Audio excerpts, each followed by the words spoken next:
Who the heck is Pep Talks? I'm not gay, but I fantasize about Marco Rubio. Pep Talks. Pep Talks. Pep Talks. Let's eradicate the Kung Flu. I'm literally coming. Pep Talks. Pep Talks. Who the heck is Pep Talk? They want our women. They want our children. Pep Talk. Sometimes no means yes. Grab them by the Pep Talk. Grab them by the Marco Rubio. Obama is a racist. Pep Talk. I'm literally coming.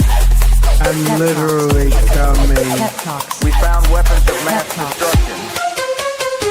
My fellow Americans, it has been confirmed today from Pep Talks that we are indeed all high on politics. Good afternoon, everybody. Welcome to the Tuesday edition of PEPAGANDA. Happy to see you guys. Welcome into this space, and we are starting a new week here on this space, if you did not already know. Really appreciate you guys checking out this space and every creator here. If you guys want to help us out, if you guys could just hit that like button on your way in, it really, really does help. Also, sub to the channel if you guys enjoy the content. And yeah, just be prepared that we have an awesome lineup of just great content creators that break the news in different ways and also have some different takes. I love this space. So I just wanted to take the time to give my feelings. So welcome to the show. I watched I watched one video about Muppet stuff, and now my feed is 75% Muppet related. This is the best day. Yeah, actually that kind of leads into what I wanted to talk about a little bit with the Facebook. Oh no. What a start. The YouTube algorithm. So the YouTube algorithm, I have noticed, has a little bit of an adjustment that's happened where they're not pushing the political content as much, and they're also not pushing the news as much, even though like that's what I search for. Like I actually have to go and search for this stuff now. Where gotta do a little bit of extra work here, guys. Jeez, but it did make me realize that there is some shenanigans going on with the algorithm. I kind of noticed that yesterday was a little late on my own stream, but you never know. Like I took a day off. I took an extra day off that I think that the algorithm is now used to me being there on Saturdays. But if this is just inside baseball. So if you guys are interested in the ins and outs of YouTube, welcome to you're in the right place. So I want to talk about the election because it's election day.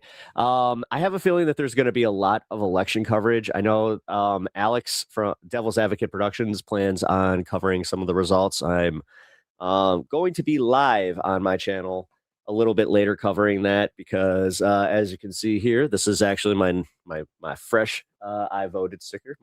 My wife gave me hers for this guy. If you do not know Tim, this is Tim Pepper, who is now LARPing as Tim Shapiro. Yeah, he's got a little bit of an attitude. Yeah, I do. I'm stuck with you. He is a mainstay on my show. He is Tim Pool's biggest fan that somehow got shipped to me, and he already had this, awesome Pepper shirt. I wasn't planning on this. We have the same last name. It sucks. This is why there was so much confusion. I was supposed to be in Virginia with the cool kids, but now I'm mad, and I'm now Tim Shapiro. I'm not even Tim Pepper anymore. I renounce my name. I can't take the beanie off, though. Oh, but guess what, guys? I voted. I canceled out this guy's vote. So, haha, do not worry. All right, kickflip. So, yeah, if you guys, I love that you might not actually know who that is or what that is because that is a bit from High on Politics. Quick plug. You guys could check that out on Pep Talks TV. Not even, I mean, come on, dude. Like, look at it. It's a little pepper puppet with a pepper shirt. With a beanie. It was like a no-brainer. But back to the voting thing and him, canceling out my vote. Me and my wife, and I'm comfortable announcing this. We did it. We voted for Kat Abou-Ghazaleh. Now I know that a lot of you are happy about that, or I don't know, could just be like, "What, traitor?" I sat there and thought, like really long and hard about this. And I just came to the conclusion that the turnout in this primary is insane. I already saw like the early voting numbers, so that swayed me more than anything, knowing that this was a very high turnout election. So, and of the three candidates, they keep saying two, but Laura Fine, I have a feeling that she's gonna be teetering between Biss and Abu Ghazaleh for a little bit there tonight. It's strange. I didn't know that she had as much support as she does from like certain contingents, but leave it to the Christian liberals to show up at the very last minute. Jeez, like I was not expecting that, by the way. I wasn't expecting any of them to even show up in like during the primaries, but we'll see what happens tonight. Like I said, did my part. I hope you guys can appreciate that I put some of my own stuff aside for the betterment of mankind. I'm going to be real with you guys, though. I hope she doesn't pull a Fetterman. I hope I didn't just get duped, because the stuff that is coming out about her, whether it's APAC funded or not, there are some things that kind of point that she did take some Republican money, and that, you know, she's kind of playing the Trump game. And I pointed this out yesterday, because no matter what, like you see in this primary, you can look at all of like the hit pieces, but her responses essentially are just like, yeah, they're all completely invalidated because they're APAC smears, APAC smears. And then the rumor that there was like, you know, paid content creators out there, which I was not one of them. I criticized for free. Apparently, like they were getting paid like something like $1,700 to do like just light smears. And then today, I know that Majority Report was covering this a little bit earlier. They have been putting out a bunch of like campaign ads for the people that are lowered, like way lower on the ballot, like Bushra, and Mike Simmons actually benefited from this. So there is definitely shenanigans there. But going back to what I was saying about Kat, like just she's got this Trumpian thing where every smear is somehow not valid, and it's like she's not perfect. So like admit it. And it's not just Taiwan, you know, like there's I personally think that it's bull crap that she has been Tom Powell actually covered this, where she's LARPing as a actually, you know what? I just realized I voted. There's no swaying this. I'm sure that if anybody's, you know, out to vote today for Kat, they've already done so. So watching me is not going to change that, is it? Who knows? Let's see. Tom Powell. Kat Abu. Saleh. Why is her name so long? All right, here. Let's see.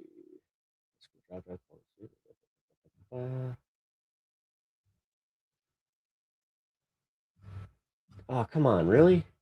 Is it like the one that he doesn't have on his YouTube channel? All right, well, Tom Powell, if you guys don't know who he is, I know you guys have seen him. Here, let me at least bring this up. Move this. Bring this up. And then, boom. All right, so this is Tom Powell Jr. He is from Chicago. He's from the suburbs, I think, like the southwest suburbs of Chicago. So yeah, he's always been a rad dude. I appreciate his takes, but this is the one time that I kind of had some disagreement with him. But here, I gotta find it. Where is it? Nice. The problem with this is, and I hate to admit this, I saw this specific video that I'm looking for on Facebook. So maybe he doesn't have it here.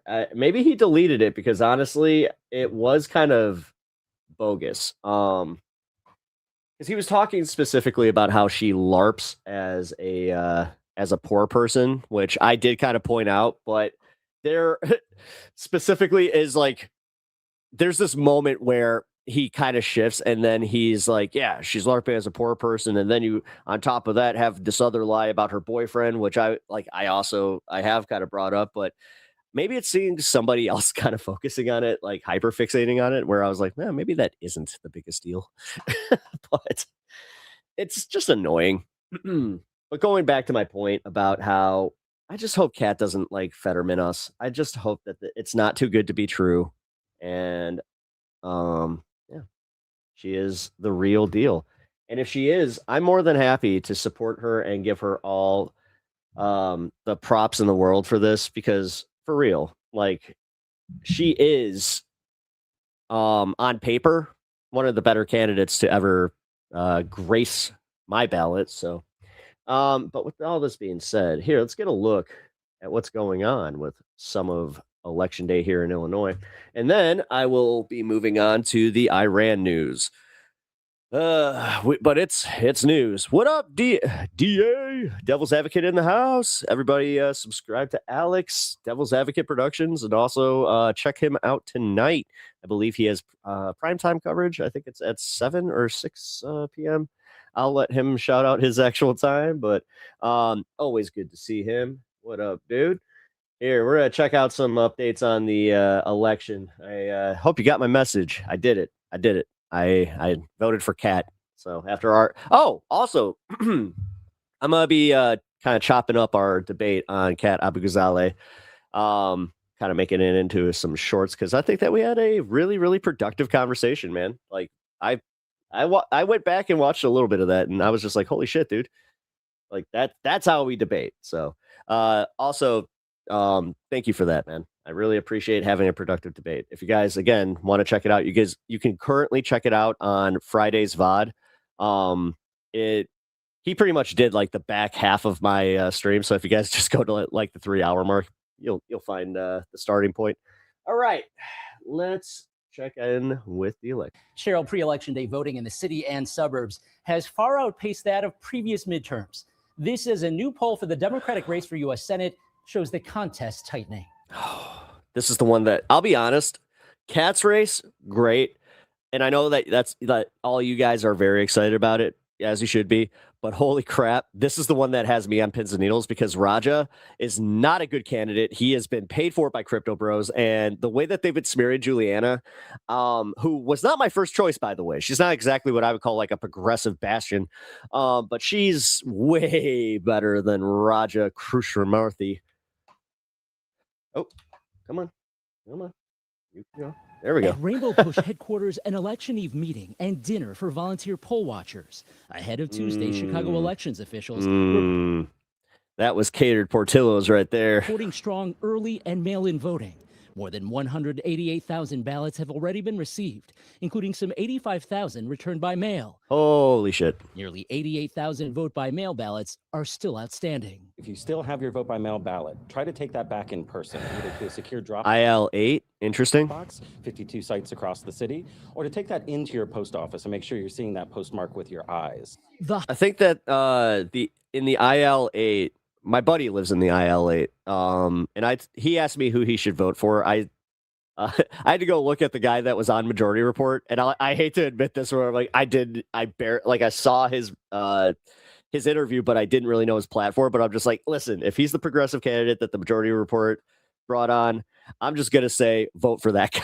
Hotly contested Democratic U.S. Senate race ending in some controversy over an endorsement claimed by Juliana Stratton, who said over the weekend while at Rainbow Push headquarters, she was given this pamphlet showing an endorsement from the late Reverend Jesse Jackson Sr. and his son Yusef. It has a bunch of names, so it's not just me, but I am one of them. And as somebody who knows that Reverend Jackson fought for the people, I'm very grateful to have his support. But Yusef Jackson walking that back, saying Stratton was given a draft sample ballot, adding, it is important to note that the Jackson family does not issue political endorsements, nor do Rainbow Bullshit. Push or the Rainbow Push Coalition. Bullshit. And the only reason you're saying that is because I think his brother's running in one of the districts. Stratton's opponents critical. If it was me and someone handed me that, my staff can tell you I'm very cautious and I would have vetted it. Now we hear about this endorsement from the grave. My staff is looking through the history books for my next endorsement. A new Victory Research poll shows a tight race with Raja Krishnamurthy leading. Dude, they had him up like, I think it was like plus 12 last time I checked. Stratton within the margin They of thought error, he was winning while comfortably. Robin Kelly trails by double digits. Yeah. Krishnamurthy has far outspent his opponents, but Stratton insists her campaign has all the momentum. See, this is where I could just say they both kind of seem like assholes. I don't know. She's currently our lieutenant governor, and I'm neither like I'm not jazzed. Like I don't. It's just gonna be more of the status quo bullshit. This is for Dick Durbin's seat, by the way, if you didn't know. So Dick Durbin is retiring, which, for the most part, the guy's voting record has been all over the place. Where I have been very happy with him in some cases, but I don't know, man. There's also some spotty ones where it's just like, actually, the last government shutdown was a big one. Yeah, that's why I'm not looking for more of the same. But we really didn't have a progressive, in either, like, because there's three in the top, and out of all of them, they are all what I would consider just milk toast Dem. The nice part is, all three of them are not APAC funded, though. So take that for what you will. But, all right, let's bring this up. One more video for the update for the key races to watch tonight. Obviously, we will be watching the Kornacki cam because you know how I love some Kornacki cam action, but also, I hope you guys do too. Am I like the only political nerd that gets kind of like excited on election nights where I'm just like, ooh, we get to see the Kornacki cam. The Illinois primary coming up. It's March 7th. See what I did there? I just hit that. I hit that like button. That's what you should be doing on this stream. Thank you. 17th. Who's on the ballot? Why is it important? I'm Marianne Ahern. This is I met her at a Blackhawks game. the brief. She's nice. A primary means when you go to vote, you must declare your party. You must vote either for the Democratic candidates or the Republican candidates. Or the independent. I know people get upset. They're like, wait a minute, I want to vote for both. Well, you don't get to in a primary. You can only vote for one of the parties. Then in November, when it is the midterm across the country, you will get a chance to vote either for the Democrat or the Republican. Gotta love Illinois. Boo.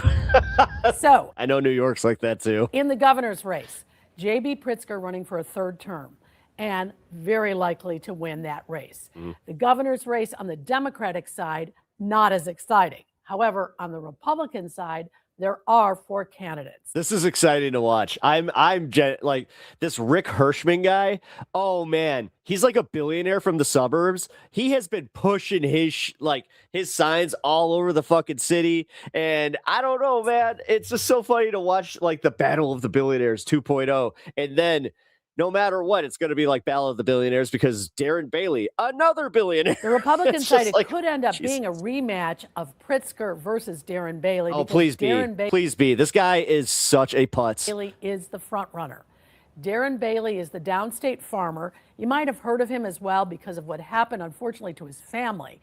A tragedy where he lost 4 members of his family last fall in a helicopter crash. He's also known for his very conservative views. In fact, in the last election, in the match against Pritzker, he called Chicago a hellhole. That didn't work so well when you try to attract voters after the primary. He learned his lesson, says he's not doing that in this race. In fact, wants to focus his campaign post-primary, should he win, in attracting more city and suburban voters. Yeah, good luck with that. The other 3 Republican candidates for governor are Ted Dabrowski, who is a financial analyst, first time running for office, Rick Heidner. This guy, Rick Heidner. Oh my God, dude. Like he's running like a Trump campaign. Like he even used the same type of like gold fonting with the like red border. Who is a gaming and real estate executive. Yeah, this guy sucks. First time running for office. Yeah. And Sheriff James Medrick from DuPage County. Obviously. Fuck that guy. Has been in office, and his focus is. Guys, I'm not sure if y'all know this, and if you do, then congratulations, we are friends. DuPage County is like, we call it don't fuck around county. Like, if you are ever just within the DuPage city limits, this guy, like, he would love it. He would be like proud of this, but most people hate DuPage, even people that live in DuPage. On crime. Actually, all because it's not about crime. Like, seriously, they're the like type of township that will pull you over for going 26 out of 25. of them say And then they show up to court. one of the things they would do right away is get rid of the sanctuary status for Illinois. Ask me how I know. They do not agree with that at all. And in fact, they say there wouldn't have been so many issues with the immigration raids if the police had cooperated with ICE. Let's face it, Illinois is a blue state. Whomever wins the Republican primary is going to have a very tall order against J.B. Pritzker, not only because he is somewhat popular as a Democratic candidate here in Illinois, but he has the most popular he's ever been to run for this reelection. He's a billionaire and is willing to spend. We have, for the first time in almost 30 years, an open primary for the U.S. Senate. Dick Durbin is Sorry, my dog just scared my cat. My cat just clawed the crap out of my leg. retiring. There are several candidates on the Democratic side, but the three frontrunners are Raja Krishnamurthy, Juliana Stratton, and Robin Kelly. All three of them already hold office. Two are in Congress. That's Krishnamurthy and Kelly. Stratton, of course, is the lieutenant governor to J.B. Pritzker. What's turned out to be the big issue in this race is Donald Trump. Each of the Democrats complaining that one of them or the other is getting money from people who also donated to Trump. So they're trying to align the Democrats as MAGA funded. And in Stratton's case, she has been funded much by J.B. Pritzker. The Stratton campaign is painting Robin Kelly as a spoiler. They'd like it to just be two candidates, Krishnamurthy and Stratton. But that's not the case. So it's going to be interesting to see who does win the primary. Yeah, but a spoiler for what? The thing is, this is where I was kind of saying, guys, this was like the race where I'm like, oh, I'm not sure if either of these are a great choice. And in this race, it's one of the most expensive Senate races in the country. Krishnamurthy has raised more than $20. It's like being given news by your Aunt Joyce. As I said, she's such a nice lady. $25 million. She usually covers the sports beat, which is kind of cool. For his campaign. He's been working on it for many years. He could see that Durbin was likely to retire. And so there's been some complaints about that, about how much of his... Hey, don't make fun of my local news. Especially NBC Chicago. That's actually like the one when I had cable, that was my go-to. Fundraising has fueled this. I do miss it though. Now that I think about it, like I kind of miss like the live news. I gotta get a TV antenna. Race of his. Others say, well, that's what it takes to win a race, and so be it. But the Democrats are really, there's a lot of infighting going on. Now, it was a compliment. She's warm. Oh, okay. There are Sorry. Also Republicans running for the U.S. Senate. Not all of our aunts are as cool as yours, Pinkerbell. Jeez. The two leading contenders. Holy forehead, Batman. Are Don Tracy and Jeannie Evans. Both of them have never run for office before. Don Tracy has been the chairman of the Illinois Republican Party, is a longtime lawyer from downstate, and Jeannie Evans is a first-time candidate, as I mentioned, never run before, but she does have backing from legal circles in the city of Chicago. Some are wondering if Jeannie Evans might pull off a surprise and be the nominee. You're going to have to wait and see on this. Whomever wins the GOP primary in the U.S. Senate will then face the winner of the Democratic primary. Which, I mean, as I said this about like Kat's opponent, they're all running away from MAGA.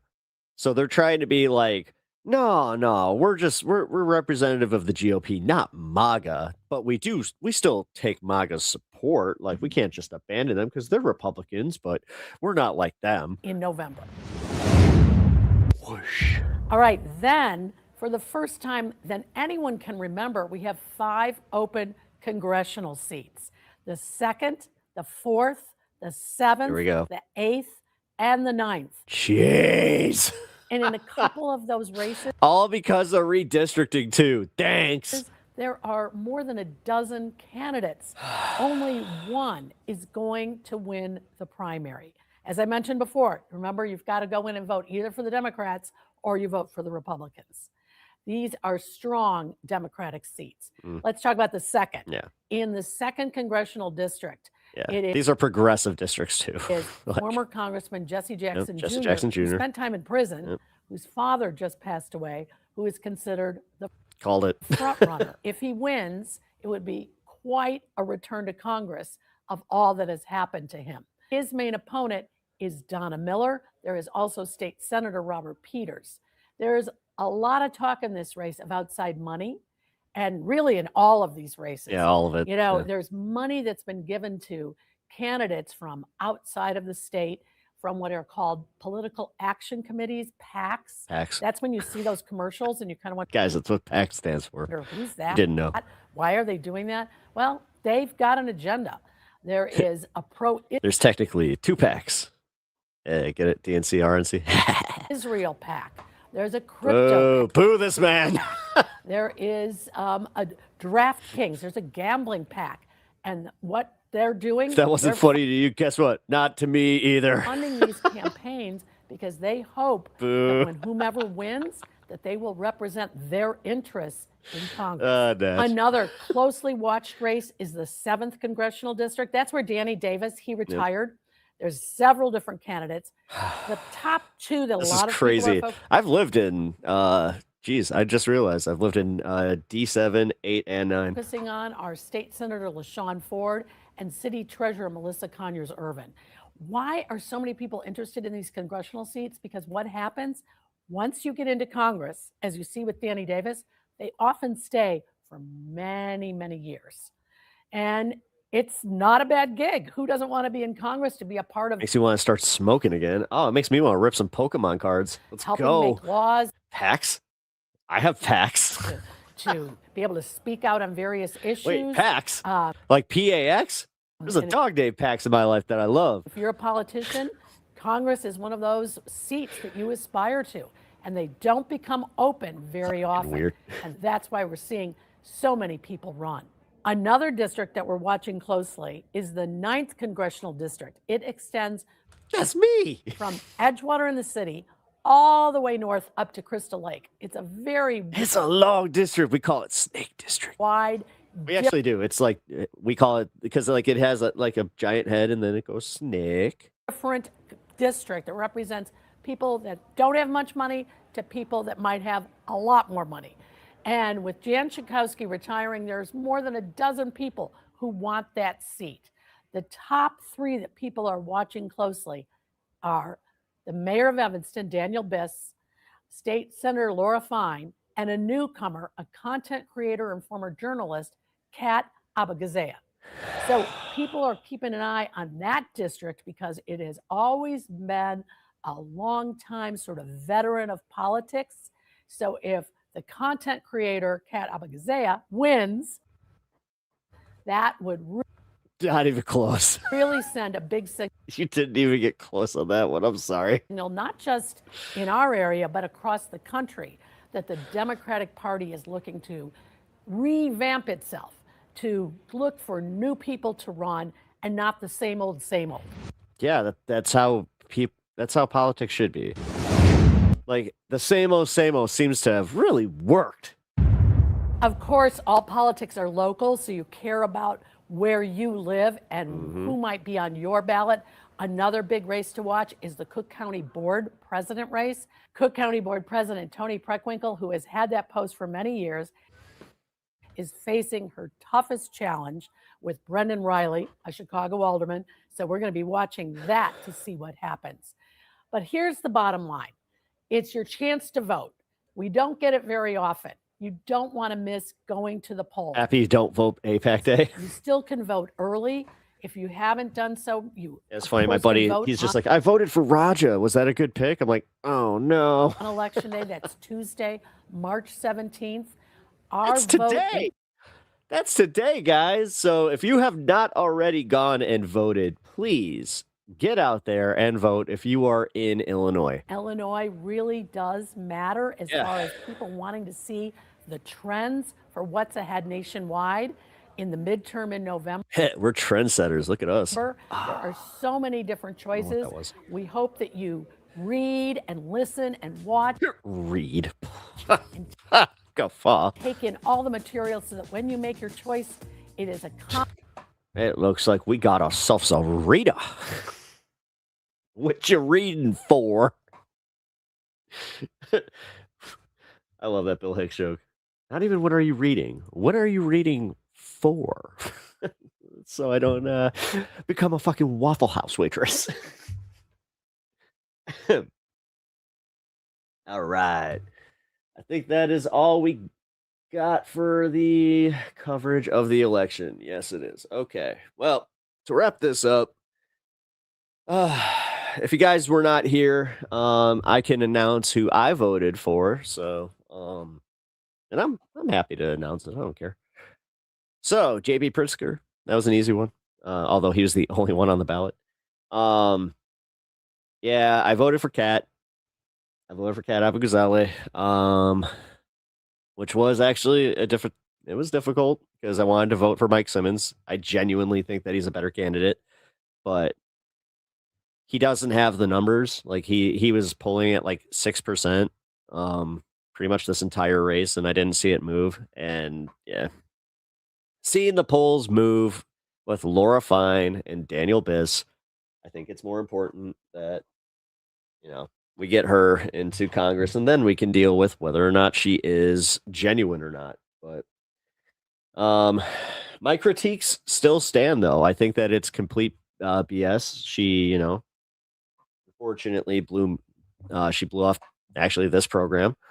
And her campaign has been terrible at communication and just in general, like handling certain situations that have not reflected well on her in the district. That's why I'm worried if she doesn't win, how much that had an impact on her not winning. But we'll see. We'll see. Exciting day. So join us on Pep Talks TV on YouTube. Also Pep Talks TV on Twitch for the up to the minute election coverage tonight. I think that it starts around 6:30. I know that, or no, it starts at 7. What am I talking about? Yeah. Our polls close at 7, but because this is a hotly contested district, and just in general, like it's like they were saying, pretty popular primary. That's enough. Sorry, my cat was trying to pull my freaking monitor down. What? Anyway, back to the politics. Yeah, it's a very important election cycle here in Illinois. So, like I said, if you have not already voted, which I'm sure that if you watch this show and you live in Illinois, then you have already voted. Which good for you. I am proud of you. Thank you for doing your civic duties. And as you can see. But yes, Catzilla on the prowl. Yes, Catzilla on the prowl. He has got, those like here. You know what? Come here. Come here. I'm going to introduce everybody to Catzilla. Yes, he's being naughty. Yeah, that's you. Look at you. You're being naughty, dude. Pep stream through the next 48 hours straight as the recount gets recounted. Yeah, so that is what the general consensus seems to be, is that we're not going to know who wins our district specifically and then the Senate race until Thursday or Friday. That's going to suck. Serena, I could Google this, but you actually probably would know better than Google at this point. Is it an issue if you don't check one of the boxes? Because there was like a no, like there was no box to check for like a no candidate, and my wife is she was adamant about not voting for some of them because she was just like, no, I'm not going to throw my vote to somebody that might not deserve it. And I was like, oh, okay. So is her ballot's okay, right? Because from my understanding, that we used to have a thing where if you left like the presidential box like checked or like no write-in, then your ballot was like null and void. So I don't know. If anybody knows about that, please. Undervoted ballots can still be counted for the votes that are registered. Okay, cool. Well then, perfect.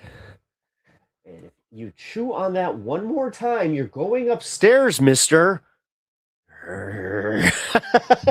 Stop chewing on my fucking cords. Dude. So guess where I found him this morning? This was both funny and alarming. He was tangled in my mouse cord and my so I have like my mouse cord, my headphone cords, and like pretty much like all my computer cords.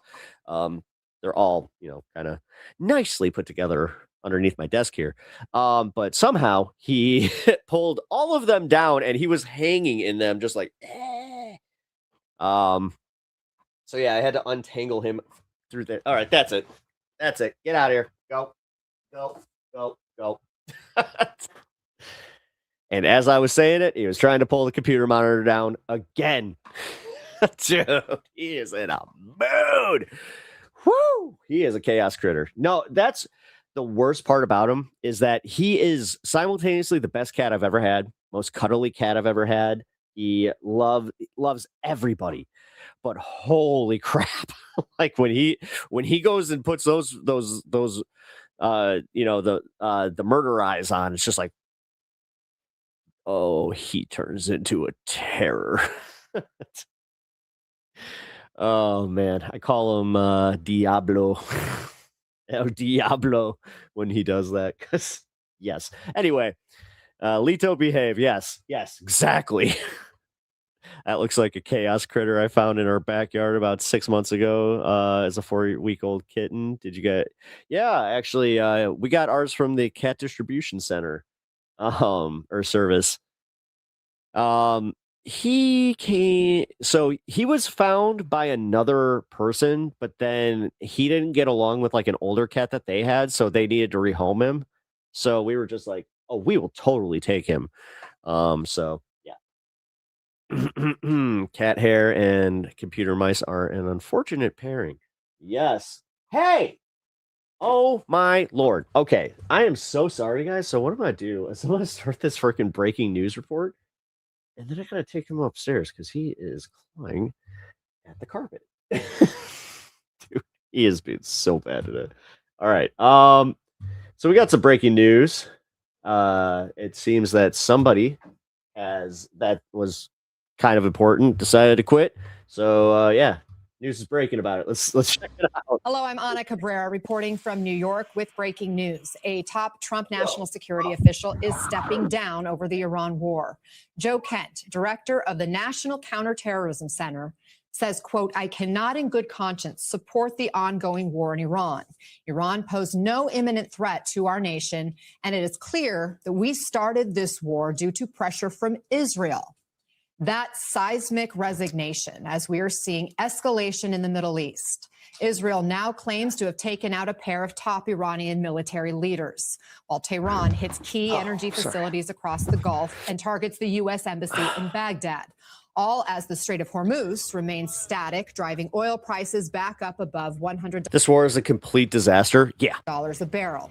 But President Trump still insists other nations will step in to help safeguard the strait. Even though nobody is. Numerous countries have told me they're on the way. Some are very enthusiastic about it. I'm almost doing it in some cases, not because we need them, but because I want to find out how they react. Well, so far, we've seen some of America's closest allies reject Trump's request. Yeah. Let's bring in MS Now Justice and Intelligence reporter Ken Delanian, MS Now International reporter Inez de la Cuetara in Jerusalem. Also with us, MS Now contributor and New York Times. Oh, by the way, guys, completely random. I lost my vape today. Chief White House correspondent Peter Baker. This is my wife's. Our national security and intel analyst, former It's half CIA full too, or half empty. Hey. officer Mark Polymeropoulos, and foreign policy journalist House Laura of Gloria. Rosen. Ken, let's start with this big resignation. We saw a number of intelligence and military officials break with Oh no, yeah, it sucks. Trump in his first term. No idea where it is. How significant is this now from Joe Kent? Good morning, Anna. Well, this is hugely significant because Joe Kent represents a wing of the MAGA movement. Oh, I don't, Jet. Just so you know, it's not your. That is incredibly disenchanted with It's magic. this war in Iran. You know what You're I mean? seeing it on social media, but now you're seeing an actual resignation by a senior member of the administration. The National Counterterrorism Center is a very important agency, particularly at a time when the threat level from the Iran war has been heightened, and we've seen, for example, ISIS-inspired attacks and attacks on synagogues in recent days. And Joe Kent has always been a controversial figure. He was a veteran of the Army Special Forces, and he really represented that sort of non-interventionist wing of the MAGA movement. And It's a secret dimension where Lost Lighters go to My friend's pocket? it publicly that essentially the U.S. What? was goaded into this war because of the Israel lobby. That is a huge statement. It's a controversial statement. There are people, there are MAGA supporters who have made, Oh, is it controversial? that allegation. Or is it only controversial in certain circles? Of course, it said that essentially Israel jammed the Trump administration into doing this because Israel was going to attack. And Donald Trump even made some statements that made people think that that could have been a possibility. He later walked them back. Trump officials have said, look, this is a joint operation with Israel. They are hand in glove. They are together with the same strategic objectives here. But to have Joe Kent walk away and publicly essentially accuse Israel of drawing the United States into a war and to proclaim that there's no imminent threat, and he sees all the intelligence, by the way, that is a huge, huge deal on him. Yeah, and he writes, and I think this is important context too in terms of his decision and how perhaps earth-shattering it may be in this country. As a veteran who deployed to combat 11 times and as a Gold Star husband who lost my beloved wife Shannon in a war manufactured by Israel, I cannot support sending the next generation off to fight and die in a war that serves no benefit to the American people nor justifies the cost of American lives. Again, Ken, this is the director of the National Counterterrorism Center. What are the national security implications of this? Well, look, we should add, though, that Joe Kent has always been kind of a fringy figure in the administration, and he works for Tulsi Gabbard, who has sort of marginalized herself in terms of foreign policy. Remember, she was totally iced out of the Venezuela operation because she has always been a non-interventionist. She's a former Democrat, and she's made some incredibly controversial statements, as has Joe Kent, not really part of the mainstream foreign policy. Oh, does this mean that he can get drafted?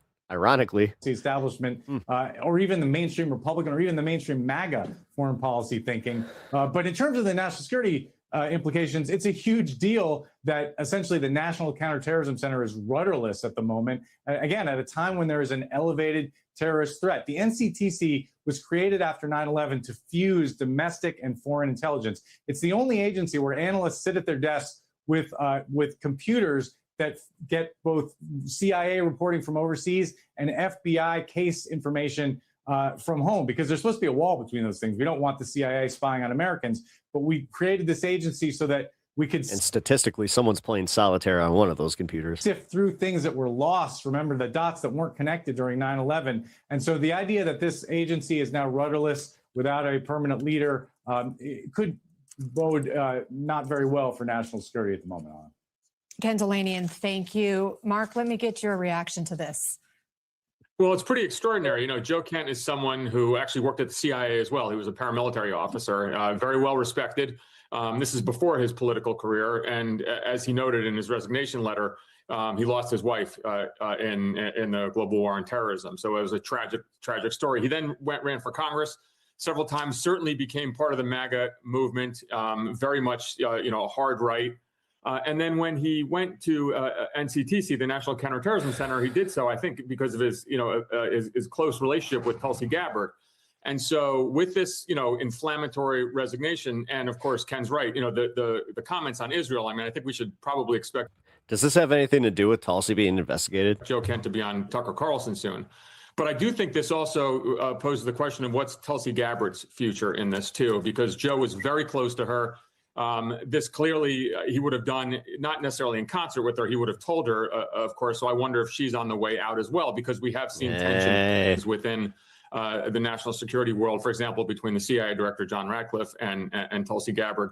And then, the final point on this, too, is that, as Ken noted, this is the schism in the MAGA movement. And I think this is now going to be more acceptable for many people to come out and say, well, look, the head of NCTC just resigned. This war is a problem. I'm sure President Trump is not happy today. He campaigned for and was very supportive of Joe Kent. So this is quite a blow. Yeah, and this is interesting timing, Peter, considering Kent's boss, DNI Tulsi Gabbard, will be in front of Congress tomorrow. Oh, Gabbard's been really silent during this war so far. Oh, that's going to be interesting. Yeah, it's actually very striking to do tomorrow. Because, as we've been talking about, she also has been very skeptical of aggression on Iran. She put out a video just last year from her office saying that people wanted to drive the United States into a terrible war against Iran that shouldn't happen. And she hasn't been saying much at all lately. I think that she's been on the outs, or seen as on the outs with the White House for quite a while. They've now sort of repurposed her into an election denial, investigator, rather than, the external threats that have been, traditionally at the core of that job, the director of national intelligence. But it does raise questions where she is at this point. It'll be fascinating to see what she says under oath. And again, this is somebody resigning who was a Trump true believer all along. We've seen other resignations and some firings of people who didn't drink the MAGA Kool-Aid, for lack of a better term. Peter, could this set off more resignations? Yeah, I think you're right to make that point. This is not a career person objecting to the Trumpian philosophy or the Trumpian way of doing business, as we've seen time and time again over the last year at the FBI, at Justice, at other agencies, and so forth. This is a Trump ally. This is one of the MAGA champions. He's a conspiracy theorist, or at least has advanced conspiracy theories involving the 2020 election, involving the January 6th. He's been associated at times with some of the, far-right white supremacist groups. He's distanced himself from them since then. He was the tool of oh my God, no. Trump's revenge against a Republican congresswoman who voted for his second impeachment. Joe Kent took her out in a primary, though he lost in the general election. It was Paddington. So he's not a career person in the sense that we've seen people step down out of objection to Trump. He's objecting to Trump from the Trumpian point of view, from the point of view of this is what Trump said he would not do. Yeah, we're just not talking about, again, we're right back to not even bringing up the human cost of this. Dude. When he ran for office, he said he would not get us into I'm glad I saved this for the back end of the show. But for real, wars, and he definitely is another hour in the Tucker Carlson side of the MAGA spectrum at the moment. Laura, this is an official statement. The whole world gets to see it. What message does this send to America's allies about the U.S. and Israel's war with Iran?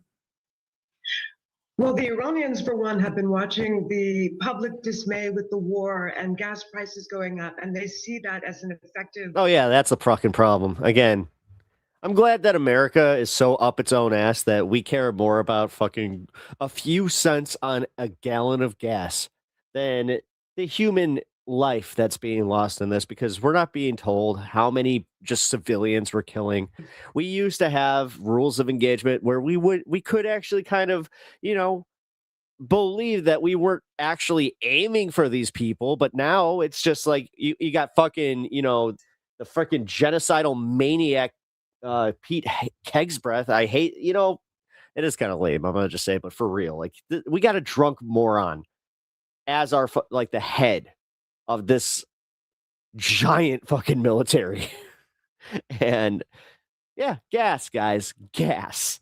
Lever against the Trump administration to try to pressure it to, It's clear that no one really cares about the humans, whether it's the leaders or the news reporters. Sue for peace. Well, I mean, I hate to say this, Serena. It requires people to also feel the outrage when they see some of this shit. And there's a lot of people that are just wondering, how's this going to affect my 401k? And we've seen Trump not being very interested to do that. No.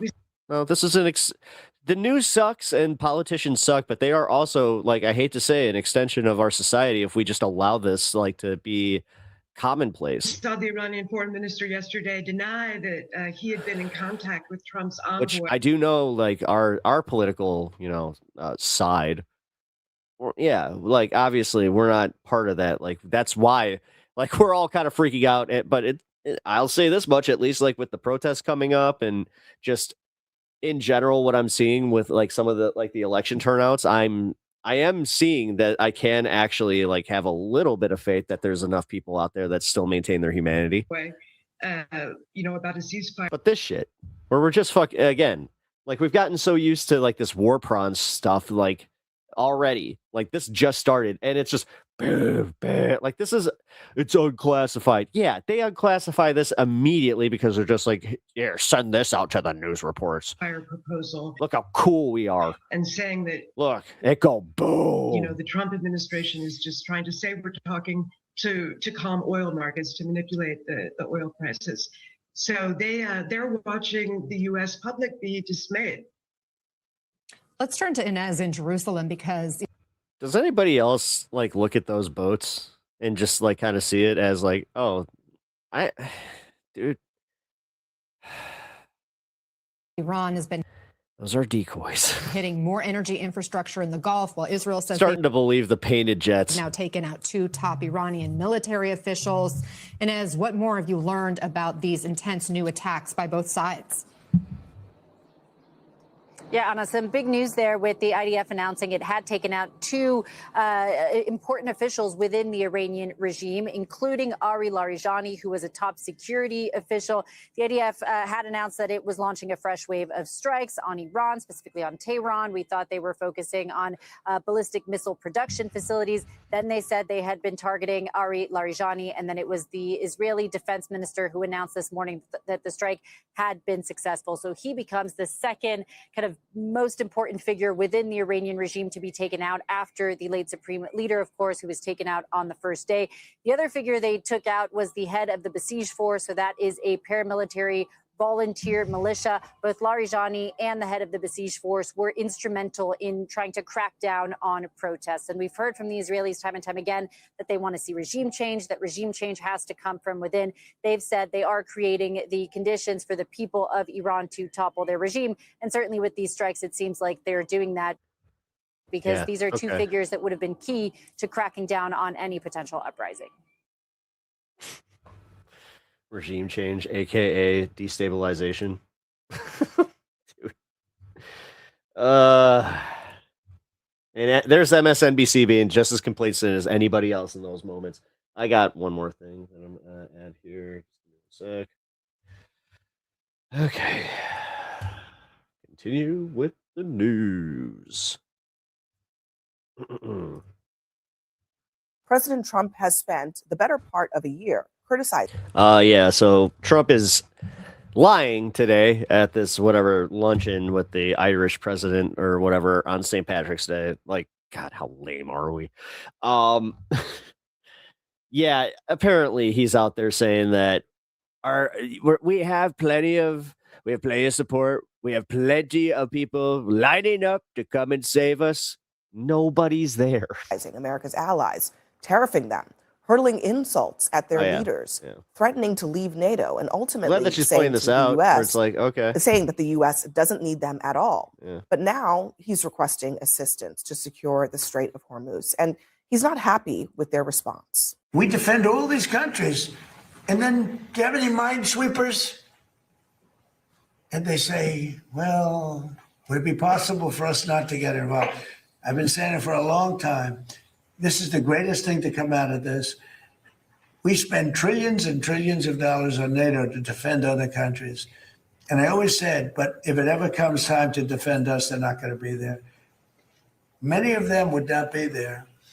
And we're going to have to start thinking more wisely in this country. Sources tell CNN that U.S. officials spent the weekend trying to rally support from foreign allies. What is that tie? Hoping that they could announce a coalition soon.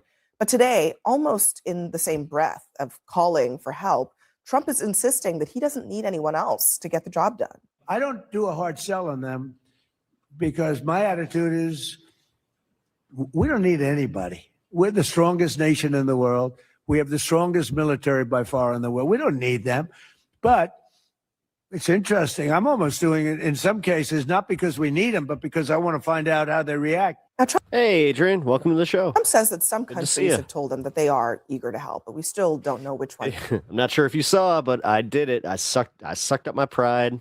And even though I had my problems with her, I voted for Kat. He's talking about. And many allies have actually publicly rebuffed the president. Applause, please. Or please clap. Like Germany, for example, their defense minister is asking, quote, what does Trump expect a handful or two handfuls of European frigates to do in the Strait? By the way, it's one of my favorite political clips ever. When Jeb Bush makes that of Hormuz, that the powerful U.S. Navy just that cannot faux pas. do. Please This clap. is not our war. We have not started it. It's hard to get more blunt than that, Anna. And the president is also You didn't see doing that, but that's cool. this, at least according to recent American history, particularly the lead up to the Iraq War, without doing this in advance. He's trying to cobble together a coalition after the fact. You can say what you will about how the Bush administration handled the Iraq War, but they went to Congress and got an authorization for military force. They went to the allies, put together a coalition of the willing, and then they went in. As did Bush 1. As you will remember, when in Desert Storm, there was a UN-backed international coalition. Listen, Donald Trump hasn't made the case to the American people. We haven't so much as had an address to the American people about what he is doing in Iran. It's been all over the place. So it's hard to imagine that he has given a coherent explanation or pitch to the allies that, as you point out, he has been crapping on for over a year. You will remember how angry the Brits were earlier in the year when Trump called them a bunch of cowards, and they said, well, wait, we actually died for you all. We sent soldiers that died fighting alongside the United States. So it's no wonder that some of these international allies are looking at Trump and saying, you're on your own, buddy. Yeah, and he criticized the Brits again today, and they did. I mean, okay, I'm glad that some people are catching up to, like, this is insane. He's out there kicking them in the nuts, and then while they're on the ground, kicking them in the stomach, kicking them in the face. And as they get up, then he gets attacked by someone way bigger, and he's just like, help me. Come on, guys, help me. What are we doing? What are you doing? Why aren't you helping me? He just said in that clip, they've never come to our aid. They don't come to our aid. They have come to our aid. Yeah. The UK specifically came. And if we keep saying shit like that, what motivates them to come to our aid anymore if you're not going to give them credit for the times that they have and just blatantly lie and just be like, they've never come to our aid. We're so cool. We have always taken care of ourselves. To our aid. And lost almost 800 of their countrymen for us. Yeah. Look, you know, free Iran is a good cause, but this war right now looks like a very bad strategy. And part of the thing is the reason that you try to be nice, the reason your parents raised you to be polite and be nice to people is because you never know who you're going to need to be your friend or when you're going to need a friend. He has managed to chase off. Well, that's cynical. The fuck? All the people that used to like the United States. You don't just want people to like you and, I don't know, just be a good person? Jesus. Can't even go. You know, this is where it kind of just like, it comes off and you're just like, oh, these people are narcissists. That's how a narcissist thinks. In the world right now without people looking at you sideways just because of him. And now he's, baby, please. Baby, please come back. It's like, dude, you blew it. This is not, you cannot go get somebody back when you treat them this badly. Carrot stick. I mean, there's not much in the way of carrots. Turn on your love light. Shine it down on me. I think he actually is trying to shame Europe. He wants to show the Americans who don't like the way he's handled NATO, don't like the way he's pressed NATO. He's trying to expose the fact that Europe is not a reliable ally. Now, I think they have been a reliable ally. They should be again. They're spending more on NATO than they had before. And of course, they should come when the United States president calls them. But I think he really, his best prospects are in Asia. South Korea. Dude, someone needs to give him his stapler. Currently gets 70% of their oil through the Strait of Hormuz.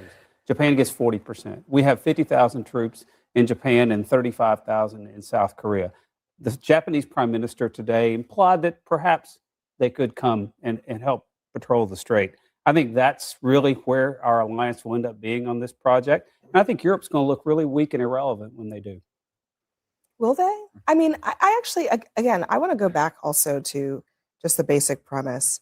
After the fact, we've already started the war. The strait is already closed. Iran is already bombing ships in the strait.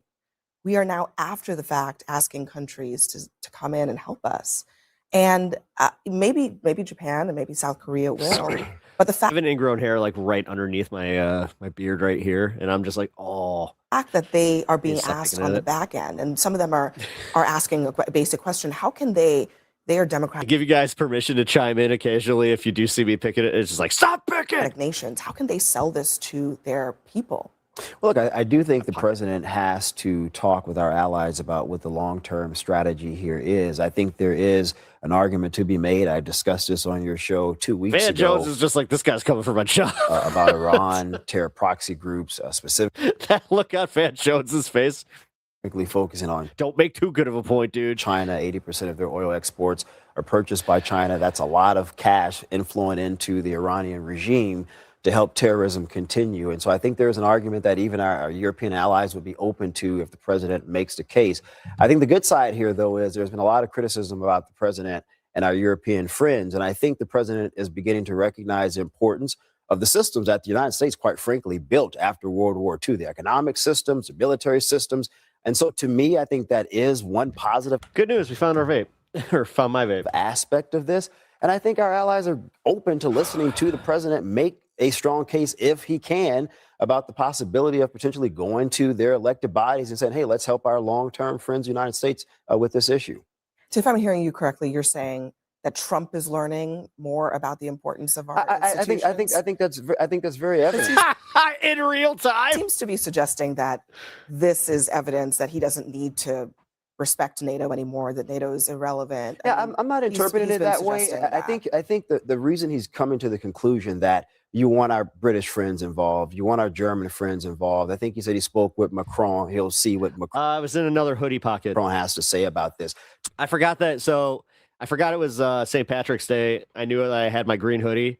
So I put it in my old hoodie pocket. And I just kind of thought about it. I'm like, oh, yeah, I changed my hoodie. To me, that's a recognition that when you have international conflicts such as this, you want to have your allies engaged with you. And I think that's a positive aspect of learning for the president. I mean, you got a funny way of showing it. My wife loves me enough to let me borrow hers. Yeah. Well, listen, Trump has always thought that he could fix things alone. He has said in his convention Pocket dimension, you did call it. I alone can fix it. This is how he goes about things. He believes he doesn't need help from anyone else. He wants the credit. But now he is realizing, and I think he's realizing only because of political pressure, only because gas prices are going up. I hate seeing like a very like sparkly outfit like that. And the first thought I have is just my mom would have loved that. Because he's finally getting some heat from the Republican Party. And Americans being like, I don't know, a little bit of flair was always like on her. She always liked to be noticed. The whole that he actually needs help getting out of this conflict. He doesn't know how to get out of this conflict. And if he actually cared about our allies, he wouldn't have gone after Greenland. He wouldn't have said that our allies were not in the front lines in Afghanistan. He wouldn't have gone on True Social to kind of disparage any ally on any given day. And he would have actually consulted with them at the start of this versus at the end. And Abby brings up a very good point. It's after the fact. And even then, it is very hard for him. It's not who he is to ask for help. It is an ego thing at this point. And even his back and forth and his rhetoric around this is very interesting. Why can't he do that with doctors? He understands in order to get out of this. I don't need doctors. I'm perfectly fine. Allies, they're not willing to help him because this is not their war. Well, we this don't is know. a war that Donald Trump. Well, let me give you an example. I mean, the Germans are pretty clear. They're saying that the U.S. and Israel need to define when they consider the military aims of their deployment have been reached. We need more clarity here, he told reporters. Estonia's foreign minister said that U.S. allies in Europe want to understand Trump's strategic goals. What will be the plan? That's a reasonable eminently ask. reasonable That's reasonable to ask. And again, Trump. There was one point today where Trump. I think Americans want to know. Americans want to know too. At one point today, Trump was relaying a conversation that he had with a I believe it might have been the UK, where he was told basically, I'll get back to you. I have to go run this by my advisors, run this by people. And Trump's like, well, you don't have to do that. Well, actually they do. I mean, these are countries where the United States has not been this unpopular in over a decade at the very least, right? The quotes, so Trump is asking them to go defend the US at a time when, as Van pointed out, Americans are not very popular, and Trump in particular is deeply unpopular. Yeah, sure, that's perfectly fine. I mean, you look at the recent history, international history over the past 100 years, the United States have involved and engaged ourselves in many conflicts that we didn't necessarily start. The two quotes that you read, I didn't hear any of those leaders say absolutely not. No, we're not going to engage ourselves. I heard a quest for more details and specificity on what the ultimate aims are. And to me, that's not an unreasonable ask. And if I were advising the president, I would say, let's put together that strategic assessment. You can talk about the past, what we should have, could have done. Let's focus on now and moving forward. Look, if he had that to give to the Europeans, and then he should also give that to the United States, as Anna just said. Look, I mean, part of the problem here is that it's really a tragedy because the Iranian people have been suffering for 47 years. Their hopes got raised now twice that they might get free. When they went out, but we've been ready, fire, aim on one of the most important situations in the world. Well, yeah, and then you bomb their main city. Like, you're not even bombing strongholds. Like, that's the thing. They're not going after the places that really need to be, in their terms, targeted. But we pull these economic levers to crash the economy. And then because I don't know, from my understanding, we don't know where they are because they're all very well I watched, actually he was like a right winger explaining why this is so difficult, because he was a combat vet, and he was just like, hey man, so I know, I just want my audience to understand that this is way different than Iraq, that they used since 1978 or 9, that they have been fortifying their land just with missiles all over the country. And the thing is, there's no way to target them because nobody knows where they're at. They're hidden at all over the place. And apparently they're hidden in a way where they could just be accessed super easily too, where it's just yeah, this is bad. This is really bad, because they somebody also pointed out that they are using all these drone attacks. They're like, dude, they haven't actually used a lot of their munitions over this is why the Strait of Hormuz is not opening, because a lot of it is focused, aimed right at the strait. The protesters come out. That's the protesters come out. We say, stay in the streets, we'll help you. They get murdered. 30,000, I believe. 30,000 people murdered in 2 days. Our armada is on the other side of the world messing with Nicaragua. It was actually Venezuela. I'm sorry, with Venezuela. I wish it was Nicaragua. Exactly. President Trump putting ground troops in Iran. What is with all these fucking war hawks that are just I wish they'd just go in and just do something about all this stuff. Is in so many ways the opposite of what he campaigned saying he was going to do. And there's real political risk for it. I love how America is the only one that can vote themselves out of the situations that they're in. But no, all these other countries, yeah, we got to make the decision for them. There is political risk. Do you remember during Trump's, I think, first run, where he was talking about we went in and we disrupted a whole bunch of countries. We went in regime change when we didn't need to, Obama, bad guy, bad hombre, went into Libya and we didn't even need to be there. Gaddafi. I mean, we would have to see, as you know, President Trump has reserved that option, not taking it off the table, as no commander-in-chief would sort of take that entirely off the table. Just a reminder, we're not watching this for the info from it or okay, that's a bad way to put this. We're watching this for the info from it, but we're also going to just kind of take it with a grain of salt, because these are obvious war hawks. These are this is half info, like I brought up earlier, where it's yeah, we're not getting any reports about the actual human toll on this. But what that would look like and how large a force and how specific a mission will all factor into how the politics play out. But to hear Elena say, I'll put that freaking arena text check. God, President Trump and his team are applying a huge amount of pressure on these allies to get on board here, I think reflects the huge amount of pressure the kids call this buy purple Trump is under right now as it relates to the overall mission here.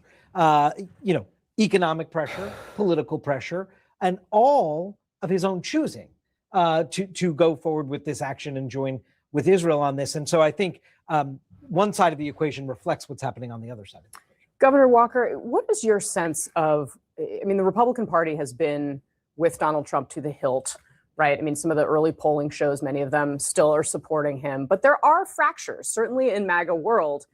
Is it continuing to fracture as we see this go on day by day? How do you sense where things are standing? Well, I don't think it's the timing as much as the next step. We talked on this show months ago when the bunker busters, say that quickly 5 times, were going in. And I said at the time there was a poll I thought he was consistent with, the poll showing that most Americans did not want a long, intense battle. At the same time, they didn't want Iran to have a nuclear weapon. I think that is just as consistent, polling is just as accurate, not only amongst Republicans or Make America Great Again folks, but I think with Americans in general. They don't want Iran to have a nuclear weapon. They were concerned about that, but they don't want this long, never-ending war. And so his key to sustain, not within the party, but within the country, to not see a big drop-off is not to have ground troops, not to have this go on forever. That's harder. That's much harder to do than to say. And if preventing them from retaining... Yeah, but here's the thing. They said this during the Bush administration too. And the Democrats, I remember during John Kerry's election, dude, they were big on that where it's like, we need to get out of this war. I know this because I'm a Purple Heart recipient, and I could just say that it's very, very unpopular. It turned out, no. A lot of Americans still thought it was pretty popular. Nuclear material means sending Americans in.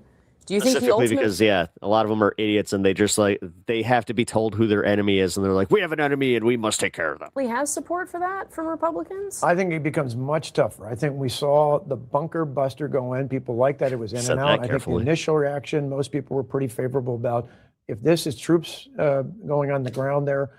I think that's where it starts to fly with the things he said. People said, nah, he's going against his perspective. He didn't say he would never take action. He talked about endless wars. And if this starts going on for months and months and months, it starts falling in that category. Yeah. And I think also this is why you've heard. Dude, if it goes on for even just 2 more weeks, man, this is what they're not saying. All of this damage is going to be felt well past the summer. And that's one of the things that a lot of people within MAGA land are banking on, is that once the weather's nice, we're all going to get out and we're all going to get some sun. We're going to feel a little bit better. We're not going to be paying as much attention to politics.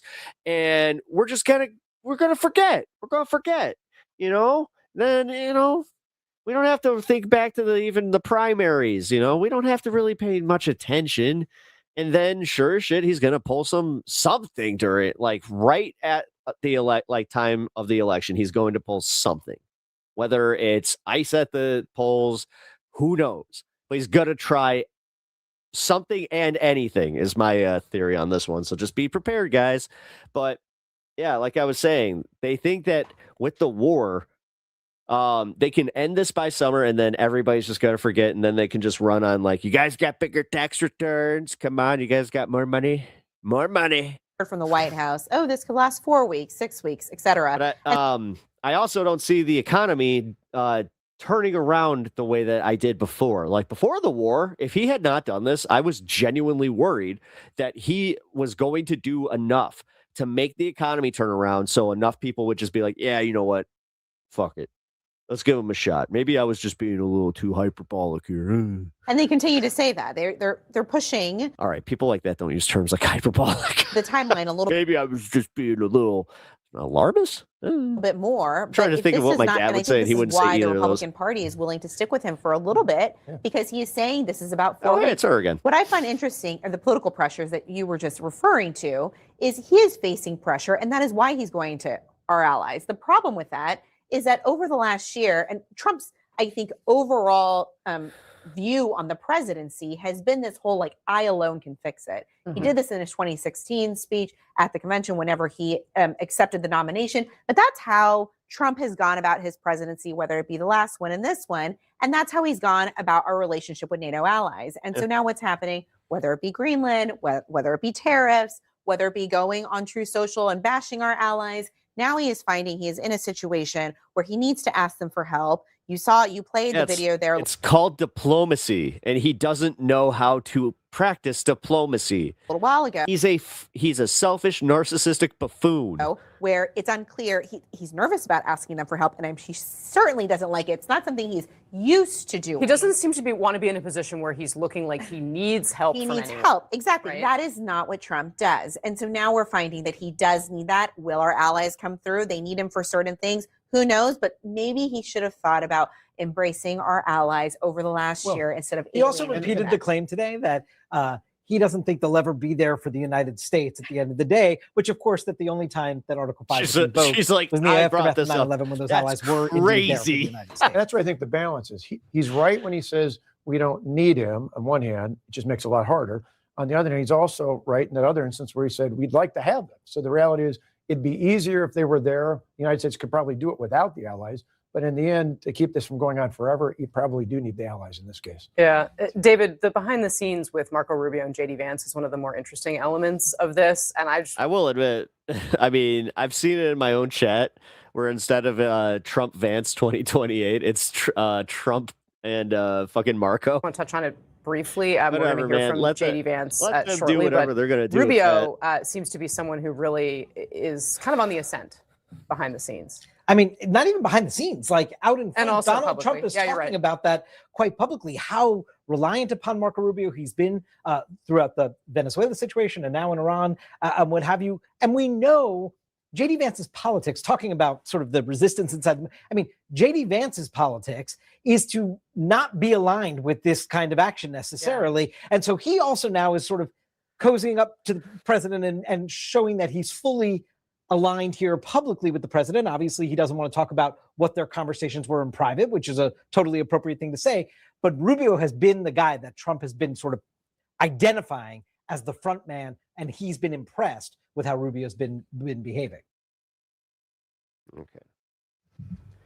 Oh, hey. That's odd. This was going to be the next video anyway. So. Joining us now is Murtaza Hussain of Dropside News, great friend of the show. It's good to see you, man. Thanks for joining us. Thanks for having me. All right, so let's break down some of the military interceptor problem. By the way, so the theory with the interceptors not hitting their targets, as far as the Iron Dome, they are saying, and grain of salt, people, because I don't know, there was a new video of Benjamin Netanyahu that came out today that was a little, I don't know, less AI.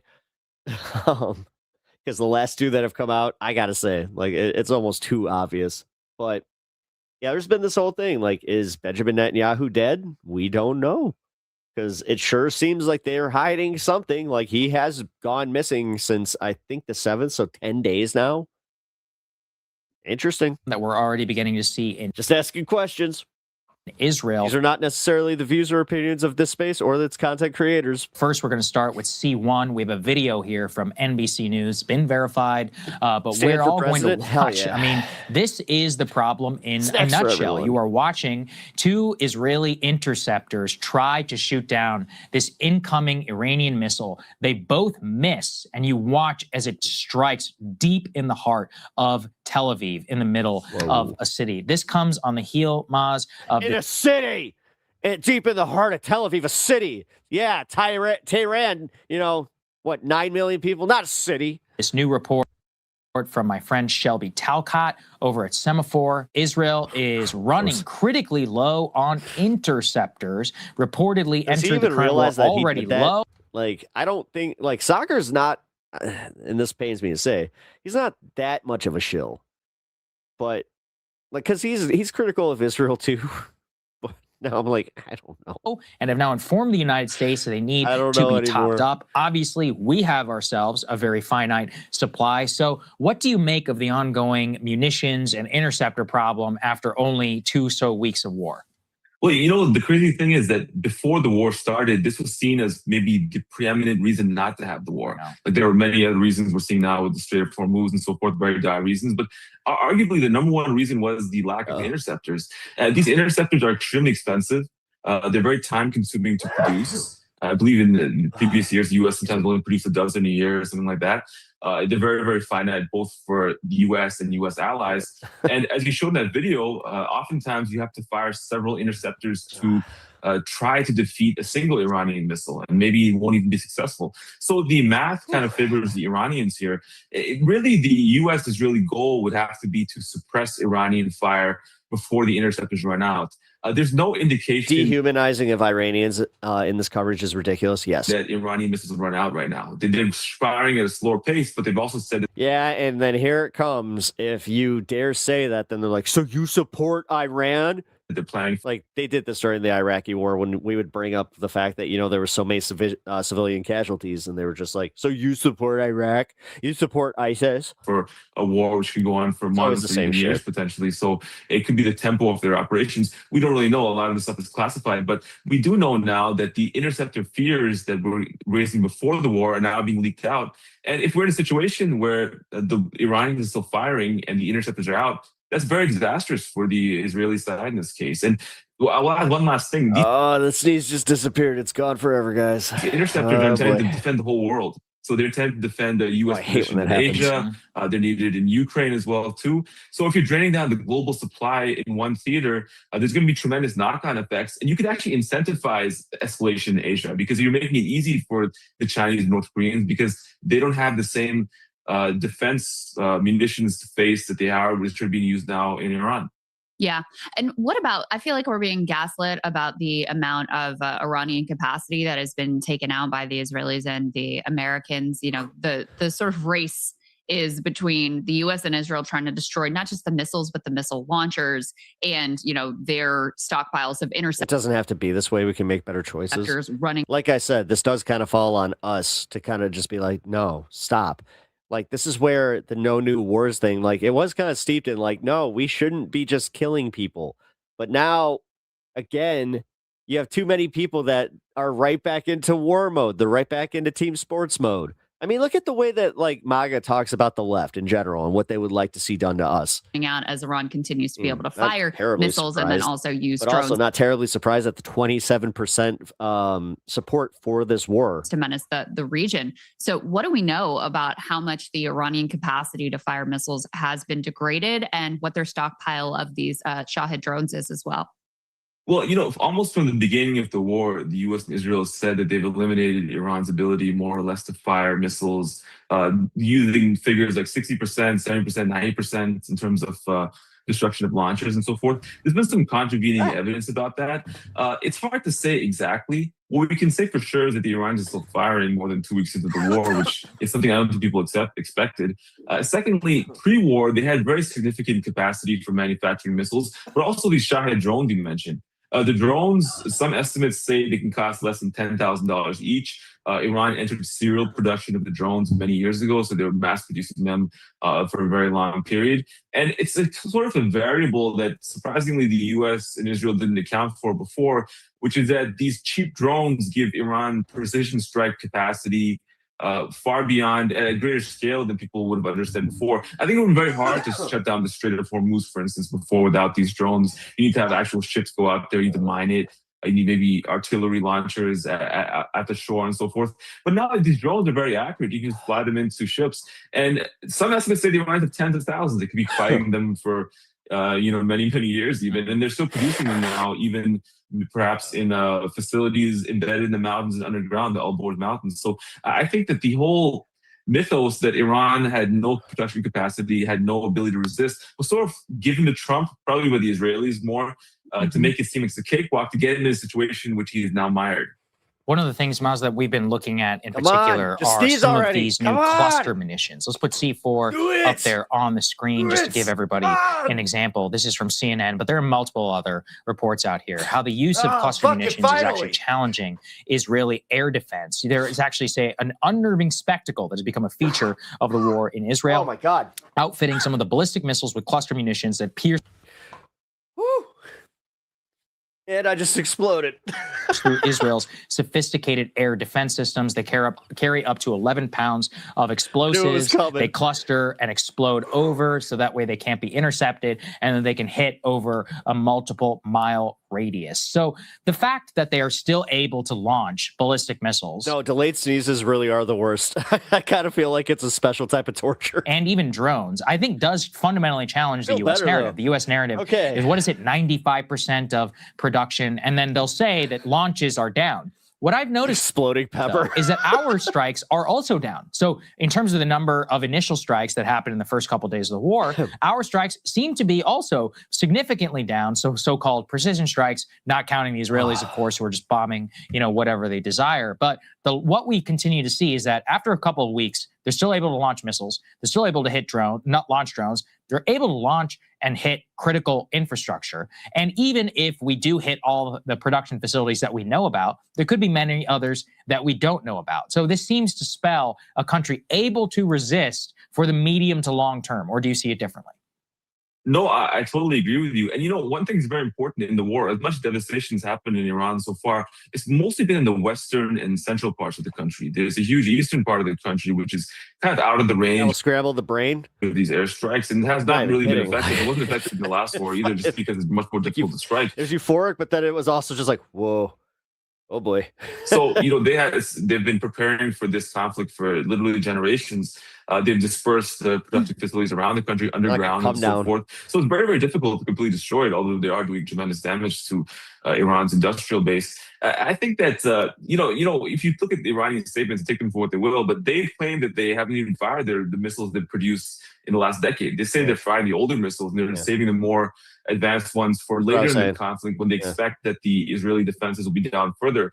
These attacks that have been taking place on the missile defenses in Israel, for instance, they're all basically down payments on future attacks. Because if you can use your less advanced missiles up front, you drain down the defense batteries on those, and then you can use the more advanced ones later on for much more devastating attacks. And that's, it seems, what they're doing. Yeah, the other thing that they're not saying is how, accompanying some of these drone attacks, they have other drones that are filming.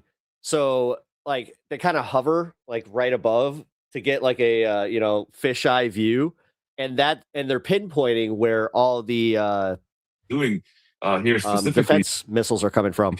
And to your other point, the way that these air campaigns operate is that they're more intense at the beginning. You have all your assets in there. The shock and awe happens up front.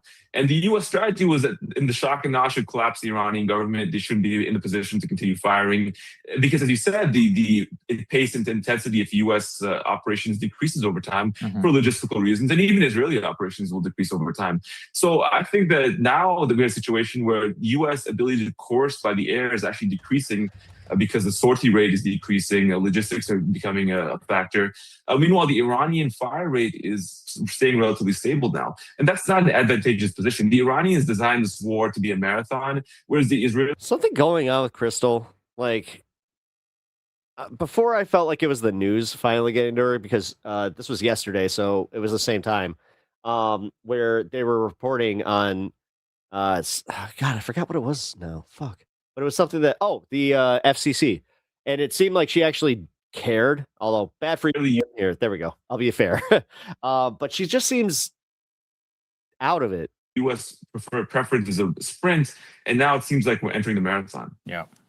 Very interesting. What do we know about the actual She was not paying attention. damage inside of Israel and the GCC member states? These are all authoritarian countries. We've been talking here about the level of censorship, the threats against anyone posting any of the images of destruction. You also have these private satellite companies that have decided to do the bidding of the U.S. and Israel and take down their satellite images so that they are no longer accessible. So we can't see the extent of the damage here.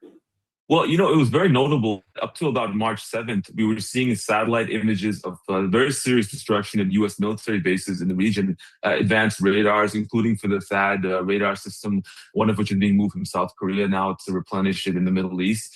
So the Iranians had pretty accurate precision strike capacities against U.S. military assets throughout the Gulf and also targets in the Gulf. And we've seen now reports of people being arrested in very large numbers in the UAE and elsewhere for taking photos of the aftermath of these strikes. Israel has similar censorship in place. I'm not sure the level of extent of total damage per se at the moment, because I don't think the Iranians are actually trying to inflict physical damage, or even kill people specifically. That can be a byproduct of the operations. But no, they're trying to destabilize the market. One thing they're aiming to do is to increase economic pain globally. Say that if you're taking that this down, was like the general consensus for most people. I'm down with you. Specifically, you don't have to have the CIA intelligence to just be like, no, they just, you know how like there's all this money flowing in the UAE. They kind of want to disrupt that in the Gulf states, and also to unnerve the Israelis and keep them in a position of long-term war that can also manifest in greater destruction down the road if the interceptors run out. So right now, the Iranian position is not actually to create mass havoc. They're trying more to kind of keep the temperature at a level that they can maintain and that they prefer. So I think the question now is, what will the response be? And, you know, like I said, and Sagar, you said as well too, the strike rates are going down. So can the U.S. escalate? Will the U.S. have to invade parts of Iran or launch a ground operation? It's actually headed in that direction.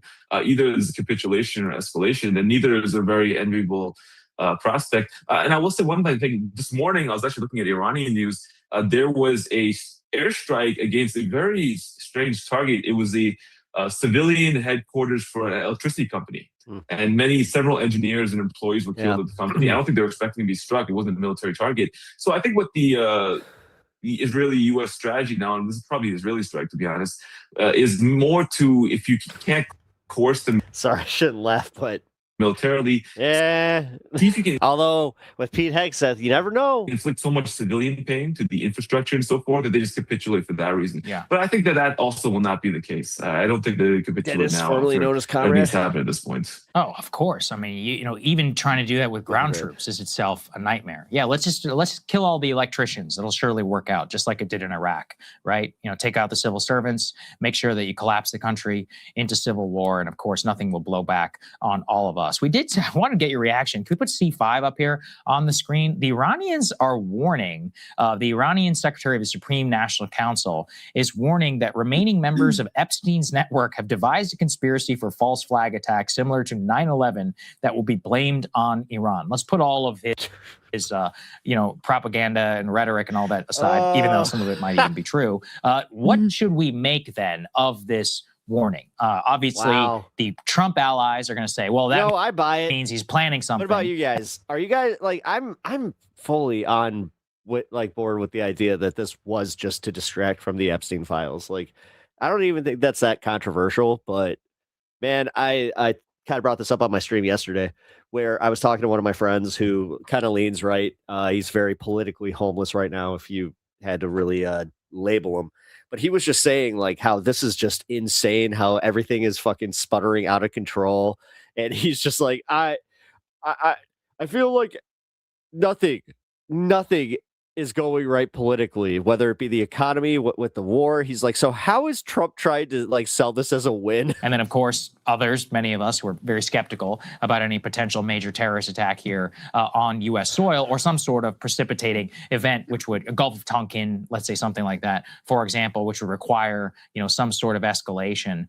It is clear. Are they trying to? What do you make of their statement then of why they're putting it out? Well, I think it's a number of things. First of all, the invocation of Epstein is quite common in Iranian communications about the war, partly because they want to highlight the corruption of the ruling class of the U.S. This Epstein situation going on literally right before the war. So that's something that's become a common part of their public communications. Secondly, I do think they're trying to emphasize that they don't have a conflict with the American public. This is kind of a very consistent messaging in Iranian politics. Even during Ali Khamenei, you have these notorious denunciations of the U.S., but you could often differentiate that from the American people and say it's a conflict with the American ruling class. So this is kind of consistent with that. And finally, I do think that there is a possibility that the U.S. government or the Israeli government especially could engineer a circumstance that creates a casus belli for escalation, or tries to create a greater public support for escalation. Because right now this war is very unpopular with the U.S. It's actually the most unpopular war perhaps started by Poles at its outset we've ever seen, at least in our lifetimes, certainly. Sorry, guys, I'm having a full-blown allergy attack down here. And as time goes on, wars don't become more popular. They become less popular, especially when casualties start mounting. Yeah. And we're going to see very soon when inflation starts going crazy. Yes. Once everything catches up, I said this yesterday, everything is going to catch up and people are going to just absolutely be against this shit. They made good points about how, like, when Bush did this, there was a level of popularity that they could afford to lose. He can't.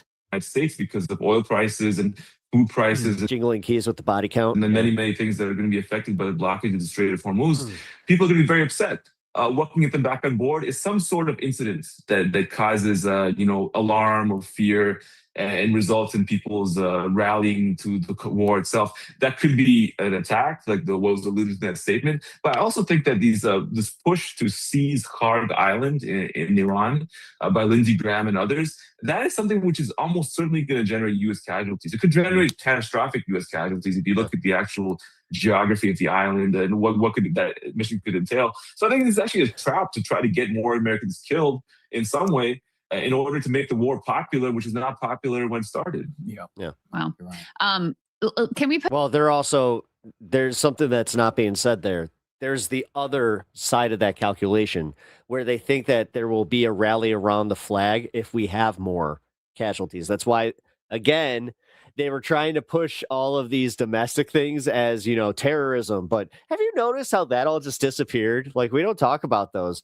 You guys remember where that terrorist attack was even just last week? Put C6 up on the quote unquote terrorist attack. As you know, I'm sure, Maz, there are all kinds of rumors online that Netanyahu has been killed by the Iranians. This is crazy, though. The fact that this is what they said. Waited a few days Hey, I'm and then glad he they're put out talking this about it, video man. of him in a coffee shop. Now the sleuths are saying this one may be AI too. In an attempt to turn this into an intelligent question, I was taking a look at some of the new polling that has come out about Americans' views of Israel. And I mean, compared to where the country has been historically, the negativity that Americans feel towards this country is truly shocking. And I think is evidenced by the amount of excitement over the idea that Netanyahu may have been killed here. You've got overall only 32% of Americans, according to this NBC News poll, who have a positive view of Israel, 39% have a negative view. If you look at the independent and the Democratic numbers in particular, I mean, it is stunning. Only 13% of Democrats have a positive view of Israel. I think most of them are in DC or like Josh Shapiro planning on running for president. So how much of Israel's calculation What about Moskowitz? is the fact that they know the political landscape in the US is changing incredibly rapidly. They know that this current president, who they can, apparently get whatever they want from and who, they funded his campaign overwhelmingly, that his party is very unpopular. He's very unpopular. Democrats are very likely to retake the White House. And then they have a very different situation potentially on their hands with regard to support from the American superpower. By the way, just this doesn't have a lot to do with this, but did you guys see the Freudian slip of Trump yesterday where he called Gavin Newsom the president of the United States, and he said it clear as fucking day?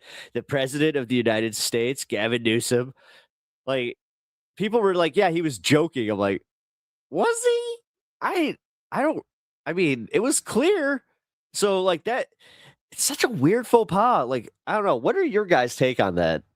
So how much of that logic you didn't see it? All right. Is into, we have time. I'm going to bring it up here. Worst case, I'll bring it up on my stream. Their sense, like it's now or never. We got to do this thing. We got to do it all the way, come what may. Well, it's funny too. When you look at those stats, they're very stark, as you pointed out. I think they're even more stark when you segment them out for age too, because even on the Republican side, it's more the Mark Levin generation, which is a very gung ho about Israel. Even younger conservatives are much more divided, at least about the subject. So I do think that, in a sense, in public support, the clock is ticking. But despite that, it's kind of insidious. I think that they're still trying to hold on to American support, even if there's very low popular support for Israel. Because if you look at the moves that the Israeli government's making here, actually, with this administration, they're trying to embed many more years of cooperation. And, there's one that hits on StreamYard, security-wise, and others. For a very, very long time for Israel, making these memorandums of understanding for maybe 10, 15 years to continue, not funding Israel, quote unquote, but basically, doing defense cooperation, which winds up being the same thing. And likewise, they're maintaining ties with the American elites. So they would. Yes, runny mashed potato brain. That's your take. Like to have a situation where they have a very good relationship with the American elites. They can sort of change the legal landscape, even in the United States, to insulate themselves from It's criticism getting noticeably worse. as much as I just wish the Midas Touch would knock it off with their shit, though. God, every time they like will make a thumbnail with like the fucking most clickbaity title ever. Like he's right there. Like it's about to happen. It's right there. But I noticed that like this all hell is breaking loose. I think it became a bit, or like it's just that they think that it's landing. But I don't know, guys. Aren't you guys a little sick? And especially if you like Midas Touch, can you just chime in and let me know? Do you like what they're doing with all this clickbaity shit, or do you get sick of it too? Because if you get sick of it, please drop comments that they need to knock it off. From the public, it's sort of exploit the corruption of the American political system to keep getting what they Look want. on the left. And I think that they actually aren't committed to giving this up. Maybe they'll have to tone it down a little I hate bit. the fact that they represent us in like some way where a lot of people see that and they're just like, oh, that's what the left does. A little bit more behind the scenes. But I think they would like to maintain a relationship with American elites that survives American public hostility. And that we have precedents for that. The U.S. cooperates very closely with Saudi Arabia for a very long time. Saudi Arabia is not very popular in the United States, but they still get quite a bit out of American elites. And I think the Israelis like to move towards that. But to your point, Crystal, I do Diet Coke. I think that Netanyahu right now is trying to do a bank run on the United States, get as much out of it as he can at the moment, because he mentioned he does have a very pliant U.S. president, but also he's thinking of his own end of his life and his legacy. He wants to be known as the guy who destroyed Iran, who destroyed Gaza, did all these different things. And he knows that he has a great opportunity to do that right now. So I think that it's a confluence of the trends you pointed out, but also Netanyahu's own political calculations. Yeah, literally while you and I are talking, just came across hundreds of thousands of Lebanese civilians being told they will not return to their homes. Israel completely invading southern Lebanon. In a different world, that's a huge headline. Isn't this the first invasion since 2006? And now we're just like, yeah, that tracks. Which at the time was a huge war. Everybody covered it. Now, I mean, effectively being told you can never come back. I don't blame anybody for ever feeling overwhelmed by this, because holy crap, we are going through like we're living through history on like a daily basis now. And then, like I said, we just kind of forget. Like I didn't see anybody even chime in with the I think it was Florida. Oh yeah, okay, we had Fingerbell say it was in Florida. Was it in Florida? Because wait, where was it? I can't even remember where these attacks were. Until quote this. Oh wait, Michigan. One was in Michigan. Where was the other one? It was at some university. Safety of Israelis living near the border has ensured. Who wants to guess that it'll never be insured? The safety of Israelis, and that we just saw another expansion of the Israeli state with its borders. Absolutely. This is there's many precedents for this in the past. And according to it's not boring. Israeli state ideology, the more hardcore versions isn't of it, great. Southern Like Lebanon boring. is part of Israel. So they have a territorially irredentist view towards this, regardless of any security concern. They want it for other reasons. So I think this timeline will age a person. I've noticed that I fucking started it. Like, maybe it's doing this. Maybe it's just my I'm getting closer to 40. It tends to happen. Yeah, I'm starting to notice. It's just one of seven wars where Israelis are fighting at the moment. And it's very uncommon in history for a country to be like that. And the level of death that's happened in Lebanon, basically not reported so much because of all the other wars. Maybe 800 people have been killed in just the 4 or 5 days. Rapidly expanding every single day, the displacement you mentioned. This is really a situation I don't think we've seen since Imperial Japan, a country which is so brutal and so multi-directionally violent that it's almost become part of the national character. And there's also a lot of violence happening in the West Bank as well. Did you guys also see that there's a morale collapse amongst the people living there because they are getting bombarded? There's massive sleep deprivation. Apparently their economy is starting to take a massive hit from this. At the moment, we actually have a chatter that he's a regular on my show. If you guys know, you know. But he chimed in and said that, he was a little sleep deprived and kind of leads to if you're seeing the same videos I am, where there are a bunch of in these shelters, they're getting into fights over letting certain families in. There was a viral video where this guy with a dog wasn't letting people into the shelter, and it was a line all the way up the stairwell. So yeah. There's some unrest happening there, but let's talk about how the Iranians need to rise up, or violence, ethnic cleansing.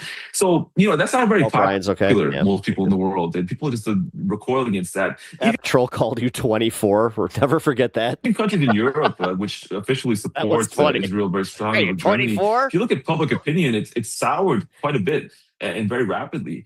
So one wonders if a country can survive a situation where its unpopularity is growing so much more. I do think that they're planning for that, but there's no end game, really. It seems like that's the whole thing here, is there is no end game, and people are starting to really wake up to that with Trump and Israel too, where it's just like, they were more than happy doing this, but there was no end to it. And I think that's part of I think Trump wants this to be a forever war, so he can do the thing where he's just like, I got to be president forever. I'm sorry, it's just how it is.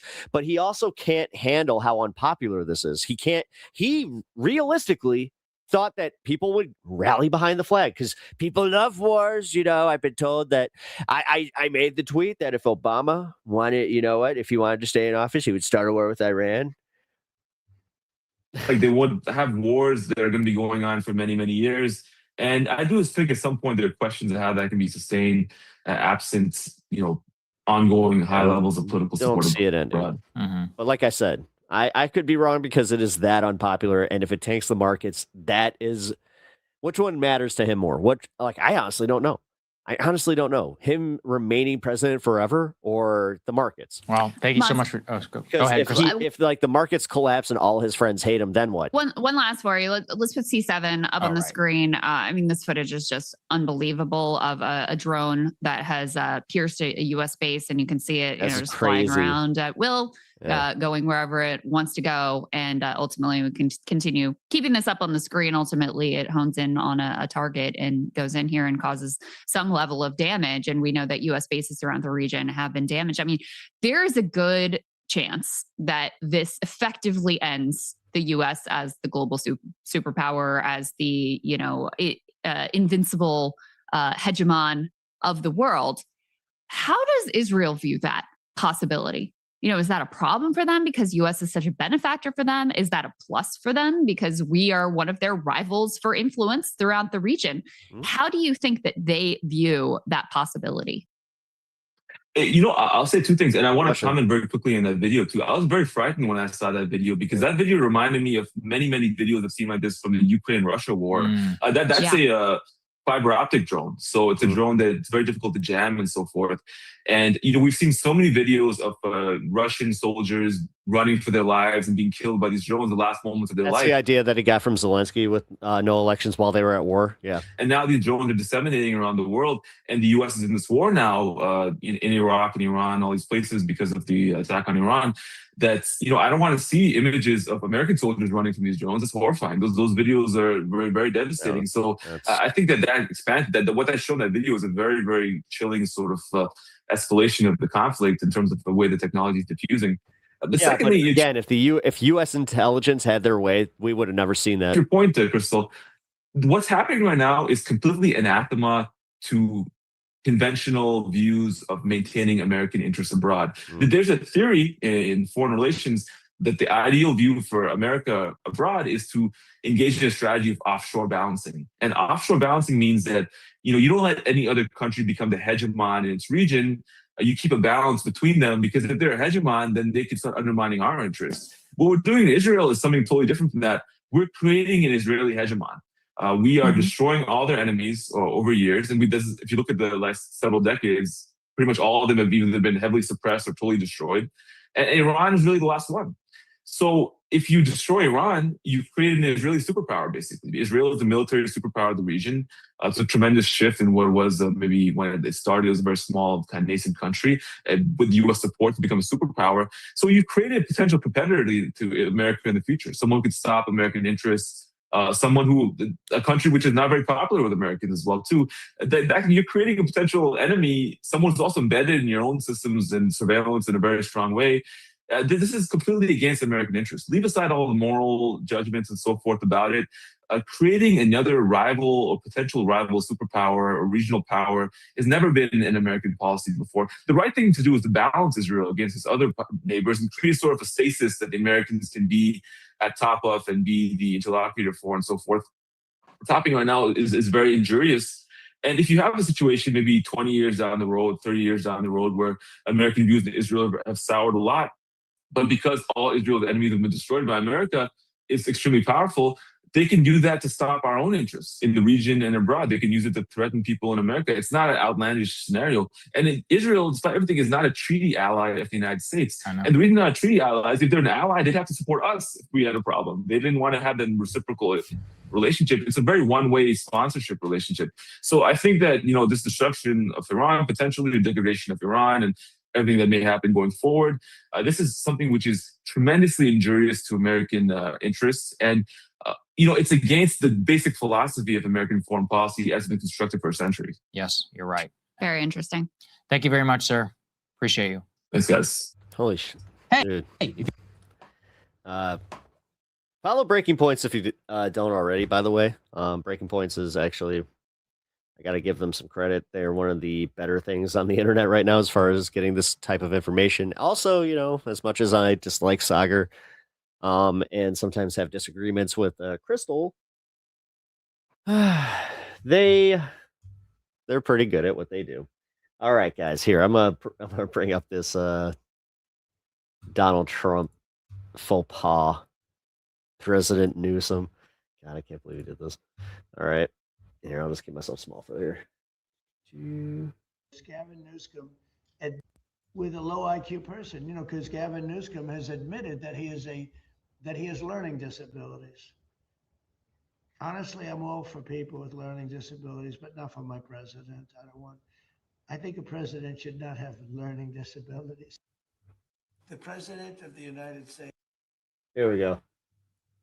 It's Gavin Newsom admitted that. Yeah, there. The president of the United States, Gavin Newsom, admitted that he has learning disabilities, dyslexia. Everything about him is dumb. Yet somehow he can communicate better than you. That is saying something. That's what an asshole, by the way. Just in general. Man, as somebody who suffers and has suffered his entire life from dyslexia, and I was diagnosed late in life, just what an asshole. There's no acknowledgement that it's wait a minute, you do understand that we had to work a lot harder. So if he had academic accomplishments and he has maintained his way through life and being successful, and he has dyslexia, honestly, that makes him even. I'm not even trying to glaze Newsom here. I'm just saying that's just the facts.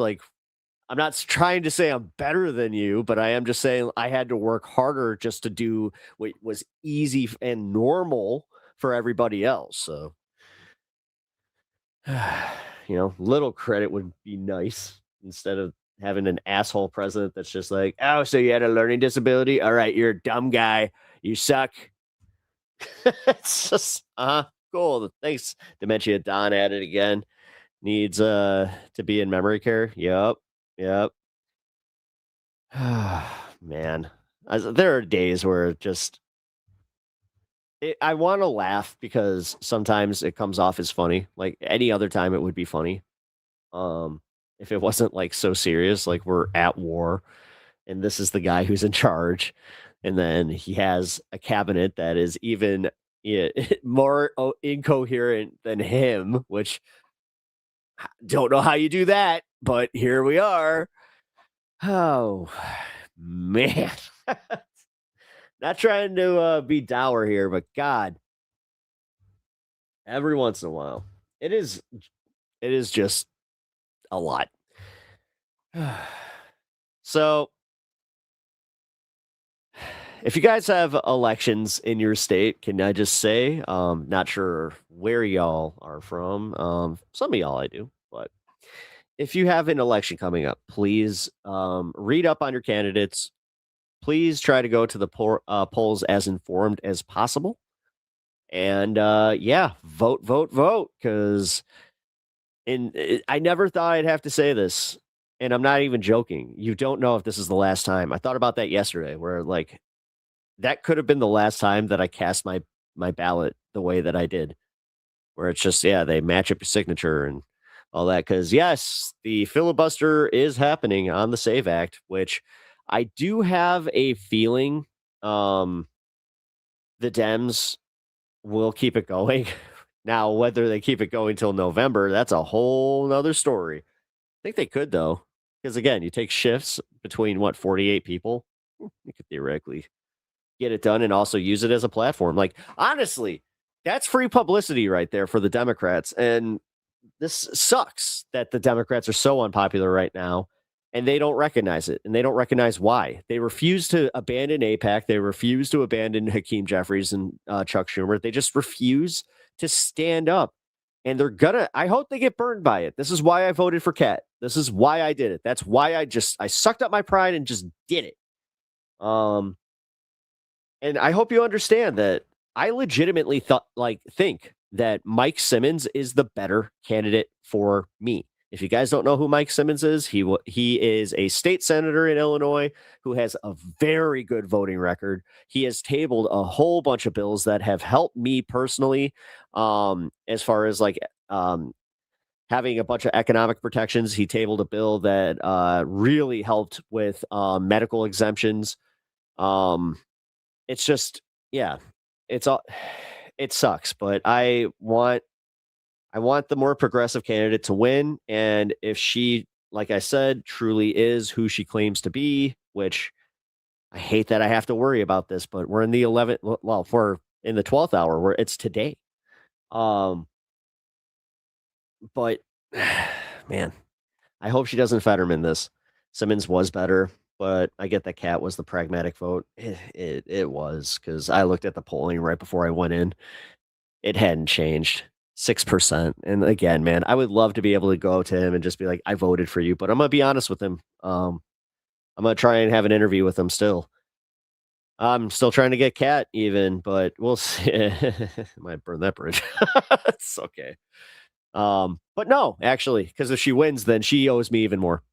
Actually, I'm gonna be an asshole about this. If you're a fucking politician, no, you owe me. You fucking owe me.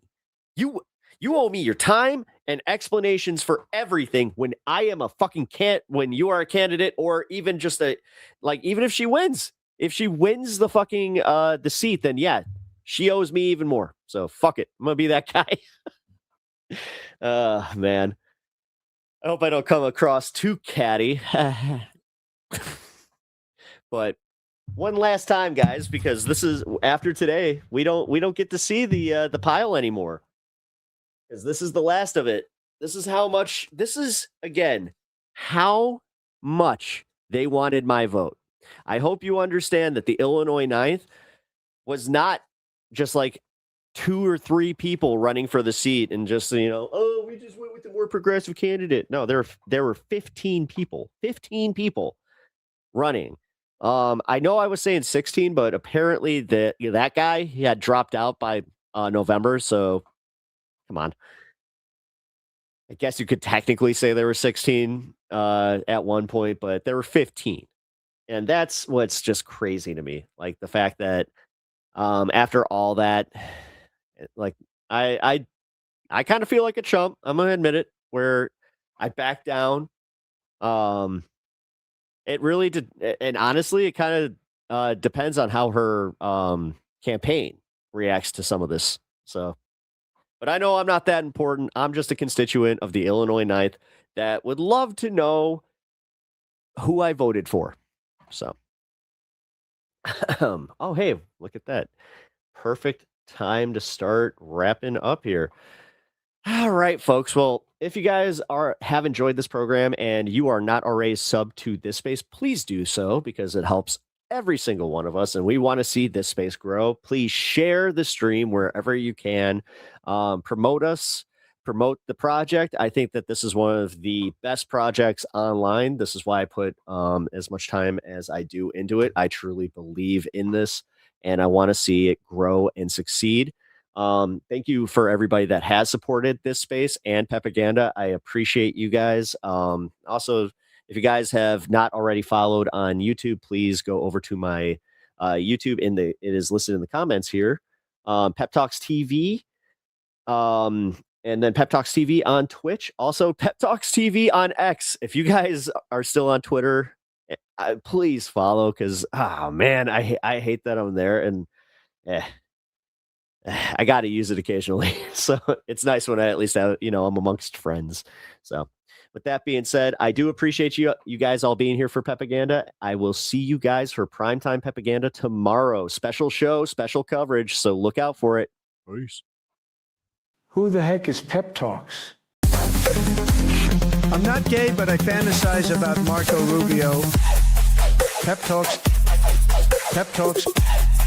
Pep Talks. Let's eradicate the Kung Flu. I'm literally coming. Pep Talks. Pep Talks. Who the heck is Pep Talk? They want our women.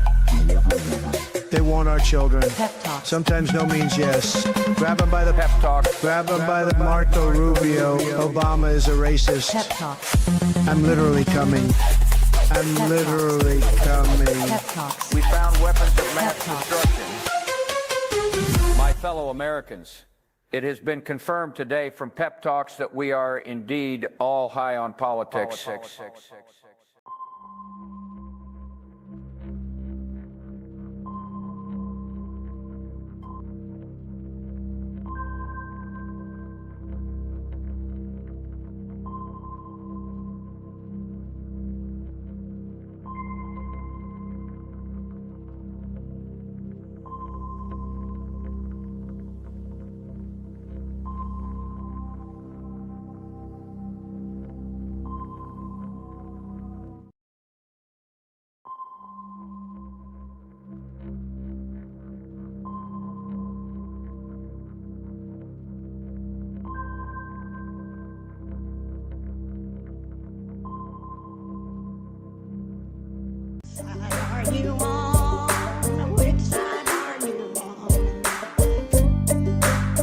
The largest union talk radio program in the South. This is the Valley Labor Report. My name is Jacob Morrison. My co-host is Adam Keller.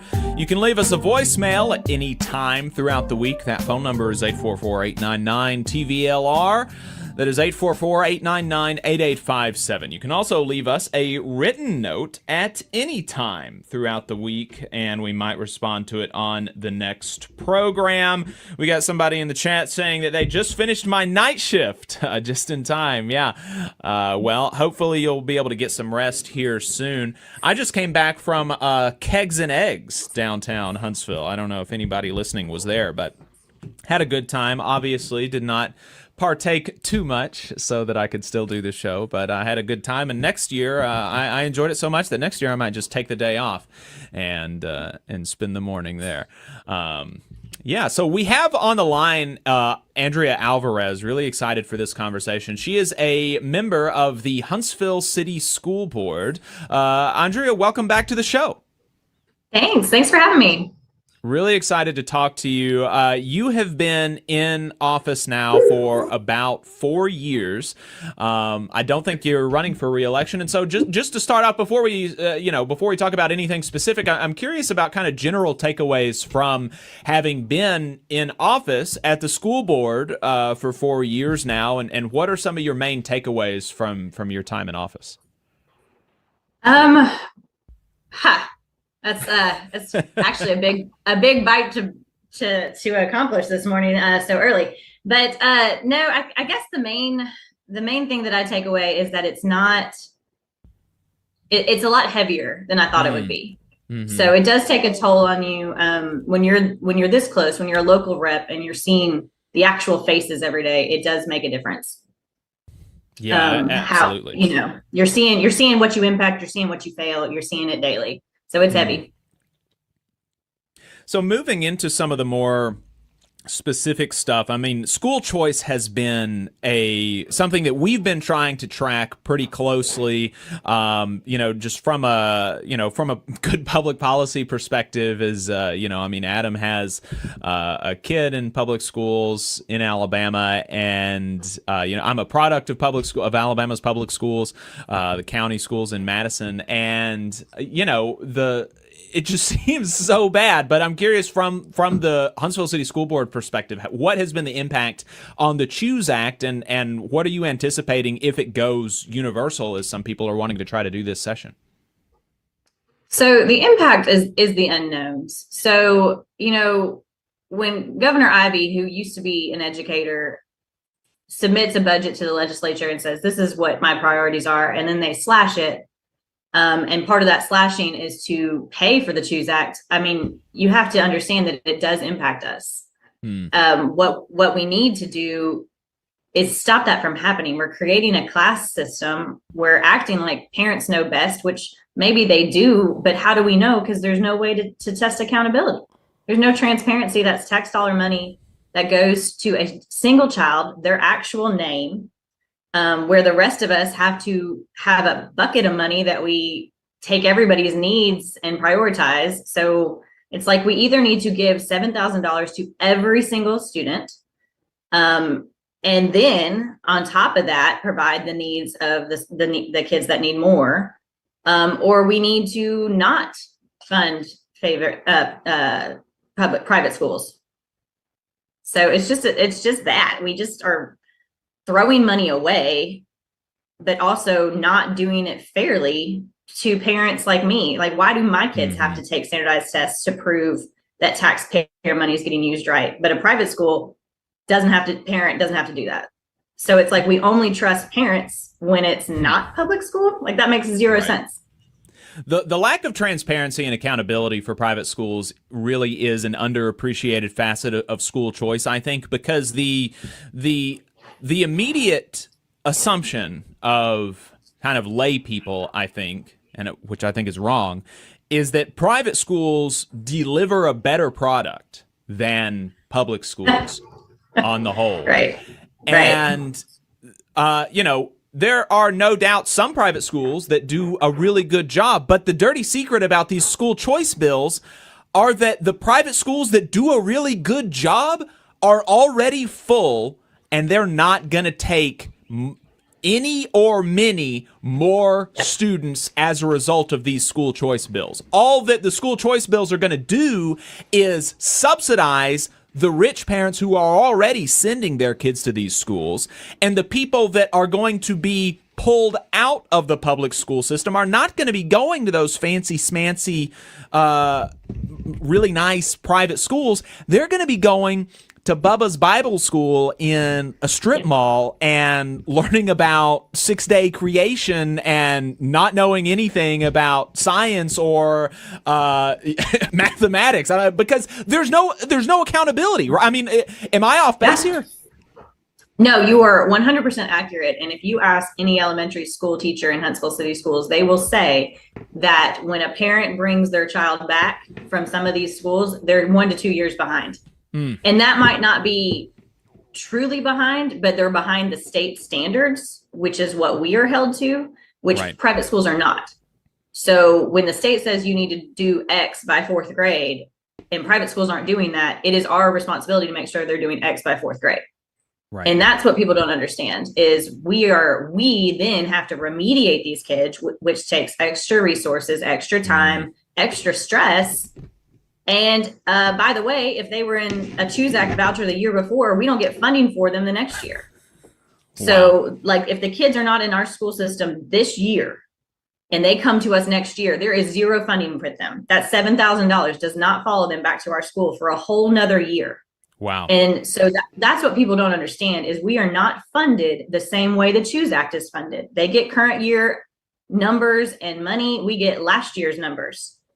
And that's impactful. So every year is just a change in how many kids we have, where they go. Providence Elementary had a change in their average daily rate by 300 students. So from one year to the next, we had 300 kids with no funding. Wow. And we have to take that from our other schools. But private schools, like I said, the money follows the child. It's actually in their name. We don't get that. Well, and when all of this was first starting, it was around, there was a big discussion about it during the gubernatorial election in 2022, and we had Tim James on the program to talk kind of generally, and we also talked about school choice. And I remember relaying to him some of the studies that have demonstrated that specifically that the average student who is pulled out of a public school as a result of these school choice vouchers end up performing more poorly on standardized tests than students who stayed in public schools, right? So that's a very specific thing. It's not saying people who have always been in private school are performing worse or whatever, but the people who ostensibly the whole thing is about protecting, right? It's about protecting the people in these quote unquote failing public schools and giving them a better alternative and pulling them out of the current system. The people who actually, the average person who actually leaves the current system does worse is the kind of general consensus. Yeah. And he did not believe it. He was like, well, I bet that's, teacher union propaganda. And, so it's, but when you, and I didn't even really fully get it until a couple of years later, because I didn't push back I've gone back and listened to that interview, and I didn't push back, I don't think, in an adequate way, because I didn't fully get it, because I also still kind of had the impression of, private schools are kind of fancy smancy, and so why wouldn't they get a better education in these fancy smancy private schools? But that's, the fancy ones aren't the ones that people get to go to generally, who are being pulled out of the public schools. They're going to these, kind of fly-by-night things. And there's been a huge scandal in Florida over the last year of, somebody in government who's been making, buku bucks on this and not delivering a good education. Yes.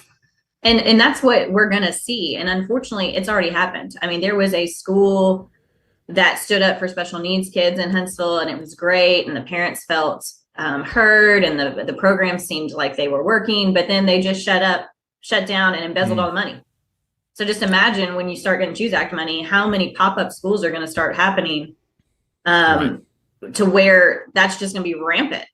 And you can lie, you can do another name. You could just say, look how great this school is. I'm a annex of, Randolph, and no one's going to check you. And then next thing you know, they took all your money and ran. And then guess what? Those kids have to come back to public school. So it's disruptive. It's impactful to us. Like I said, we're not funded for it.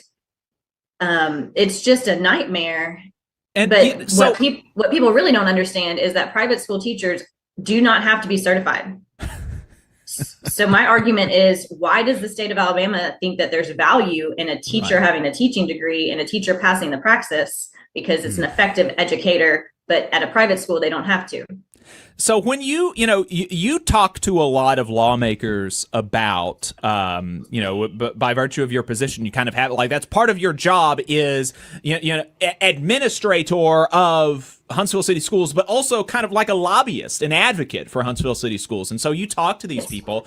And so when you talk to these people and you try to lay out these problems, what do the pro school choice people say? Like, how do they respond?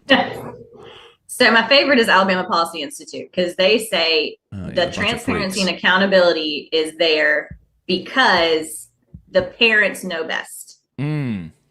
And I'm like, great, fine. Then I also know best for my kids at public school. But we don't look at it that way. And they will say, out of both sides of their mouth, they will say public schools need more transparency, more laws, more accountability, because for whatever reason, we're not trusting those parents. We're only trusting private, usually religious school parents. They clearly know best. And as someone in the school system, I will tell you, there are some really, really terrible parents. There is no doubt about that. And the last thing we need is to let them homeschool their kids. But if we're going to say parents know best, then you take that with the good and the bad. And we all need to say that we know best. And there should be zero education laws, and there should be zero education oversight. and we should all just build our own community schools, which I'm not technically against, but that's not how we're set up right now. Right. Yeah, it's all very concerning. I mean, I would very much be against that. I mean, I think the public school system has been a huge boon for this country, I think. And, you know, there are obviously things that we can do to improve it. But the idea that we, you know, just give $7,000 to Bubba's Bible School and have no accountability about what they're teaching their students and how effectively the students are learning it. It just does not make any sense to me, right? And the people that are pushing this are supposed to be the real smart, pencil pushing business people, value driven, peak performance. You know, we want to make sure that we're getting the most bang for our buck. Every dollar that we put in, we got to get 14 out. And they're just like, well, we don't, you know, if it's going to this little rinky dink religious school, then maybe we don't need that much. You know, it really, I think, in my opinion, you don't have to co-sign this, but I think it really reveals that the driving push behind this is not about improving education. It's not about saving poor kids. It's about allowing indoctrination and and kind of de-educating the public. It's also it's a grift. I mean, these people are paying for private school and then they don't have money to go to Disney, and so now they're going to get enough money to go to Disney. It's really that. It's the middle class trying to get it all, and the only way that they can get it all, because they don't want to work hard, is they want to get the grift from the government. Well, and that's what is frustrating to me. Yeah, and I can imagine the frustration being in a board position, you know, seeing this happening and how it's impacting local districts. You know, to your point, Jacob, I think public education in this country has been one of the strongest safety nets we have left, because public schools are charged with accepting all students. Doesn't matter what you look like, where you come from, how much you know, what you don't know. As public schools, they take all, and that is their mission. And it is a relief for so many families. I mean, most educators, if you ask them if they're being honest, they recognize that a lot of what they're doing is babysitting so that parents can be at work. And that is a lot of what employers see the value as. But to your point, Jacob, it's really, really important for a democratic, thriving community that young people be educated, that they have critical thinking skills, that they are able to be responsible adults who can, you know, think critically and make good decisions. That is really an imperative for all of us, for the social contract, right? Because we all have to live with each other. And I don't want to live in a society where less and less people are educated. That is scary. It's bad enough as it is. But I did want to switch gears because I know that you were in D.C. not too long ago talking to some of our folks up there who are supposed to represent us. And you were there really fighting for special education. So I was wondering if you could talk a little bit about that. What's going on with special education? Why were you in D.C. and how did that go? Yeah. So what we are seeing now is there's a blurred line between the responsibilities for educating all students and what it takes to get them to the point where they can be educated. That's typically for special education. There's a lot of, we have to do a lot of preliminary work to get a child to the point where they are able to accept the content and learn to the best of their own capabilities. What we're seeing though are children that are so dysregulated that we find it to be more medically in the field of medicine to fix, to get them to the point where they can actually learn. We are not trained as mental health professionals to regulate a child enough to learn spelling words. That's where we are. And more laws are pushing this medical piece down to us to where we are hiring psychiatrists and we're hiring mental health professionals in our school. And so I'm going to DC and I'm saying, we've got to unblur these lines. If a child has a fever, they're not allowed at school. If a child breaks their leg, we are not responsible for casting it. But if a child is having a manic episode, suddenly that's our responsibility. And we need programs that help us do that because right now there's none. We have children who are in psychiatric wards, get released at 7 a.m. and come back to kindergarten. And it's highly disruptive. The children are not well enough for school. And we've got to develop programs to where we can get them well enough to where they can rejoin the general education classroom. But just throwing this on a teacher, plus, what if this teacher's 22 and it's her first year? This is too hard. And we need to have legislators help us with that. Yeah, I know from my experience in the classroom that so many of the challenges that I dealt with and really my students and their families were dealing with were issues that were not within my capacity to resolve. Mm-hmm. Right. Yes. I could not fix the fact that little Johnny's lights got cut off earlier in the week, Right. or that mama hasn't been home in days, and that the only hot meal they get is when they're at school. Yes. And that's so many of our families are struggling, and the public schools are like you said, kind of left to just resolve all of this. Yes. It's put on the shoulders of the public schools to try to fix poverty, to try to fix racism, to try to fix incarceration, drug epidemics, all the issues that are plaguing our communities. And, teachers alone can't do that. That's unreasonable. And I've always felt, inspired. I started teaching in 2012, which was the same year the Chicago Teachers Union went on their big strike for the school Chicago students deserved. And what really stood out to me was how the issues they were advocating for were good for kids. They were good for the families. It was providing these sorts of resources, recognizing that some of our kids are being left behind. And it's not our teachers' fault. It's not because the teachers aren't trying or the schools aren't trying. They're not given the resources and the programming needed and the professionals needed to make that impact. And I was wondering if while we're kind of talking about the federal stuff, I know there's been a lot of developments that I haven't tracked as closely as I used to, but there has been some developments from the federal side of things. And, typically public education is a very localized issue. In Alabama, as we've already alluded to, the state legislature has a huge role to play, setting, the vast majority of the funding and the laws and regulations. But the federal government does play an impact. So I'm just curious, from your perspective on the board over the past year or so in this Trump administration, have you noticed any changes so far, or are there any changes that y'all anticipate? Actually, not really. To be honest, the state definitely has more impact to us when they're making cuts or laws or decisions. The federal government has been pretty steady.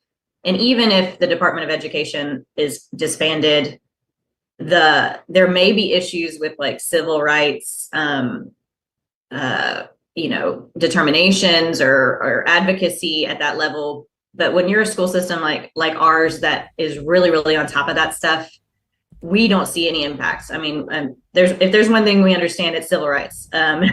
We have that one down to a T. So we do our best to support our SPED population, to support our minority population, and to us, it's just another day of business. We haven't seen much change at all. Okay, yeah, that's something I've been tracking because obviously there's been a lot of conversation about, the wife of Vince McMahon from WWE fame leading our Department of Education and attempts to abolish it. But you're right. Yeah, I think it is for a lot of districts, it's not something they're feeling yet. Obviously, when it comes to the Office of Civil Rights and protecting marginalized communities, that's a big concern in some districts for sure.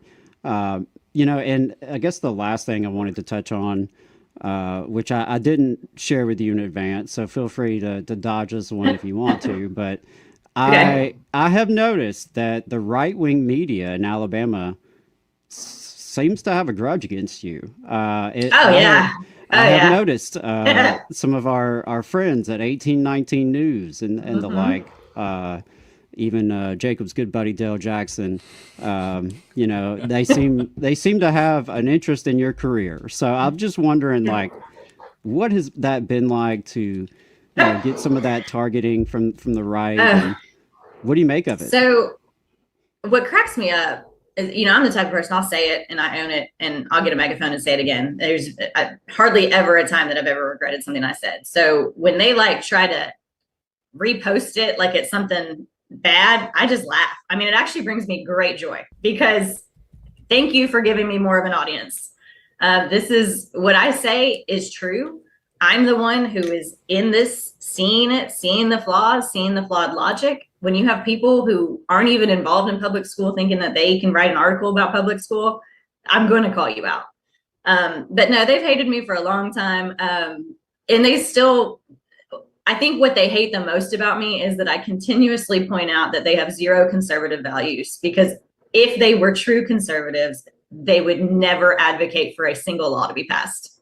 And these people are passing laws that they think match their own morals, which is an anti-conservative stance. They might as well be far left, because anyone who wants laws passed to validate their own beliefs is not a conservative. And they hate when I point that out. Well, and one thing I know I want to put on people's radar here in the Huntsville area is that 3 school board seats will be up for election in August. Do you have any words you want to share with educators and parents and the community as they face that decision in August about, who they want to run the Huntsville City School Board, and, what should they be looking out for?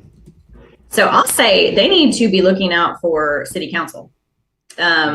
We need a better partnership with city council. We need city council that puts schools first, like Madison City does. So if I was going to tell you to really focus on a vote, I would focus on city council that supports their schools, because we are the biggest backbone of the society they're trying to build, and they barely even communicate with us. All their annexes, all their decisions to bring in major corporations, they don't realize how taxing that is on us. Like I was saying earlier, we only get funding a year from the enrollment of a year prior. If you throw up 800 houses, that harms us. So we need city council that is a partner with us, partner with everything else in this city, like that involves infrastructure, roads, hospitals, because they're just doing everything in the name of growth and not thinking about the infrastructure. And we are key infrastructure. Yeah, that's right. Absolutely. I mean, public schools are the backbone of our infrastructure in a community. Yes. And I think you're right to point to that. There's a lot of growth in this community. It's growing fast, but what kind of growth and who's going to benefit? And are folks going to be left behind? I think those are real questions to ask going into those municipal elections in August. And I appreciate you pointing that out about the city council. I think, for any local school system to be effective, you really need strong partnerships with all the players, and you need strong communication. It's not that you're always going to agree, but you at least need to be talking to each other and keeping each other in the loop on what's going on, so everybody can make plans, if nothing else. Yep. But was there anything else you wanted to leave us with today? Really appreciate you making some time this morning. No, just remember that legislators should be taking your calls. I had no problem going to DC and making visits with people that I have negative things to say about sometimes, because they still owe me as their constituent a chance to talk to them. I talk to anyone who has ever reached out to me. I've never turned anybody down, but our state reps might be turning people down. We need town halls. We need to get the voice out, because if you don't like something, it's typically going to be more at the state level, and we need to start holding them accountable as well. They work for us, and I work for my constituents. That's how this works. Amen, sister. And I tell you, the entire state government is up for election this year. Every state legislator, the governor, you name it, pretty much, even some of the state board of education, right? So there's a lot of opportunity this year. And I would encourage listeners to take these next few months as your time to interview these candidates, do your homework, find out what you like and don't like about them, find out where they stand. And the legislative session's not over. It's not too late to contact those lawmakers right now. Let them know how you feel about these issues. Well, thank you so much for joining us. We really appreciate it. Appreciate all your work on the Huntsville School Board, and definitely keep us in the loop. If there's anything going on, we'd like to know. Sounds good. Thank you for having me. All right. Appreciate it. We're going to be talking to another elected official next week. We'll be talking to State Senator Larry Stutz. My state senator. Your state senator is Larry Stutz? That's right. Yeah. First time I've ever had much of a conversation with him will be on the show. To Miss Alvarez's point, Senator Stutz has not always been the most responsive. He responded right away to me. Maybe you're just mean, Adam. I don't think I was that mean. I've been fairly pleasant. He responded very quickly to me. Well, you were offering a media appearance. Well, I was just a constituent complaining. That's crazy. He's out of and I was also very appreciative because I have sent him a nice note about this bill. And so, yeah, we'll see. We'll see how the conversation goes. He's out of Tuscumbia, though. Yes. So his district comes all the way from Tuscumbia to Athens. Wow. Yeah. That's a big district. Yeah. Yeah. I don't think he spends much time in Athens. Yeah, well, we're going to be talking to him about his prison reform legislation, which it seems like the legislation is dead this session, but he got the executive, the governor's office and the DOC to go ahead and basically implement key portions of it. Like right now, like in the next couple of months, they're going to be, and so, still seems really good. And then also wanted to talk to him about the Huntsville Hospital acquisition because he is so far the only public official to do any sort of media or news release about this. I mean, right. we know like public officials that have been opposed to it, or at least very skeptical of it. But he's the only one that's made any official public pronouncements on it. So wanted to talk to him about that too. So be talking to and the primaries are coming up, and we need to have some people on to. Yeah. Hey, there's a lot of candidates who want to appear on the Valley Labor Report is what I'm hearing. They want to get that TVLR bump, apparently. All right, we're going to take a break and we'll be right back. See y'all in a second. The attorneys at Maples, Tucker & Jacobs have stood with the working people of Alabama for over 40 years, providing skilled legal representation for your workplace injury claims. When you are injured on the job, it can be a scary time. The attorneys at Maples, Tucker & Jacobs have the experience to guide you through the process to make sure that you and your family are properly taken care of and your rights are protected. If you need help, call the attorneys at Maples, Tucker & Jacobs at 855-617-9333 or visit online at www.mtnj.com. No representation is made that the quality of legal services provided is greater than the quality of legal services provided by other law firms. Support for the Valley Labor Report comes from the International Federation of Professional and Technical Engineers Union. Learn more by visiting www.ifpte.org. Are you looking for a better future, a career that can have you set for life, and to be a part of something that's bigger than yourself? If you are, then consider a skilled trades apprenticeship with the International Union of Painters and Allied Trades. The work of IUPAT is all around us, from the industrial painters who work on the bridges to drywall finishers, floor coverers, the glazers who install the glass in our skylines, and so much more. With an IUPAT apprenticeship, you earn while you learn and receive benefits while learning the trade, including a pension. We provide world-class education free of charge. That's right, no student debt. Our starting salaries for apprentices that graduate is above the national median salary with benefits for entire families. And you have the flexibility to take your trade wherever you'd like in the country to work.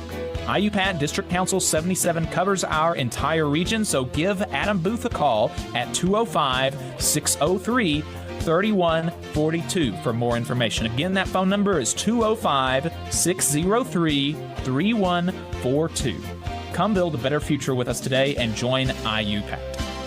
We're the nurses, firefighters, and claims representatives that help keep our government services running. We respond to natural disasters. We care for our nation's veterans, and we investigate discrimination in the workplace. We are federal and D.C. government workers, and we are proud to serve the American people. Working in more than 70 agencies across the government, we know we can fulfill our mission because our union has our back. Learn more at afge.org.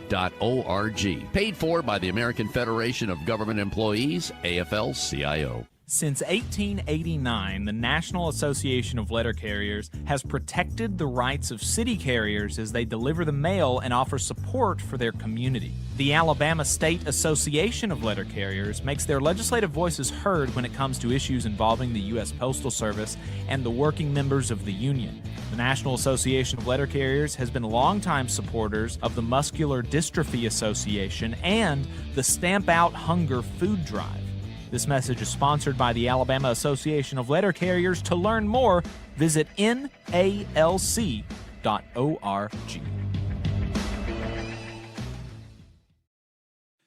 Unite Here is also a supporter of the Valley Labor Report. They are a labor union that represents 300,000 working people across Canada and the United States. Their members work in the hotel, gaming, food service, manufacturing, textile, distribution, laundry, transportation, and airport industries. You can learn more about Unite Here at unitehere.org.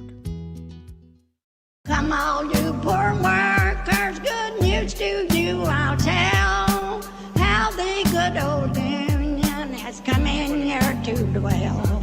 A battle in the heart of Alabama caught our attention. Coal miners in one community, they've been on strike now for months. Working as long as 12 hours a day, 7 days a week, in some of the most dangerous conditions. I really think that the labor movement is the single greatest force for democracy in the history of the United States. The story of Alabama is a story of not just resilience, but of militancy. I say no contract, you say no code. No contract, no contract. If we ain't all free, ain't none of us free. You're listening to Alabama's only union talk radio show, The Valley Labor Report, with Adam Keller and Jacob Morrison. That's right, folks. From the mountains of Tennessee to the bayous of Louisiana, broadcasting online and on the radio from the heart of the Tennessee Valley, the Spice Radio Studios in Huntsville, Alabama. This is the Valley Labor Report. My name is Jacob Morrison. My co-host is Adam Keller. Today on the program, we just talked to a Huntsville City School Board member about education, and we're about to talk to an Alabama auto worker about organizing the unorganized. If you missed anything, you can find us on Facebook and YouTube at The Valley Labor Report to check it out. If you'd like to call in, you can do that here in about 30 minutes. We'll open the lines, 844-899-TVLR. That is 844-899-8857. You can send us a written note at tvlr.fm/contact as well. If you haven't gotten enough of us by the time that we wrap up here on the radio, or if you just want to see what we're up to throughout the week, you can find you can find us anywhere you find anything online. In particular, at our website, though, that's tvlr.fm. But we are also on YouTube, Facebook, and wherever you get your podcasts, all at The Valley Labor Report. Just a reminder, your support helps us stay on the air. A huge portion of our funding comes directly from our listeners, so if you want to become a sustaining donor to the program or make a one-time donation, you can go to patreon.com/The Valley Labor Report or tvlr.fm/donate. We've got a bunch of cool merch for sale at tvlr.fm/store. And finally, if you're a member of a union, then you should try to get your local, your district council, your region, or your international to sponsor the show, and you can reach out to me for more details on that. That's right, folks. Yeah, we really appreciate all of our donors, all of our sponsors. You help make this project happen, and you help amplify the voices of working people here in the South, so we really appreciate it. Let me add a disclaimer that any viewpoints or opinions expressed in this program belong solely to their author and do not necessarily represent any organization or sponsor. And we want to welcome all of our listeners, whether you're on YouTube, Facebook, WVNN, WZZA, WHIV, WGOW, WMSP, Means TV, or through your favorite podcast app. And we are proud to be part of the Labor Radio Podcast Network and encourage our listeners to check that out at laborradionetwork.org. And as most of you know, we are not media professionals, just a few diehard unionists who want to amplify the voices of the working class in the American South. We're hoping this project can make a difference on that front, and we can't do it without you, so we want to thank everyone for tuning in today, whether you're a loyal fan or first-time listener. We appreciate you spending some time with us. Every week in the South, workers organize new unions, they bargain new contracts, they fight for good legislation and against bad legislation, and they put the boss in their place. Last week in the South, 539 workers in 8 bargaining units went public with their union campaigns. 67 workers in 2 bargaining units are trying to decertify their union. 291 workers across 7 bargaining units unionized. 267 workers in 3 bargaining units voted against unionization. 10 workers in 1 bargaining unit withdrew their petition for a union election, and 131 workers in 3 bargaining units decertified their union. Here are the details. In new union campaigns, 60 workers at U.S. Foods in Salem, Virginia, filed a petition to hold a union election with the International Brotherhood of Teamsters, Local 171. 416 workers at Molson Coors in Elkton, Virginia, filed a petition to hold a union election with the Teamsters, Local 29. 15 workers at Starbucks in Springfield, Missouri, filed a petition to hold a union election with Starbucks Workers United, as did 19 more workers at a location in Johnson City, Tennessee. Workers likely pushed by their employer and helped by the National Right to Work Foundation filed a petition to decertify Wells Fargo's Workers United, WFWU-CWA, as the union representing 8 workers at Wells Fargo in Spring Hill, Florida. There was also a decertification petition filed against WFWU at a Wells Fargo location in North Carolina only last week. Not a good sign for the burgeoning union campaign that has won so far 29 union elections and represents 900 bankers at Wells Fargo. 15 workers at Houghton Equipment Company in Charleston, West Virginia, filed a petition to hold a union election with the United Association of Plumbers and Pipe Fitters, UA, Local 625, and 5 workers at the Children's National Hospital in Washington, D.C., filed a petition to hold a union election with the District of Columbia Nurses Association, DCNA. In election results, 5 workers at Current Affairs magazine in New Orleans, Louisiana, secured voluntary recognition for their unionization with the Chicago News Guild, Local 34071.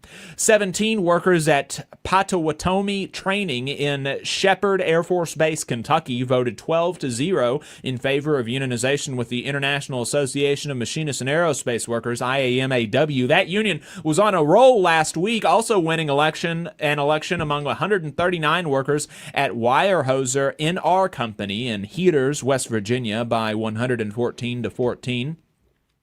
9 workers at Sofitel, Washington, D.C. in Washington, D.C. voted 4-4 in a decertification election with the International Union of Operating Engineers, IUOE, Local 99, and ties go to the employer, so IUOE Local 99 was decertified. 69 workers at Sofitel, Washington, D.C., Lafayette Square in Washington, D.C. voted 29-31 in favor of decertifying Unite Here, Local 25. The National Right to Work Foundation aided the anti-union campaign in this election and the one among the IUOE represented workers as well. 246 workers at Cargill Meat Solutions in Fort Worth, Texas, voted despairingly closely against unionization with the United Food and Commercial Workers, UFCW, Local 540. The election was 110-115. 36 workers at the American Chemical Society in Washington, D.C. voted 24-1 in favor of unionization with the Washington-Baltimore News Guild, Local 32035. In grievances, unfair labor, in strikes and bargaining, how would you feel about an immediate 18% raise and a total pay raise of between 35% and 47% over the next 5 years? That's what 11,000 workers in more than 5 unions were able to bargain for at the Ingalls Shipbuilding Yard in Pascagoula, Mississippi. Members just ratified the new contract at the largest manufacturing employer in the state. Very cool that the largest manufacturer in Mississippi is union. And the contract will run through March 8th, 2031. One of the unions, the Sheet Metal Air, Rail, and Transportation Workers, SMART, Local 442, said that they used the contract campaign to organize getting dozens of new members and bringing their density up to 80% of the bargaining unit that they represent. They also said that in addition to the huge general wage increase, they secured a 10% increase in the shift differential. Really good news out of Mississippi last week. Tenants in Kentucky also just won the first ever collectively bargained lease in the South. You heard that right. Last week, the Kentucky Tenants Union announced that they had ratified their first contract with the Texas-based OSPM, a company that owns 1,200 units across Kentucky, Indiana, and Texas. The contract covers 2 buildings in the company's portfolio that have 115 units between them. It officially recognizes the union and promises to recognize future unions at buildings in the company's portfolio.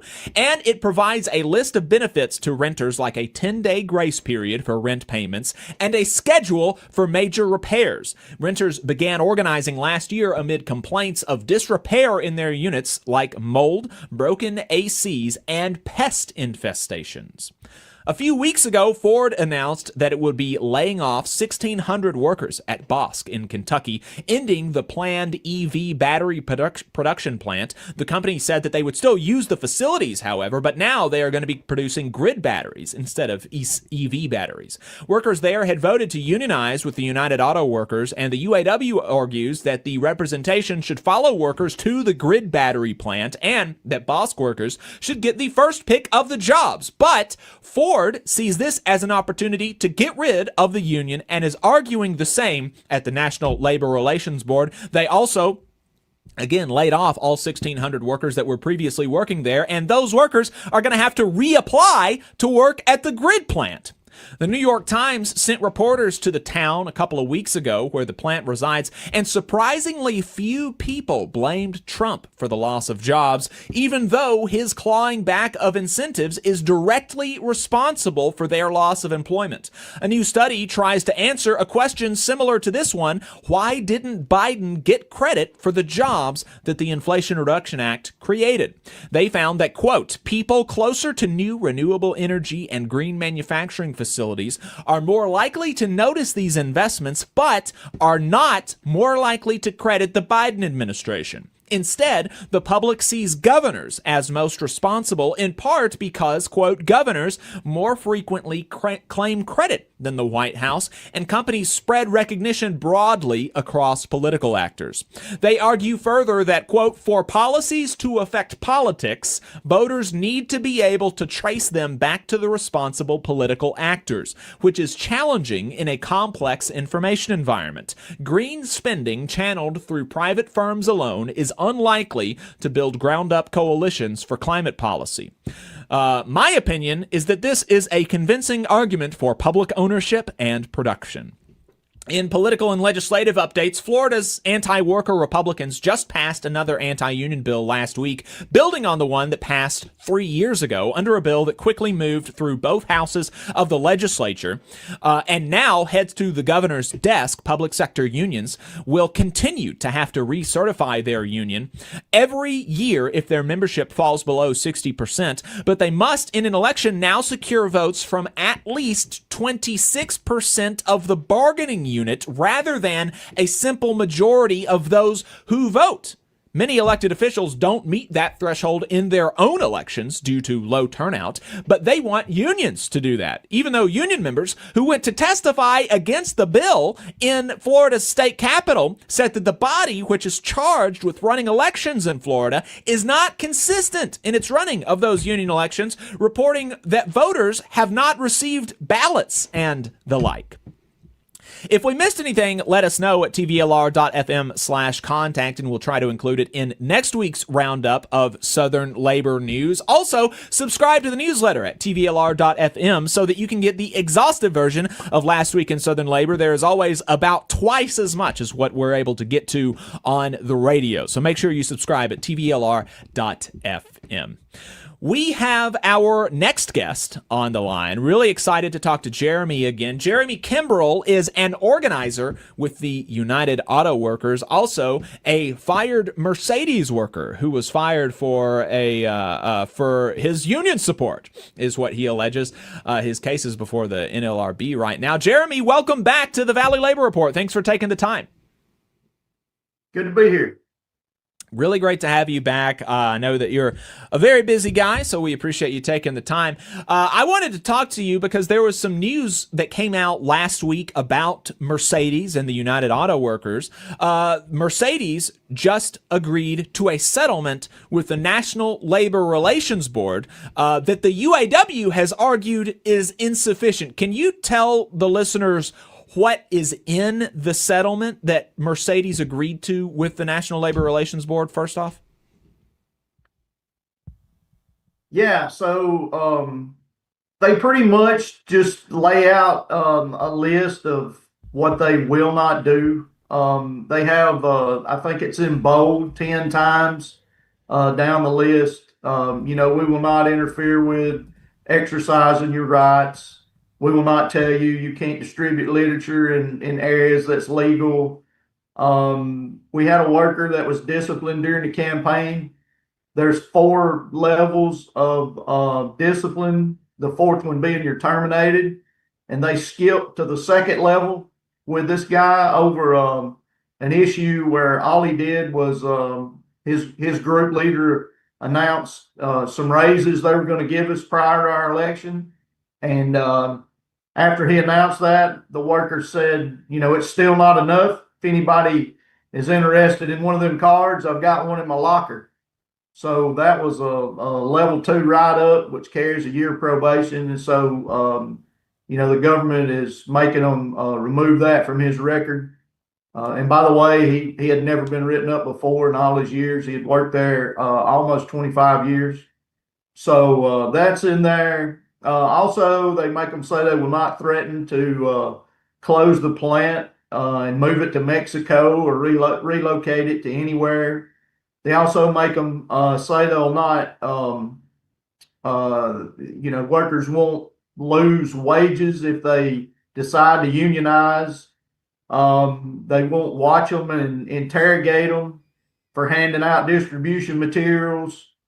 All things like that, which, there's a clause in here where it says they're not admitting guilt, but you draw your own conclusion as to whether they're admitting guilt. Everybody in the plant will know exactly why this is posted and what they're talking about. And for those wondering, when you talk about having to post something, where will it be posted? All the federally required boards, OSHA, minimum wage, so there'll be a posting there, and also the government's requiring them to post these somewhere near the time clocks. So pretty broad distribution if the company does what they're told to do.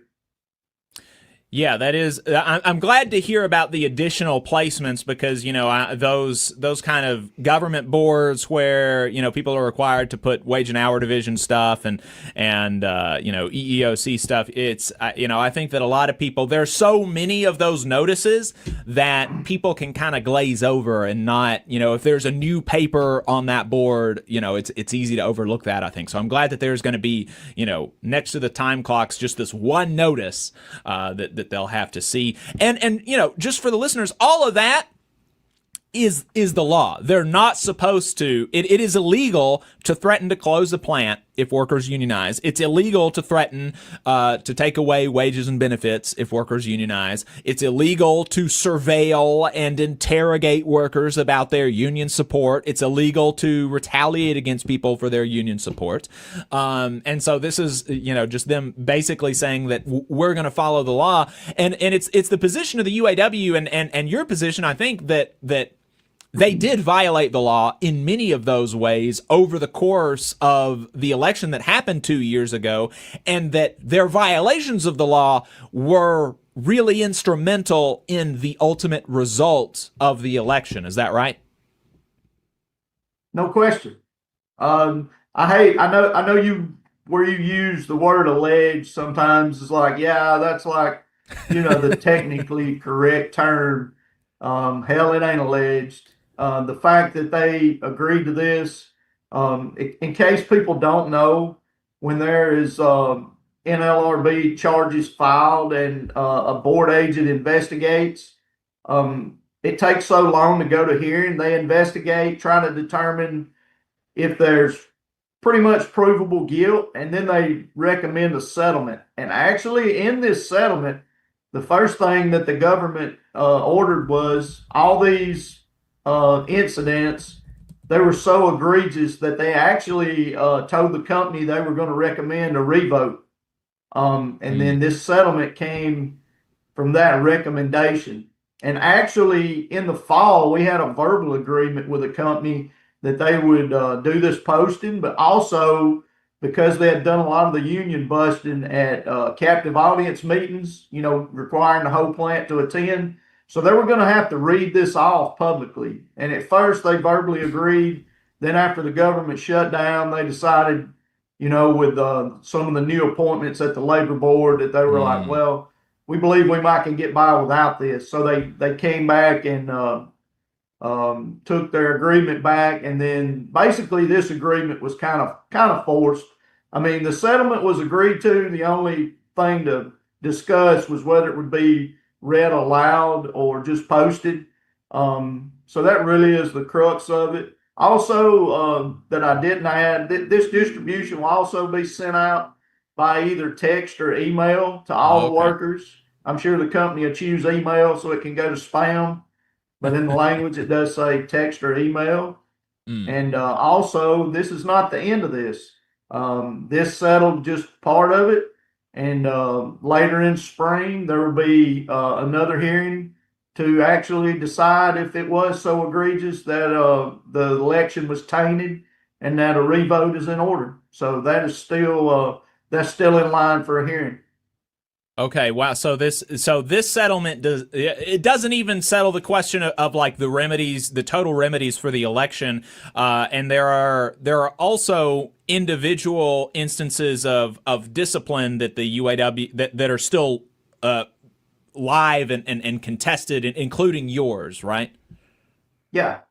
So we've got a few of those. They're not in this because all of this is what took place up to the election. And you know, the federal government is short staffed, right, and then had the government shut down. So there is a huge backlog, and these came first. So the other cases will come sometime after that.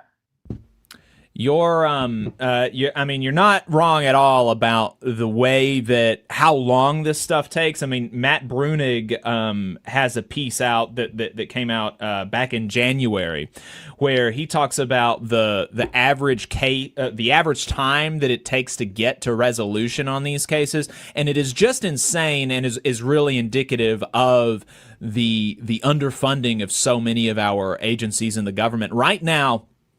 The median number of days. That means a median is half of the cases take longer than this, right? And then half of them take less time. The median number of days between filing an unfair labor practice charge and an NLRB complaint being issued, right? A complaint being issued is not the end of it, right?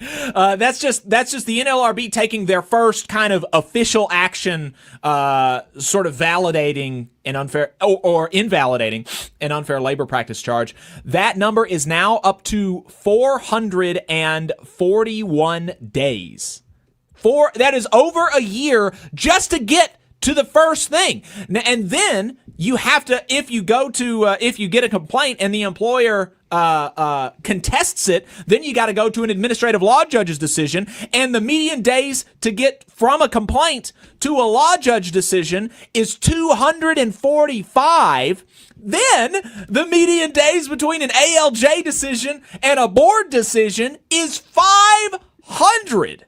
I mean, it's just the whole thing. It's, you know, I mean, we got to 10x, 50x the budget of the NLRB. We got to arm them. And we got to give them a mech, I think. You don't have to endorse that, Jeremy. But so the UAW said that, you know, this settlement was insufficient. And so, you know, you kind of talked about that a little bit. But is there anything else that you want to say about the insufficiency of the settlement? Yeah, I mean, there's some other things that were basically removed. I mean, initially they were supposed to have to read it aloud. Also, they have an out that they were union busting on, and the original agreement was that they would have to put this information out on the app. And so the new Labor Relations Board General Counsel removed that language. So it's insufficient there. But I mean, it's ultimately insufficient because when you do all these violations, it impedes a worker from having the independent right to choose. I mean, we talk about these free and fair elections. I hear them all the time. I reckon every election is crooked. Well, I can tell you this one was crooked. And so there's only one thing to do when if there is an election that one party cheated, is you throw it out and have another. And so that's the only way to really remedy what took place during that election. And so, yeah, it's insufficient. It's insufficient even on settlement grounds because they removed part of the things that really were reasonable. But ultimately, it'll be insufficient until those workers, get to have an election where the company is not threatening to go to Mexico, and the company is not threatening to write people up for handing out hats off work time. And when the worker does speak after his boss spoke basically anti-union, and all he did was speak, and yet he gets level 2 corrective action. Not to mention the company's CEO gets up in a captive audience meeting and says the UAW can't help you. They can't help us be better. So, I mean, there's many levels of it. And like you said, it continued after the election. And my case under fair circumstances will be a shoe-in win, and they'll appeal it to the ends of the earth. But anyway, that's the reality we live in. It's been almost exactly 2 years since the election. It was April of 2024. Can you talk about what it's been like inside the plant since then? Yeah, so after the election, of course, they gave workers raises and made a lot of promises, told them they'd be able to vote on shifts, and they did vote. And what's happened since is backsliding to the way it was. They voted on their shift preferences, and then the company has changed shifts on some people 4 times just in that 2 years. Wow. Back and forth, so they're choosing the shifts for them. The management threatening the workers, firing the hell out of the workers, has not stopped. And one of the chief points the company and the union busters gave for the no vote was, why don't you give this new CEO a year? And I think what a lot of people are beginning to see is it maybe doesn't matter who the boss is. It's just going to be the same no matter what, as long as they have the right to just do what they want. So that's kind of how people are feeling inside the plant. Is it's starting to look a lot like it did before we ever had a union election. That's what workers at Volkswagen, that's the conclusion that they ultimately came to, and why they ultimately voted to unionize a couple of years ago with the UAW after having voted against unionization 2 times previously. And of course, there's been huge news out of Volkswagen in Chattanooga, Tennessee, where we are also on the radio on WGOW right now. We're talking to Jeremy Kimbrell, an organizer with the United Auto Workers. The big news is that they got an agreement and ratified a contract. You just saw a clip from the Valley Labor Report. We are live every Saturday morning from 9:30 a.m. till 12:30 p.m. And we pride ourselves on keeping all of our content free to everybody so that we can talk to as many working folks as possible. If you support the work that we're doing, you think that it's important, you think that it's good, then consider making a monthly contribution to the project, and you can do that on our website, tvlr.fm. Which side are you on? Which side are you on?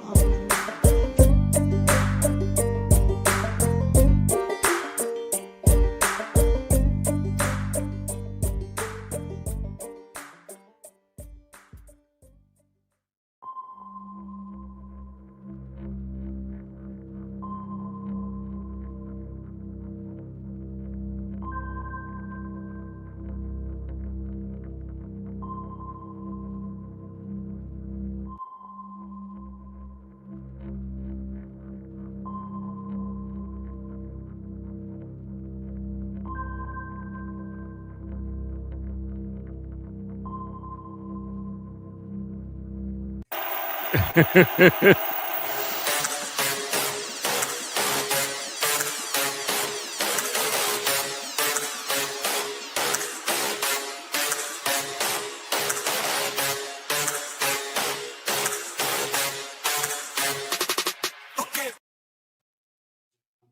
it's me. Good morning, comrades. You are listening to WHIVLP New Orleans 102.3. This is your weekly Good Morning Comrade, Jeff and Robert, here to bring you through World War III, baby. Here we are. I mean, it is What's up, like man? we are in World War III. Like, it's not even hyperbolic at this point. The end of days. At least you'll have us to listen to while we yap about it while the world gets completely obliterated. It's cool, right? I mean, and there's a lot to yap about too. It's just like, I don't know. I kind of went crazy last night on our other show on This Space on YouTube. You can check that out if you want, like a bunch of leftist content. But I was losing it because it's like people. I gotta remember it's WHIV and I can't curse, so it's like the idea that I have to punch a time clock while we're literally in World War III is insane. Like, I feel like what is this? Like, why I have to go to work and everybody just like pretends it's not happening, or people that like are at least liberals. You know, I'm not even talking about I'm not talking about like MAGA chuds who are just completely brainwashed, who are just completely like, oh, we like pedophilia now and gas prices are high, and if you saw a C-130 go down, no, you didn't, and like, and apparently CENTCOM out of Tampa is saying that nothing happened to it, but I guess C-130 Globemasters just do that sometimes. So it's like they just real pay no attention to the man behind the curtain hours. Yeah. But I'm not talking about those people, but even people who are just like liberals who are just like, I don't know, because it's just like, if you're not like a weird autistic person who like I'm a news autist, I'm a history and also, you know, like a current events autist. Like, if you're not that, like, people just think this is just another like incursion that we usually have, you know, every couple of years, it flares up somewhere in America. I was like, no, you don't understand. Like, this is really, really, really bad. It's the big one. It is the big one, and I don't know. I have a lot of thoughts about it, and I don't want to like. I guess we'll get to it now. I mean, I'll say it now and say what you and see how you feel about it. But I can say this without any kind of uncertainty, like dead serious, no hyper. I'm not trying to be hyperbolic, anything. To save American society, we must lose this war. We have to, because revolutionary defeatism. Okay, so gaming this out in my own head is that it's like this. It's like, here, the worst possible thing that could absolutely happen to the entire world is if Israel, the United States, out of, you know, Operation Epstein's fury, out of just the pride of protecting pedophiles, decides that we're so humiliated that we get a tactical nuke off, and then it's we're off to the races. Like, we're all dead. Like, everybody's just going to start nuking everybody. It's over with. So that's worst possible scenario. Second worst possible scenario, honestly, is if Iran doesn't finish the job. And what I mean by finish the job is completely clean out the block being the Middle East, getting all United States assets out of the region, and getting, honestly, Iran shouldn't stop until they get a guarantee from the global, you know, nuclear regulatory community that they're going to do inspections in Israel, and Israel has to dismantle the nuclear weapons at the Dimona plant that they wink don't have, because you can't have this kind of just evil, this kind of madman of a Zionist ethno-state with nuclear weapons anywhere near you. Like, you have to think about it from their point of view, and that's why Iran is saying, "Oh no, the talk is over." Like, and it's not out of any kind of. They're like, "Oh, are you going to come to the negotiating table? What are your terms?" Our terms are we have to hurt you so bad that you will never think about doing this again. And those are our terms, and we haven't met them. It's like, so if Donald Trump, let's say, somebody's best case scenario, somebody else's will be like, well, what if Donald Trump just says, oopsie, my bad, we're so sorry, let's pull out of the region, we're not going to do this again, that was a misunderstanding, whatever, and the war is over. Iran must keep launching. They must clean the block out, because if they don't, we're just going to be right back here in a couple of years. And I mean, they did it a year ago. They bombed Iran a year ago, and like these quote unquote targeted attacks on their nuclear facilities, and what they described as their nuclear facilities, where they were supposedly developing a nuclear weapon. There's no evidence to prove that that's the case. But then a year later, they're like, oh, looks like Iran's got a nuke again. Like all of our entire lives, the United States has been saying that Iran is like, a week away from having a nuke. We got to do something about it. And it's the idea that they've just shown so much restraint over the years through humiliation after humiliation after humiliation. And they've shown unlimited amounts of restraint, and they finally just realize, oh, America's a rabid dog that cannot be dealt with. And our military, must be put down. And also, like, one of the things that you mentioned that, like, the United States, or at least a lot of the, like, liberal side of things, are saying that Iran needs to come to the negotiation table. And, like, what does the United States and Israel use the negotiation table for lately? Because they were in negotiations with Iran right before they decided to just launch Operation Epstein's Fury. And they basically use that to scout out where the bigwigs on Iran's leadership are going to be, and be like, okay, here's how we're going to pop them. They basically set a trap. Yeah. So, like, you want to, like, hey, walk into another trap, leaders in Iran. Like, come on. Why would they do that? And it's just, and what I mean by saying, and I mean, please push back. Like, I'm looking for pushback. I'm really just like workshopping this in my head as we speak. I've been thinking about this. It's like, we have to lose to save American society, because if we don't, in my wildest dream is that Iran ends the military industrial complex in this country by making our, and I say soft, I know there's so many people, especially this is going on the radio, WHIV 102.3 FM, End All Wars, I guess except for this one. Sorry about it, but we'll talk about, that's what I'm saying, like, End All Wars. But I'm like, from Iran's point of view, it's not a point of view. This is objective reality. This is existential for them. This is what Sun Tzu called death ground. Like, they are backed up against the sea, and there's no way forward for them but through. And also, Sun Tzu would say on the other end of that, if you've ever read The Art of War, it says, never do this to your enemy. Never make them feel, always leave them a chance to negotiate. Always give them an out. Leave them an escape route. Never make things existential, because if it's not existential for you, you will more than likely lose that conflict, and that's what's happening right now.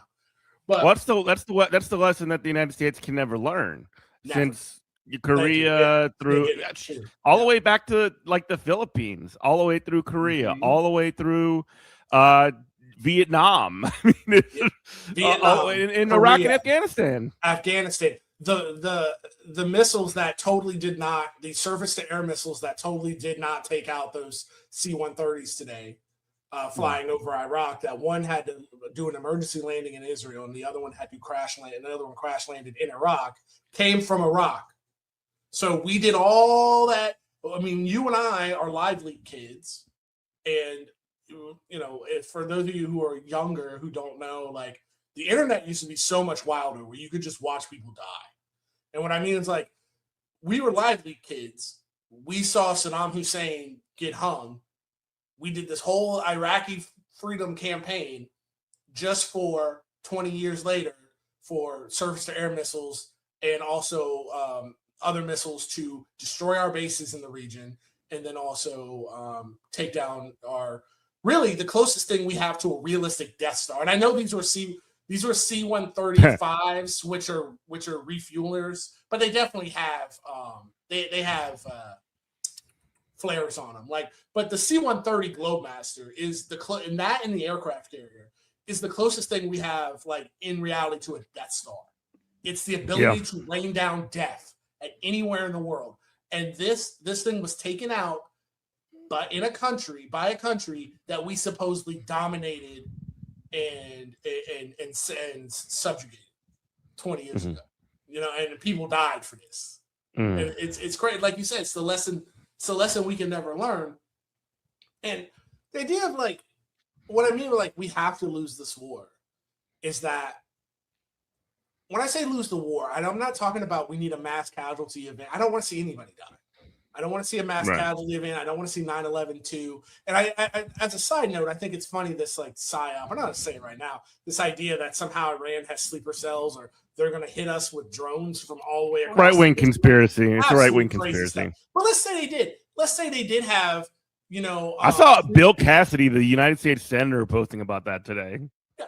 Let's say they did, right? Let's say the CIA is not lying to us, and there are sleeper cells here in the United States that somehow that CNN feels comfortable enough to talk about, but the government, the government, the feds don't feel comfortable enough to do anything against. That's weird. But let's say that's all true, right? And some kind of mass casualty event, this is a side conversation, but some kind of mass casualty event happens in America. And they're saying, well, it's be an act of terrorism. Would it be terrorism at that point? That feels just like war.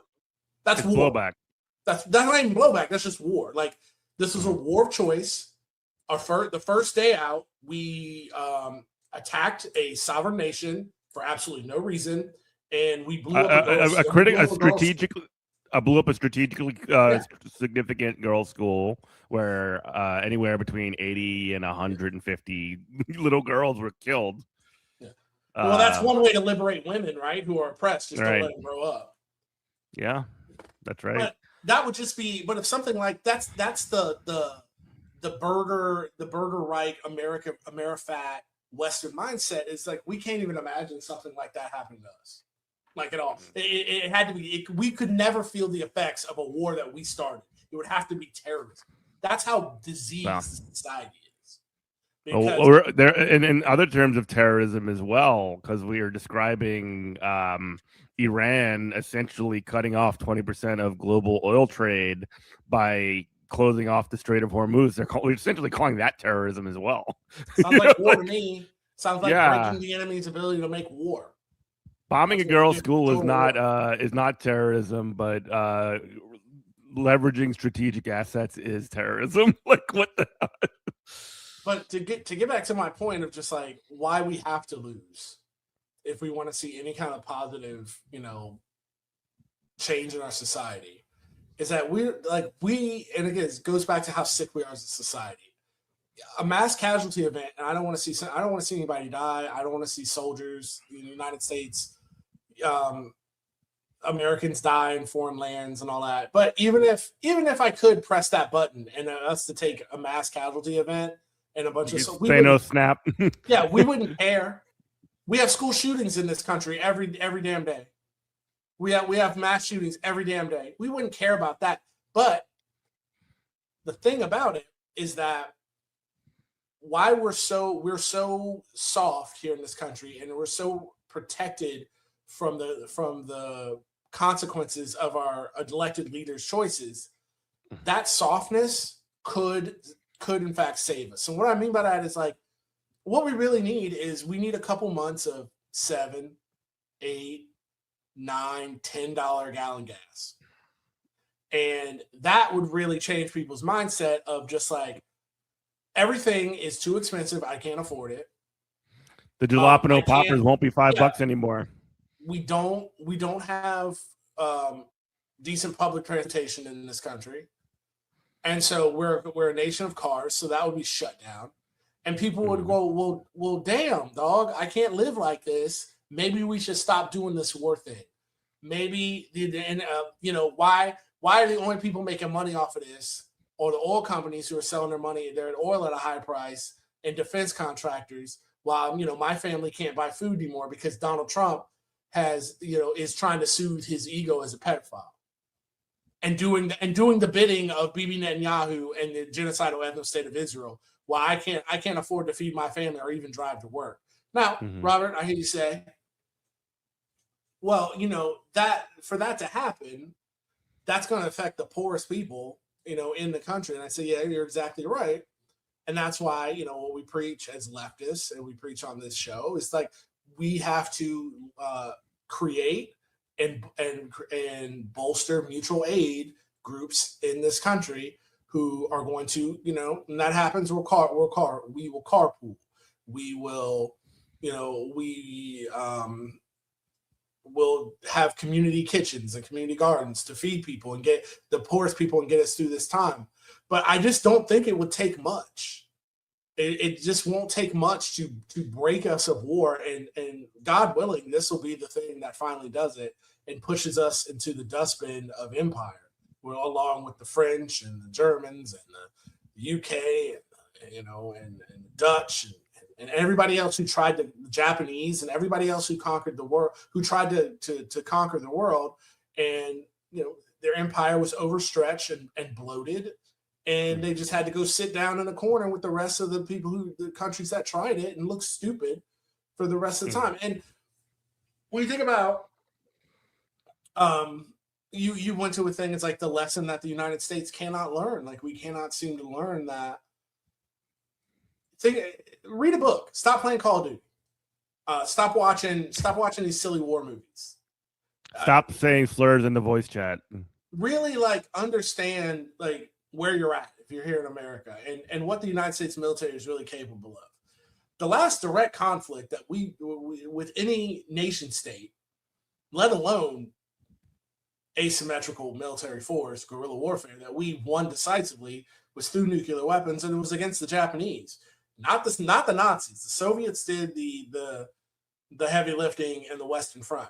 But what were we against when we did our island hopping campaign against the Japanese?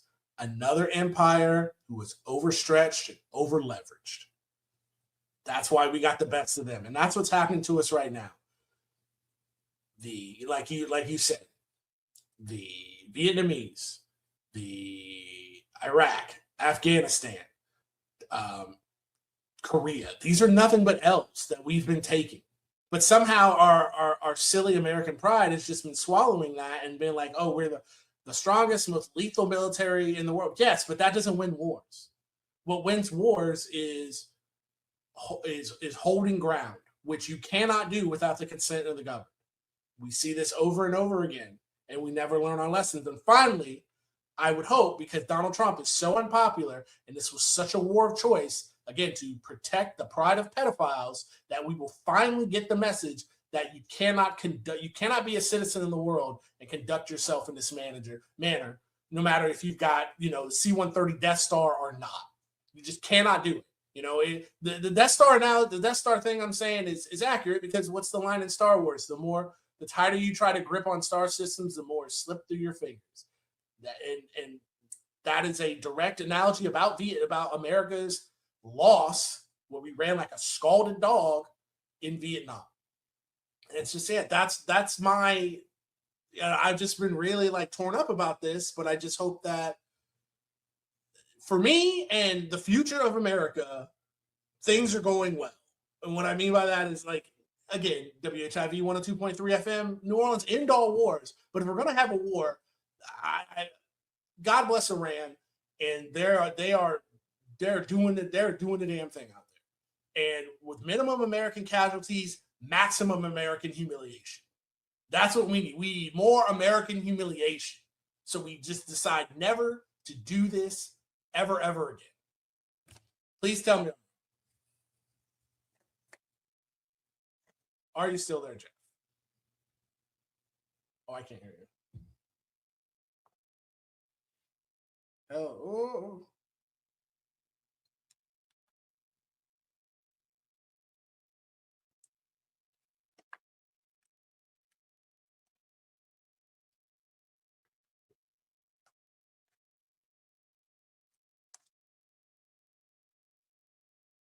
Oh, I think he's not.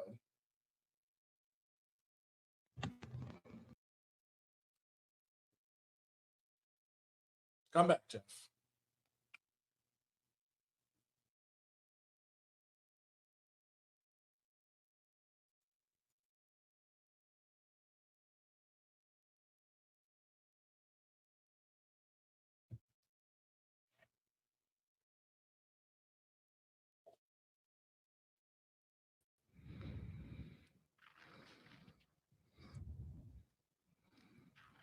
Robert, do you hear me? As I was saying, there's a lot of podcast hours eaten up and a lot of ink spilled about reasons that there's not a modern anti-war movement happening right now. Have you really thought much about that? About why there hasn't been much of an anti-war movement pop up in the past like couple of months? I mean, obviously this thing did come out of nowhere. Have you really thought much about that? About why there hasn't been like a strong anti-war presence? Couple things. A couple reasons why. I would suggest one, people are so beaten down to where, you know, the looks in the people, when I go to work and punch a clock and I have a decent job every day, I'm just like, this is just one more thing. I just got to pay my bills. I don't know. I can't really mess with this. Keep your head down. Two, we had over 1 million people in the street for Iraq. What did that do? It didn't do anything. This war is highly unpopular. The administration knows this. They don't care. What would I'm sorry. I don't want to. If you're in the street, you know, DSA, PSL, whoever. I'm not saying don't be in the street. I'm just saying understand that like nobody cares until you start messing with capital, and that's what I'm hoping that Iran will do with this continued onslaught of just keeping Israelis in the bunker, keeping the Strait of Hormuz closed, making sure nothing moves through there, just making the world financially unstable. That's the only thing these monsters care about. They care about capital. And when you start messing with capital, then they start paying attention. That's why Donald Trump is trying to declare victory now. And the Iranians finally know better. They finally know better. And they say, oh, no. This ends on our timeline, not yours. Until you just don't get to say you don't want to play no more. I don't remember if you ever watched Deadwood. It's like my favorite TV show like ever. But there was the guy who kills Wild Bill Hickok, and he leaves the county. And you know, back then, like once you left the county, you were like out of jurisdiction. And Sheriff Bullock, they went in outside the county and they went and got him. And the guy was drunk. He's just like, he was playing poker, and he didn't know who he was. He's like, I don't want to play no more. And he's like, if anybody wants to know why we're about to, you know, kick this guy's teeth in and drag him out of here, it's because this is the guy here who don't want to play no more. He shot Bill Hickok, and everybody just gets up and starts walking away. And they're like, that's the position that Iran's in right now. It's like, oh, we don't care that you don't want to play no more. We have to get you out of here because we know you're a demon and you'll just do this again. But that's why I don't think there hasn't been much of an anti-war movement, because what would it even do at this point? What, Jeff? We've said here, I've told you this 5 or 10 times under different forms of intoxication and inebriation about my thoughts on the draft and why it needs to come back. And what's the first thing you saw?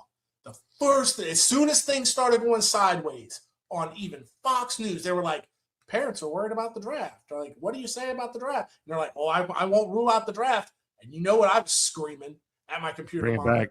Please, God, please do that. They will end the war. I'm telling you this right now. There's no way that we will see a draft for as wild as this thing gets, as downhill and as out of control as it's going to get. We will not see a draft. They will. They know better. World. They will end the world. Exactly. They know better. The closest this country came to revolution, to actual armed revolution in this country, was during the Vietnam War. The United States government and the military war machine and the branches of the military did not get rid of the draft because they were nice people. They got rid of it in selective service because we were about to have a revolution over that. The draft would clean all this up immediately, because as soon the amount of memas and pop-pops and on your Facebook feed right now talking crazy, talking about who needs to die and where they need to get killed at. As soon as that, and what do I always say about the draft? Oh, the draft ends at like the actual draft, the way we used to do it, It's like, I think it's like to the age 25 or something like that, or 24 even. Oh, no. If I'm president, again, this is deja vu for a long time. Good Morning Comrade listeners. If I'm president, I'm up in the age to 65, because 65 years old, you can be in a support role. You can do paperwork. You can serve food at the mess hall. You can be in the military, so you can free up a rifle for a young man. You can drive a truck. Exactly. For a young man or a young woman. We're all gonna have buy-in. We're all in this together. We're gonna sink together, we're gonna swim together. Because that way, when our government makes stupid choices like this to protect their pedophilia, now it affects you on day one. That's why we'll never have the draft back in this country. And that's why we need it back so badly. The idea of Lindsey Graham in a military uniform, like fucking serving food or whatever, hilarious. Talking absolutely greasy. Talking the craziest talk, again, about who they want to kill and where they want to do. Pete Hegseth. Pete Hegseth, the big, strong guy, the Department of War, talking about all day, all night, death in the sky, whatever. Go, bro, lead from the front. When I was in the Marine Corps, they say lead from the front. The leader is in the front, and he's the last one to eat at the mess hall. Be doing that. They don't want none of that. They don't want to see that. But they're going to send some idiot who was in the poverty draft, who was in the, God bless him, in the Army Reserves, over to a country that he couldn't find on a map to get his guts blown out. For Jeffrey Epstein. It's crazy. For Israel. It's crazy. But that's because we've lost buy-in. We think, and I really start to believe these religious people to where, like, the U.S. military, and like, this is just another form of human sacrifice. Like, we sacrifice our young men and women on the funeral pyre to appease the god of capitalism, because we all seem to be fine with it.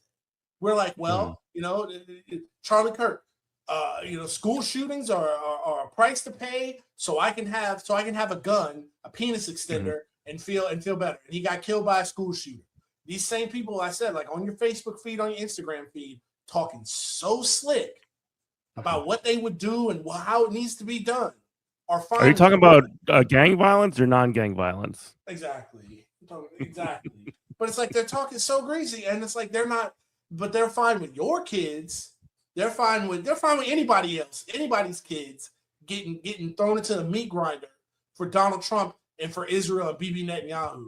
Yeah. But if they had any kind of buy-in, and we know this is true. What I'm saying is not crazy. We know it's true, because this is the same country during a global pandemic to where we had to wear masks for a year, so you didn't get Mima and Pop sick, and Applebee's was shut down for a month, and these people took it to the streets over that. My wife needs to get her nails done. Exactly. You think we can handle a minor inconvenience like high gas prices for any period of time? I think not. We're too soft and too comfortable for that. Yeah. Just to kind of like to think about like the way that this is talked about in the press again, and I am like, it's like jaw-dropping. One, how the press has just decided to, like, the difference between access that Iran gives to journalists and Israel. Like, Israel will not even allow journalists in like CNN to show where attack sites are happening, and Iran's just like, oh, there's one of our cities on fire. Like, well, that's crazy. That's agitated propaganda. It's just pure agitprop, and and there's no value judgment behind that. But yeah, Iran is looking for sympathy, which they deserve, which they 100% also deserve.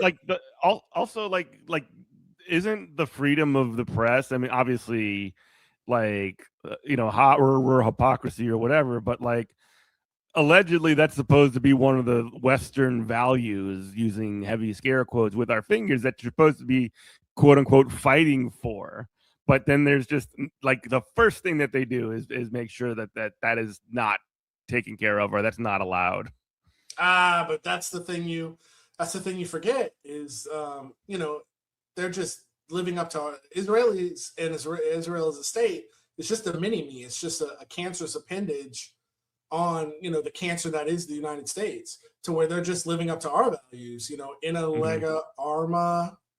I can't think of the Roman term. It's something like that, but it means during time of war, the truth goes silent, the law goes silent. And it's like, yeah, so it's just like here, like, oh, when you live in a perpetual state of war, you can put anything on your population and they'll just eat it. Just like in Israel now. Now, if you're an Israeli, you can't leave. You can't leave because they don't want the optics of it's already been leaked out. It's like Israelis rushing for the door, going to the Ben Gurion airport, trying to get out. But now they're like, oh, now you can't leave because we don't want people to see that.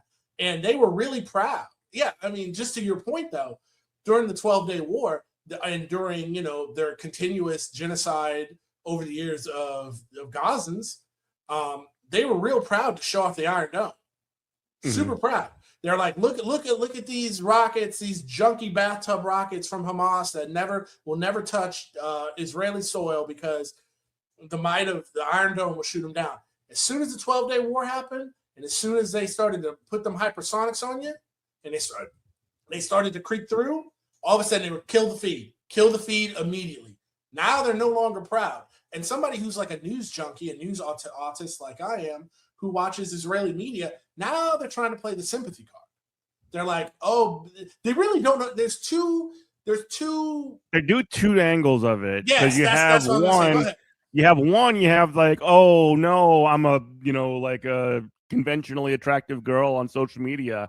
I have to listen to the bomb shelters and run to the bomb shelter, and it's very, very scary. And then the other thing that you have is like a bunch of just like dickheads like doing dance music down in the bomb shelters. Like exactly, they're confused. They don't know what to do.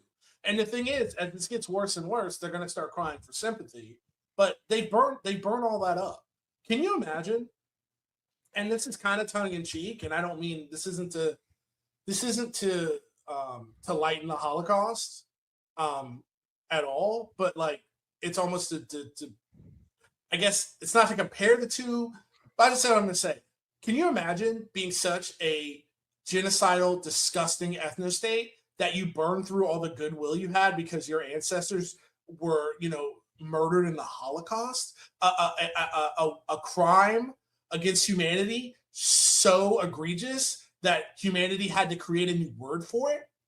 And now you've burnt through all that goodwill through your own actions that never needed to happen because you're racist and disgusting and you think that Big Daddy America will always back you up through our and now they're learning that, hey, America's not, you know, Uncle Moneybags. Like the well does run dry at some point, and it is run dry now. It's running dry. You listen to WHIVLP New Orleans 102.3. This is Good Morning Comrade. You talk about the well running dry. Like you're also seeing, and this is something that I thought was like really fascinating in the past couple of days, like the United States just deciding to completely back out of other imperial commitments that we've made. Yes. You have all these bad, you know, batteries leaving essentially, you know, Indian and Pacific Ocean areas that would typically be in place to like fend off North Korea or to sort of like flex at China or whatever it is. And that's sort of going away because the commitment of the United States imperial project is primarily more than anywhere else, at least right now, to Israel. And everybody else, like, you know, Taiwan, sorry if China comes and gets you, or, you know, South Korea, if, they decide to, you know, flex it up and take you or whatever, which isn't necessarily even on the table because of China's busy trade maxing. But like these sort of signs of empire that have been sort of like promised to a lot of these, you know, quote unquote allies nationwide. Like we're just like, actually, you're not that important. Actually, we're taking all of our stuff and we're going to Israel because that's the only thing that matters. Well, two things about that. Like you talk about the China maxing, and just by us being such an overstretched empire now, we're like, oh, China's going to invade Taiwan. Now there's an opening to do so. They ain't doing it. They probably don't even have to do that. They probably, China, honestly, I know for people listening, I'm like just like holding my hands open and like pointing, but I'm like, they're probably just like, look over there. It's like, these are the people that you think have your back? The Americans? You think or do you want to mess with us? Because you're a client state right now. I mean, I could see it. You know, a Chinese diplomat talking to the Taiwanese government. You're like, look, you're already a client state of America, and they're showing they can't protect you. So you can be our client state, and we'll leave you alone. We'll make sure you're a special economic zone, just like we do Hong Kong, and we'll leave you alone. But like, you're Chinese. Like, they can't help you. Don't you see this? Don't you see this is just objective reality now? Like, they're overstretched. They cannot. And going into like conspiracy zone is where this is one of those things that we've talked about before. It's like how quickly we have left our other client states in, the UAE and other client states in the region high and dry.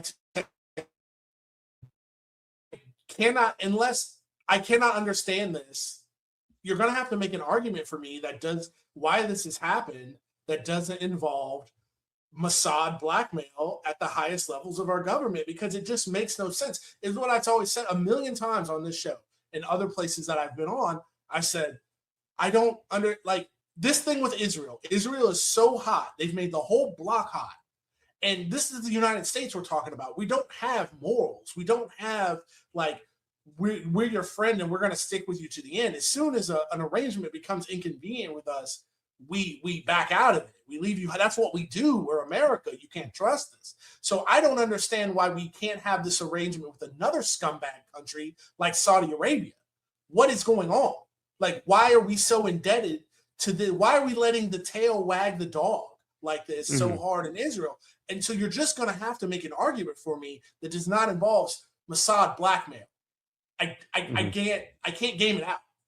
It doesn't make any sense. Well, if it was Mossad blackmail, then why was it so effective on Joe Biden as well? Other than the fact that okay, I've got an answer for that. They didn't have to, because there are sufficient people within the United States government that are just like Israel lovers for the love of the game.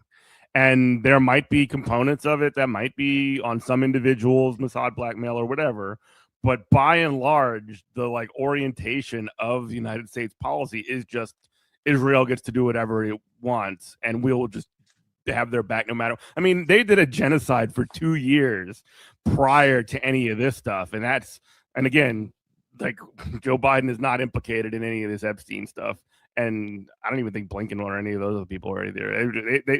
It is the just general orientation of the states to just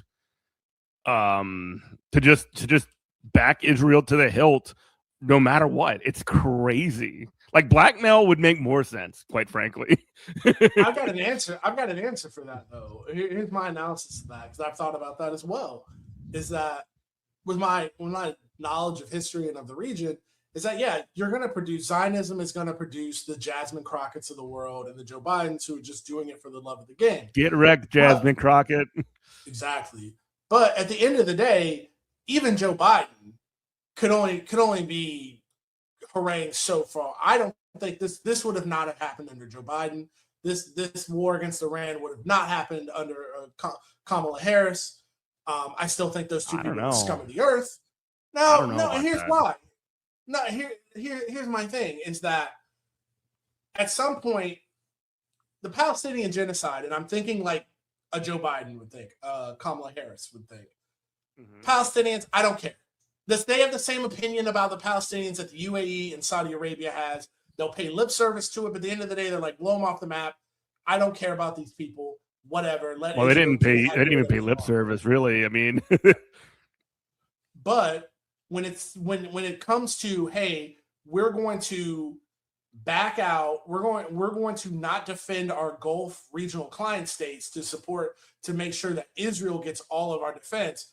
I don't think they would have done that, because it's the same reason why Bibi Netanyahu hates to this day. He hates Barack Obama, and he hates Barack Obama even though Barack Obama gave him everything, billions of dollars, anything they wanted. And I think he hated Barack Obama because he wouldn't let him have his Iran war because they didn't have the appropriate blackmail material on it. Same thing with Bill Clinton. Bill Clinton's autobiographer wrote about a meeting with Bibi Netanyahu and Bill Clinton, where Bill Clinton came out of it going, I don't know, who the F does this guy think he is? Who does he think the superpower is? How dare he talk to me like this? He's like, no. He's like, you're our client state. So I think there comes a point, it's like, look, in your little backyard, we don't care about Palestinians. We don't care that you're a genocidal ethnic state. Do whatever you want. But when you start dipping into the larger, when you start skimming off the top of the bigger casino, which is the Gulf, that's where the liberals like Biden, Obama, potentially a Harris or a Clinton will put their foot down. To where this guy Trump, and I'm not saying because he's even a bad man, which he is, he's a demon. He's a demon. He's a demon in human skin. Bad man. But it's deeper than that. You heard it here first, folks. Donald Trump is bad. There has to be something deeper. Like Donald Trump, okay, what do we know about Donald Trump? Donald Trump is about Donald Trump. Donald Trump wants people to like Donald Trump overall. If Donald Trump, don't make him look bad. Don't make him look foolish. But it's a constant humiliation ritual perpetuated by the state of Israel and Bibi Netanyahu onto Donald Trump every single day. And he just tanks it. He just tanks it in a way he would tank it from no one else. And it's the same, the same kind of guy who will sit there and have Zelensky in front of him and berate this man to his face. But like, not even berate him himself. Have his number two berate him. Right. But when Bibi Netanyahu shows up, the White House literally has to do his laundry, and Trump is pulling out chairs for the man. What is going on? There is something else going on there. You cannot convince me it's anything else but some kind of weird, eyes wide shut, black man material where they sexually assault children. Sorry. Like, you're going to, please, I am open. I am open to anybody who can come up with a better analogy. It's the reason why I'm on this path, because I don't see anything else. I don't. There's nothing else I can see out there of why this is happening. Yeah. Unless it's God's plan, which, okay. Yeah. And it's like, the older I get, the witchier I'm getting. And it's like, if it is God's plan, great. Let me tell you something about that. Who do you think, if Jesus is going to come down on, if the plan is that we're going to get destroy Israel so that way Jesus can come down and make the kingdom and fight the Antichrist or whatever. I don't know about, game this out. Like, whose side do you think this guy's going to be on? The country that just, the nations that are just assaulting weaker nations and burning children alive and molesting children and not taking care of their own citizens and has nuclear weapons? Or is Jesus going to go back home to Palestine and go, hey guys, I know you've been throwing rocks, but let's try something else. Let's try this end times thing. It's like, is he going to go play for the home team? I think he's going to play for the home team. He'll be like Danhausen and be like, you're cursed. You're cursed. It's done with. Like, yeah, but somebody has to give me a better explanation of why Donald Trump is so cut to Bibi Netanyahu than just like it's an unsinkable aircraft carrier in the Middle East, because we can create another unsinkable aircraft carrier tonight. There are a million dirty countries over there.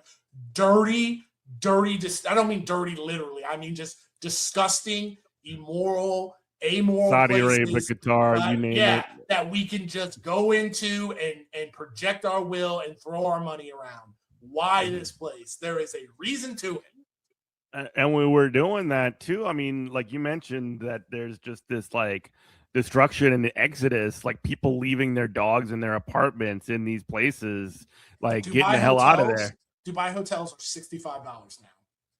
You can get on. Oh wow! And grab a luxury vacation. But the flights are difficult because Abu Dhabi airport's down, right? Or it's like. Well, I would honestly, with the precision that I didn't mean to steal your thunder. Please keep that thought in your head.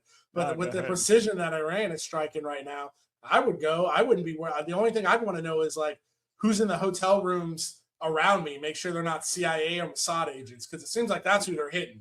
Yeah. Because they've got that good old Chinese Russia intelligence that they totally aren't getting from China and Russia. Go ahead. You listen to WHIVLP New Orleans 102.3. This is Good Morning Comrade. Jeff and Robert here. You know, it is. They just like. It is amazing though, because I mean, there has been so much like Western investment. Like the World Cup was held in Qatar like 4 years ago. Like, World Cup's 3 months away from the World Cup. RIP. Oh yeah, and Donald Trump had a tweet about the World Cup too, about like I don't know if the Iranian players should come to the World Cup. We got here in New Orleans. We got a live golf tournament coming up. In that's the Saudi blood money. It's like it's the rival to the PGA Tour that is not like it's not from Saudi Arabia. It is Saudi Arabia. It's like funded by the Saudi Arabian.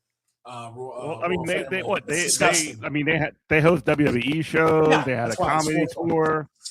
I mean, they bought SNK. They bought SNK. They own the fighting game company. Yeah, and like that's how. By the way, in Fatal Fury, that DJ Salvatore Ganacci is a playable character in it.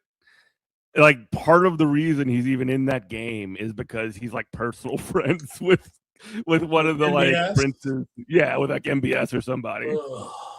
So gross. I mean, I've said this. I think I've said this on the show. I just think that like it's somebody who is an atheist and not. I think it's just so gross that like Mecca and Medina, like one of the most important places in human like culture and human history, like are in that disgusting country, to where like these poor people that want to make the Hajj, they have to go there every year and just deal with Saudi Arabia. It's just so gross. It's so gross. It's so gross. I mean, as I sit here, and when I say it's so gross, I don't mean like we're any better.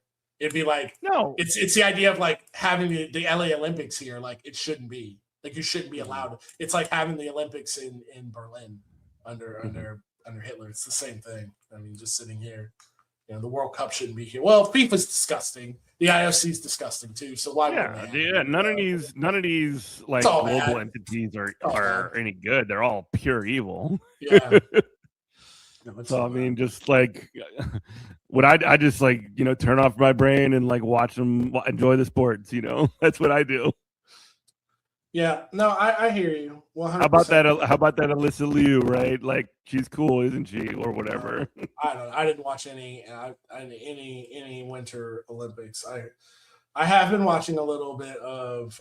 I've gotten back into Lucha Libre wrestling, and I have been watching the women's professional hockey league because it's so available. Like you can watch it on YouTube for free, and I love really? that. Yeah, I'm a big. I'm planting my flag in the New York Sirens because they're kind of bad. So I love a scrappy, bad team. But yeah, man, like this feels like we're at something. I don't feel like we're at a tipping point for just like this country. I feel like we're at a tipping point for like civilization. This is like sliding doors time, man, where things could get like really, really bad. I mean, really bad to where it's like existential, like the end of human civilization as we know it. Or like this thing, if we take the correct kind of L, like this thing could be a new golden age. I don't know. And maybe we'll live to see it. And I've kind of made peace with it too. Like if things get really bad, like, if something, I'm not saying that people even need to feel this type of way, but if things got really bad and I like died over it, let's say there was somehow like an Iranian sleeper cell and I got killed in a war operation. I refuse to call that a terrorist operation when my country, whose tax dollars go to, on the day one of their illegal war, burnt little children. If I died in it, I hope my last breath would, I would be, as I was bleeding out, I would be like, I understand. I get it. Mm-hmm.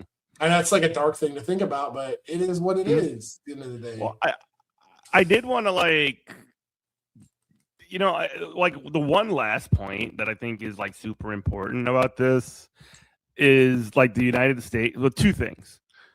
first of all, like the fact that the United States has just decided that they could just do a decapitation strike on a society that has literally been girding itself for the impending like attempt for the West to do something like this, and essentially like gearing themselves up for rather against American or Western imperialism, like for longer than I've been you and I have both been alive, right? Since the 1970s. And like the United States just deciding that, you know what, we just kill one guy and it's over, right? We will even be able to pick who the new supreme leader, the new Ayatollah is going to be. And it's just like so silly and so childish to even think that that's like a reality in a country of 93 million people. And and I mean, quite frankly, when Iran, their Supreme Leadership Council or whatever it is, decided on the new Ayatollah, that is a direct middle finger towards Donald Trump and to the West, who just said that literally we're gonna pick the new leader in Iran or whatever. It's so goofy. It's so silly that they even said that or consider that to be that's you're setting yourself up for the own. You know what I mean? No, I'm really glad you say that, and it shows how much of a dead, dying empire that we are. I'm really glad you brought that up because I completely forgot about that. And it's what we always do. We're high on our own supply about Venezuela, and we replaced Maduro with the same administration. We replaced didn't even change, literally just replaced Maduro. You arrest Maduro, you take him out, and you're just okay, everybody, all you got to do is trade oil with us, and we're cool, right? That's so crazy. Afghanistan, we replaced the Taliban with the Taliban. In Iraq, we killed Saddam Hussein and did debathification, and now we're created ISIS. We created ISIS and are receiving attacks as of right now from inside Iraq to our military installations around the Gulf. We took out Gaddafi and created ISIS. This is the thing, and these are our wins. These aren't our losses. This isn't Korea or Vietnam we're talking about, where we completely had to run.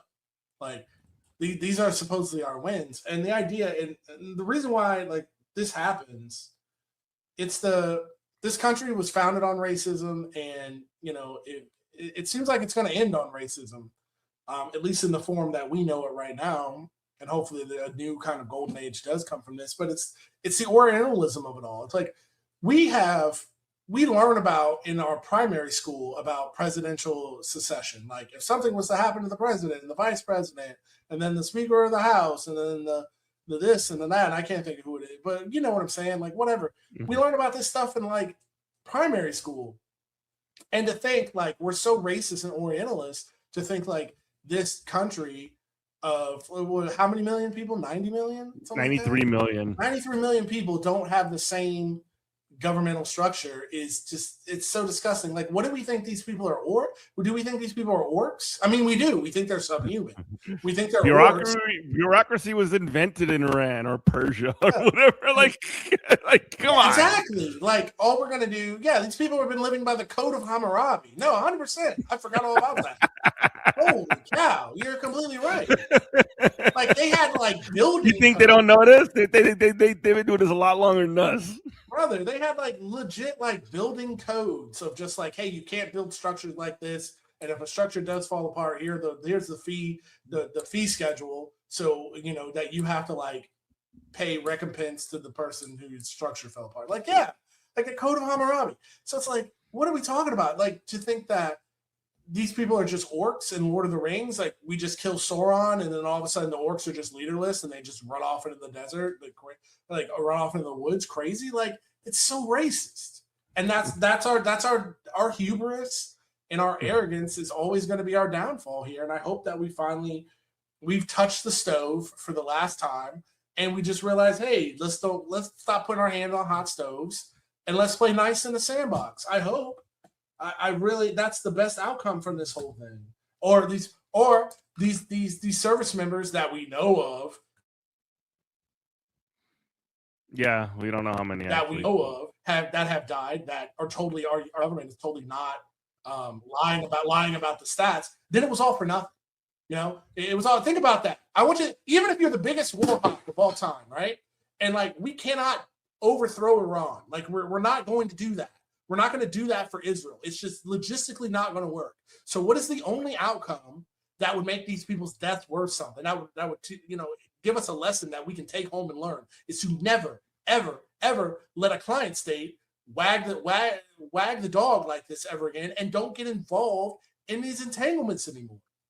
That would be that's the only way these people's sacrifice, you want to call it that, would be worth anything. But if we don't learn anything from this as a society, we're just kicking the can down the road to our own destruction. That's all I got. Yeah, well, I mean, again, that's like one of the things that might be sooner than later. And, you know, the way that I will say this, and again, you know, it's going to get worse domestically because of the rising gas prices. You're already seeing them go up. But like, at least in the early days, the crazy thing, and we talked about this a little bit at the top, and then we do got to get out of here, like how little this has affected like day-to-day life, or how little people even like really talk about it, is the thing that makes me go crazy. Every time something like this happens, I feel like I'm the crazy one because everybody else is just doing their own thing. Yeah, and just I know. acting like it's like nothing's wrong or Having to nothing's punch the going on. clock every day feels insane. Like, Yeah. why am I going to work? Yeah. This is all that should matter, right? But yeah, no, you're right. Anyway, you have been listening to Good Morning Comrade. This is WHIVLP New Orleans 102.3. Robert, anything you want to say on the way out? Happy St. Patrick's Day. Up the Raw, Chakiyala. Irish Unification coming soon to a theater near you. Yeah. All right, cool. Well, thanks everybody for listening. This has been your weekly GMC. Get more information about our show at goodmorningcomrade.com, WHIVFM.org/listens, where you can listen anywhere live in the world. Check out all of our podcast feeds. Find us on this space. We usually come on Tuesdays over there. And also Robert's got a solo show, the Lumencast, on Wednesday nights. Thanks everybody for listening. WHIVLP New Orleans. We love you. Bye-bye. Bye.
Hello.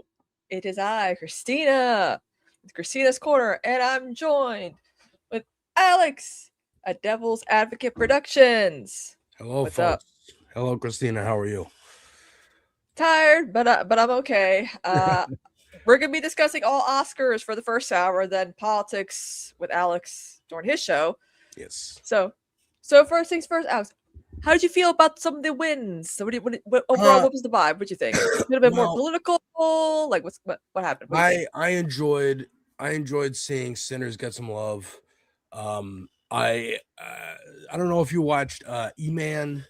E-Man, he's a creator on YouTube. He kind of was behind the whole recast T'Challa campaign, which is, he explains it better than I can.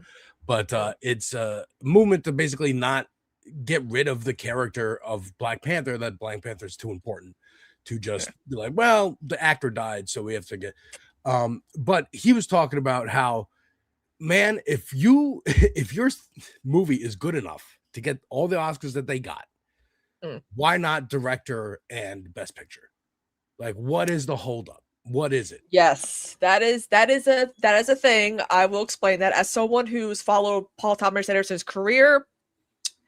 He was overdue for a Best Director Oscar, and we know that the more Trump fuckery happens, the more likely a film like One Battle After Another will be Best Picture and get a Best Director, and also supporting for Sean Penn, who wasn't even fucking there. We joked. We were like, oh, he's probably hanging out with Zelensky in Ukraine, and turns out he was. And I was like, I mean, Kieran Culkin was pissed because when Kieran Culkin was on the red carpet, he was like, Robert Downey Jr. told me that like the better than getting the Oscar is actually handing an Oscar, like passing the torch.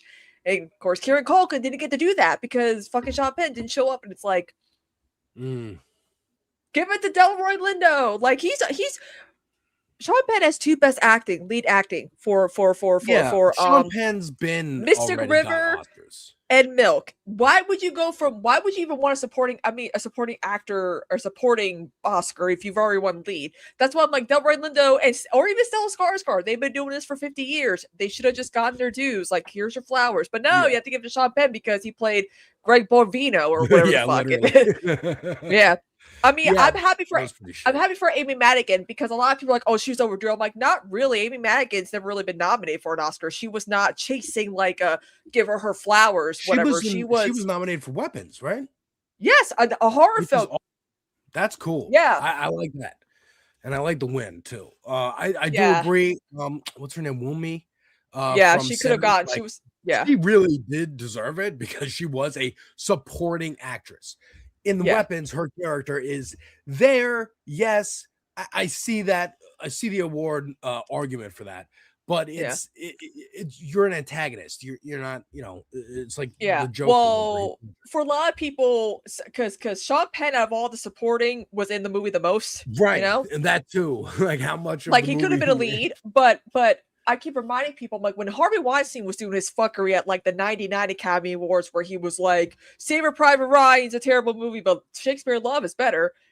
Judi Dench played, I think, Queen Elizabeth in Shakespeare in Love for like 2 minutes. Like she's probably one of the shortest supporting actress time. She won the fucking Oscar for Best Supporting Actress for her 2-minute cameo in Shakespeare in Love because Harvey Weinstein did his stupid guerrilla campaign bullshit. That's that's a huge part of it. Like it's the producers and the studio executives who are making these campaign decisions, campaigns for the Oscars. The actors probably don't get much of a choice. Maybe they can rescind themselves if they wanted to, but why would you ever do that? Maybe Sean Penn could have done, hey, I want to give somebody else a shot and rescinded. But again, that's pissing off Warner Brothers. Do you ever want to work with Warner Brothers again? I don't know. I mean, soon to be owned by Paramount, who doesn't even win shit at the Oscars, which is so funny because the only thing Variety got right was that Warner Brothers as a studio was going to win the most Oscars with like 11 wins, and they did because of Sinners, because of One Battle After Another, and because of that Weapons win for Amy Madigan. Good luck next year. Yeah, I mean, I got a story about the merger, like Zaslav getting paid like $900 million while everybody else is probably going to get laid off after this goes through. It's terrible for art. It's terrible for the industry. It's going to encourage, hopefully, it encourages more people to turn towards independent. A24, Neon. I mean, even Netflix is like, yo, come over here. Netflix was the better option. The fact that Netflix was the better option between them and Paramount, because they didn't want because Think More were going to up the shares by $1, and Netflix was like, we're not going to raise it to $32 or $33 per share. And it's like, but come on, because I mean, it was really the lesser of two evils. Because if you think about it, Netflix wasn't concerned with owning CNN. They weren't concerned about politics. They were like, we just want to ruin the movie theater experience. We want everything to be done at home, alone. And Conan O'Brien called Ted What's-His-Face out on it. And he's like, he did. That was funny. I didn't watch the entire show. I watched like Conan's speech in the beginning. I watched somebody, a couple of the performances and the speeches and whatnot. I was Like- mad because the usually the And I Oscars watched is like your about show. like 3 or 4 hours long. Yeah. The bits for the presenters went longer than the fucking like I was like, yeah, whatever, K-pop Demon Hunters, but now allowing them to actually have like their speech to thank. Right. I was like, I was like, I hope your kids play Golden for 72 hours straight because this is bullshit. Like, I was rooting for I Lied to You, but because Golden is not even the best song in K-pop Demon Hunter. So I was like, you're not gonna. I mean, all the white people who won got to go on for fucking like 15 minutes. Like they were doing like Adrian Brody style shit. Fuck him. Yeah, by the that was way. great. That was, oh man, I remember that. But all the minorities were like, I gotta keep it short because they start playing the music, and it's like, it was crazy. Oscars so like, white. The biggest, to them, probably more widespread song wins the Oscar. You got all three of them up there. One of them speaks and says, "Okay, anybody else want to say thank you?" And the editors or the producers in the control room hear that and go, "Okay, just play the music, cut the commercial." Like, what the fuck? Like, this has to be one of them. Like, you can make that mistake on smaller awards that people don't really care that much about, but on this one, that was this is like the. Yeah. Also, I have insights on why Timothée Chalamet lost to Michael B. Jordan. Now, a lot of people think it was the ballet comments. It was not the ballet comments. He said those comments after voting closed. What happened is that Timothée Chalamet is becoming annoying in these last few years. He feels like he wants to be one of the greats. He wants to win an Oscar. He's trying hard, and it's becoming annoying. He's becoming a little high on his own supply. But for journalists who were following like all the dinners and like events where you schmooze with the Oscar voters, he wasn't attending any of those. Who was attending those? Michael B. Jordan. It's like an actual campaign. You got to appeal to the actual voters. You got to schmooze and mingle, dingle with the actual Oscar voters because most of them are old and white. And for them to give a black man an Oscar, the 6 out of 98 years of this their shit, hand and smiled what into the their fuck? face. Yeah. And also too, everyone's like, well, he's playing twins. I'm like, okay, but here's the thing though. Did you think Michael B. Jordan had a twin brother? I sure as did. When I was watching this, I was like, damn. I think that's why also you get it. You get that award of like, we're gonna maybe justify it to our more racist compatriots here in the Academy and say, well, he played twin brothers. That's objectively more impressive. Yeah, because he had to do everything than twice Timothée or 3 Chalamet times. playing a ping pong player.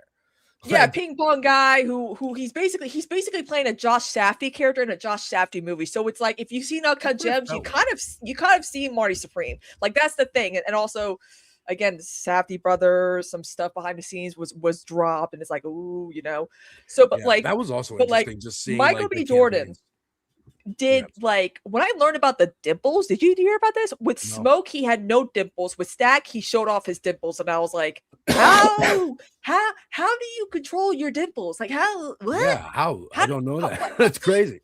Because he also had to do like the rig thing with like the cameras around him just so they can map his face onto like the body double. Like again, when I was watching Sinners the first time, I'm like, wow, twin brother. I can't believe. And then I'm like, wait, he does have a twin brother. The first time you see them, it perfectly trains your brain to be like, oh, there's two of them. Because they interact, they walk in front of each other, they do everything. They're handing each other a cigarette, because Stack rolls the cigarettes for it. Because they were like, they kept doing that to show, like, hey, look at how good the CGI is to make it look like there's two, and to show people who wouldn't know how that's done, like, look how impressive this is. It's fooling even your brain. Yeah.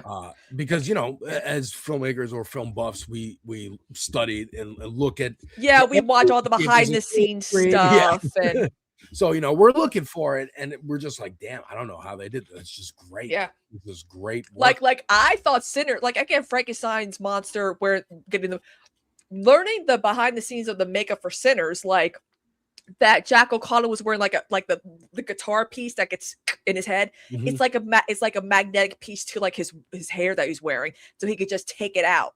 That's cool. I was like, that's like so like when I was learning about all the weird. Yeah, Frankenstein won all the technical awards. It's like makeup, costume, and set design. I'm like, that is it. Like, we give it to thought Guillermo. Barbie- He cares about those ones. yeah, like when the Barbenheimer thing came out, happened, we thought Barbie was gonna win those because they ran out of pink paint, they got all the Barbie costumes, but Poor Things won all those awards, which was like, but the Oscar, the 2024 Oscars, where it was Barbenheimer, I won because I predicted that they were going to give the Oscar to lead to Emma Stone for Poor Things because they were not going to do two Women of Color back to back. They're not going to give Michelle Yeoh and then Lily Gladstone Oscars. They got to keep it white. They got to diversify the diversity by keeping it white. Right. And even Emma Every time Stone you dip was that way, you got to bring it back. like Conan was like, Kristina, you were the only one who guessed that Emma Stone was actually going to win the Oscar. I was like, oh yeah, I know my white people. Okay, like but even her face, she was like, what?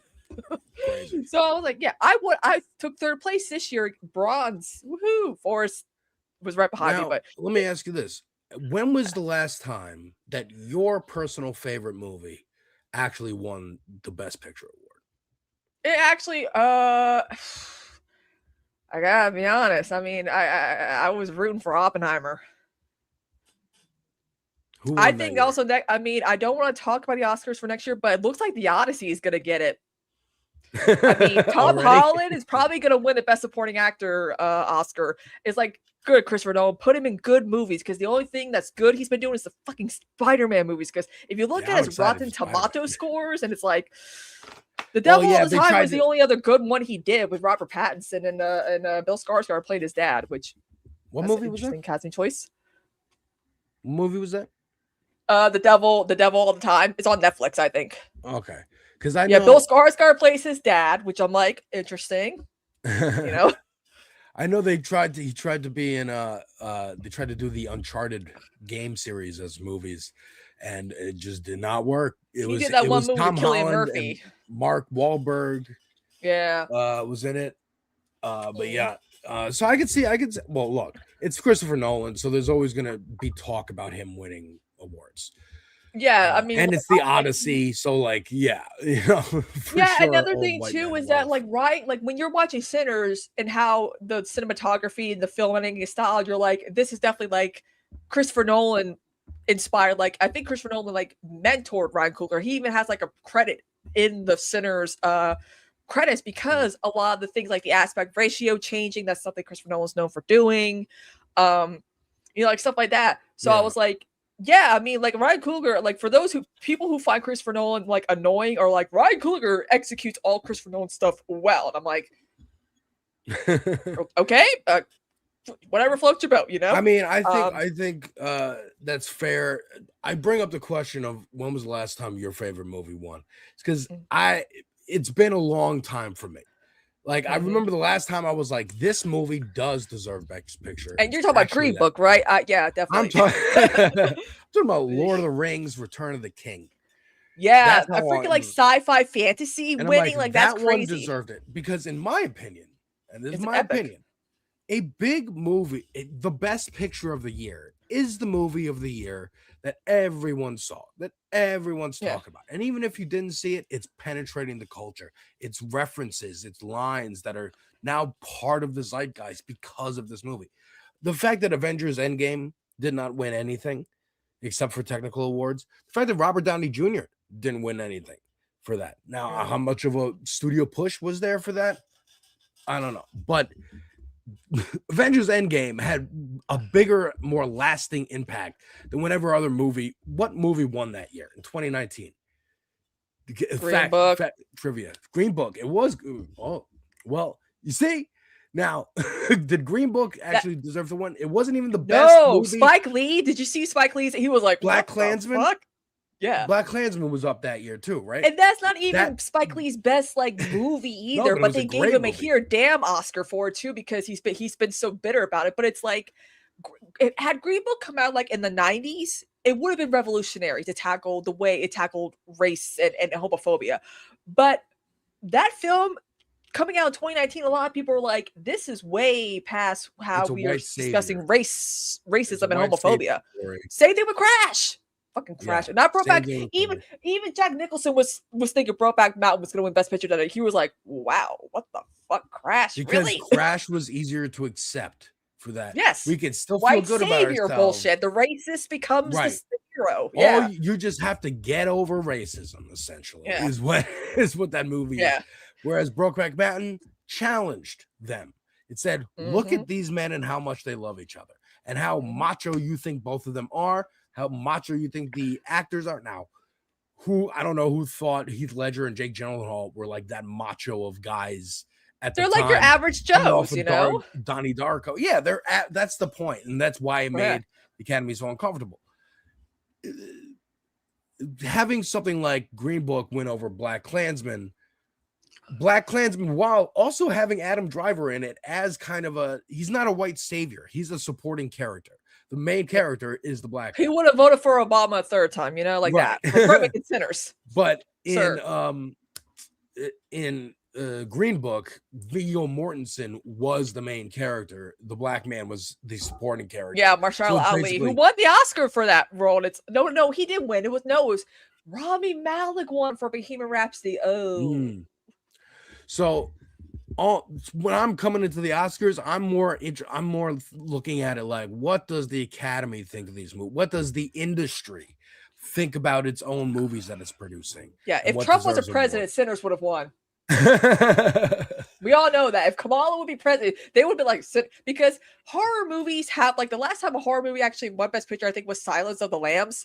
Like if you ever watched, I think it was Be Kind Rewind, she did a whole video about the Exorcist Oscar campaign, how that got sabotaged because it was nominated for 10 Academy Awards and won like 1 or 2, I think. Like a lot of people were like, you know, this really changed things. Why? But Because like of the church?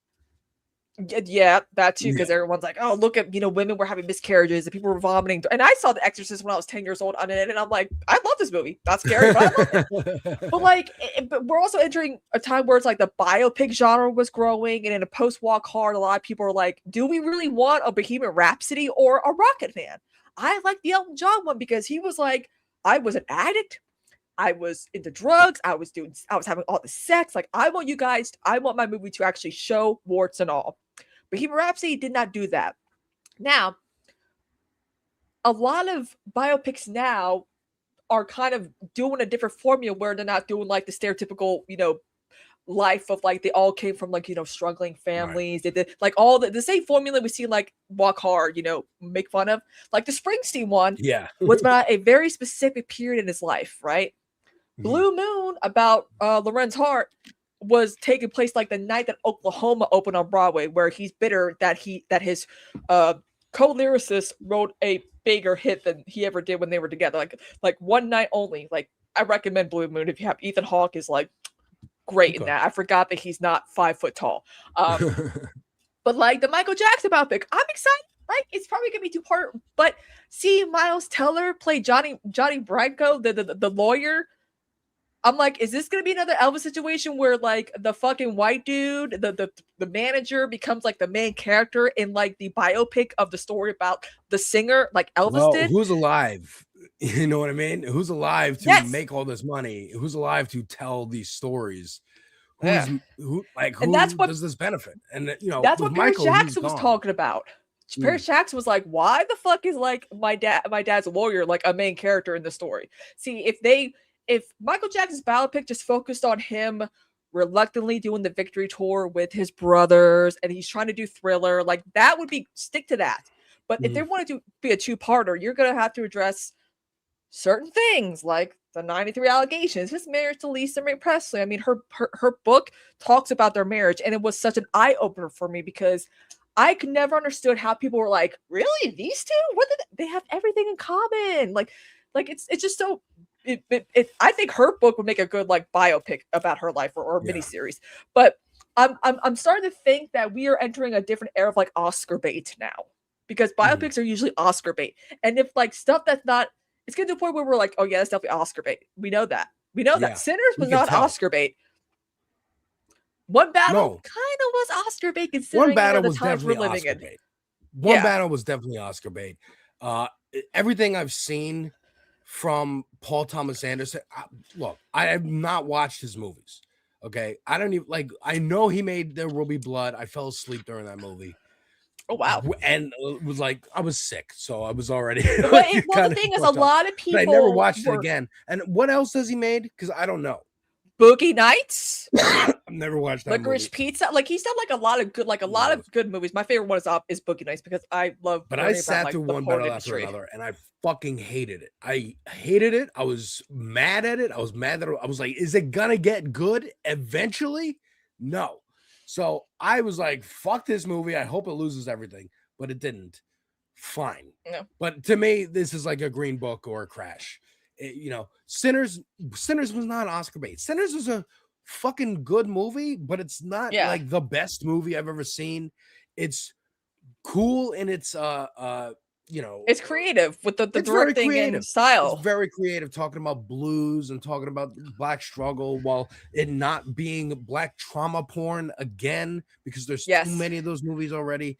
I love it. I feel like that's why certain like Black leftists, like I was reading Touré Reed's current affairs article about Sinners, and even Forrest and I were like, because he's Adolph Reed's son, and I'm reading, and we got ratted out about our criticism of his article, and Forrest and I are like, did he even watch did he watch a different movie? Because it's like about Sinners is about Black entrepreneurship, like I'm like, wait, what? I'm like, it has nothing. I'm like, no one Black lives except for I'm like, like seriously, like the current affairs article was like, what?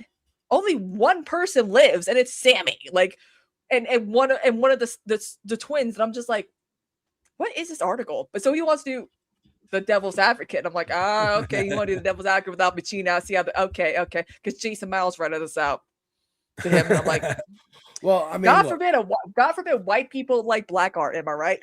Anyway, look, I think, I mean, that's so he was saying that the movie is a celebration of Black entrepreneurship.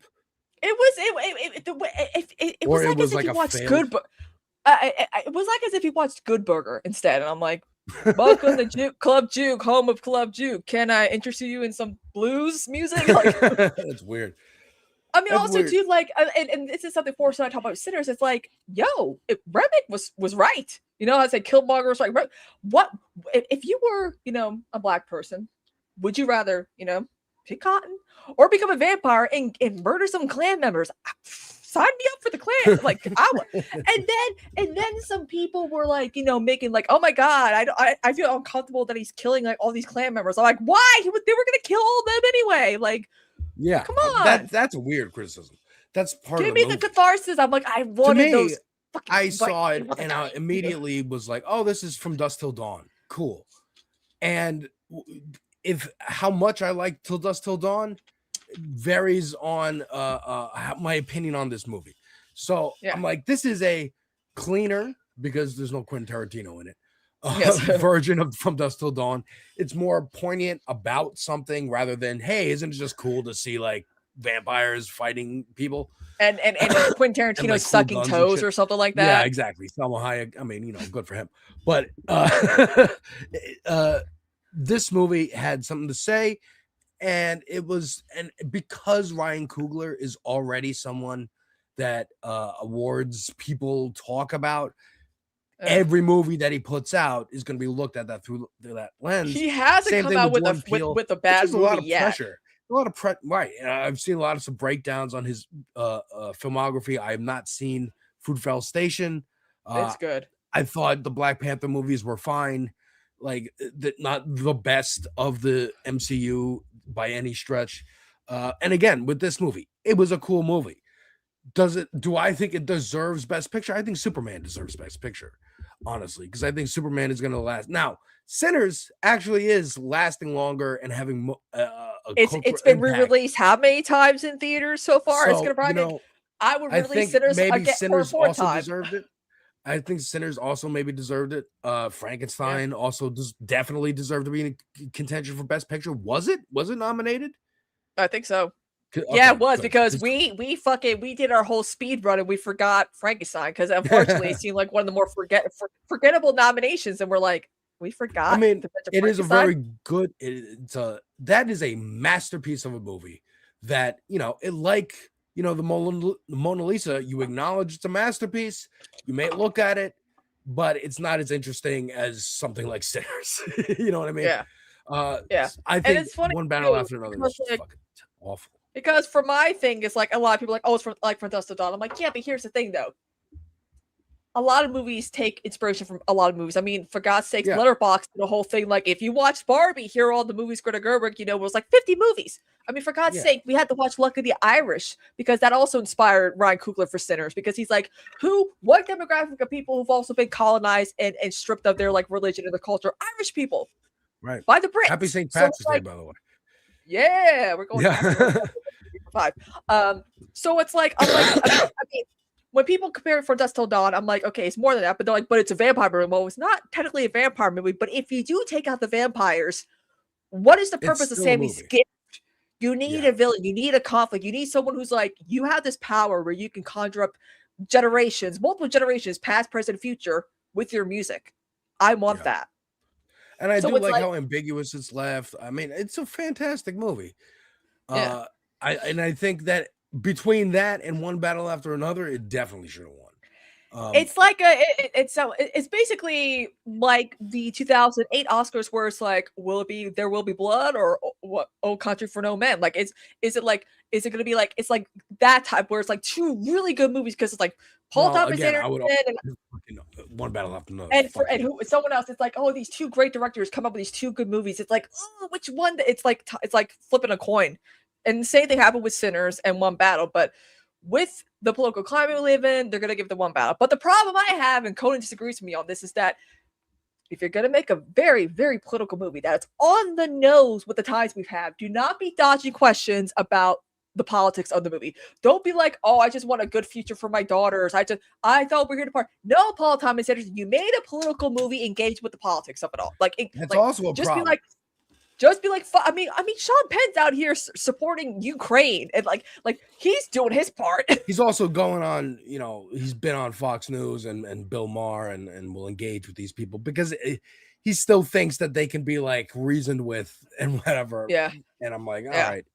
But again, I think there were some good political moments at the Oscars. I know we probably can't play the clips of Javier Bardem saying "Free Palestine" on the stage. And Priyanka Chopra, who's like fucking let me find it, because Priyanka Chopra, who's Nick Doji's wife, is a fucking Hindu nationalist. She's like Tulsi Gabbard, so she had to stand there and be like, yeah, she like knew that he was going to say something. She was just smiling through it. I'm surprised. yeah, I would have been like, I'm surprised he if I was was the there, only I'd be like, one. yeah, Disappointed I would be like, he was fuck the only one. Israel, and then kind of be like, oh God, cut it off. She just said fuck Israel. What happened? But It's so funny. surprised and disappointed that he was the only person to say really anything, other than Don't Conan, who's compare- doing great. The Conan guy did- who won for, I mean, we should have just said sentimental value, because I mean, The Secret Agent is another like political driven movie. So it's Yeah, like, what is that? gotta I be- only started hearing about it when the awards were coming out. it's about like Brazil, South American leftist politics, dealing with fascism. It's very much like if you've studied like South American like coups and shit that the US has done, this is your movie. I mean, it's a long movie. It's almost 3 hours long. But sentimental value, it's like, it's also good. It was Norway. And the guy who directed the movie also said like something kind of political. Good. So, Good. I mean, we saw people on the red carpet saying no war with Iran. Could have had more people saying stop the genocide in Gaza. But again, this is an award show for rich people, and they're gonna do what they do. It's just kind of the signaling. Yeah. To the So here's the clip. He's like, look at that. Yeah, can we actually show? Like, I don't know if we'll get DMCA'd for showing Oscar footage. Oh, we can't show it. Okay, well, never mind then. I don't know. But he basically said no to war, free Palestine. I'm like, yeah. Yeah, that was great. But yeah, but what also other... another Go ahead. favorite part of mine was the "I lied to you." Because here's the thing, because a lot of people were like, "Yo," when they got announced for the 2025, like the Oscars for 2025, they're like, "Oh, no one's performing their songs." I'm like, "Yeah, because we don't want to deal with Amelia Perez. That's why." Y'all want to bitch about Sinners being the most nominated? Amelia Perez is the second most nominated movie with 13 nominations, and it did not deserve a single bit of them because, again, a lot of transgender people and Latinos were like, this is the same thing with Green Book or Crash, where it's like, if this came out like in 2015, it would have been revolutionary. But nah, bitch, it did like all the stupid tropes about transgender people who had shady backgrounds, changing their gender to disguise their previous identity. Like it was, it was like Joanna Man or like any of those any of those movies. It was like She's All That with Amanda Bynes. Yeah. So I'm like, at least we ended on a high note with I'm Just Ken, right? But like when Miles Kenton and my favorite part is when he's going off the stage and fucking like Peter Dreams and Lola and Jack O'Connor are like walking up to the stage and they're he's like, no. I was like, Revy, you still can't get into the club, man. Yeah, that was really funny. Fam. I love Jack that O'Connor. was a great performance. That was one of the things I watched because I'll always take any excuse to listen to that song. That was a great song. Yeah. Great moment in a great movie. I kind of wish. I mean, imagine Rocky Road to Dublin was actually an original song written for the movie, not like an old Irish tune. Like, can you imagine that whole place would have been pumping with everyone dancing, him doing the Irish jig. I'm like, choreography and whatnot.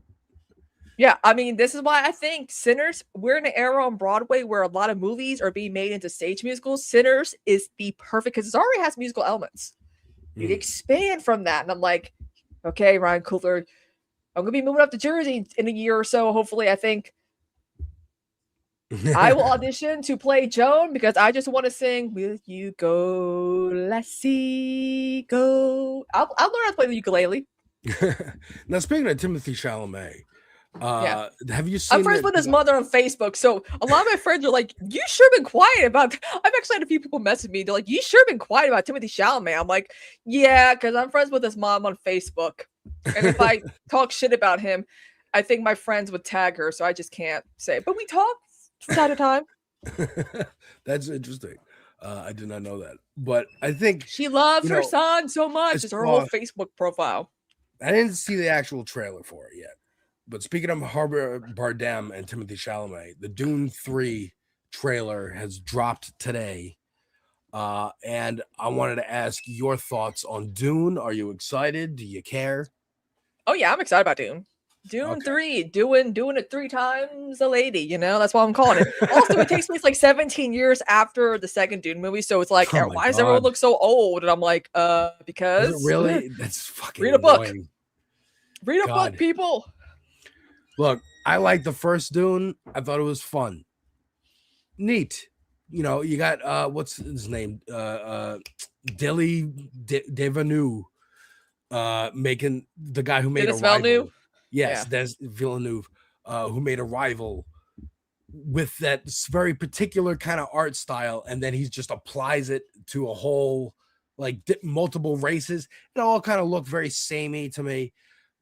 Distinguishing enough to tell them apart, but Warner Brothers is doing this because they want another Game of Thrones, and they want to expand. There was a TV show that came out that I heard nobody talk about.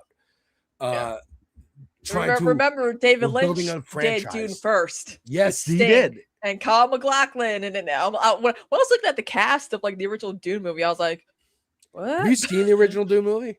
Yes, I've seen that. It's crazy and weird, and it's absolutely worth because they're it trying to fit all the books into one movie. I think that's what happened. Right? Yeah, and also he's making one movie and they're not thinking in franchises in the 80s.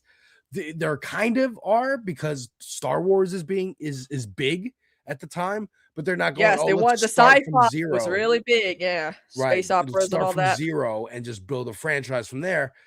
David Lynch said no to directing Return of the Jedi so that he can go make Dune. He could have directed Return of the Jedi, which I think is hilarious. Very different movie. But I kind of, I'm kind of glad he did the Dune movie because who would have known? He probably would have done Blue Velvet or Twin Peaks or worked with Kyle MacLachlan. He got a bunch of clout from that movie, even though it didn't do that well. And that movie is, again, go back and watch it. It is very fun. I like the first Dune. The second Dune, me and my wife went to go see it, and it was so long, so bright because of all the blinding sun and sand in that movie, and loud. The one time cinematography the one time it could have been a year in yellow, dark, dingy looking movie. You know what I'm saying? Because that's what most movies are looking like now. Yeah. So it was a pain to get through the second one. I think I'm done. I might watch it on my own when it comes out on video, but I am not going to the theater to see this movie. I can guarantee you that. Well, I mean, I'm excited because 20 years later, Bone Temple is coming on Netflix later this month, and I'm excited because we want to cover it eventually. And I'm like, Forrest, are we gonna do it? Are we gonna dress up like the Jimmies? Because I look good in purple. I mean, it's so that funny. movie they canceled the third one. Apparently, because no one besides me went to see it, but also too, January releases always do bad. Yeah, they always do bad. You could have waited January, for like probably 'cause they didn't February. have much faith in it. I wonder if they And didn't have much faith in it Cillian because the Murphy first one was didn't in do the that. last like 2 minutes of the movie because it was supposed to tie back to Jim, and it's like But the good that's news your is, problem.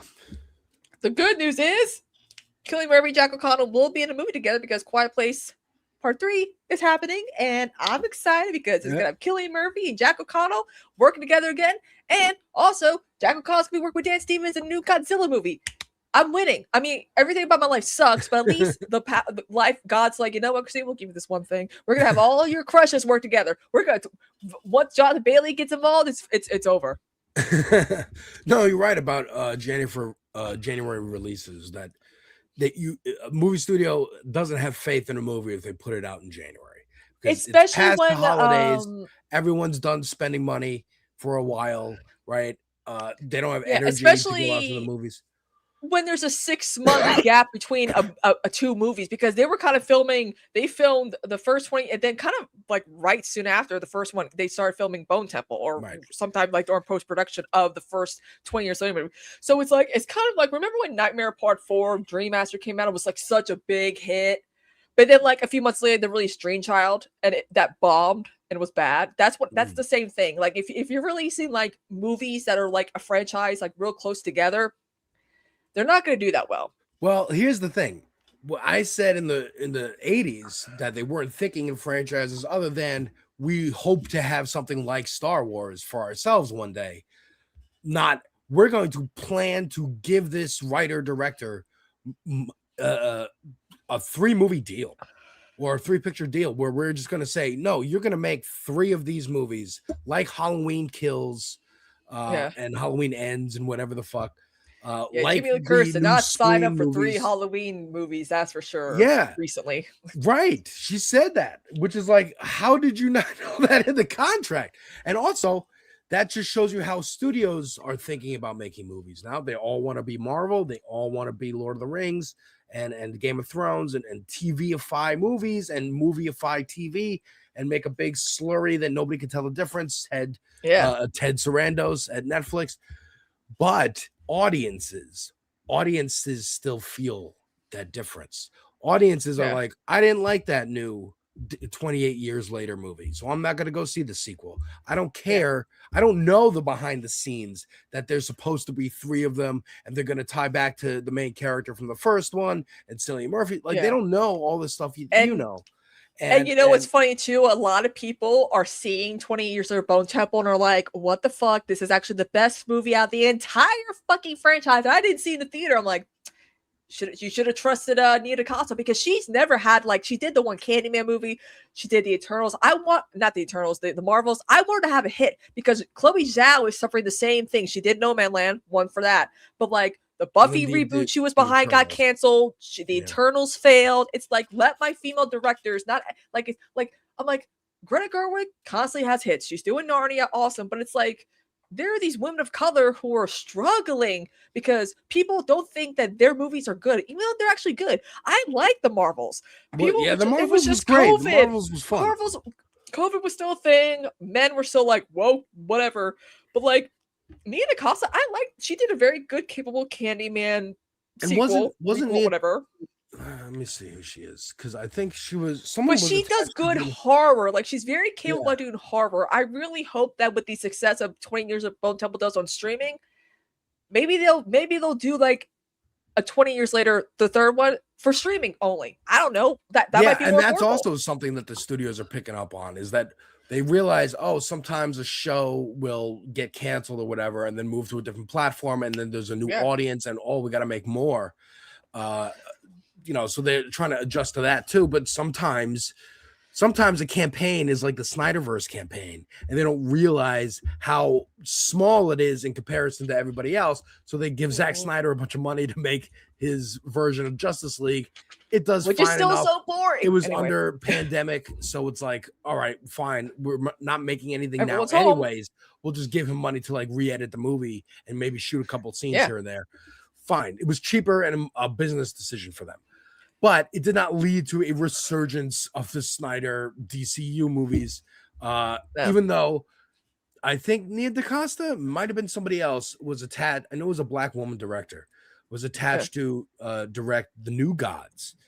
That was going to be written by Tom King, who was one of my favorite comic book writers.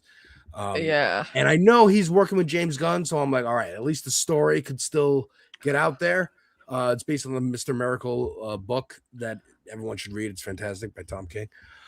But yeah, shit like that, it does suck when a director like has some good movies and they're on a run, and then it just gets sidetracked because they went to a big studio to do a franchise movie, and that one franchise movie happened to not do well, and then it kind of tarnishes their name, or at least in the industry, or the industry is run by a lot of old white men who are like, you get one shot, and if you don't get any makeups like other directors might. Yeah, mostly male directors. Men and white. But like Nia DaCosta, she said that doing the Bone Temple was the best filming experience she's ever had, because she actually worked with Alex Garland and Danny Boyle, who are very capable, who know the franchise, and who actually have faith in her. And that's why I was like really rooting, because a lot. I mean, also too, the Winter Storm was happening, but I was like, this is the best movie since the fucking first one with Cillian Murphy, in my opinion. Like, I was like, this is good. Like, we understand like why Jack O'Connor's character is stuck in this weird like time, because a lot we had to explain in the first movie, like, why is this dude wearing a tiara, blonde hair, and I'm like, because his Mr. Rogers, Sir, Jimmy Savile was a beloved character until after he died. It got revealed that he molested a lot of kids and even elderly people. So yeah, but even till this day, people still dress up like him for Halloween because his look is like Mr. Rogers, and the it's kind of iconic for the people in the UK. Yeah, so a lot of people are like, hey, I'm like, okay, so yeah, it's great. It's like just like Bill Cosby now. Whoa, anyway, you about to launch into a Bill Cosby impression? Okay, but like it's funny because I feel like Jack O'Connell is going to be a new Scream King, because he's done horror before, even before Sinners. He's done 20 years later. Now, what movies do you have anticipated for this year? Well, I love The Bride. I don't care what people say. It's going to be another Jennifer's Body. It's going to be another Don't Worry, Darling, where it doesn't hit the zeitgeist until people actually understand it. I'm excited because we're doing A Testament of Anne Lee with Eileen Jones this Friday. Next week with Dead Domain, we're doing The Bride. The only movie I'm really looking forward to is The Odyssey. Like, I have to look. There's a movie called Peaky Blinders movie too coming out. I did see a poster for that. I went to go see actually this weekend Undertone, because I was just like, hey, my wife was like, hey, let's go see a horror movie. I want to go see one in a theater that actually hits. First of all, welcome in, Surfs Raiders. How are you? Rating the Surfs. Shout out Lance. They're surfing the surfs, Yeah. But I got the surfs are surfing in. So we saw the Peaky Blinders poster, and I was like, oh yeah, I forgot them. I gotta still watch the show. I gotta get into that show. Oh my god, you guys! I tried, but I couldn't understand a word they were fucking saying because they have thick. Put the subtitles on, because my mom the Birmingham accent is like, you either go into Pakistani or South African if you try too hard. Yeah, I started rewatching Game of Thrones actually because I love Night of the Seven Kingdoms so much. And I need more of that universe. And I'm like, I can do season 1 at least. I know it gets so much darker again. I'm like, But I love Boosters, new Boots Riley movie. I'm excited for. That's coming out. Yeah, we're trying to get Boots Riley on the podcast because Conan awesome. knows him. I mean, Conan was neighbors with when Conan was still living in Oakland. He was neighbors with Ryan Coogler before Ryan Coogler was like a director. And I was like, oh, cool. I'm excited for the Mario Galaxy movie, which comes out, I believe, April 1st. Brie Larson knows her shit. Mario movie is fantastic. Brie Larson. Everyone's like, what? Rosalina. She knows. She knows Mario so well. I'm like, let this woman cook. She's playing Rosalina, right? Yep.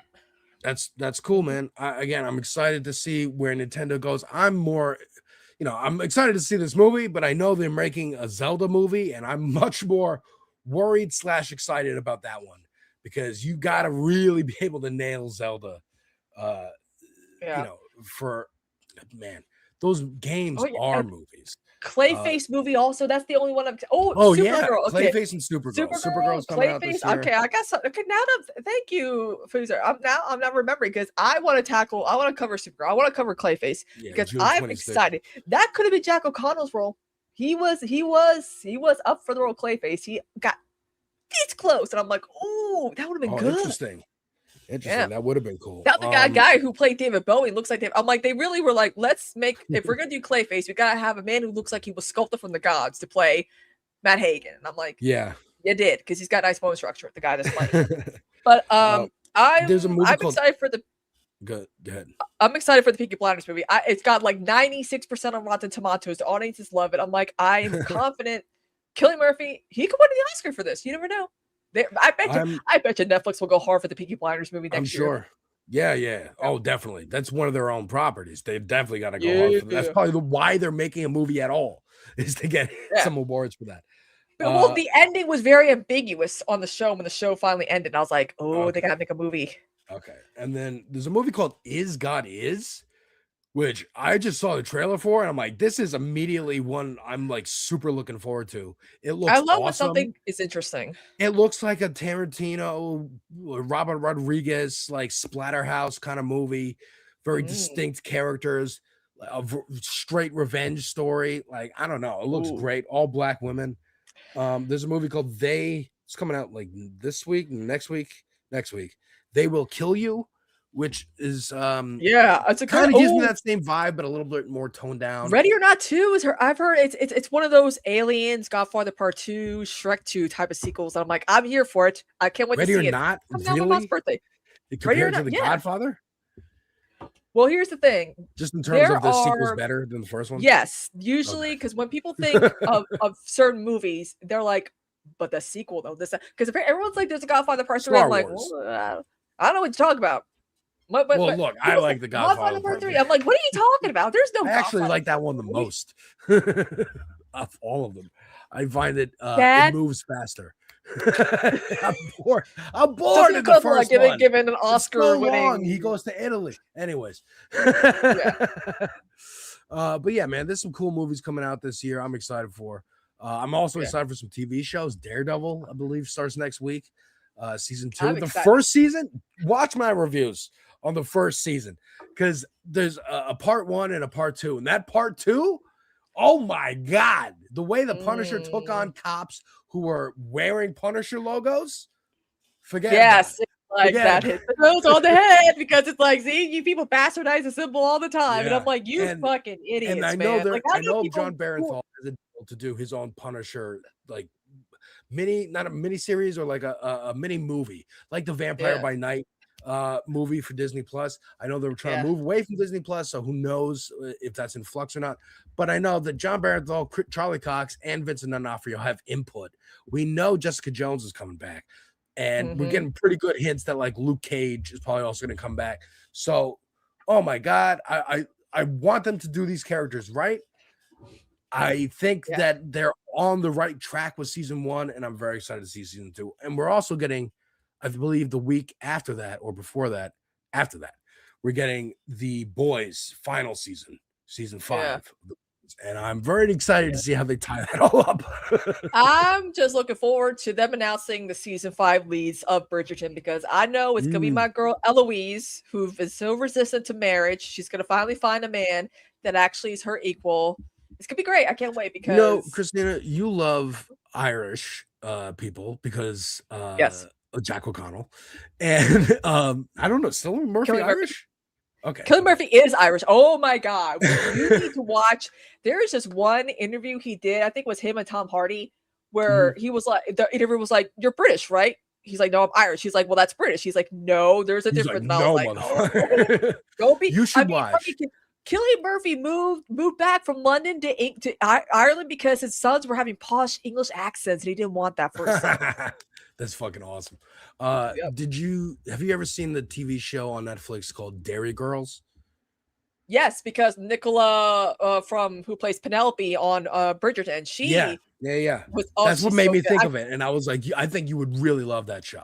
Oh yeah. So I'm glad she brings it out. She brings out her Irish accent when she's still hiding as like Lady Whistledown, so no one recognizes her. And I was like, whoa, wow, Dairy Girls, what?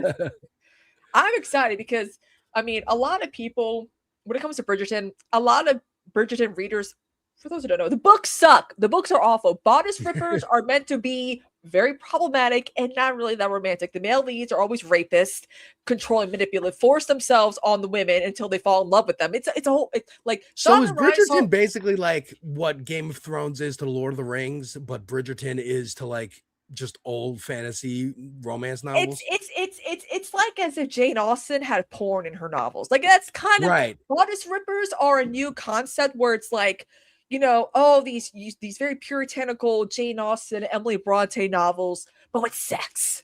Right. Where the male leads are problematic and rapists, and they force themselves on the girls multiple times until they finally fall in love.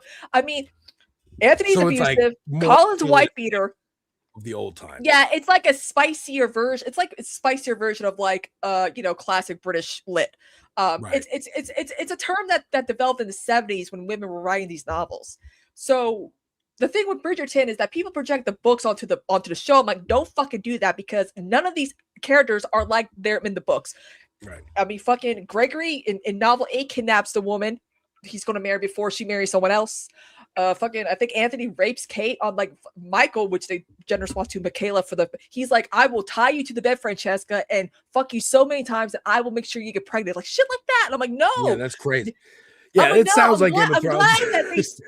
And also, too, all the characters are white. So Kate Sheffield is Kate Sharma, Sophie Beckett is Sophie Bake. Like Silas Bassett is Simon. Like they did so many, you know, to make it more, you know, inclusive and whatever. I mean, yeah. I mean, look, if I see Victorian buildings and people wearing Victorian clothes and there's like black people who are not servants and whatever, I'm like, I can suspend my disbelief. It's fine. Yeah, and then they got like fucking like 360 by Charlie XCX playing. I'm like, because when I was watching the first season, Bridgerton, I was like, oh, they got modern music in there too. Is this Billie Eilish's bad guy? Is this Wrecking? Like, is it like a Knight's Tale where they do that, where they have like modern rock music in the old yes, time? And also too, like the cool. makeup is very modern. The nails, it's so like you got to remember. I'm like, you know, this is just a fantasy still. It's like an alternative reality of the Regency era where Queen Charlotte. The whole thing. I think the reason why Shonda Rhimes made it a like diverse, you know, cast instead of like how it was white in the books. There's been a long-standing rumor that Queen Charlotte had a little bit of African in her. You know, she was a little black, right? So they're like, why not make Queen Charlotte black and have people of color have rights in the Regency era? Yeah, and I think that's where they went along with that. Because why not? Because I'm writing this. Because I can do whatever the fuck I want. Yeah, and also people like it. People like it. I have an article here. I'm excited for when Gregory, because we haven't had a Latino family in the Ton yet. We've had South Asian, East Asian, Black. So I'm wondering when, and also we're gonna get, you know, I think the one daughter's gonna be married to another character's grandson who's Black. But like, I'm like, I want like Gasolina, you know, on the strings, where Gregory Bridgerton meets Lucinda, not Lucy, but Lucinda, something like that. Because I feel like that's what they're gonna do. Because I'm like, if there's one race that hasn't been represented in Bridgerton, it's Latinos. Right. So yeah, I'm you know, I'm not a Bridgerton watcher, but if for those of you who are, got something to look forward to. New season of Bridgerton. Yeah, season 5 because it's gonna be so good. End point, or are we just going? They're just gonna keep going until they go. Well, they got 8 books, and there's a bunch of other spin-offs that they could do. They want to do they did a Queen Charlotte spin-off about her and King George, you know, the Mad King, who, you know, you'll be back in Hamilton, you know, that King George. 15 kids. I was like, damn. And she had 3 miscarriages. God damn. Wow. But John Rhimes was thinking of doing a prequel about the mother Bridgerton, Violet, and her love story with her husband who died. So I'm like, I'm here for that. Word. Get more like it's like, you know, Stranger Things. Even though they're trying to profit off of Stranger Things still with the cartoon and whatever, it's the wells run dry. Bridgerton is the new and Wednesday. Yeah. Yeah, like Bridgerton is the new, you know, money laundering scheme for Netflix. Yeah, for sure. But they're gonna, and plus also a larger female audience will keep all the different franchises going, I think, for Netflix. With Stranger Things, it's like you grow up and you move on, you know? And you move on. We're done with 80s nostalgia. It's over. Yeah. And the women audience, they are a loyal audience because one of the longest running TV shows ever, fun fact, is the soap operas, like Young and the Restless and Days of Our Lives, because they are dedicated watchers who are following General these stories Hospital for watcher right decades. here. Yeah, there you go. So I think it's smart to put their chips on Bridgerton, especially the fact that the interest for Stranger Things fell off a cliff. Yeah, I'm looking season. forward though to season 6 because my poor shy introverted girlfriend doesn't know she's a lesbian yet, and she's never reached her pinnacle. But she's gonna be reaching multiple pinnacles with her cousin-in-law Michaela, formerly known as Michael, in the books. I can't wait. Lesbians, let's go. And there you go. There's another audience that is very dedicated. The LGBTQ audience, folks. So yeah. What do you want to do? You want to take it away? You want to transition to my show? You want to keep going? Yes, transition, because we gotta talk about Cat, because tonight's a very important night. Folks, tonight is the special election? Or primary, I it's think. the primary for all Illinois across the District country, 9. lots of races, but Illinois District 9, Kat Abou-Ghazala, who was a reporter at Media Matters and is now one of the front runners in this campaign to run in the general for Congress. We're going to be watching live results come in. I got some stories I want to talk about, but we're going to be talking politics, and we'll get back to the movies probably by the end because I got some stuff to say about that as well. But folks, Kristina, if you want to end and tell the people where you can find you. You guys can find me at twitch.tv/cosmopolitics, because I'm going to be streaming my butt off these next few days on a streamathon. Got to get that rent money again. And you can find me at Moon Night Extravaganza as well on this space. And over at Moon Night Extravaganza, we did an Oscar stream, and it looks like more people watch us than the actual Oscars. Again, we said winning. I was watching the stream. I was watching the stream before bed. I was like, hey, I know I missed the whole show. I saw some pieces of it, but I know I can check in and see what the news was on Movie Night Extravaganza. So, folks, we'll see you in 2 seconds. Yeah.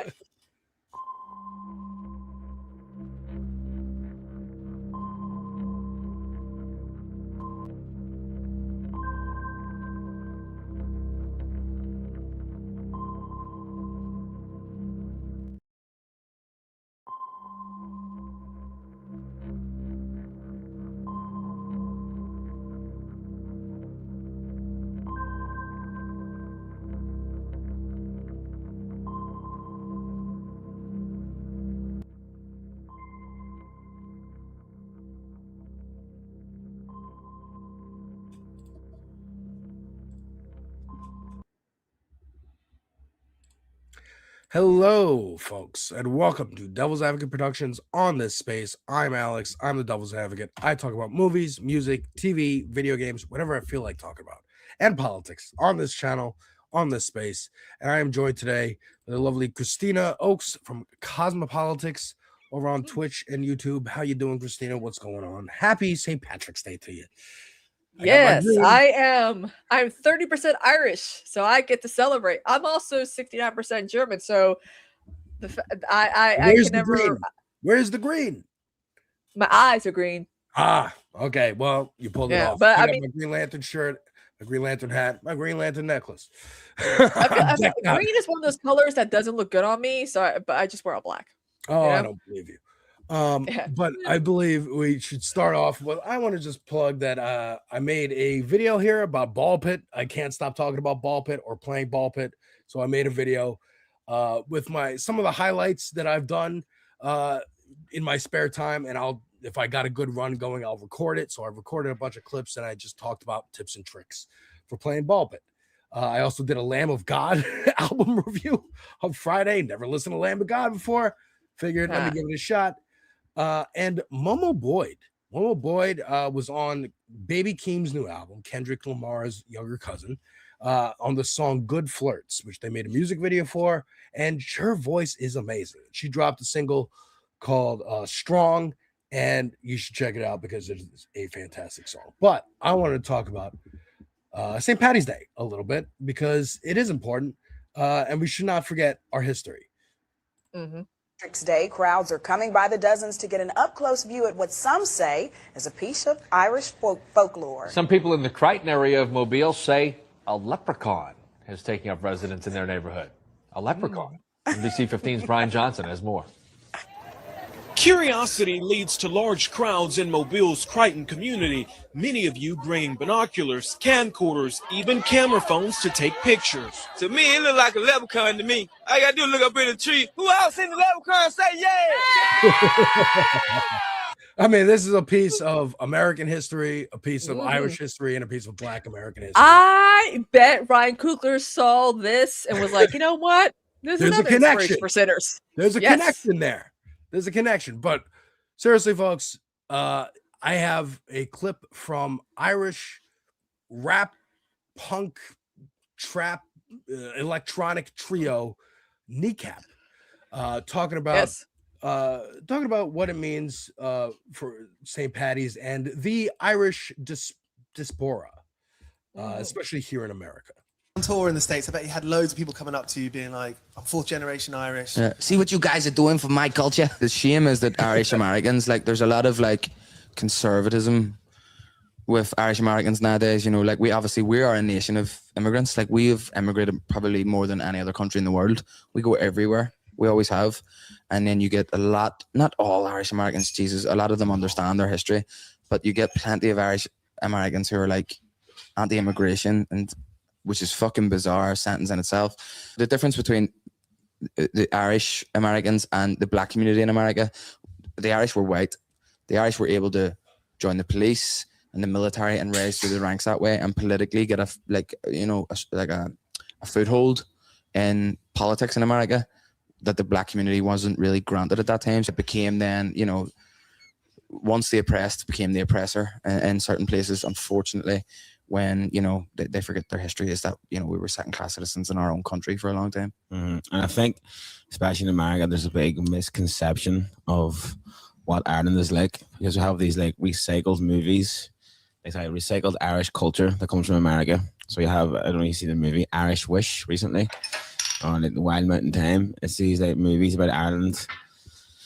We're all living in thatched cottages and we're all like dancing around a bowl of stew. Yeah, so again, that's Kneecap talking about the struggle, the never-ending struggle. Matter of fact, Superman would call it the never-ending battle for truth, justice, and the American way, which I believe is just hope and righteousness. And in that same vein, we have our leaders of the country, our leaders speaking to toady journalists on their side about what they view about immigrants. This is Donald Trump talking to Brian Kilmeade, and literally this is what he says. A lot of them were let in here. They shouldn't have been let in. Others are just bad. They go bad. Something wrong. There's something wrong there. So the genetics are not exactly, they're not exactly your genetic. It's one of those problems, Brian. It's a terrible thing, and it happens. And it happens too often. Next time anyone asks you what white supremacy, what does that mean? Play them that clip. Play them that clip of Donald Trump saying they have the wrong genetics. Their genetics aren't like you. He's one to talk. His mother's from Scotland, which is, as Craig Berger said, that's the fucking problem here. And also too, fucking Trump forgot that his dad was actually born in Queens as well. Like he was like, my dad's from Germany. I'm like, no, your grandfather was Trump, but like your dad was born here. Your mother wasn't, because she still had an accent. Also, Trump looks just like his mother. Like, Trump, if he really does. If you ever seen a picture of Trump's mother, go look it up. He looks fucking the same hair, you know, it's crazy. Unfortunate. But again, our country is engaged in a war now, here and abroad, that is fueled by one thing and one thing only: white supremacy. Money is involved. That's a close number 2.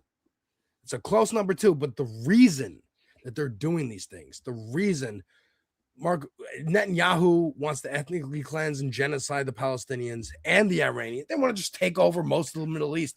Don't know what Saudi And South Arabia has America, to for say being about honest. this. Seems like they have a deal with them, being like, all right, you take what you want, leave us out of it. That's what it looks like, what's going on with Saudi Arabia. But this is Jonathan Greenblatt from the ADL, which is the Anti-Defamation League.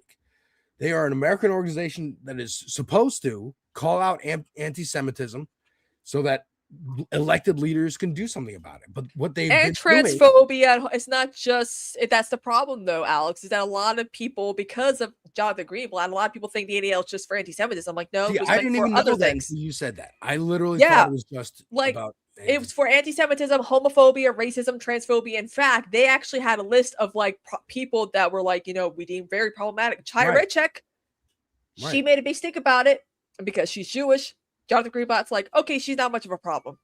right. See, and so let's see what he yeah, actually thinks is a problem. Just He look at thinks- what happened Watch. in the days after the U.S. and Israel launched the military operations against Iran. I mean, whatever your views on the conflict might be, and reasonable people can hold very reasonable differences. What happened next was not about policy. It wasn't about geopolitics. It was about blame. And the blame, as it so often does, was placed at the feet of who else? The Jews. No, Israel. For some, they pointed fingers at the Israelis who they claimed whispered a few too many times in President Trump's ear. One Israeli. For the senior senator from Maryland, a state with one of the most large, most active, most observant Jewish populations in America, he blamed AIPAC, which he slandered as un-American. It is un-American. Then there's the U.S. congressman who stated that he stands against the, quote, neoconservatives who led the U.S. into the current war. And instead, his words, he's proud to stand with Hassan Piker, one of the most outspoken, toxic, virulent anti-Semitic influencers in the world.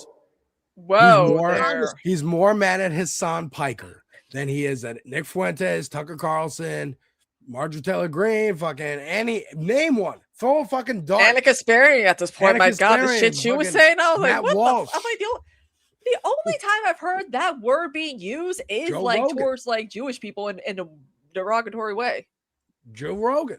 Like it is.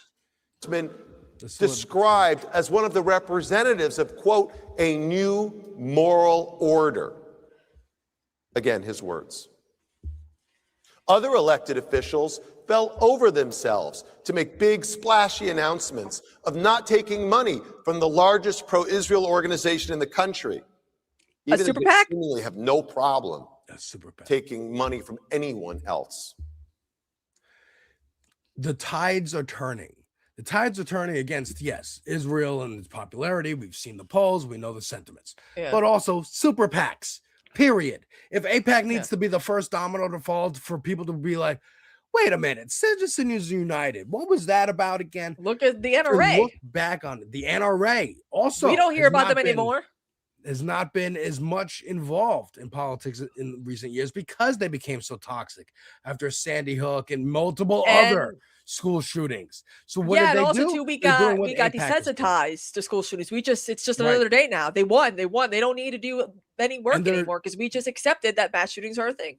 Their lobbyists go work at other companies, or they set up other set up countries and companies continents too. and other countries and continents, but they don't use the name APAC anymore. They don't use the name NRA anymore. They use different names, like they're doing in the race against Kat Abou-Ghazala, where they even use progressive titles to try and trick voters and say, actually, Kat is trying to she's a secret Republican. She's a Fetterman. Don't get Fetterman again. Vote for this candidate who has 6% and who has no chance of winning 5 days before the election. Kat has done more to tackle like Trump than any of these people talking shit about her because she worked for Media Matters. Absolutely. And also, too, a lot of people are mad that Rashida Tlaib, a Palestinian, would endorse a Palestinian American, too. Like, I'm like, who else was she going to endorse?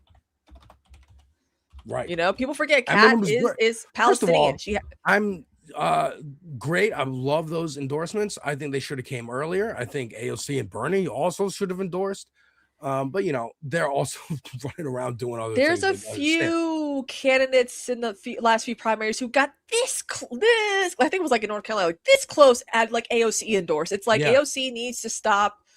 She good policy, but she sucks at politics. And it's like, girl, you've been at this for almost a decade now. You got to figure out, you got to endorse some of these younger candidates or be there for people who would like a Cori Bush, because I was saying this when it came to Jasmine Crockett. You know, they like to say, y'all don't support Black women. Okay, you support Black women unless it's Nina Turner, Juliana Stratton, Donna Edwards, Cori Bush. Or Cori Bush has problems. I'm like, okay, liberals, what are those problems? Israel?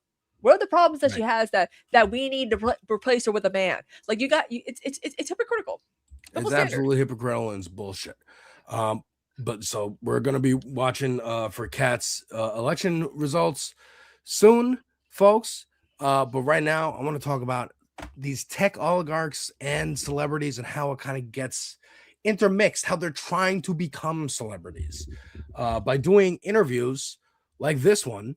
Where Mark Andreessen, I don't know much about him or where he comes from, but I know him when I see him because he looks like Dr. Eggman from fucking Sonic.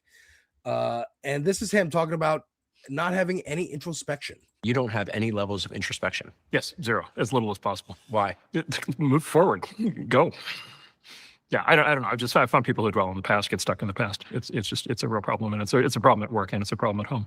So I've read obviously 400, and I think now 10 biographies of history-based entrepreneurs, and that was one of the most surprising things. Like, what's the most surprising thing that you've learned from this? So like, oh, they have little or zero introspection. Yeah. Like, that's fascinating to me. This clip stuck out to me because this is a guy who studies these business people and has read 400 some odd biographies, and is like, the most consistent thing is they don't think about themselves that much. It's well, they do.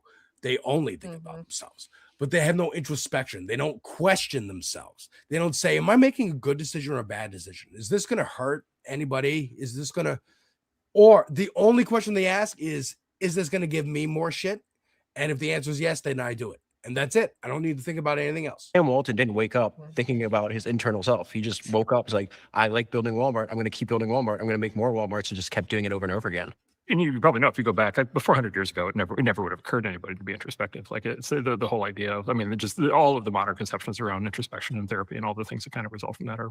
I don't know. And it's also interesting the way these fucking assholes who think they're geniuses, they think they're fucking geniuses, just like Elon Musk. They go, 400 years ago, you never have anybody thinking about doing introspection. He's about to bring up Freud and use him as a modern example about therapy and like thinking about yourself and questioning your choices and this and that.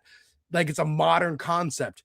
No, you heard about it and then you decided against it, and you think you're so fucking smart for being a contrarian. I know, because so did I when I was a fucking child. Kind of a manufacturer of the 1910s, 1920s. Say more about that. Great men of history didn't sit around doing this stuff at any prior point, right? It's all a new construct.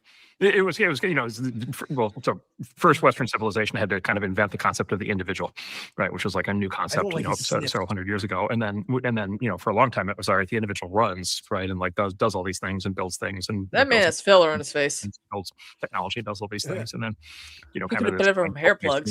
Kind of showed up. from Europe, a lot of it from Vienna, 1910s, 1920s, Freud, and all that entire movement, and kind of turned all that inward and basically said, okay, now we need to basically second guess the individual. We need to criticize the individual. The individual needs to self-criticize, right? The individual needs to feel guilt, needs to look backwards, needs to dwell on the past. It never resonated with me. It never resonated with me. That's where he leaves it. Just like, I reject that idea. I reject your reality and supplement my own. That's what he's saying here. He's not doing it out of any kind of scientific basis, any kind of reason basis. Just, it makes me feel, and it's interesting that he brings up guilt. It makes him feel guilty. If you think about what you're doing and how you might have hurt someone, that makes you feel guilty, and that's bad. It stops progress. It stops innovation. It stops building shit. No, you just gotta block it all out and keep building. Like this next guy who has, I think both of them have ties to Epstein, but I know about Sweaty Mick. I know about the Antichrist Peter Thiel here's much more tied to Epstein. Is it a complement or a substitute?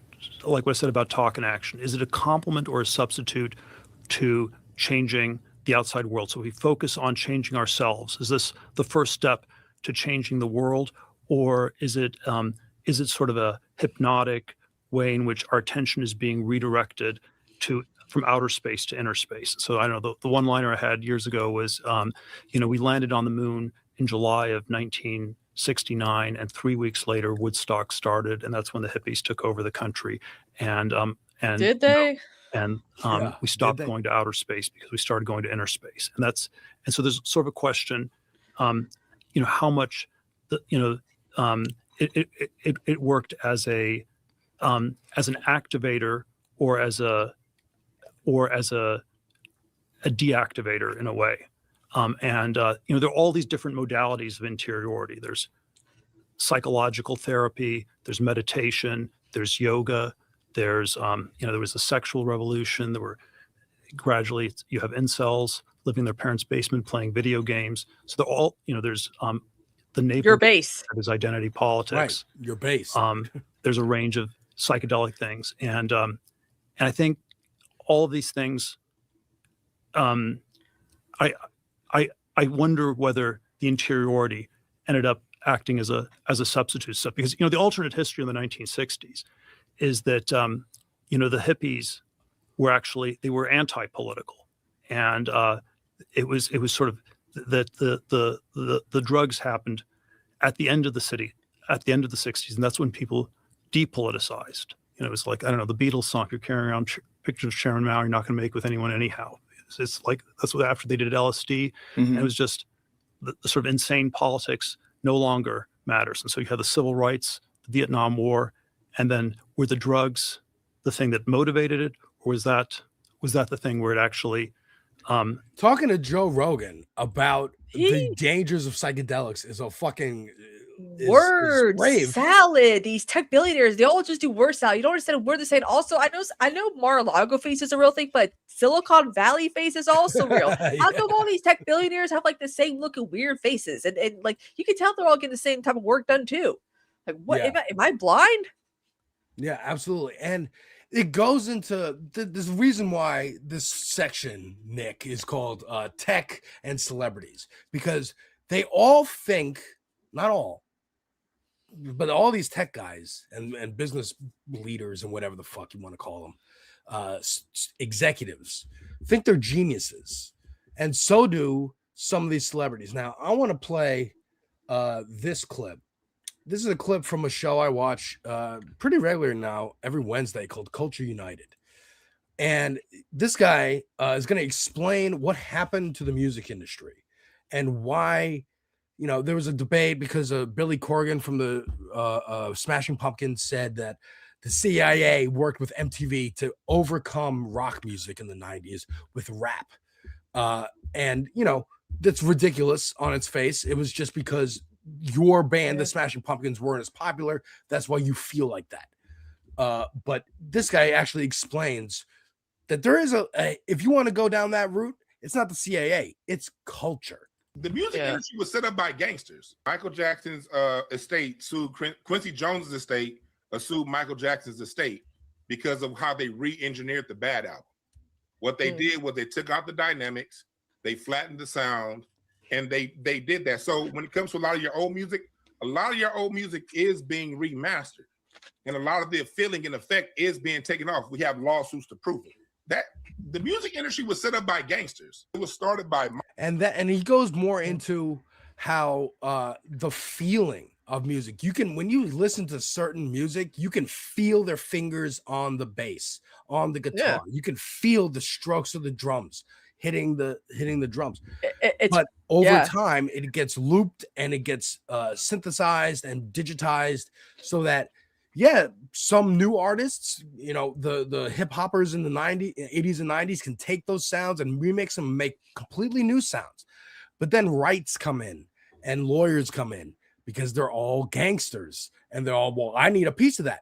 You used 50 samples in one song. And now there's like 50 checks. 50 songwriting credits. Like, Right. oh my God. And saying like the beats that Dre made in the late 90s, early 2000s he could not have made those beats.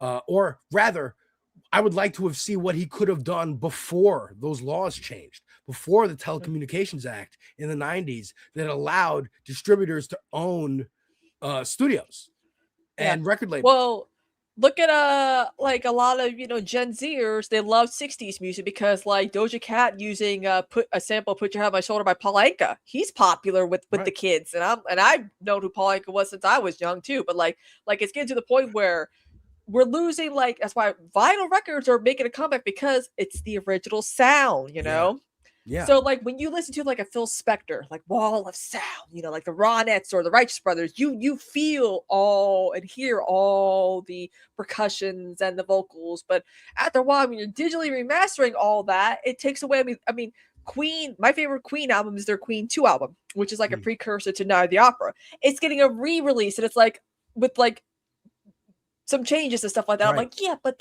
there's a thing. The reason why it took like months to work on these albums is because Freddie Mercury and Brian May and Roger Taylor and John and Deaky, they were all like, we have like so particular. We have all different things to do. Yeah, like so we have. They were making art, which is what they are trying to strip out. They're trying to strip out that human feeling so that you don't notice when something's AI, because we want to go all in on AI. And yes, talking more about celebrities misusing their platforms and thinking they're geniuses in doing so. Here's Bill Maher talking to Jerry O'Connell about the Boy Scouts. And we'll just play a little bit of this. It's about the Mustang scandal. What's going on? No. There's a reason why we sometimes separate boys and girls. Boy Scouts now have girls in them. I think this is ridiculous. It's called the Boy Scouts. Do you have to always be fucking stupidly counterintuitive about everything? Girls, they also need time when they're just with girls because they can't be around these knuckleheads. Yeah. You look like you're angry about this. No, I'm not angry. I'm just trying to think about it. And I'm like, this is really what I try to do. I try not to get angry about these things, Bill. Okay. Yes, I try to think, Jerry. what I was thinking was, why would they do that? And maybe it's to take away stigma of gender. I don't know. I'll tell you why, Jerry, they do it. Because the kind of assholes who live here amongst us, the kind of super woke people, they live to have themselves thought of as good people, as the social justice warriors. So they're always looking for some new marginalized people to champion. And of course, the very thought of it is noble. And I get it, and I'm an old school liberal. 100%. We're always been for this. 100%. And they take it just 10 subway stops too far 100%. to places where it's just about making them feel like they're doing something. And you know what? You're not Rosa Parks. You're not anybody who's doing anything. You're just like trying to be this sort of social justice warrior. And there's no war that you can tell that Jerry O'Connell's fucking annoyed. It's just like they all are, like, because it's every guest, like Jay Fonda, even like all these guests that Bill Maher goes on his tangent, they're like, why do you care? You're making a mountain out of a molehill. That's barely even a molehill. Not even a small little, like I was in Girl Scouts, right? I was in Girl Scouts. There are things that Girl Scouts learn. There are things that Boy Scouts learn. I would have loved to learn stuff that Boy Scouts learn. Like that's the kind of the whole point now. Like there are girls and boys spaces. Let me tell you a story. When my sister was young, girls softball was not a thing when she was younger. She had to join a boys' little league. She knew how to play Right. baseball before learning how to play softball. And when she finally was able to play softball down here in high school, she had to learn how to play softball because she pitched like an actual boy. Like she had Right. to learn how to dial it back. There was, and she was actually wanted better than the to boys. Play baseball. She wanted to play baseball. She's a child who wants to express their play energy in this way. They should be allowed to do that. Maybe you rename them. Maybe you call them outside scouts, inside scouts.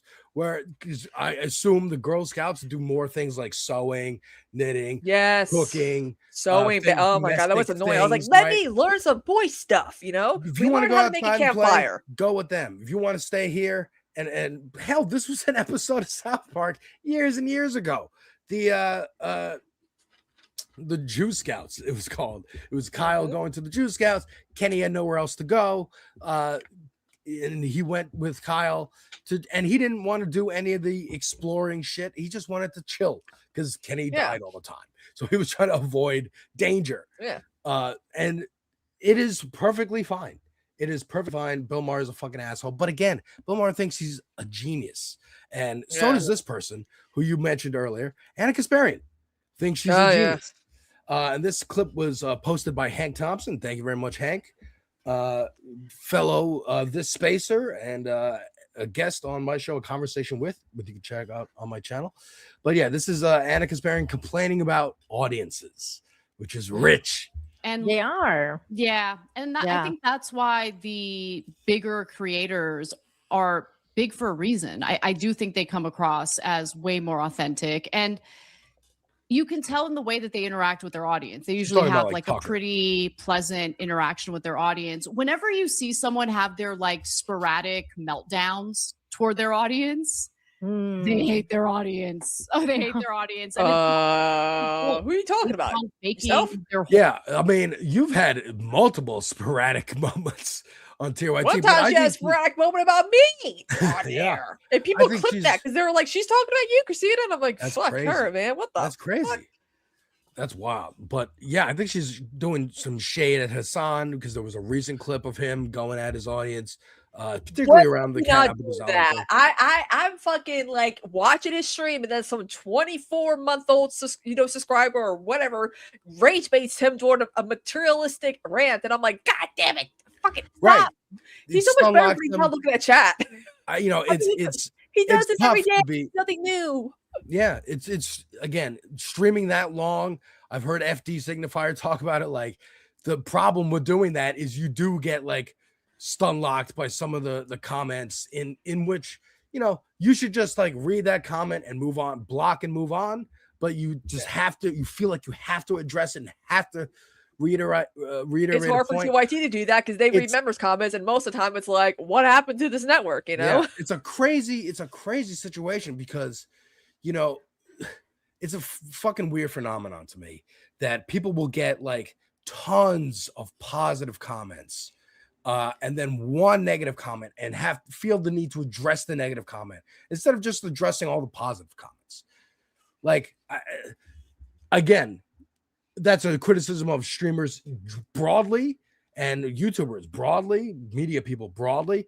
But when she's talking about it, she's talking about like Majority Report, Hassan, and ignoring, of course, her many freakouts that she's had on TYT responding to comments. Their whole persona. Yeah. And yes, Wanda, we will be covering the primary tonight. Absolutely. Soon.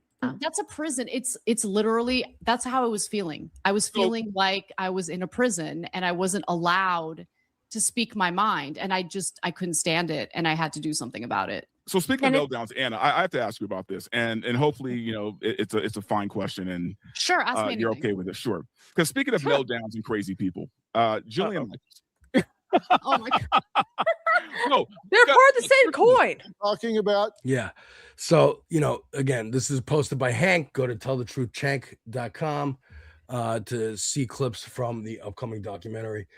But I did want to end this segment on a good note. There are celebrities who are using their platforms for good and thinking about others, right? Who do have introspection and think about like Javier Bardem.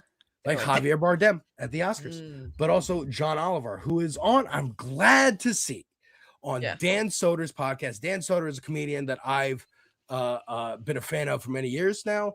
I listened to him on The Bonfire with Big J. Ogerson on Sirius XM radio. It was a great show until he left. And then I've just been watching clips from his show. And he had John Oliver on to talk. So I'm super glad that Oliver was on there. I hope that Dan gets a bigger profile. He needs it. He's great. Him and his girlfriend, maybe wife at this point. His girlfriend is a ESPN reporter. I want more lefty voices in comedy, and I want more lefty voices in sports. And them two as a couple, perfect. Because they're both really funny.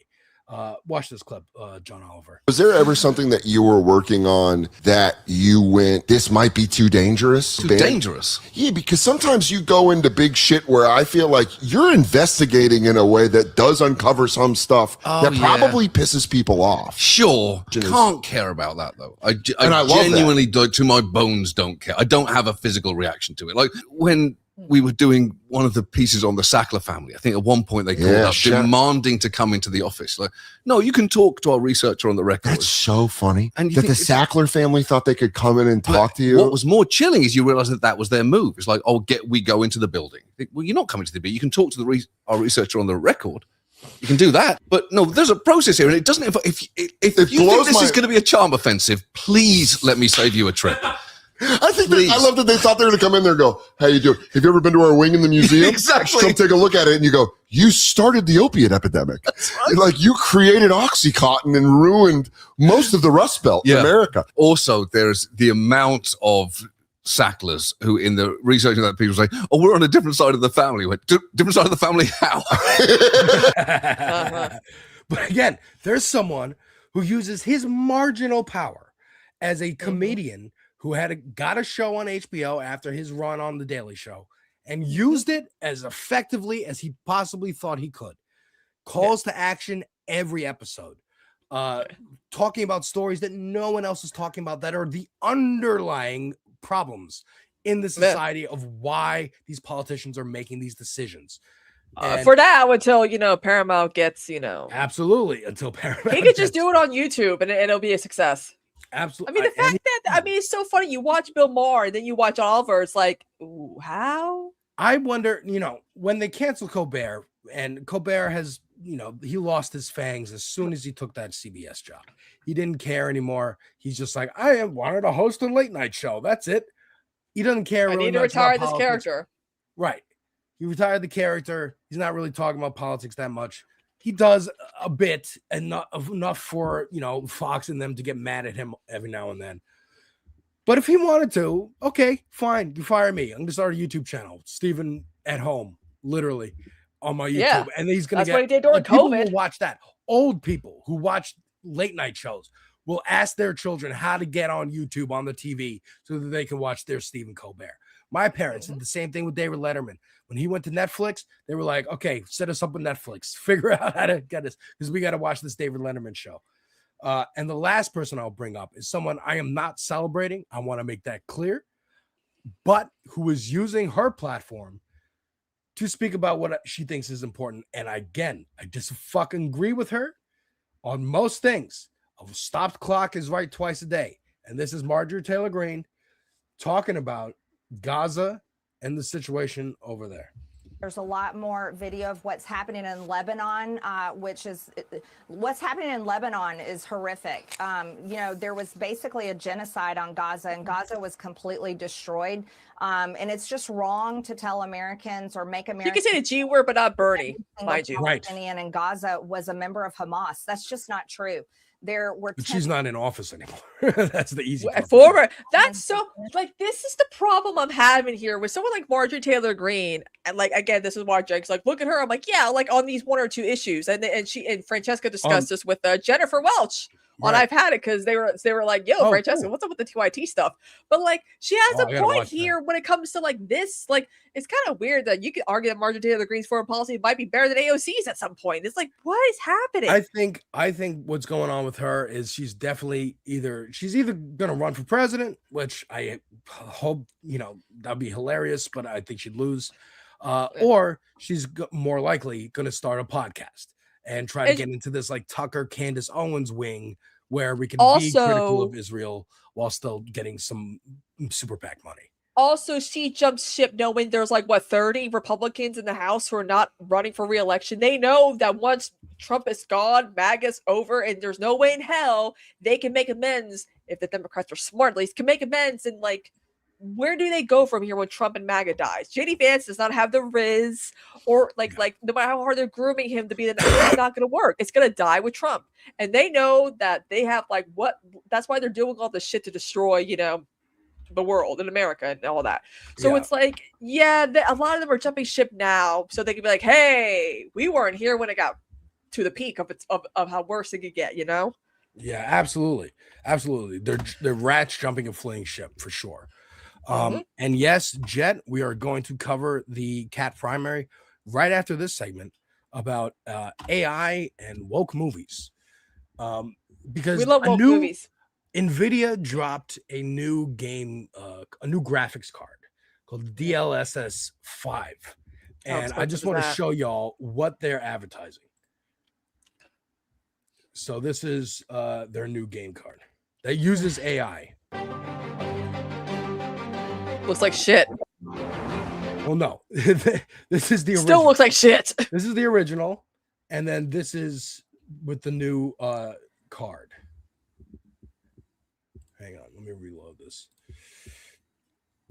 So basically, people are making the point that the original art is how it was made. And hang on.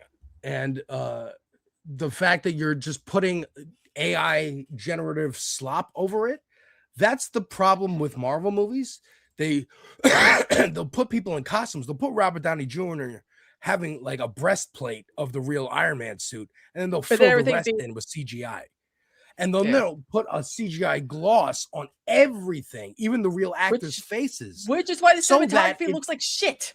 Right. It's why the cinematography looks like shit. It's why everything looks like that glossy brownish yellow that you're talking about, because they're trying to make trying to make the CG indistinguishable from the real actors, and instead of trying to make the CG as good as looking as possible or using puppets and models and real fucking people, they're just putting an AI gloss and a CGI gloss over everything so that it all looks kind of muddy and gross and you can't tell the difference. And that's what they're doing here with this NVIDIA chip. So check this out. This is the original, which yes, doesn't look, perfectly rendered, but it's amazing. It's Resident Evil 9. This just came out like a week ago. I'm playing Resident Evil 4 over on Twitch. And then you have the gloss come over. And like, it just does the yassification. That's all it is. Same thing with Leon here. And then yassified Leon. It doesn't really change the way anything looks. And on something more stylized, like this Hogwarts game, it just makes it look uncanny valley and creepy. More wrinkles. They're supposed to look a little cartoony. Look at the goblin. Look how fucking weird that looks. It's not supposed to be photorealistic.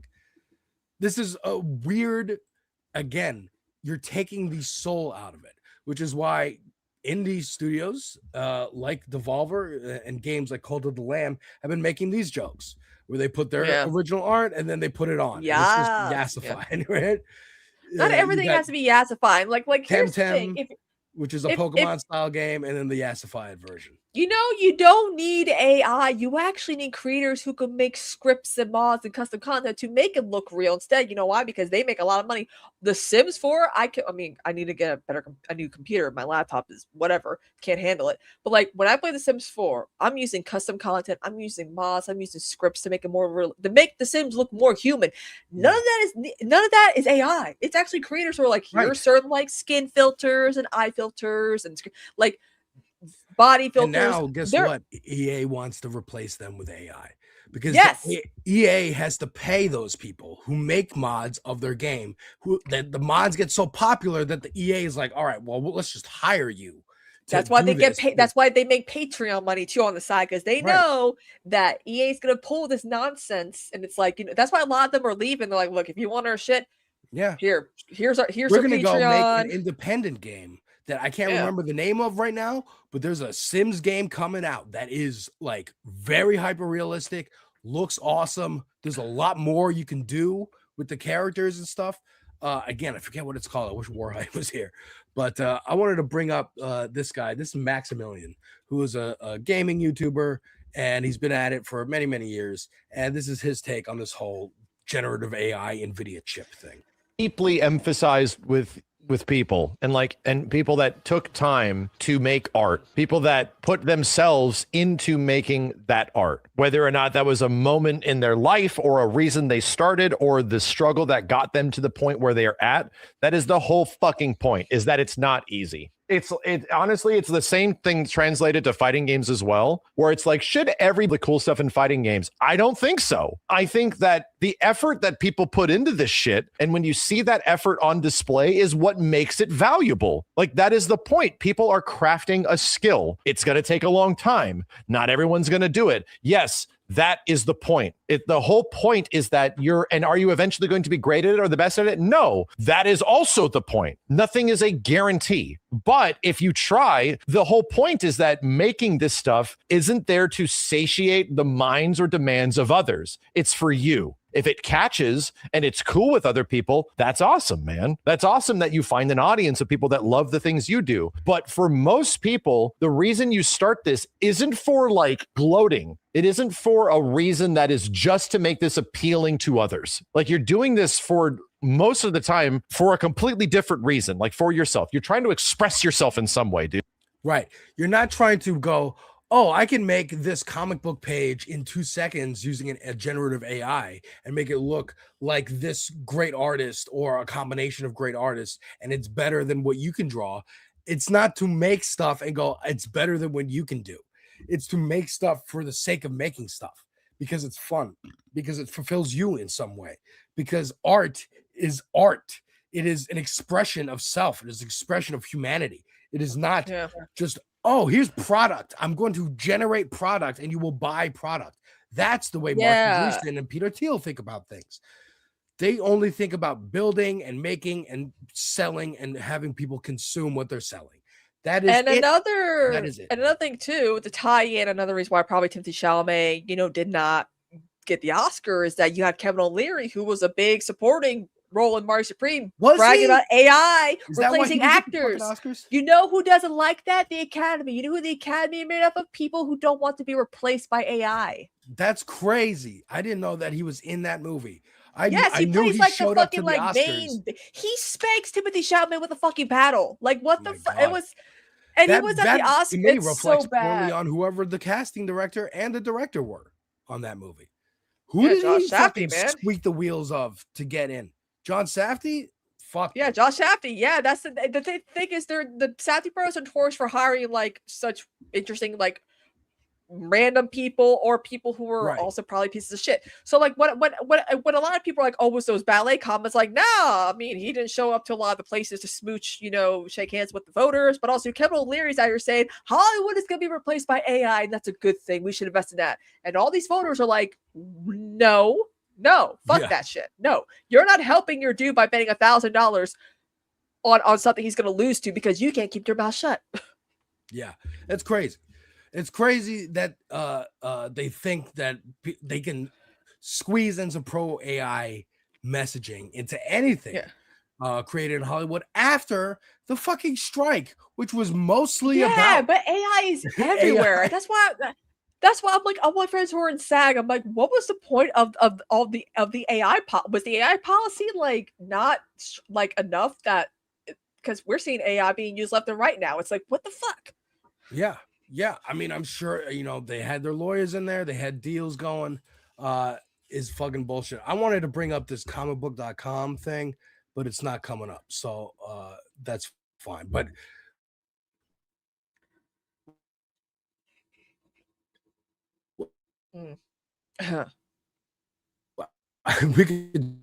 I'm pro on comicbook.com about how why is every bad guy in DC, in James Gunn's DC, a right-wing extremist?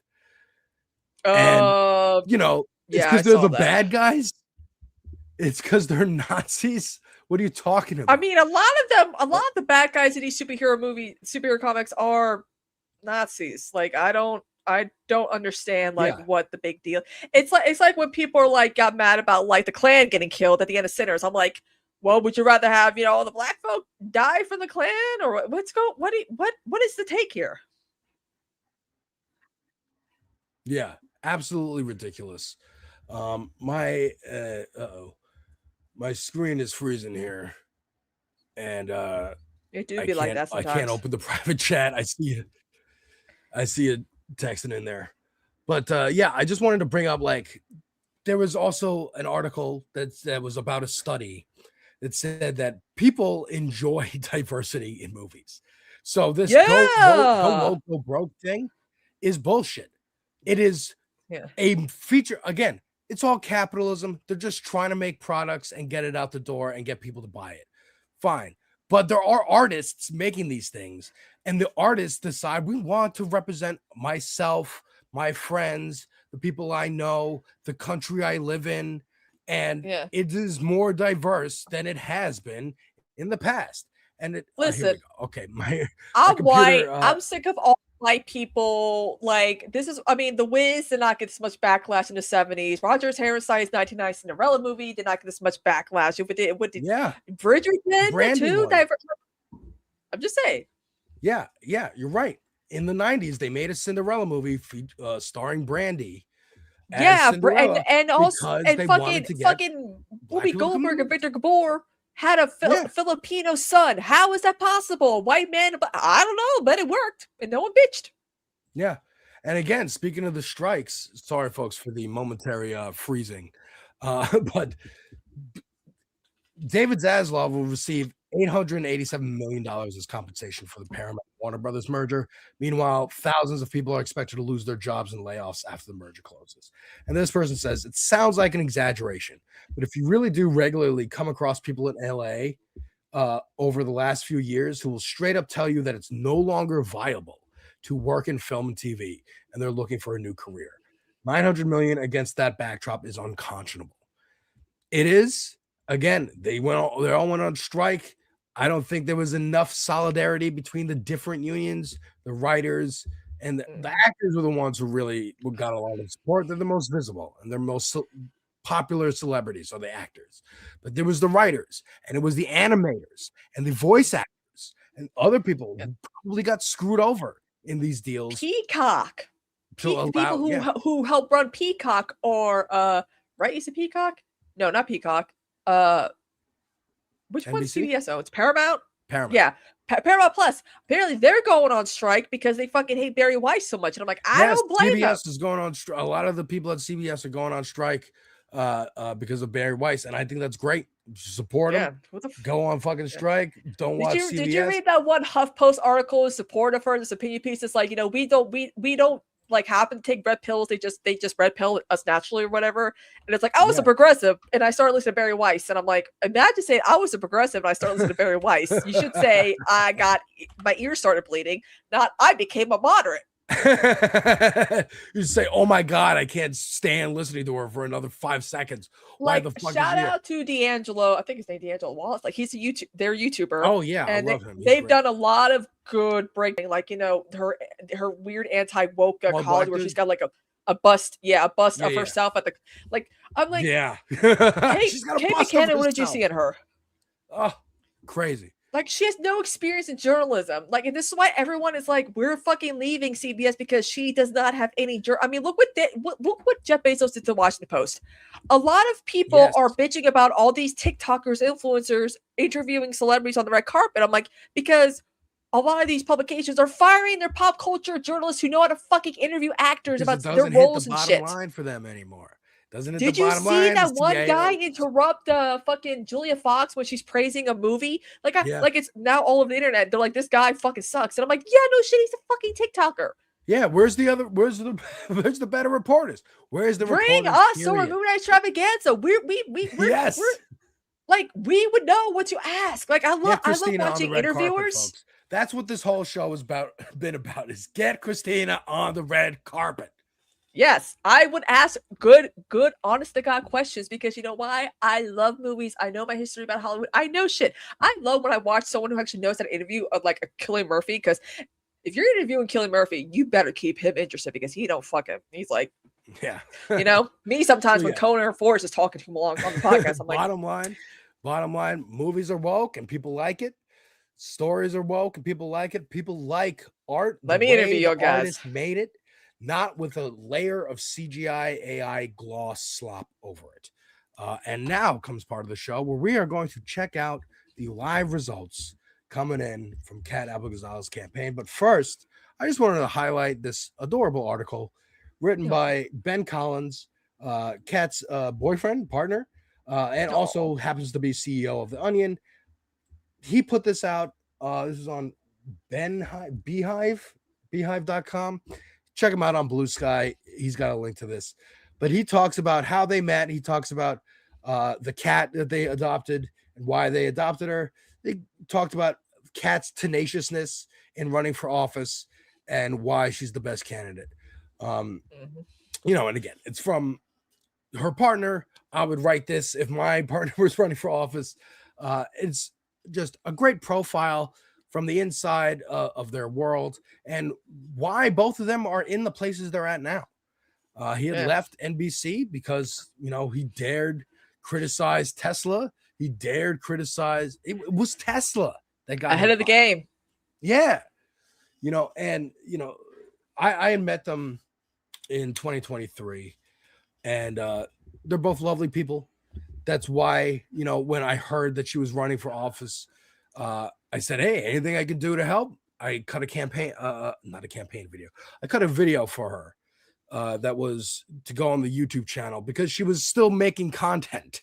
She was a content creator. She got laid off from Media Matters. Because of fucking Elon. Yeah. Thanks to Elon Musk for suing it, trying to get it out of existence, much like Peter Thiel did with Gawker. And she went to Zateo, and then she was still making her own stuff. So in starting her campaign, she's like, I don't have time to be editing all these videos, and hired me out to do that. So I did one for her. And then, it made more sense to have somebody where she actually is, which was Chicago, because, she moved from New York. She moved from DC after Media Matters to New York, I believe, to be with him. I don't know. But then moved to Chicago when the Onion deal came through. And also her grandfather was in Chicago. So it made sense.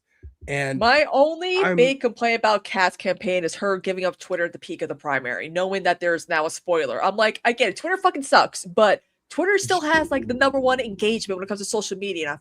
And I hate it because I look at her videos and they're not doing well because she could be sharing her TikToks and Instagram reels on Twitter where there's more traction. So this is something that a lot of content creators struggle with. It's cross-platforming, sharing everything everywhere all at once. You need social media. I have a big problem with that. I really only we do too. It's like because we're going on a break. Conan is going on tour on a nice cruise with Red Cross, and Forrest is going to Italy, and I'm gonna be stuck here. So it's like we're gonna be taking a break from Moon Extravaganza for a while. It's like, what do we do? Jet, here's a bunch of clips that you should upload for us. Like that's gonna be what it is after we do the Bride next week. But I think she used that as a moment to be like, my campaign's getting hot. People are paying attention. I'm going to use this attention to leave Twitter and say it's okay to leave Twitter. You can leave Twitter. Blue Sky is much better.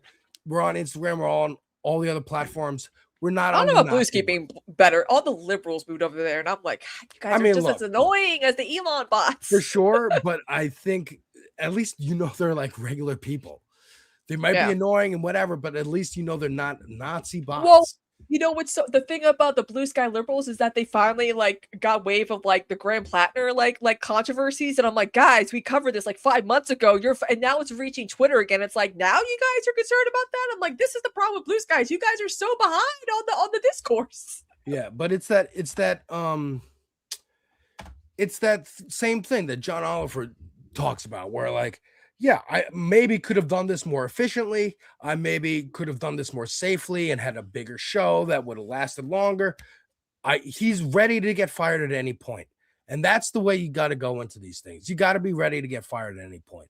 Because if you're going to stick to your morals and say, I don't want to be on Twitter. I'm not just going to use it because it is the social media with the most journalists. I'm going to encourage more journalists to leave Twitter and to come over to Blue Sky, because at least it may not be perfect, as you said, but at least it's not run by Elon Musk. At least it's marginally it's just better. run by a guy who gave Elon his social media platform, and then he fucking abandoned Blue Sky, and it's like, what's the point in all this? Like you can't even send gifs and photos and DMs on Blue Sky. Like, hurry up, people, let's get to it. For sure. But again, it's using your platform and going, you know what? I think it could be better.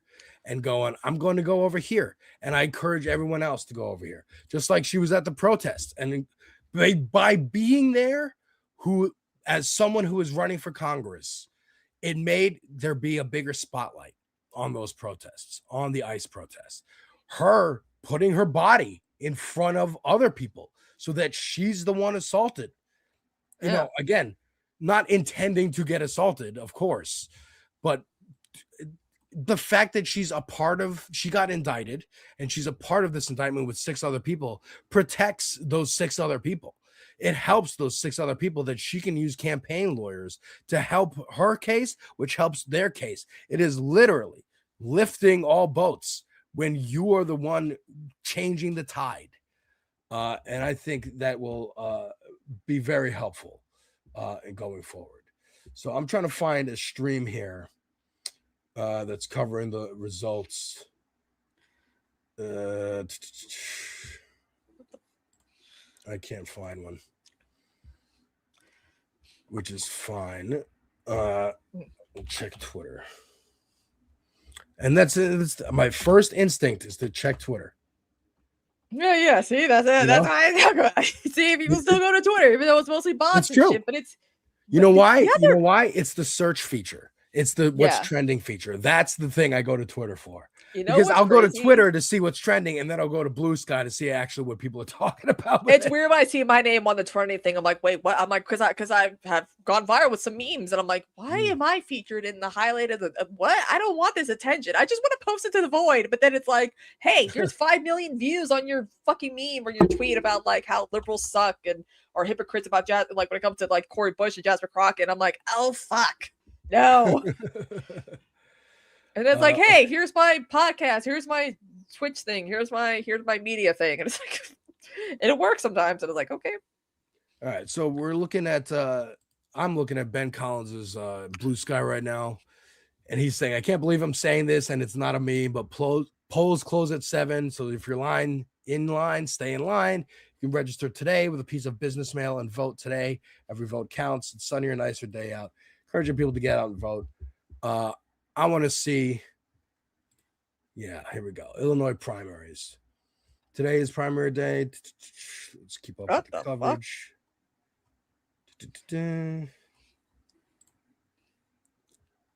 You know what? Let's just go to Pep Talks, dude. I'm just going to go check out Pep because I know he's covering this. He's probably got the polls up. I don't know who's. No, he's got Trump up. Yeah. That's fine. But yeah, I want to find the polls, man. I should have probably done this before jumping on here. Let's see.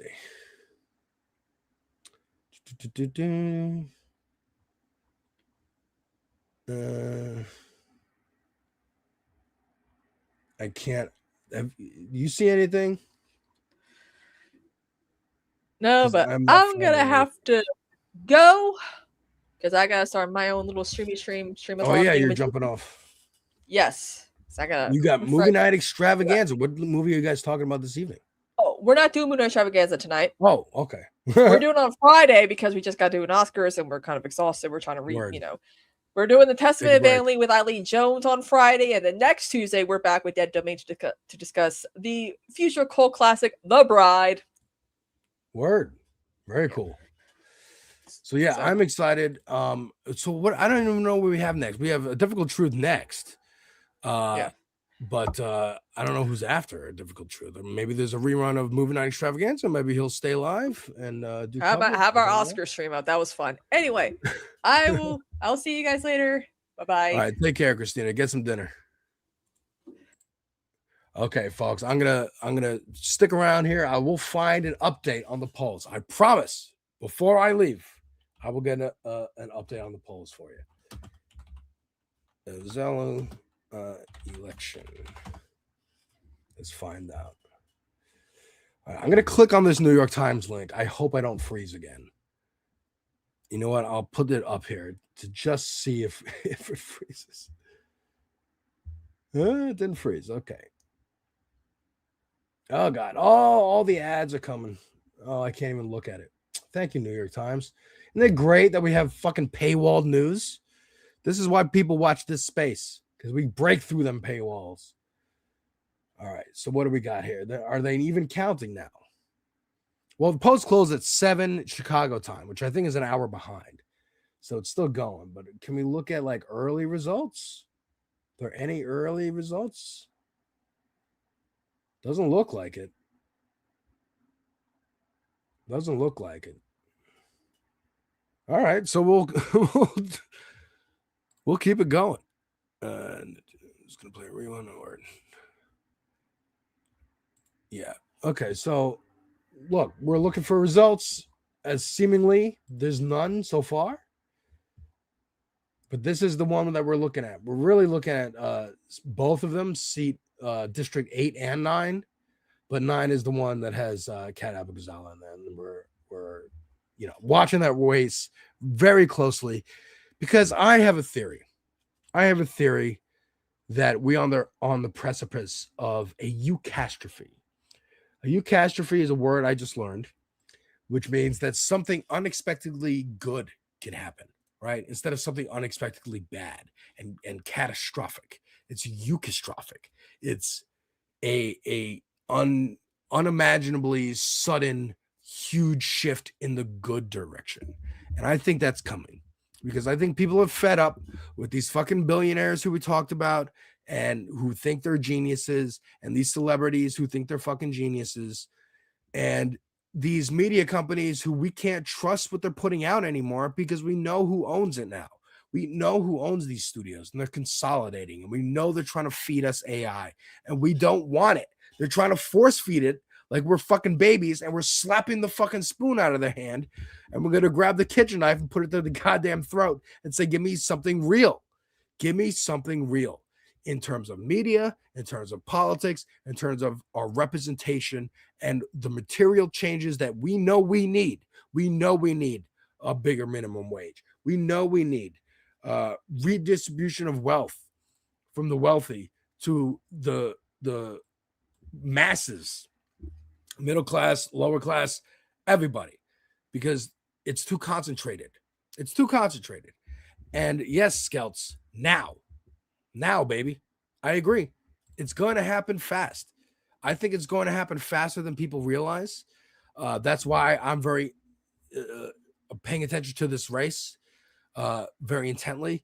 One, yes, I knew her. She was very nice. I considered her a friend. Fine. But two, I think she's the best candidate for the country. And congressmen, yes, they represent their district, but they also represent a change in the country and the tone of the country. And we need more people who will stand up against Jonathan Greenblatt and the neocons like he decried. We will stand up against Donald Trump and Elon Musk and these fascist fucks who think they can buy every media outlet and control people's opinions. But much like trying to control a social media platform, people are still going to make whatever content they make, and people are still going to like whatever the content they like. You can't tell them what to like. You can't tell them what they're allowed to like. It never works throughout all of history. It won't work this time. And folks, I will leave you with that. No election results as of yet, but we're going to be checking in throughout the night, and I'm definitely going to be talking about it tomorrow with Dieter on this space, 7 p.m. Eastern for American Wasp. And I leave you now with Carlos of A Difficult Truth on this space. Remember, like, subscribe, share. Thank Lance from the Surfs for rating. Tell other creators to rate us. Let people know this space is here. We're not going anywhere. We're building a community so that there are alternatives to these fuckheads who are trying to control what you see and hear. Thank you very much, folks. Stick around for a difficult truth.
so caught up in the day-to-day, just keeping your head down and how we can survive.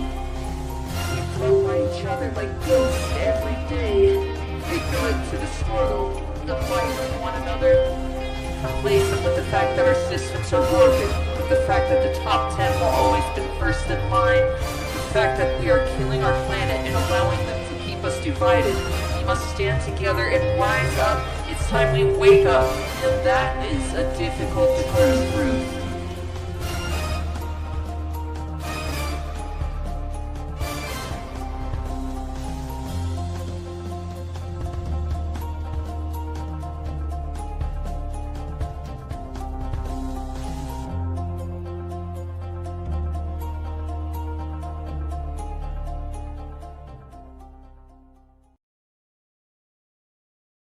Welcome to the Tuesday stream. I hope everyone's having an awesome Tuesday. Thank you so much for that, Alex. Awesome content, Alex and Kristina. Huge shout out and round of applause. Thank you all for being here. Welcome, everyone. Johnny, too late. 5 Celts. Welcome. Thank you all for being here. You guys are what makes this channel go. Sandy, I see you. Chuck, Jet. Hope everyone's doing okay. Boring. Welcome. Folks, as Alex said earlier, your support is what makes this channel go, folks. If you haven't done so, do all the things, hit all the buttons, like, share, subscribe, comment, hit the little emoji button next to the chat. Spread the word. We're here Mondays, Tuesdays, Wednesdays, and Thursdays. If you're interested in special news segments, that is Mondays, Tuesdays, Wednesdays, and Thursdays. There's live content, syndicated content. There's all kind of stuff here at this space. So if you can do us a huge solid and spread the word, it really does help us out. Thank you so much, 5 Celts. Welcome. Appreciate. I got a few things to get started. So let's do it. Let's start off with a clip here from there we go. From Doge. Remember that? Remember how we were told that Doge was there to save us a ton of money? I believe the figure was about $2 trillion of the deficit. Yeah. How is that going? Not very well. But we get a real insight as to what actually was happening in Doge. Not that like this was like a hidden secret or anything, but to hear them actually talk is really enlightening. And just keep in mind that all these little Doge, Groiper, 4chan people, these are the type of people that were dismantling the federal government. Like, these are the people that were doing this kind of stuff. But anyways, let the little Doge, Groiper, 4chan person speak for themselves. Not a problem, Alex. You don't regret that people might have lost important income to support their lives? No. I think it was more important to reduce the federal deficit from $2 trillion to close to zero. Did you reduce the federal deficit? No, we didn't. No, we didn't. So, cool. That's nice to know. This is a history of the HIV/AIDS prison movement and its legacies in the United States. My book project narrates how activists fought the convergence of HIV/AIDS and incarceration from inside and outside prisons across the Reagan through Clinton years, and argues that this organizing holds legacies in the prison abolition movement of the 1990s to today. This is one of the grants that you or Mr. Fox identified as craziest at NEH, is that right? That's right. Why did you identify this as one of the craziest grants? This is so messed up, man. This is beyond messed up. Like, it is incredible how messed up this was. Like, literally, this is how the decisions were being made as to whether your grants were cut or not by Doge. Yeah, it's very sad. And I actually I may have spoken about this here, but I actually had I actually have a friend who is a researcher for the environment in Florida, and when Doge came in there, they took a wrecking ball to all of that, and he described it as essentially like science and research basically was frozen in time, and it was deeply disturbing for him to see that and to hear all his colleagues tell their stories about how they were being essentially questioned and interrogated by people like this. Literally, people exactly like this. Ladybug, welcome. People have died. Yeah, no doubt about it. No doubt about it. Because it references feminist and queer insights into prison abolition and LGBTQ studies. Any other reasons? No. So that's basically it. Right? Like that's it. If there's anything to do with LGBTQ people, feminist, feminism, anything like that, even if like just the words, okay? Just the words was enough for them to just axe the program. Examining military service from the margins, the complicated service discussion series will bring together veterans and community members to examine the experiences of service members who identify themselves as female, Black, Native American, LGBTQ, or an immigrant, the dynamics, reasoning, and strength behind serving a country that does not always serve you in return. Did I read that correctly? Yes. You and Mr. Fox identified this as one of the craziest grants at NEH? Yes, it appears so. Why did you do that? Because it explicitly says LGBTQ. That's literally it. Do you have any history in, like, let's say, scholarly peer review? No shot. So, but this judgment call was made by you and your personal No shot. The kid's like literally like 5 years old, okay? judgment combined with Justin's personal judgment to cancel grants based on DEI. Yes. Okay. Do you think it's inappropriate in any way that someone in their 20s with no experience with grants or federal government was making personal judgment calls about what grants to cancel? No, I don't think it's inappropriate. Okay. Why not? Objection. Like the response he says here is so telling, right? They truly believe that they just know things, right? If it says LGBTQ, it must be bad, so it must go, right? A little smirk.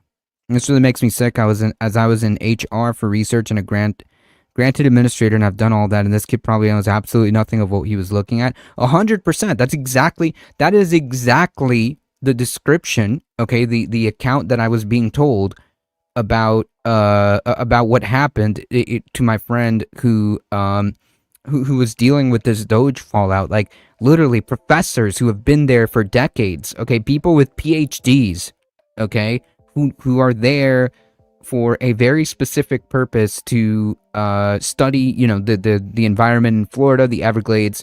All of that is incredibly important.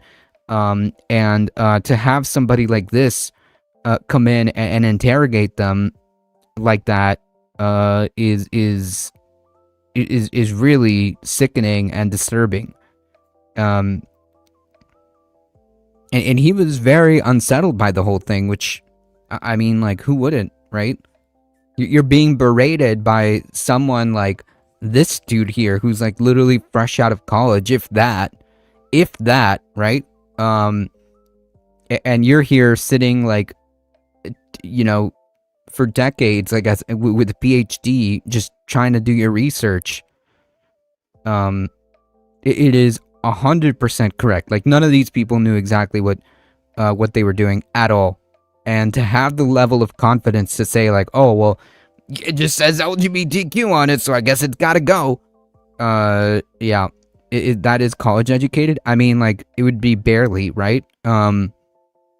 You could be in your 20s and just, like, freshly out of college, with a bachelor's, right? More or less, I think. 22 would be the age. These Doge kids really need to be made examples of, for sure, and Elon needs to be arrested. 1,000%. 1,000%. I think a person can have enough judgment from reading books and being well informed outside of traditional experience to make judgment calls about. You're 20, bro. You're in your 20s. What are you talking about? Obvious things like a grant that literally lists. Like, do you honestly believe that some 20 something year old is gonna have the knowledge and experience about how the government works to be able to make the calls as to what programs need to go and what programs do X, Y, or Z? Like, no.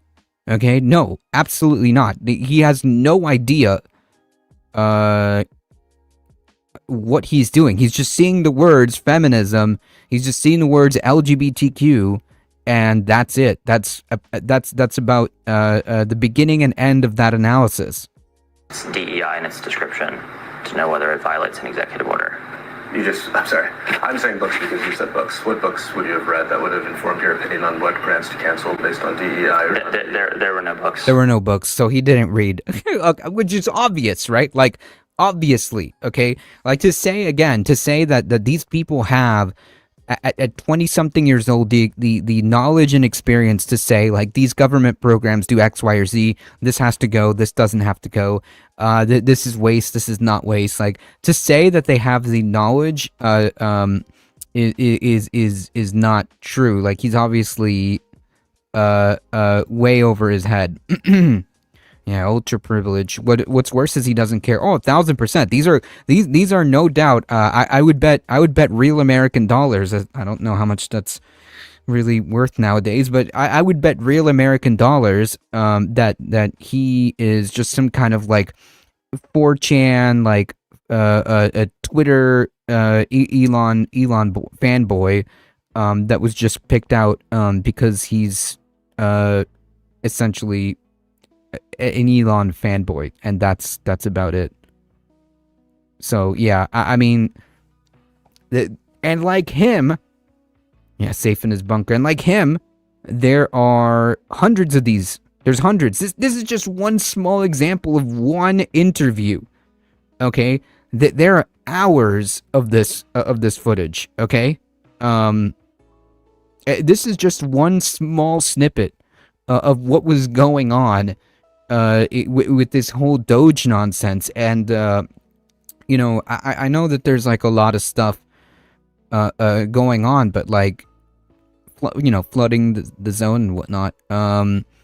But there has to come a time where all of these people are going to have to face some level of accountability, right?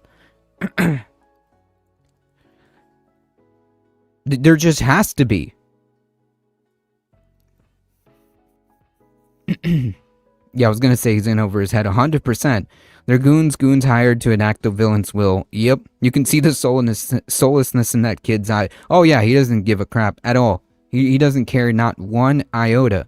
He's just like, yep, indoctrinated with far-right ideology. I see LGBTQ, and I was told that that needs to be gone, so that's it. It doesn't matter what that program does. It doesn't matter if there was any relevance to people, to real-life people, okay?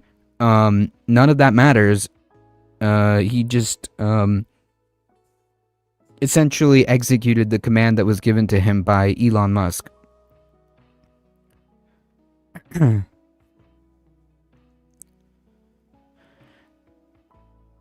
Anyways, shifting gears here,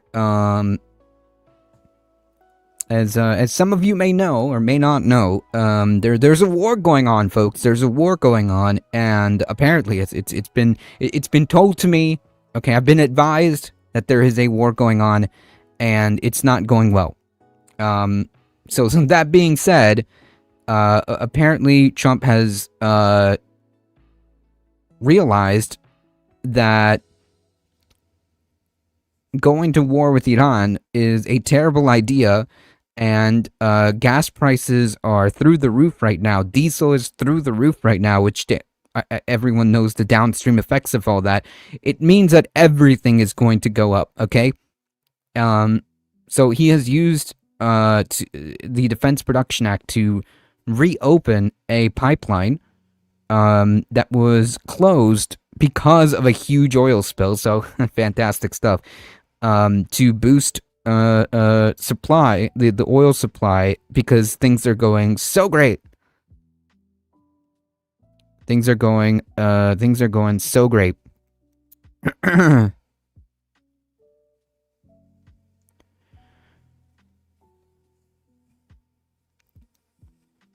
That's the entirety of his administration. No experience, no knowledge of their jobs. We're the dumbest country. True. And it's just like, it's so frustrating because it's like, it is obvious incredible, like, incompetence too, but it's like, they're just straight up evil too, right? It's just a bad mix, right? It's a bad mix of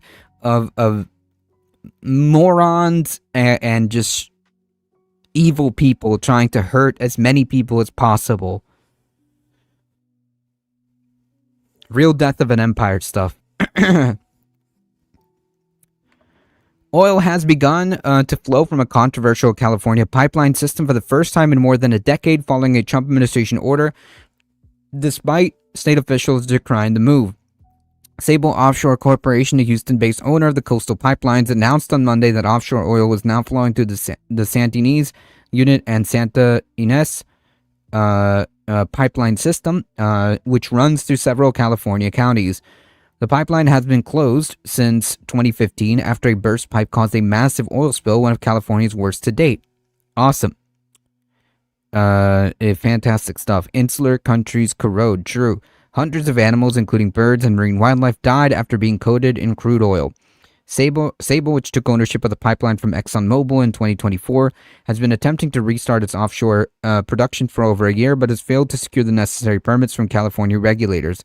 On Friday, however, Donald Trump ordered the pipeline to reopen regardless of regulatory approval, citing energy needs amid the war on Iran. You know, we wouldn't have this problem if we just didn't go to war with Iran. You know that, right? Like, just to be clear, if there happens to be any, like, MAGA person that decides to watch any of this, you do realize that the reason oil prices are going up is because Trump decided to go into Iran, right? That's literally why your oil is going, why your gas prices are high, and why he feels the need to open up a already dubious pipeline, because things are going really bad, and he knows that. It is embarrassing. Yeah, soulless and just psycho. Trump, along with U.S. Energy Secretary Chris Wright, invoked the emergency powers and granted the Defense Production Act, a Cold War-era policy. The Trump administration remains committed to putting all Americans and their energy security first, said Wright in a statement. Yeah, we wouldn't be in this position. Okay, again, for the people in the back, we wouldn't be in this position if we didn't decide to go to war with Iran on behalf of Israel. Unfortunately, some state leaders have not adhered to those same principles, with potentially disastrous consequences not just for their residents, but also national security. Again, none of this would be necessary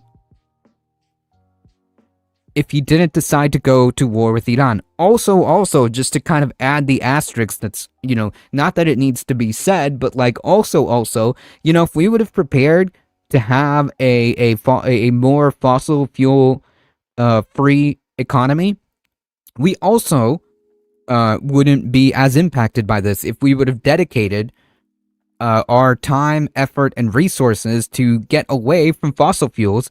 We wouldn't be having this problem either, or it wouldn't be that big of an impact if we would have actually moved towards a more renewable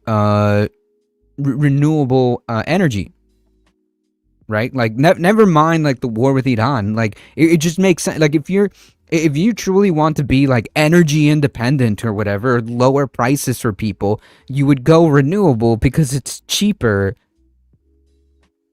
right? Obviously. But Trump doesn't want any of that. And neither do the oil corporate overlords. Trump called Newsom the president yesterday. He's cooked. Yeah, his brain's cooked. I'm really glad you're covering this. You make a good environmental commentator. Thank you. I appreciate that, Sandy.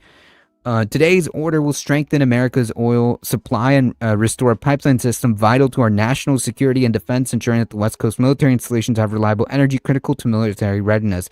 Again, you know, the military has also talked about the problems with the climate crisis. So this just would make an argument as to why we haven't moved away from fossil fuels, right? Like, so many reasons. Jim Flores, Sable's chair and chief executive, said in a statement, "We look forward to working closely with the Department of Energy." Yeah, I'm sure, in fully complying with the Defense Production Act and working with the Trump administration to take all necessary steps to deliver energy necessary for security and defense of the country. So again, I just also want to take a second to put a little side note here. Just to be clear, like, oil companies are purposely making oil associated with energy as a propaganda tool, right? Like they don't refer to oil, right? They call it energy, but we don't need oil for energy, not necessarily. There's plenty of other alternatives, such as solar and wind, and nuclear. There's just so many different alternatives for energy. So this is kind of like the way the oil industry uses propaganda, right? They always refer to oil as energy. Always. If the original Inflation Reduction Act had actually passed without Republicans screwing it up, humanity would be a lot farther towards renewables, at least in the United States. Yep. Groove Dragon, welcome. I agree.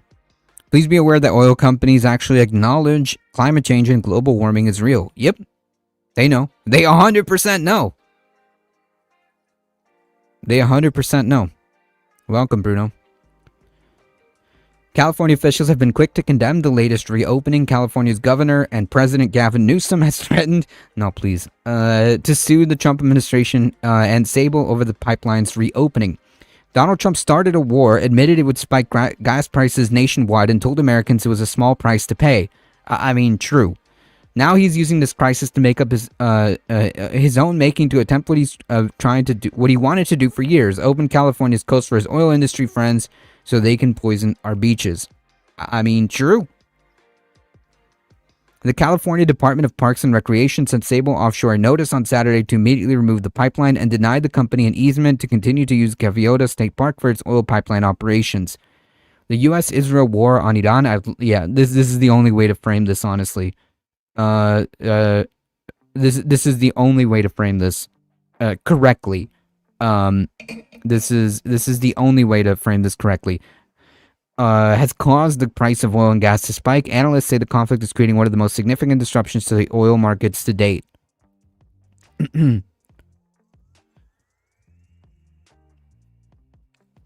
Progress is churning on. I hope so.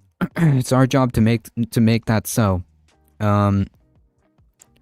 The International Energy Agency, which provides analysis on global energy supplies, ordered the largest release of government reserves in its history on Wednesday. Beyond the Iran war, the Trump administration has long pledged to allow oil and gas drilling off the California coast.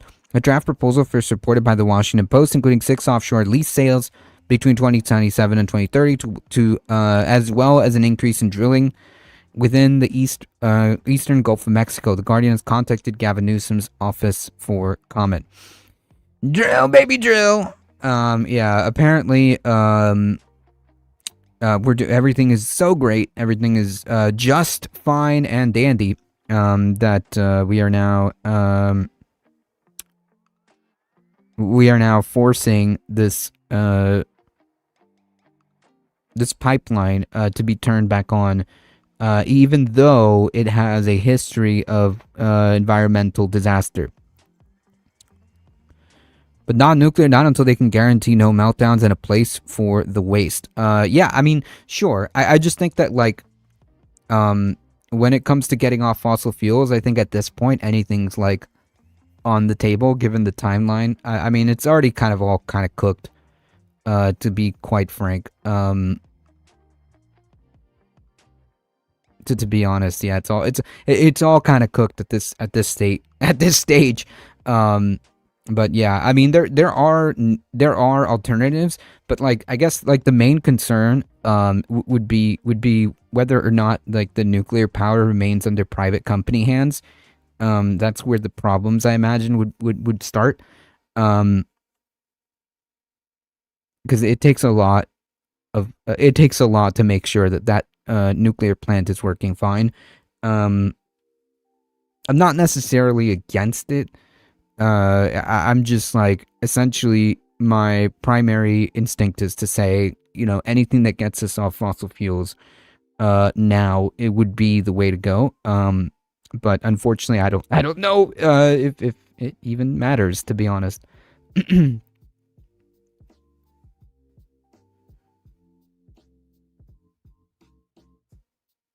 Things are going so great with the war in Iran.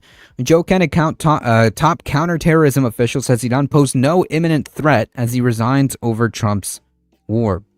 Good stuff. Joe Kent, the director of National Counterterrorism Center, announced his resignation on Tuesday, citing his concerns about the justification for the military strikes in Iran and saying he cannot in good conscience back the administration's war. Kent said on social media that Iran posed no imminent threat to our nation, and it is clear that we started this war due to pressure from Israel and its powerful American lobby. I mean, like, from the horse's mouth, folks, right? Like, what more evidence do we need from the very, like, people that are inside, right? Are saying, A, okay, there is no imminent threat from Iran, obviously, right?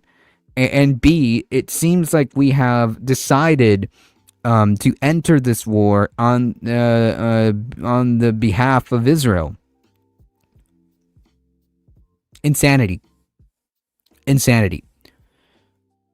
Kant, a former political candidate with connections to right-wing extremists, was confirmed to his post by a 52-44 vote as head of National Counterterrorism Center. Fantastic. When he was in charge of the agency tasked with analyzing and detecting terrorist threats. His resignation reflects unease within Trump's base about the war and shows that questions about the justification for the use of force in Iran extend to the right of the President Trump's base and to senior members of his administration. Trump has offered shifting reasons for strikes and has pushed back on claims that Israel forced the U.S. to act. Earlier this month, House Speaker Mike Johnson suggested that the White House believed Israel was determined to act on its own, leaving the Republican president with a very difficult decision. I mean, listen. Personally, I don't think it was a difficult decision at all, right? Like, what was difficult about this decision? If Israel wanted to go after Iran by themselves, then that's on them. Why? What does that have to do with that? What does that have to do with us? In my opinion, it seems like the decision is quite simple. Is to tell Israel, hey, if you go in this alone, we're not backing you. That's all you, okay? And that would have been the end of that because, yeah. They need our guns and they need our bombs. A spokesperson for the DNI, Tulsi Gabbard, did not immediately respond to questions about Kent's resignation. The White House also had no immediate comment on Kent's resignation. I believe Trump said that he was fine with this decision. Before entering Trump's administration, Kent ran 2 unsuccessful campaigns to Congress in Washington state. He also served in the military, seeing 11 deployments as a Green Beret, followed by work at the CIA. Democrats strongly opposed Kent's confirmation, pointing to his past ties to far-right figures and conspiracy theories. During his 2022 congressional campaign, Kent paid Graham Jurgensen, a member of the far-right military group the Proud Boys, fantastic, for consulting work. He also worked closely with Joey Gibson, the founder of Christian nationalist group Patriot Prayer, another fascist organization, and attracted support from a variety of far-right figures. So yeah, this guy's a fascist. Sorry, man, I'm from Australia, no problem. Howdy from across the pond. During his Senate confirmation hearing, Kent also refused to distance himself from a conspiracy theory that federal agents instigated the January 6th insurrection, as well as false claims that Trump won the 2020 election over Joe Biden. Democrats grilled Kent on his participation in a group chat on Signal that was used by Trump's national security team to discuss sensitive military plans. Signalgate. This is the guy in charge, or was the guy in charge of the counterterrorism. Still, Republicans praised Kent's counterterrorism qualifications, pointing his military and intelligence experience. Senator Tom Cotton, the GOP chair of Intelligence Committee, said in a Florida speech that Kent had dedicated his career to fighting terrorism and keeping Americans safe. Yeah. No. So, I mean, like, the thing to glean from all of this, right, is confirmation that this war was started on BS pretexts. Okay, this is direct confirmation from within the administration that this war is started over BS. Okay, there's zero justification as to why we are bombing Iran. Zero justification as to why we've killed at this point, what, like maybe 2,000 plus civilians? Okay? There is zero justification for any of this. Iran posed no threat to the United States. At no point were they ever close or trying to create a nuclear weapon. And at no point was any of that any justification. It's literally none of our business. But Israel said that we had to go, so we did.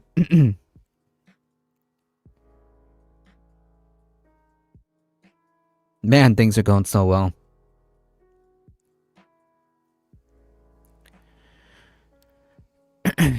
All right, folks, shifting gears here to a more domestic subject here. The SAVE Act. What's in the voting bill that Republicans are pushing to the Senate floor? This is coming up for a vote. We've talked about it several times. They've tried to do this kind of stuff for several, there's several iterations. of the SAVE Act, but this is the latest attempt. It has passed the House, and now the Senate is going to take it up for a vote. Legislation that would require proof of U.S. citizenship for new voters have become a rallying cry for President Trump, who claims the passage of the bill would, quote, guarantee the midterms for his Republican Party in November. Man, if that doesn't reek of desperation, I don't know what does. So essentially what he's saying is you need to make sure that you pass as much voter suppression as possible because we're that unpopular that we're going to need to mount a several-pronged attack to try to make sure that we limit the amount of people that vote. The bill, which the Senate took up on Tuesday, today, would require voters to provide proof of citizenship when they register and to present approved identification when they go to the polls, among other new rules that Trump and his most loyal supporters are pushing as part of an effort to assert more federal control over elections. Federal law already requires that voters in national elections be U.S. citizens, but the legislation would lay out strict new requirements for voters to prove their status. And pay attention, folks, if this does end up passing, this is the kind of stuff that we do need to pay attention and take measures accordingly. Democrats are uniformly opposed to the legislation and expect to block its passage to the Senate. They say the legislation would disenfranchise millions of American voters who don't have birth certificates or other documents readily available, both Republicans and Democrats who would be newly registering to vote. And yes, this would 100% affect Republicans too. They just don't see that. They don't see that. Despite the long odds of success, Trump has been pushing Senate Majority Leader John Thune to move ahead with the bill and suggested Republicans eliminate the filibuster and find another workaround to pass it. Like, I don't want to hear any freaking excuses from Democrats, okay, going forward about the freaking filibuster, man. Seriously. Seriously. MAGA women will lose their right to vote, and it might backfire on them because white liberal women will definitely try to bring all kinds of programs into all the communities of black and brown, and I'm saying that honestly. The rally and cry will come together. If women lose the right because of ID, you can bet there will be massive programs on the left. Yeah, and that's what I'm saying. Like, all of us who are paying attention to this kind of stuff, like, in the event that this does end up passing, which it seems as of right now, it doesn't seem like there is the votes for it. But if it does end up passing, like, this is a call to action immediately to mobilize and to prepare for this stuff. Sandy is 100% correct. 100% correct. The SAVE Act is just like the Voter Registration Act and Hearts of Iron. Ha! Thune has repeatedly said there isn't enough support in the Senate to do that. Instead, Republicans plan to hold an extended debate on the bill for a week or more, an effort to try to appease Trump and make Democrats defend their position. I mean, like, what are you talking about? All Democrats need to say is like, well, they're trying to suppress the vote, and it's highly illegal, and it will also disenfranchise a lot of MAGA people. Yeah, it's under the America First tree branch. That makes total sense. I've never played Hearts of Iron, but that makes total sense. That is the fascist path. The bill would require Americans to demonstrate that they are eligible to vote, Thune said last week, and that they are who they say they are.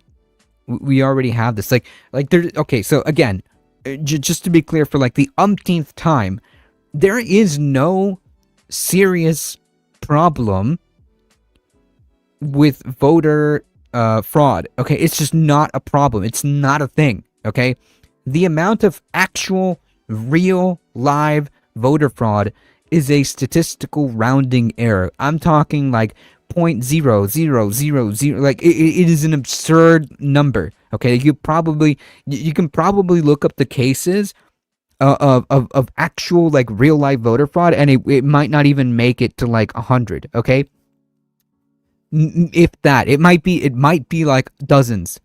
Okay, that actually have a real live case of voter fraud. It is so statistically irrelevant, okay, that it does not warrant any sort of extra solutions that we don't already have, because like all of those people that did commit voter fraud, they get caught, and that is a federal offense. They get caught. There's systems in place.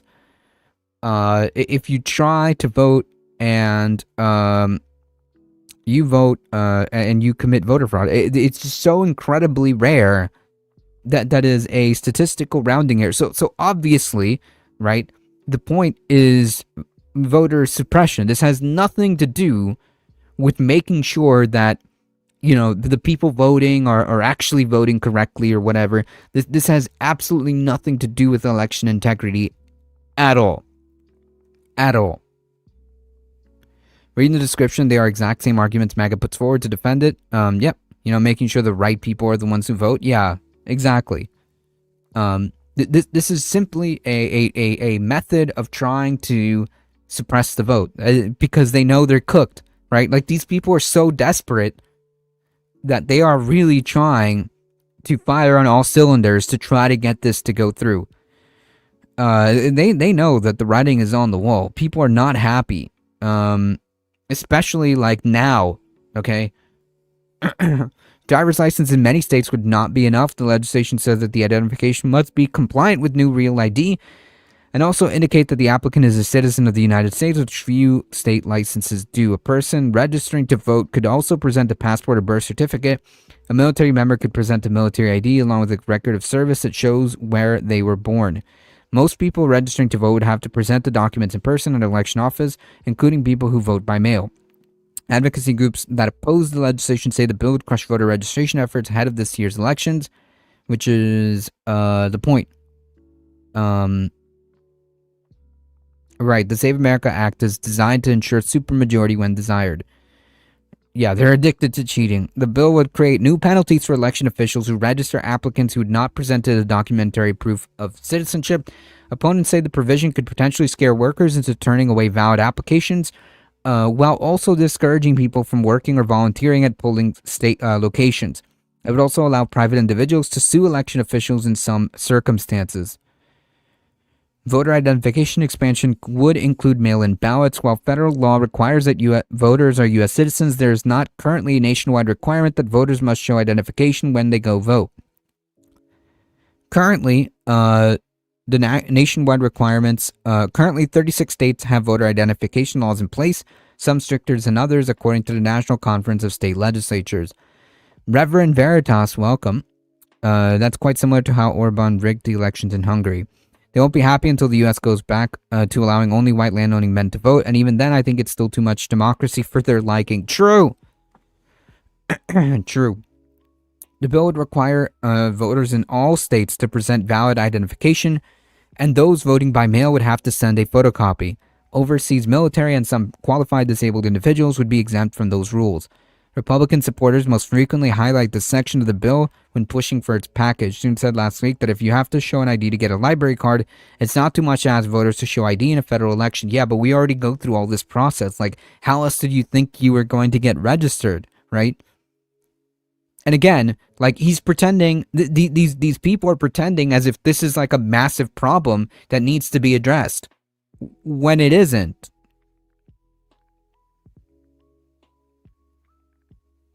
That's the issue. They're pretending like, oh, it's just common sense, right?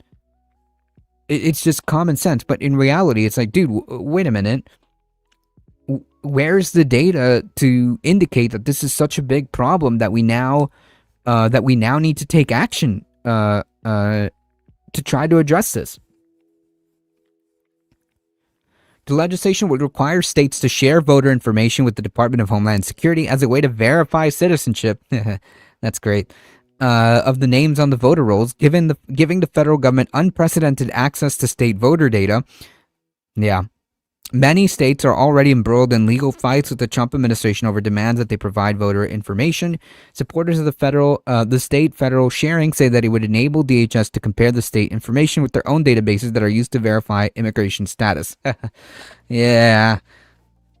Yeah, Big Brother stuff. Yeah, the party of small government, by the way, just to be clear, the party of small government wants to make sure that all of your data is all merged between state and federal into this centralized system where they can kind of go back and check at will your information. Fantastic. The party of small government, by the way.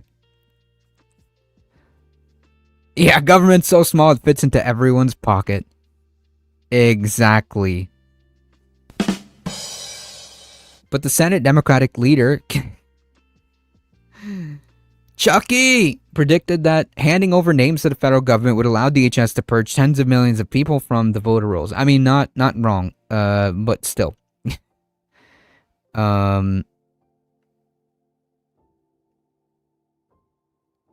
We shouldn't be so cocky because they took away the right to choose. That's true. That's an excellent point. That is an excellent point. I never thought Roe versus Wade would be overturned, but the Democrats never ratified it and made it into law, and made it a law that couldn't be overturned. Yep, no doubt. 100% correct. The Senate Republicans are expected to offer amendments on the floor as part of their talkathon in support of the bill. Trump has said he wants more provisions added, including a ban on mail-in ballots, fantastic, which are used by many states. Mostly, I imagine he thinks that most of this is trying to be targeted towards blue states. Trump has long criticized mail-in ballots and used it as a central argument of his false claims of fraud in the 2020 election that he lost to Democrat Joe Biden. But voting groups and many lawmakers in both parties have championed the practice as helping it make it easier for Americans to vote. Obviously, like it's obviously. The president also wants to add 2 unrelated provisions about transgender rights, of course, because that is a huge election issue. That is a huge election integrity issue, right? Trans people, got it. One that would ban those born as men from playing women's sports, huge election integrity issue, and another to block sex reassignment surgeries on some minors. Again, really tackling the issue of election integrity, right? Like, this kind of gives it away. This kind of gives the whole game away, right? Like, we're shoehorning we're shoehorning transphobic legislation, okay, in a debate and talk about election integrity. Okay. It is very horrible. Actually, I'm not very favorable to government as a federation by principle, but I'm not hypocritical like Republicans. If the Save America Act, that's just wild name to name a bill. Like, you might as well call it like the Save Democracy for Super Earth Act or whatever. If the Save America Act were enacted, the new rules for voter registration and voter identification at the polls would take effect immediately. Trump says it's necessary for Republicans to win the midterm elections. So yeah, the desperation is pretty palpable. Even though they won both chambers of Congress and the White House without the law in 2024. Yeah, but they know the difference is they know that after this, just barely a year and something, they know that they're so underwater that the midterms are going to look pretty bad for them, and Trump knows that, and he's trying to scramble to try to rig that. The GOP is only for state rights if the national government is headed by Democrats. Yep. With primary elections getting underway next month, critics say it would be difficult and costly for state election officials to implement and could confuse voters. And that's the point. Mark Elias, a Democratic elections attorney, said he isn't aware of any state that currently requires what this would require. If it's passed tomorrow, the day after, states would need to implement this. So again, like, folks, if this does end up passing, this is basically an all hands on deck to understand and make sure that whatever information is needed and prepare ahead of time, because again, this would be March. Even if it's passed in like a month or whatever, assuming that this passes, it would give us a few months essentially to prepare, and the clock starts ticking down the moment this passes, should this pass. So this is something that we've been tracking, and something that needs to be paid attention to 100%. If this does pass, the timer, that's when the timer starts. We've only got what, a couple months, like 4 months or something like that, 6 months, to make sure that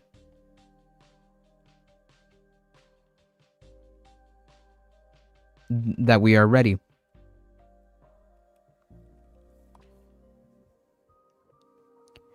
All right, folks, before we get to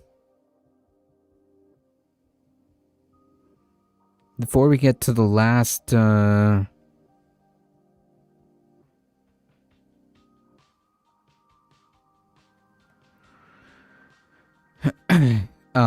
last story,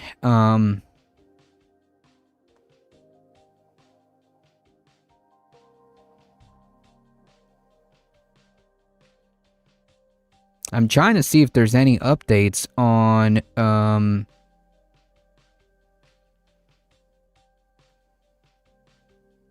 the election in Illinois.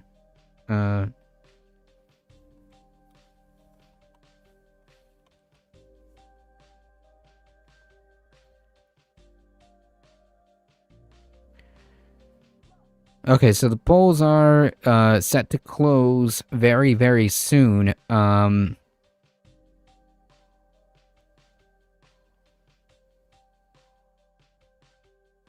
It doesn't seem like we have any data, so we're just not going to be able to give up any updates here. So it is what it is. 100%. The Save America Act is designed to subvert democracy. Yep. All right, folks. So just to end on this one here, folks. Federal judge has halted RFK Jr.'s changes to children's vaccine policy. So I would call that I would call that a small W. You know, we got to take it where we got to take it as they come. A federal judge on Monday yesterday dealt a blow to Trump administration's efforts to overhaul the nation's vaccine policies, including the controversial decision to slash the number of federally recommended vaccinations for children.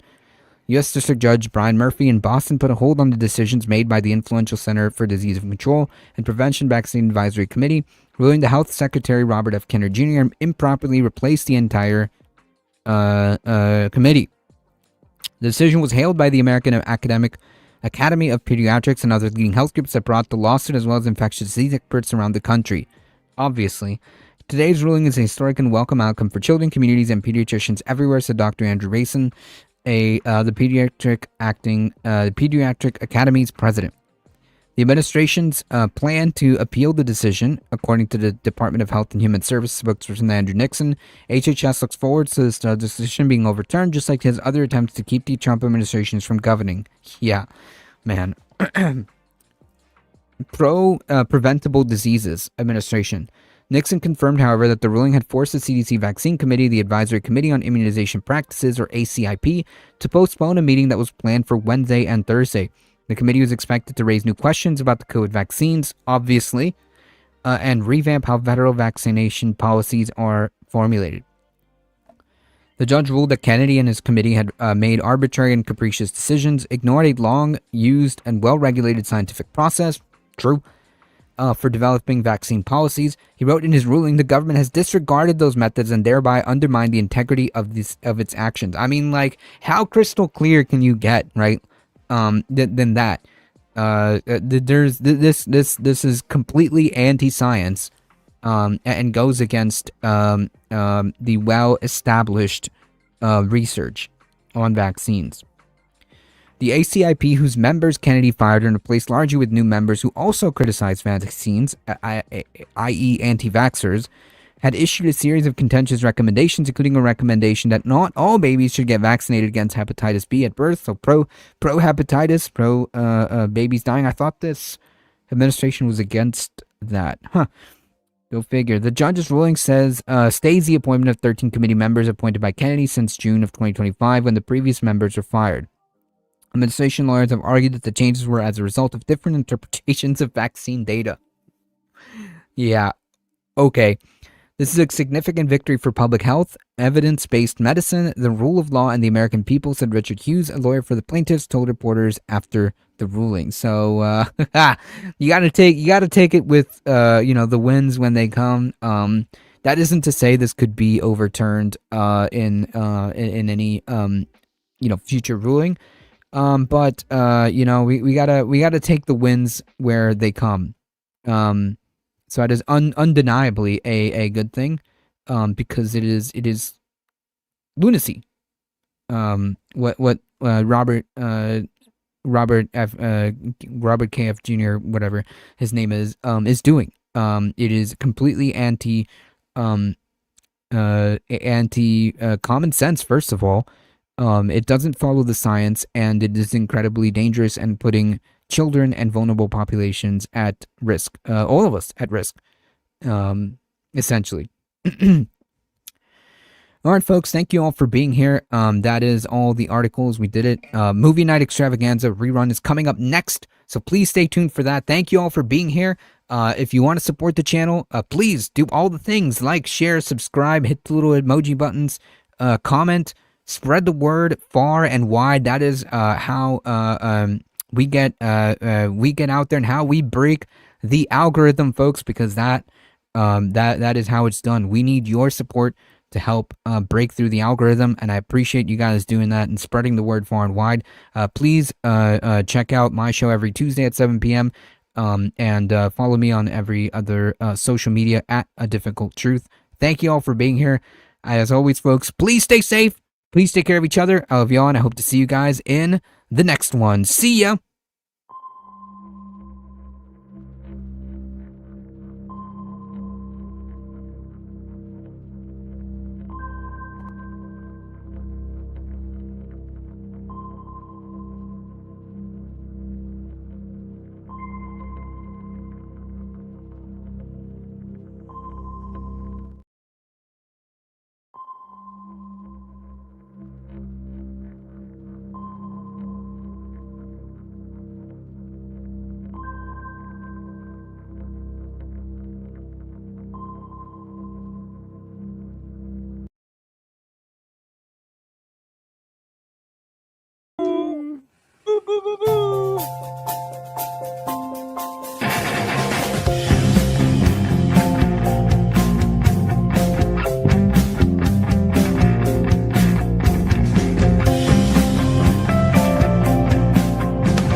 I have abused drugs and alcohol for the past 30 years, man. I'm a drug and alcohol lover, and I cannot remember for the life of me or the life of my only child the answer.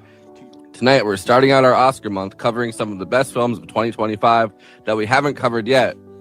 Starting tonight with Paul Thomas Anderson's One Battle After Another. Who is this? I need the greeting code, Bob. Oh, fuck. Well, I don't remember the fucking greeting code because I got a little bit high. It has definitely been one of the most discoursed about films of the year, with its depiction of a radical left-wing group, the French 75, which tries to launch a short-lived revolution against an oppressive U.S. government that's locking up immigrants in detention camps, as well as anyone that tries to defy the government, and is secretly ruled by a secret society of white supremacists based on racial purification who appear to worship Santa Claus and call themselves the Christmas Adventurers. Merry Christmas, Hail St. Nick. Merry Christmas. As well as an interracial, very warped love triangle between a black revolutionary, played by Tiana Taylor, named Perfidia Beverly Hills. A white revolutionary named Ghetto Pat, later changed to Bob Ferguson, played by Leonardo DiCaprio, and a sadomasochistic weirdo U.S. military colonel named Stephen J. Lockjaw, played by Sean Penn. You like black girls? I love them. I love them. Which leads to a mixed-race child, Willa, played by Chase Infinity, who a lot of the action of the film revolves around.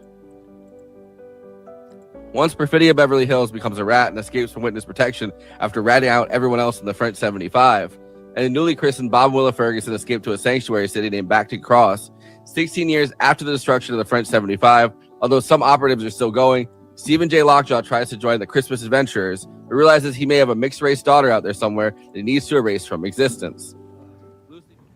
There's an unconfirmed report that Colonel Stephen J. Lockjaw is the father of a mixed-race child. Which mix? Loosely based on the Thomas Pynchon novel Vineland, which was a commentary on the war on drugs and the complete burnout the revolutionary generation of the 1960s had by the middle of the 1980s, with a similar story about a father and daughter fleeing DEA agents that had come back for them at the tail end of the war on drugs, after the girl's mother, who she has not seen since she was an infant, switched sides after becoming unbelievably attracted to a federal agent, and the revelation that the federal agent may be the girl's father. That basic skeleton, of course, is left to the film, but details are changed pretty dramatically by Paul Thomas Anderson, who puts the story in the present day, and instead of the war on drugs, substitutes it for the war on immigration that we're seeing right now.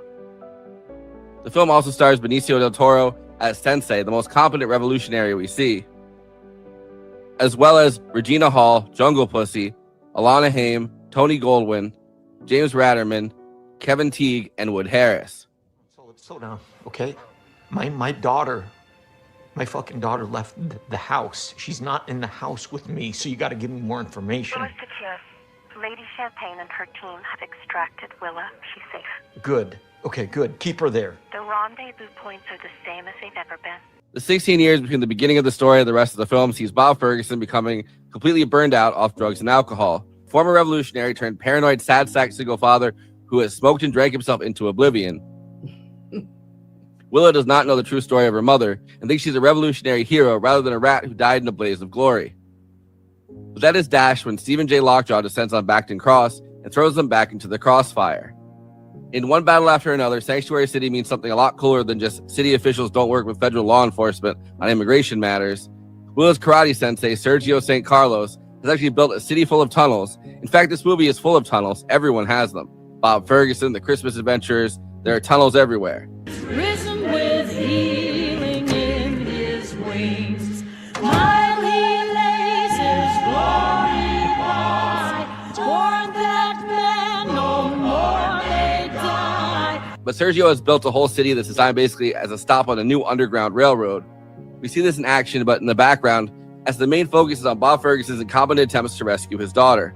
In fact, pretty much every so-called father figure except Sergio in Willa's life is incredibly incompetent. Are you having trouble remembering what you just read? If it's a straight line, I have a problem. If it's not, you have to let me go. God, there's no way I'm actually yours because I can actually fucking read. When Stephen J. Lockjaw catches up to her, he can't even recall simple sentences he just said. Going with the theme that this generation has completely failed and the next generation may have to bring in the revolution. This isn't Paul Thomas Anderson's first time adapting Pynchon. His 2014 neo-noir Inherent Vice became the first time a Pynchon novel was directly adapted for the screen. Seen as a much more adaptable novel than most of Pynchon's other works. Paul Thomas Anderson also made this his most personal film to date, as the father of 4 children, 3 daughters and 1 son with Maya Rudolph, who is African-American and Jewish. It would be enough to say that Anderson was personalizing a film about a white father raising a mixed-race daughter, but Anderson's oldest daughter, Pearl Minnie Anderson, is actually in the film playing one of the nuns at the nunnery Willa is brought to. I can't do her hair, man. You know that? I don't know how to do her hair right. Well. One battle after another was filmed with VistaVision cameras, pushing that 1950s technology to the limit with 1.5 million feet of 35mm film. VistaVision was brought back really for the first time in decades after George Lucas revived it for the original trilogy in the 70s. It became extremely popular again and was revived once again last year when The Brutalist was shot with VistaVision cameras, as well as Giovanni Ribisi, who restores old cameras for a hobby, shooting Strange Darling with VistaVision cameras. It was also used on Begonia this year. VistaVision is a special film technique where the camera rotates the film magazine 90 degrees so it's fed horizontally rather than vertically, like Super 35 would be, which creates a much wider frame and really opens it up for those wide shots. One battle after another is up for Best Picture, Best Actor for Leo, Best Supporting Actress for Tiana Taylor, Best Supporting Actor for Benicio del Toro and Sean Penn, Best Director, Best Adapted Screenplay, Best Original Score for Johnny Greenwood, Best Editing, and Best Sound. Why is your shirt so tight?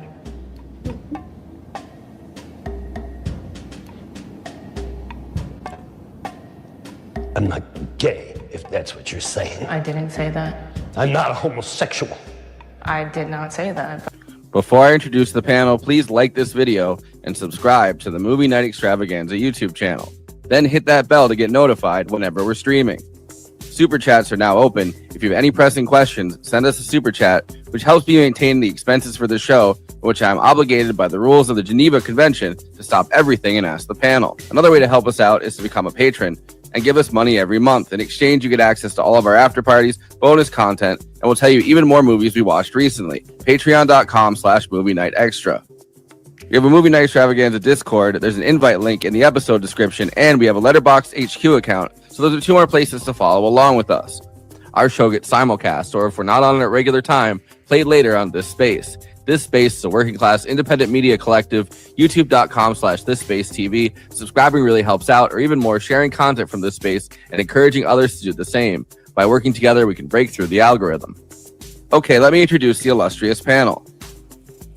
Conan Neutron is the co-host and senior producer for Movie Night Extravaganza, host of Protonic Reversal, an independent Film Critics of America film critic, and the frontman for the band Conan Neutron and the Secret Friends. Check out his music at neutronfriends.bandcamp.com. Kristina Oakes is a co-host of Movie Night Extravaganza, a streamer on Twitch, twitch.tv/cosmopolitics, a host at This Space, hosting Kristina's Corner, and is across social media at Cosmopolitics and on Letterboxd at Kristina. Forrest and Kristina have a second show, The Absurdity Space, live on This Space on Wednesdays at 6 Eastern, 3 Pacific. Eileen Jones is a film critic for Jackman Magazine, the co-host of the Film Suck podcast, patreon.com/filmsuck, and the author of Film Suck USA. I am, of course, your host and the radio mouthpiece for the Front 75, Forrest Miller. You like black girls? I love them. I love them. That's one of the most unnerving supermarket interactions I think I've ever seen in a film, frankly. I'd be like, get away from me. Are you, sir? Are you okay? It's the only moment in the entire film that at the same time they interact. Yeah. And DiCaprio's response to that is amazing. It's just like, what the? I'm like, wait, and then it started to click. He's like, yeah, it's the correct response that a human being would have. Yeah, but my question is, do you think in that moment he knows that that's Lockjaw? Like, is he aware of who that? I think he's still. The wool is still too heavy in his brain to immediately pick up on that. But I mean, and we'll get into that. But that's a great meme format. Mm-hmm. That's a great, it's a great interaction showcasing 2 wonderful performances that are both a little out of character of what the people normally do. For a very interesting movie, there's a lot to discuss about. Eileen, welcome back. Thank you. It's great to have you. Glad to be here. Especially for this movie, which I love. You become like a regular contributor, like once a month or something. Yeah, pretty much. Yeah. Semi-regular. Well, and also it's nice to be able to kick off award season, which we're officially in. Everybody, merry award season for all who celebrate, and do it with the movie we all really like. That's good. Like I feel like there's less dire entries this year maybe than others, but maybe I'm just being a little too positive. Groundhogs, not seeing the shadow or whatever. Just to do this in the front half of this, I guess. Get the discourse out of the way, right? No, just so people know. Here's what we're doing. Sure. Yeah, here's our. So of course tonight, one battle after another. If you know that, if you're here, you know that. It's in the name on the thing you clicked on. So yeah. And then and then Wicked for Good next week, which is not nominated, but that's our snub. Every year we have like a snub a snub one that we want to do. Marty Supreme, which apparently goes to we were just talking about this on the space, goes to video on demand apparently on the 10th. So we'll be right in time, hopefully, to be able to we can do so they're letting regular humans see it, huh? Okay, cool. Yeah. What a concept. And not just New Yorkers. and not just people that are in a movie theater where half of the people are Jewish and half of the people are Asian. Where half the people are in the movie in New York where they showed anyway, whatever. You know what? No, I realized after watching it, because it was Christmas Day in Long Island. Half of the people in the movie theater were probably Jewish, half were probably Asian American. Yeah. So it's like you watch that on screen. I wonder who was rooting for who, but I don't know. After that, Blue Moon, Begonia, and The Secret Agent. Just you thought like I would girls? plug all. You like bald girls? All right, that's good. That's fun. Yeah, just thought I'd plug those up front so everybody knows what we're doing and we're all on the same page for. It's going to be an exciting month. So I noticed you snubbed you. You're not doing Hamnet. That's interesting. You're goddamn right. We're not. Oh, did you hate it? Did you hate it? I despise that movie. Oh, It's like- I hated it up to the end, and then it worked, and then I'm like, God, I guess I have to rethink it. But anyway. Look. It's what I did is I made the cardinal sin of saying, "Hey, it's cool. There's no movies in serious contention I hate this year," and then I saw Hamnet, and I was like, I could not stand it. Jinx I yourself. was just surprised they're not covering F1. I know. I know, that's honestly, the one everyone wants us to cover. I would rather cover F1 than Hamnet. Personally. Cargo's Room. What else is I there? also- Isn't that best sound editing? I saw the and Best Picture, which is like I guess Will Maneker, and No Other Choice is not on there, of course. But yeah, we got F1 in there. Will Maneker from Chapo posted the like the guy standing up that's like going against the wave. And it was like I really enjoyed F1 as Anyway, those you can hear about those other movies on those other episodes. We got so much to talk about with this movie. Which was such a nice surprise. I am a little Paul Thomas Anderson agnostic, largely for most of his movies. There's a few of them I really like, and some that kind of miss me entirely. I've never been a hater necessarily, but Eileen, you were. I was the master did it. Oh my god! And so but now I love this movie so much, and I haven't had a chance yet, but I have to watch everything else because I have to completely. See, I did that for love this Boogie episode. Nights. I filled my head with stuff. I watched Why? I watched Boogie Nights the first time when I was 12. And it was like one of the only things That's actually when you're supposed to watch it. But yeah, one of the only things that was constantly on Netflix, and I didn't have like cable or anything like that, so I was like, I was always trying to watch whatever was on Netflix. And Boogie Nights, I was like, oh, this 70s porn movie looks good. Oh no, this is a movie about disco. I watched Magnolia. I watched Punch Drunk Love. I watched just like to do this, There Will Be Blood. Like I kind of went down a Paul Thomas Anderson deep dive. I rewatched Licorice Pizza, which is crazy to think about jumping from Licorice Pizza, which controversial for completely different reasons. Even though sure. than this movie. But like looking at the direction that he was going with Licorice Pizza, I would not have expected that he was going. Yeah, in it's this like very left field. Absolutely. Yeah. That's such a like frivolous like nostalgia movie, right? And this is so much edgier and like dark in a lot of places. And, like, I didn't think he had it in him, frankly. I'm not gonna lie. I really didn't think, and I say that as someone I actually do quite enjoy Punch Drunk Love. I would have enjoyed Magnolia more if I had never seen Robert Altman's Shortcuts, which he shamelessly ripped off for that. But you know, I've just never understood the veneration for him as a filmmaker, I suppose. I mean, I'm the one person that apparently that just really didn't like Phantom Thread at all. And it did nothing for me. But I think it's interesting that, you know, Eileen's it's you're a tough sell for PTA, and yeah, you came out like really digging this one. And I got to the point where I was like, you know what, he should be a cinematographer. Everything always looks phenomenal. But I just couldn't stand his worldview, and what really irritated me is he a quote from him. He said, "I tend to be interested in old weird America." And I was like, but I'm interested in old weird America, so how come I don't? Where is it? Yeah. I don't recognize your version.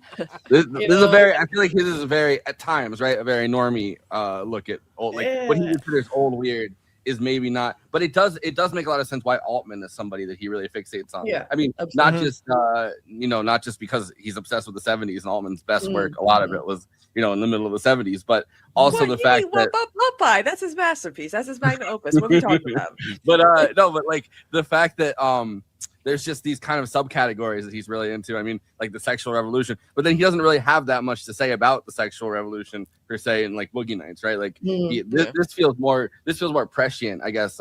In some ways, looking at stuff in this, and I mean, we'll get to this. I have like notes that I wrote down and everything. There's a lot of references to the 70s within this movie, although none of it takes place. I mean, because most, if you really think about leftist revolutionary groups, they peaked in the 60s and 70s. Yeah, well, I mean, the French 75 is obviously modeled on the Weather Underground, which I think people had a lot of issues knowing that specifically, because it's like people assume they were based off of like the Black Panthers, which they're not. They're the Weather Underground.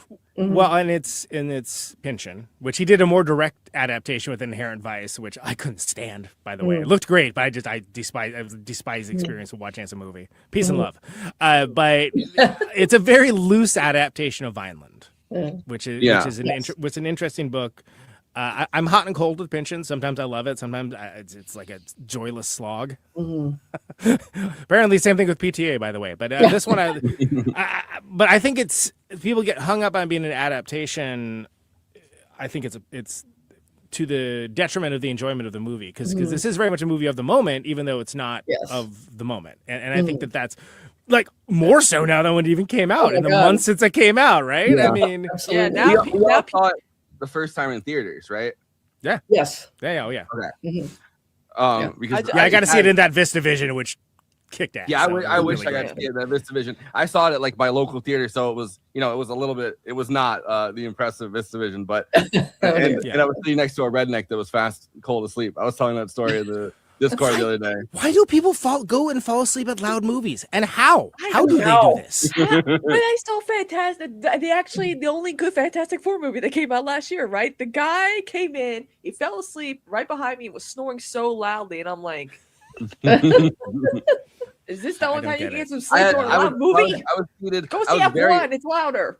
I was very pushed up to the front row because I was in a packed theater, like my local theater, and I was watching on screen, already like too close to the screen, and the guy that was next to me and like his wife was like locked in like the whole time. I could hear her laughing, but this guy was this massive like redneck guy wearing a hunting cap was just next to him. Yeah. I know, and for this is the liveliest, funniest, edgiest, like most action-packed Paul Thomas Anderson we landed. Like the whole middle section, it kind of almost never stops moving. Like, yeah, like the whole like middle section where it's like there's just chaos, there's a lot going on, they're trying to escape and all that, and I'm like, it's kind of almost giving like a Nora in a way, like that one whole half where there's just stuff continuously happening. It's got that percussive score that goes on and on for the longest time. Like how anyone can sleep through that? Jesus. Yeah, well, and I know in your teeth. Greenwood's an avowed Zionist, which is a bummer, but this is a great score. Like this is the music does so much. And one of my problems with Hamnet, which is going to catch a few more strays here, it's so overwhelming, derogatory. Like it's not a good kind of overwhelming, and it's like, no, you're taking the music is like taking the place of the storytelling. It's telling you how to feel in like a bad way, and I don't feel like that's the case with this one. I feel like Greenwood did such an interesting job of adding to the intensity and the tension of what's happening, and not have it be overbearing, and except for when it needs to be overbearing, which is what you want for a score, and it's notable in a good way, like where it's like, oh wow, that's, and especially coming to things because realize I'm kind of things as a musician, right? I mean, and that's something that I pay close attention to, and there are otherwise great movies that I can't, I just can't. And I acknowledge that they're very well made, but I can't. I just miss me with that, and most of them have Hans Zimmer.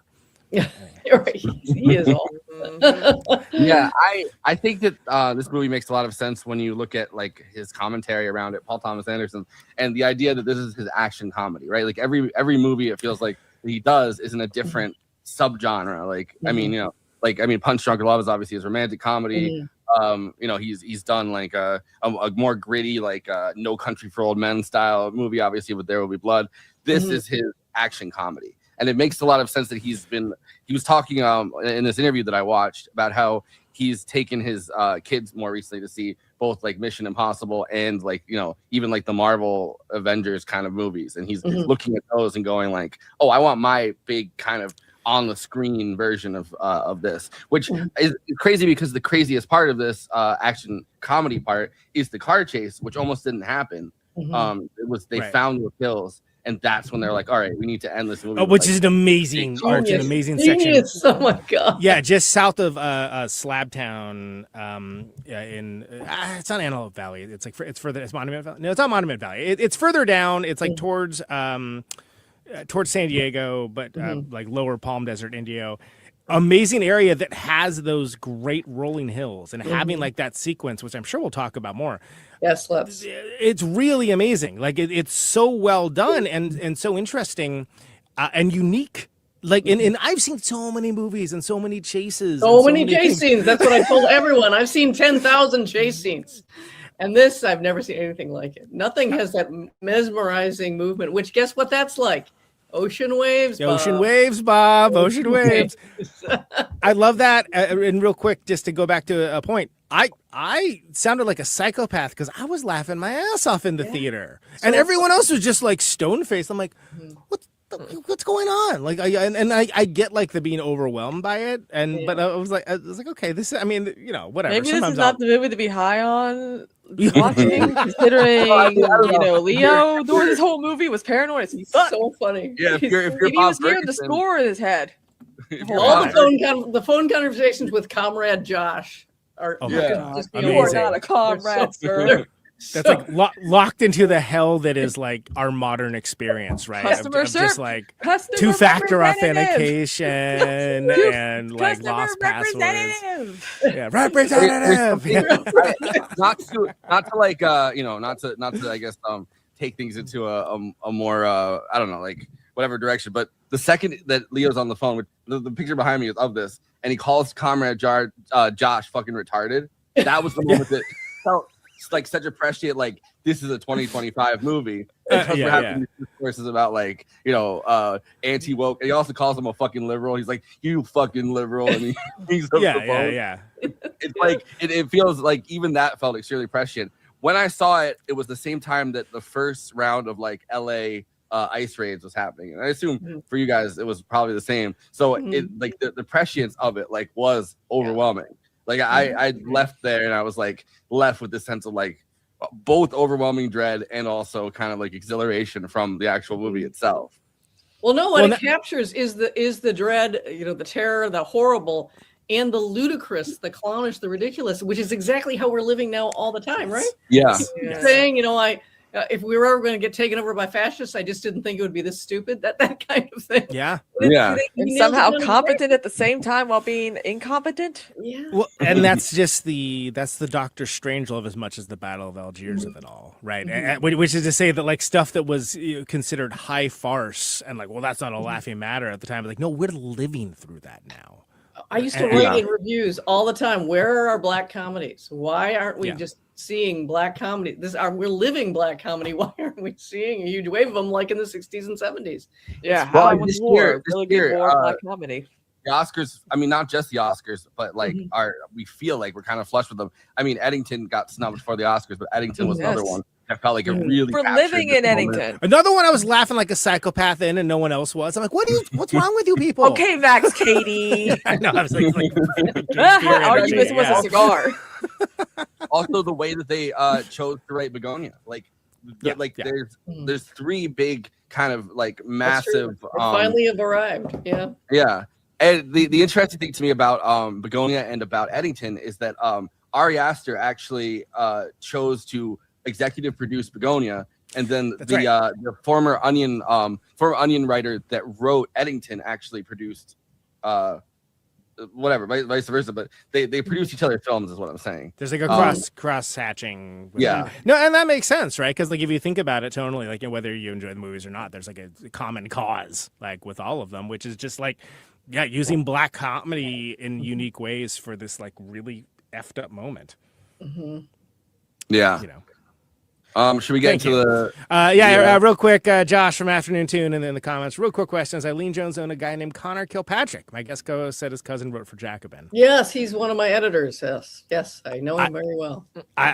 He's a friend of a friend too. I kind of know him a little bit as well. Yeah, I know him from. He used to come on the Jacobin show all the time when I was there. And I do not know him. So Kristina does not. So 3 out of 4 panelists. Answering that. Narrow casting to one person in the chat. Thank you. We're trying out a new format where I'm going to do 2 we're paragraphs. doing the rotating villain strategy the Democratic Party does with the synopsis. All right, Chuck Schumer, you're up. Go. Hello. Hello. Ghetto Pat Calhoun and Perfidia Beverly Hills. I love the name Perfidia Beverly Hills. I mean, we'll get into it as time goes on, but I adore that name. Are members of a far left revolutionary group, the French 75. While breaking out detained immigrants from Ote Mesa detention center, Perfidia sexually humiliates the commanding officer, Stephen J. Lockjaw, who afterwards becomes obsessed with her. I would too. Yeah, me too. Sure. Yeah. He's so, and there's something deeply uncomfortable about a lot of stuff with there, but that first scene where she's just graphically humiliating him and making his dick stand up while he walks out with the hands behind him, right? Like watching it in a theater full of people, you're instantly kind of thrown into it, and you're like, oh, all right, I guess like, what happened? Yeah, because it kind of subverts expectations, like almost right at the starting block. Because it's like, what? Oh, okay. What's happening? What is this? Yeah. But even before she does anything, she's so sensational on screen. I had forgotten that. You see, she's in the opening shots, and you're just like, yeah. What a face! What a body! She's so intense. Lashes. Oh my god! Yeah. But you look at you look at her first shots of her that you see, right, where she's running, she's training herself. She's really in great shape. I mean, obviously, she's going to tell her That's why she's been wearing those awesome gowns at the award shows. But she's like, she's really preparing herself mentally and physically for this thing. And then you get Leonardo DiCaprio, who's just like, what am I doing? Where am I? Like, he's just a schlubby dude, right? He's just not cute anymore, man. Leo, what happened? But it's leaning into it in a way that I think is very cool and very brave, because he's a schlubby dude that's clearly punching above his weight class in that relationship. And everybody knows it. But the thing is, and especially at the beginning, he's the explosives man. He's the guy with he's the explosives guy. Exactly.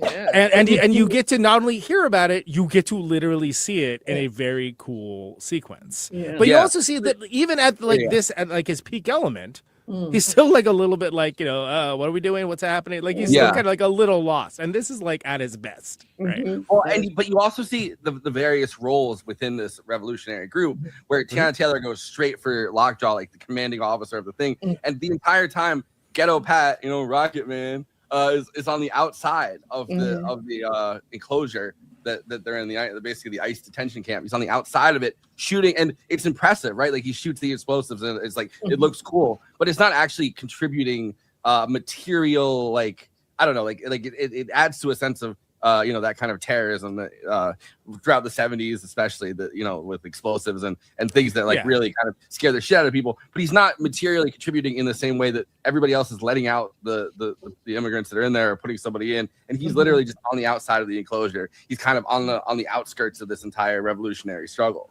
And I love, it's the thing everybody sees, though. That's the thing. Yeah. I think everybody sees. But he's always behind. Like when he'll start shouting "Viva la Revolution" and stuff, he's always a little late. Like after the moment has passed. You're right. It's like 10 seconds after the moment passed. It's kind of in a way making fun of like white leftist revolutionary types, because it's like we're always kind of like late to the party, and we're not doing all the hard work. I mean, look at when disability rights activists needed help, who was there to help? Black Panthers. No white folks. Yeah, there's a certain type of well-meaning, leftist-leaning person that is always. This is very well represented in this movie as well. Yes. And what could be more inherently funny than he's I mean, is there anything that like someone who is left-leaning likes more than someone's lighting up the screen with a caricature of bad I think that's why a lot of white folks white leftists hate this movie. It's like really? I didn't even know that. Really? I don't understand that. God, I mean, like whatever. I sense of humor. But it's also like the classic thing with the Weather Underground, which is that they were the ones that took all of the the revolution throughout the 60s and 70s too far, where it's like they were actually exploding buildings, ended up exploding more of themselves in a lot of cases than anybody else, because they were constantly making these homemade explosives, and then the building would blow up and you'd hear like, oh, 3 people were found dead in this building because they exploded themselves. So it is this role within this revolution that like a lot of time, including there's a famous clip of Fred Hampton talking about how unhelpful the Weather Underground has been, because he's like, this is violence for the sake of violence. It's not contributing to any community struggle. But before we move on, I do want to note that I think it's interesting and an attribute to the movie that it's not immediately clear what time period that it is. Like it's sort of, you're like, okay, this seems like 90s, nearish to the present, but is not actually present, which of course we find out later that it most certainly is not. But I think that works well. And I saw some people like critiquing that, which is like, okay. Like, I don't know what to tell you. Like, you're never, first of all, you're never going to make anybody happy, apparently. But it's just like, how many times have we seen movies about, like, this kind of thing happening in the 70s? Great. I love those movies. But, like, do you understand that this stuff has happened in other decades and continues to happen? Just why I wanted that How to Blow Up a Pipeline movie to be better, which I liked it, but I was like, wow, what if this was a great movie, though? Instead of like a really good movie, like, and it wasn't. It was pretty good. It was a pretty good movie. I liked a lot of aspects of it, and I was like, yeah, but if this would have been a great movie, it could have been a generationally great movie. We need General Strike proceeds to rip from Bong after sending tweet. That's like half the people I knew in Oakland. But anyway, that's literally so many people. I'm like, you do realize it could take weeks, maybe months to actually do a legit general strike. Like you can't be doing this shit. It would take way longer than that. It takes like that's why I don't understand. People are like general strike tomorrow, and I'm like, no. That's a funny example of stuff. So because they're thinking back of the glory days of like Occupy, which I was there for that, by the way. But I was like, that's because everyone's already mobile. And you know what? This is a different podcast. Whatever. Let's move on. No Kings protest 2 months to stop from that. It really it bothered me a little. I loved the movie so much it didn't bother me a lot, but it did bother me a little. The kind of we're clearly supposed to be a little lost in time, or not lost, but he's trying not to too firmly place it. But when I saw it a second time, I loved it. I'm like, no, it's such a commentary on an ongoing pattern that repeats and repeats. Obviously, which is why that line hits so fucking hard. That it's when Sensei says, "Oh, we've been laid siege for hundreds of years. You did nothing wrong." It's like this isn't in a continuum that goes back, since the days of the first settlers that came here and started displacing natives. Like that, like that's how far back the struggle goes. And just that wonderful moment where Bob is queuing up Battle of Algiers for the 50th time, and it's the 50th time, and you're just like, oh, he has got us nailed so hard. Yeah, he's dude. Yeah, it's so again sound like a cackling loon in the theater when I saw that because I was like, that is right on the money, right? Perfect. He's always saying the lines in English. He's like, he's like the revolution. I forget the line that he says exactly from Battle of Algiers. He's saying it along with him saying it in French and English. We are not remotely close to it in the plot summary, but I do want to mention next, I'll probably forget otherwise, which is to say that one of the many things I like about Benicio del Toro as the Sensei character is that if you look at like the activities of what's actually happening, it's like when you look at Big Trouble in Little China and you realize, oh, Kurt Russell's the sidekick. It's like, no, Leo's the sidekick. And that, like, he's not like the big revolutionary here. I think it's a little more apparent. And one battle after another that like, okay, this is a guy doing, changing people's material conditions on a daily basis, like putting everything on the line to cause legitimate actions that have real meaning and consequence, as opposed to, again, like you're saying, Haley, just following the Battle of Algiers for the 20th time and hitting the bong, Well, and just having a network of allies that's everywhere who are ready to act when you need them, and expecting constant defeats, constant obstacles. It just rolls off, and you're just like, no, this is what we should be aiming at. He's so clearly modeling what a revolutionary should be in his quietly humorous way. And it's like Goofus and Gallant almost, right?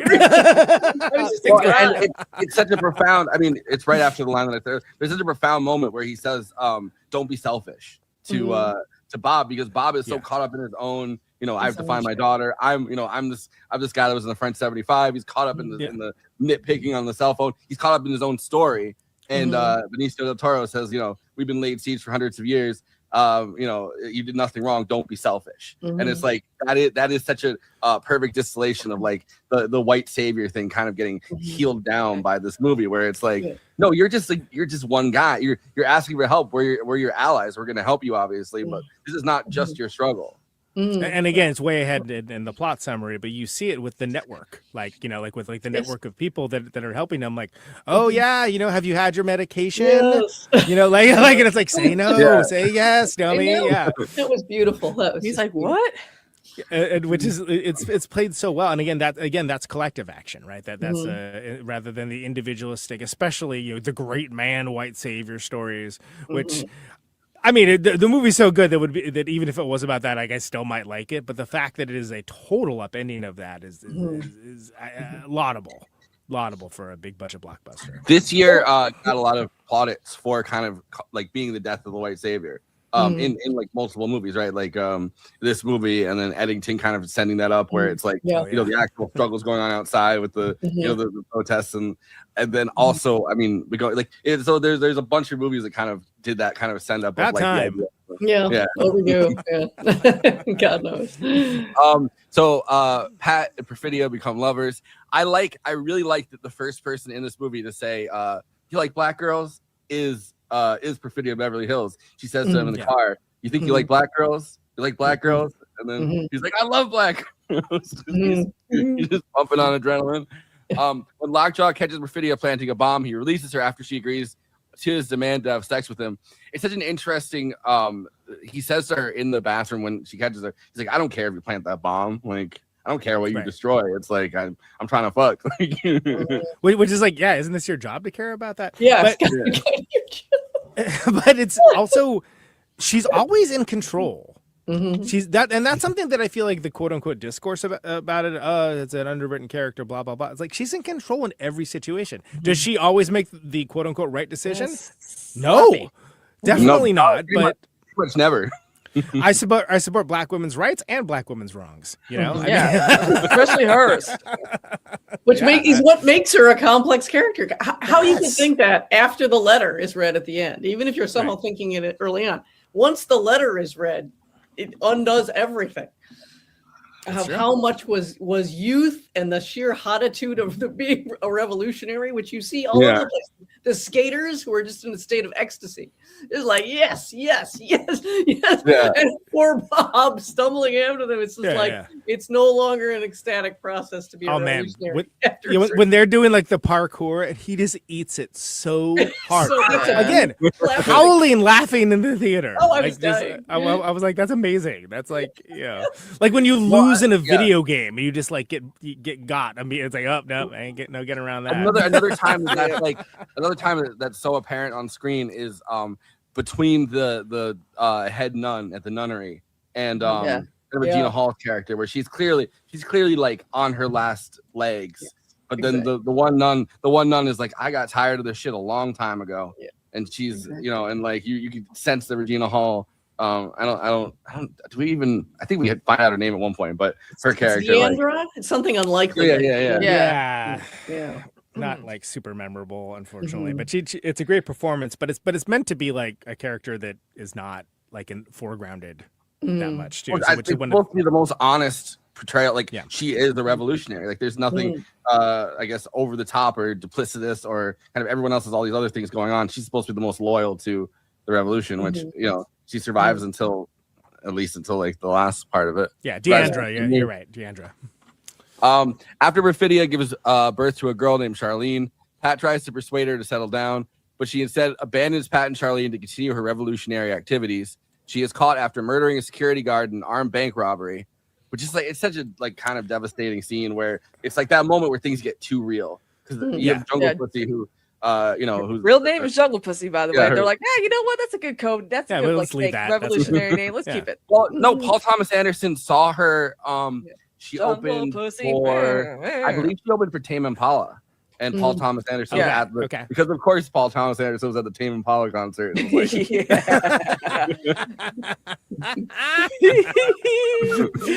Good representation of Sacramento, California, just getting downtown blown up. By the way, that is Sacramento. Again, maybe squint hard enough, you can still see Lady Bird hanging out. But yeah, so what Lady Bird's by the car. Exactly. Whoa. Some amazing fucking helicopter shots throughout that.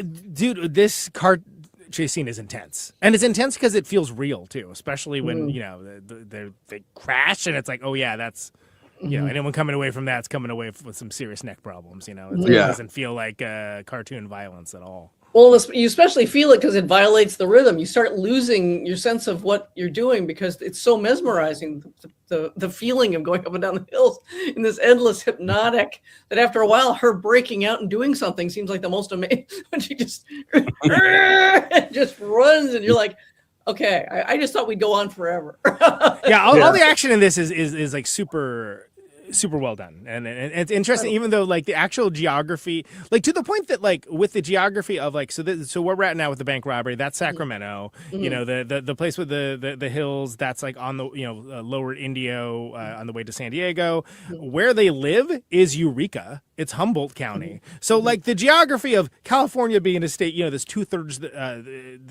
the East Coast size. Like none of this stuff is remotely close together. Right. By the way. Yeah. But you never question it, and you never question it because the storytelling is so strong. Well, and then the Bacton Cross, the actual village of it is El Paso. Yeah, it's El Paso. Yeah. Which makes sense, and there is like equivalence for that. They took a building that already existed, trapdoor into. I have a clip of Paul Thomas Anderson talking about this, so we can watch it. They put a trapdoor into a building that already existed, and then built the frame around it, which is incredible. They built they pretty much just rearranged an entire building for that scene, for that sequence. So and we'll get to that because I love the actual military guy's amazing. But like she murders the security guard, which like frankly dude, come on, what are you doing? He keeps crawling. Don't do that. He keeps crawling. Just keep crawling. It's that moment where things get too real, right? Like because the entire time we have seen her.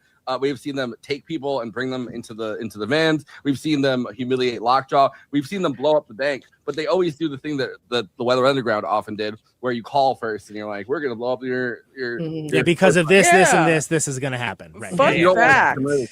I did a little research. Most of the Weather Underground members are still alive and well in their 80s. Yeah, well, there was the famous thing where Bill Ayers from the Weather Underground. Yeah, he became a professor. And then and they kept going on, Obama's best friend Bill Ayers, which on the other side of that, right, is so fucking funny. It's deeply hilarious. It's like, Weather Underground, noticed leftist revolutionary Barack Obama. Yeah, come on. Barack Hussein Obama. I think that was the first time I heard of the Weather Underground as when I was a lot younger was Bill Ayers. I just knew about the Patty Hearst thing. That's about it. Well, that's the SLA. I have something to talk about with that actually. But I want to say. Lockjaw arranges for her to avoid prison in exchange for the names and whereabouts of key French 75 members. Perfidia enters witness protection, while Lockjaw uses the information she provided to hunt down and summarily execute her comrades. So one of those things is the SLA shootout, the famous one that killed their leader. I forget the name of their leader, where it was a building in they threw a bunch of those flash bombs into the bottom of this of the building, and a bunch of the SLA members that had kidnapped Patty Hearst were stuck under the building, and the building caught fire, and they were still trying to shoot while the building burned, and then obviously the building fell and crushed them all. But the Wood Harris scene where Wood Harris is shooting out from under that building, that is the exact replication of the SLA shootout.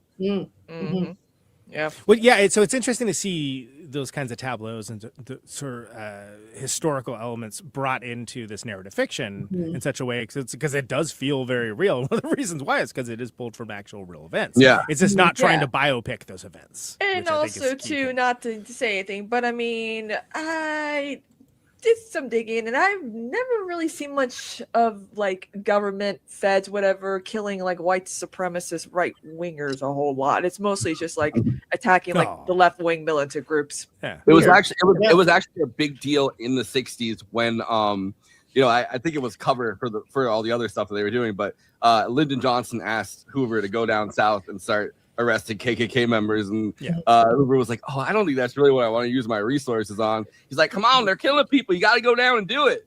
And it's like killing white. Hey, white allies were getting killed too.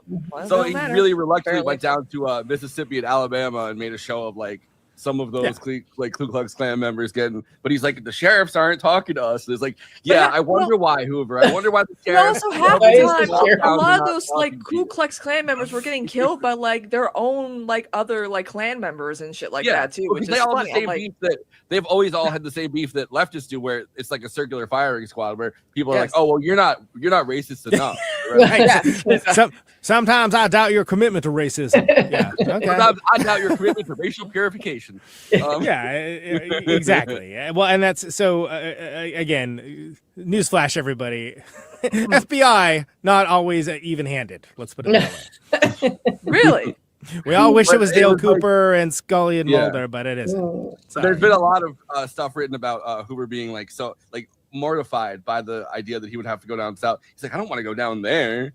There where I'm a closeted gay man. What do you think's gonna happen to me? Yeah, exactly. Right. French 75 member Howard gives Pat and Charlene stolen identities, Bob and Willa Ferguson, while Perfidia leaves witness protection for Mexico. I love, by the way, after we talk about this, pass it off to Kristina, but I love this pussy don't pop for you. After good job, Perfidia. That's what sets him off. This very nice witness protection house, which it always is, right? Like it's this these days, it's like a suburban house. Goodfellas, like, you know. So they put her into the suburban house, and then he comes in and he takes the fucking the battering ram, which you already know he's completely rogue for a lot of this movie. But he just manages to keep it low key enough that nobody really, until he tries to join, he just punches above his weight class. That's where he goes wrong.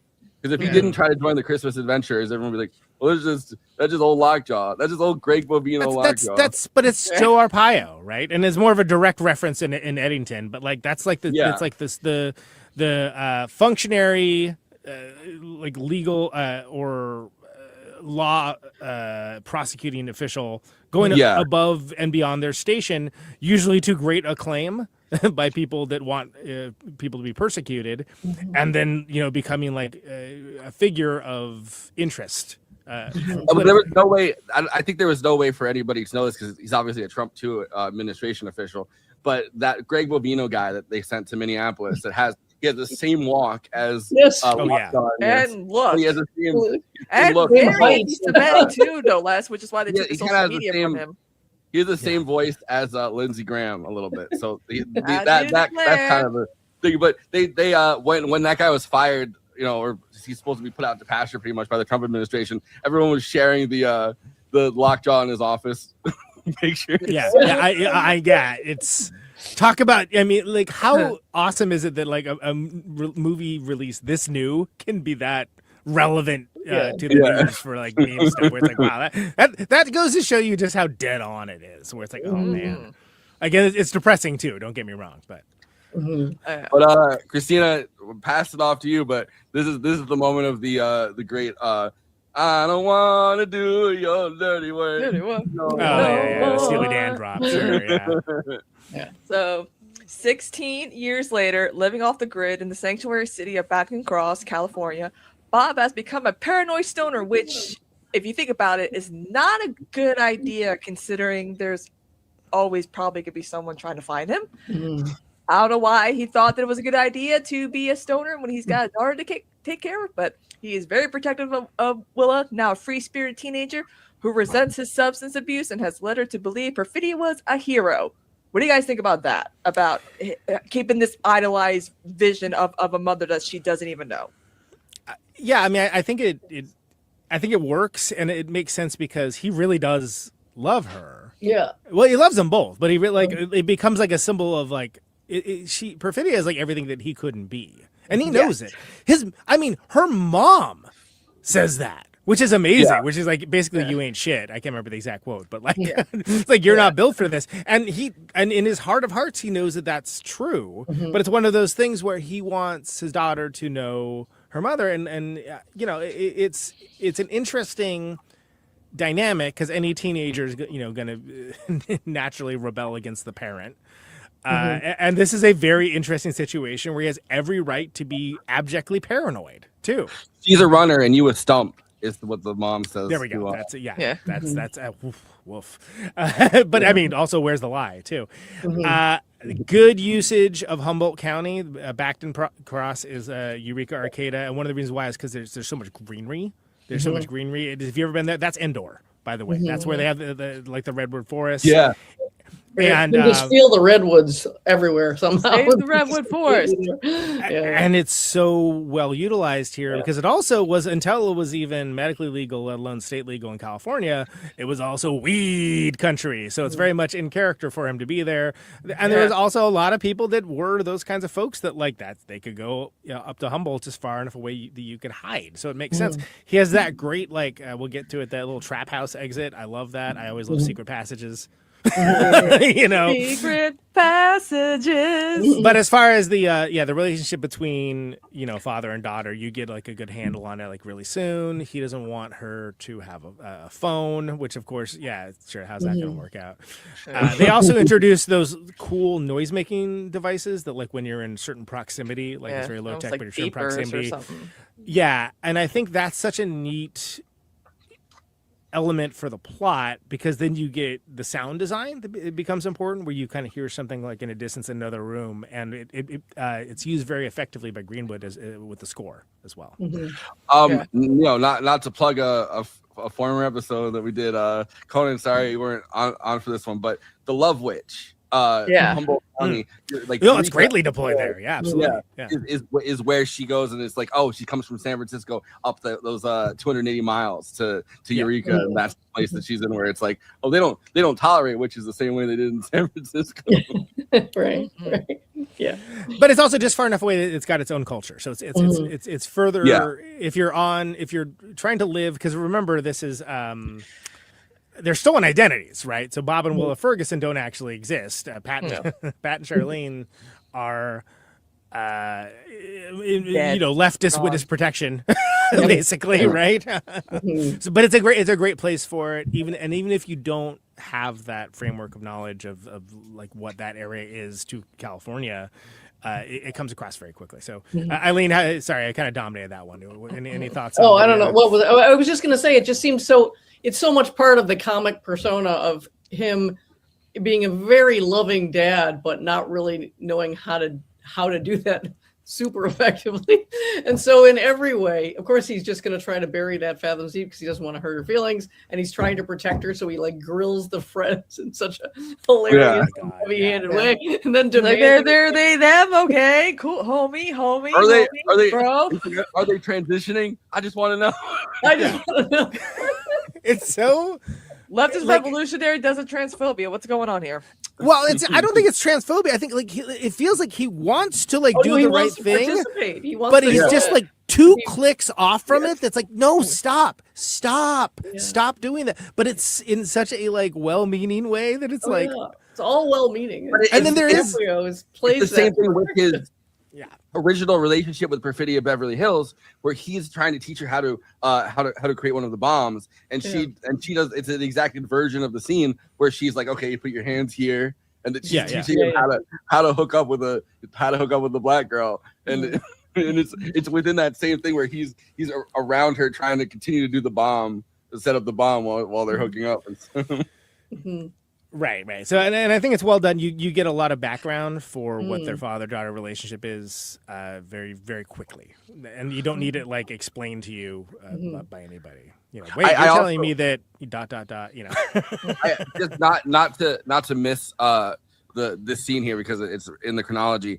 I fucking love when he's in the parent-teacher conference. And this is trying to show what kind of father he is. Like, you okay? But he's like, but I love when he goes, teaching the right kind of history, I hope. Lincoln, what were his intentions? Teddy Roosevelt, I hope you teach about the Philippines. And the teacher's like, we don't get into all the details just yet. And he's like, and he's hitting his vape in there while he's talking to her, blowing it into her face. And he's like, oh, Benjamin Franklin, the Grand Wizard, fucking slave owner. He's basically he also tears up. He's he's so emotional. He's the most emotional. Maybe the weed is not helping. It's wonderful. As he's basically grilling her about the curriculum and being mad it's not Howard Zinn, Yeah. Like Kristina's favorite movie, The Love Witch, where witches make love. Yeah, that's definitely that's how what happens. Right, not how I remember it. They're making just love, not war. So, through his vehement anti-immigration efforts, Lockjaw has become a colonel and prominent figure within the U.S. security agencies, obviously. And when Lockjaw is invited to become a member of the Christmas Adventures Club, hail Saint Nick. Not the same Saint Nick in 28 Years Later Bum Temple, okay? A different one, I think. Right, yeah. A white supremacist secret society, he seeks to kill Willa to hide his past interracial relation with Perfidia. So he hires the indigenous bounty hunter Avanti Q to capture Howard, causing a distress signal to go out to the French 75. And this is when things start to get interesting. Right. So I love that, like, there's a lot of details with that meeting. Like, it's at a wedding, right? Like, they're feeling him out. Like, you're And sort of like, President fucking Grant is there. I'm like, dude, you're one to talk. Well, You like all black of the- girls? all of the they're all like from like famous liberal, like liberal mainstream kind of things. Like Tony Goldwyn is the one guy who's like, he's such a famous actor, but he's in like he does the I was literally scrolling Facebook the other day and it popped up right after I had watched this again with like Tony Goldwyn talks about the Innocence Project, and I was like, He's also the totally Metro Golden Mayor, technically. Like he's a Goldwyn. Like, and then we also talked about when we were watching it in Discord, which everyone should join our Discord watch-throughs. Not to plug them, too ham-handedly here. We were talking about how another one of the actors was in Madawan. He was one of John Sayles' guys. Yeah, he was in a bunch of and it's so great that like all the people that are these like arch conservative secret society members are all like these like leftist like liberal figures that are like known for their activism, which is hilarious. Liberals are always good at playing conservatives, and conservatives are very good at playing liberals. We've seen Designing Women. We've seen what's her face with that passionate First Amendment speech. Not good at writing each other. They're good at playing each other. They're not good at writing each other. That's true. It's like, oh, you're. So this is our first for you. Our first look at the Christmas Adventurers Club, like which is like he's being considered for admission. And again, that's what I was saying too about like the figure rising above his station politically to for greater usage, even just as a figurehead, let alone going forward. I think that's done well. We don't know exactly what it is at this point, but like, well, I got some contest clues. It's probably not great for anyone that doesn't look like these guys. I have two notes here that I highlighted. So the first one is one of the first things we hear Tony Goldwyn's character say to Lockjaw is each and every day is hand-to-hand combat and the spread of uncontrolled migration, isn't it? And he says, you want to save the planet, better start with immigration. And he says, you said that. And Lockjaw's like, oh, well, I guess I did. Yeah, that's true. Like, he's not even like, he's awed by this. And the other line that I had written down is, I don't think I'm being immodest when I say joining the Christmas Adventurers Club means that you're a superior man. No, not the best man, the most intelligent or the wisest. It just means you're superior to other human beings and you'll never want for friends. Mm-hmm.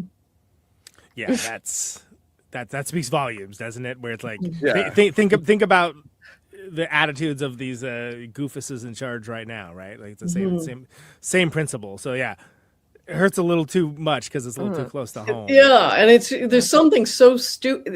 The level of stupid is so wonderfully expressed. Like when he thinks he's made it. Sorry, skipping ahead in plot. When the Lockjaw thinks he's in, and he shows up in that awful outfit, which is a blue blazer with tan pants, and he's just got some sort of awful would-be ex-Yaley. I don't know what he's trying to be. Who's preppy? He's trying to fit this new image as he has of himself, and it's always just the worst. It's just like the blandest and the worst and the most embarrassing. Like, and they no riz, man.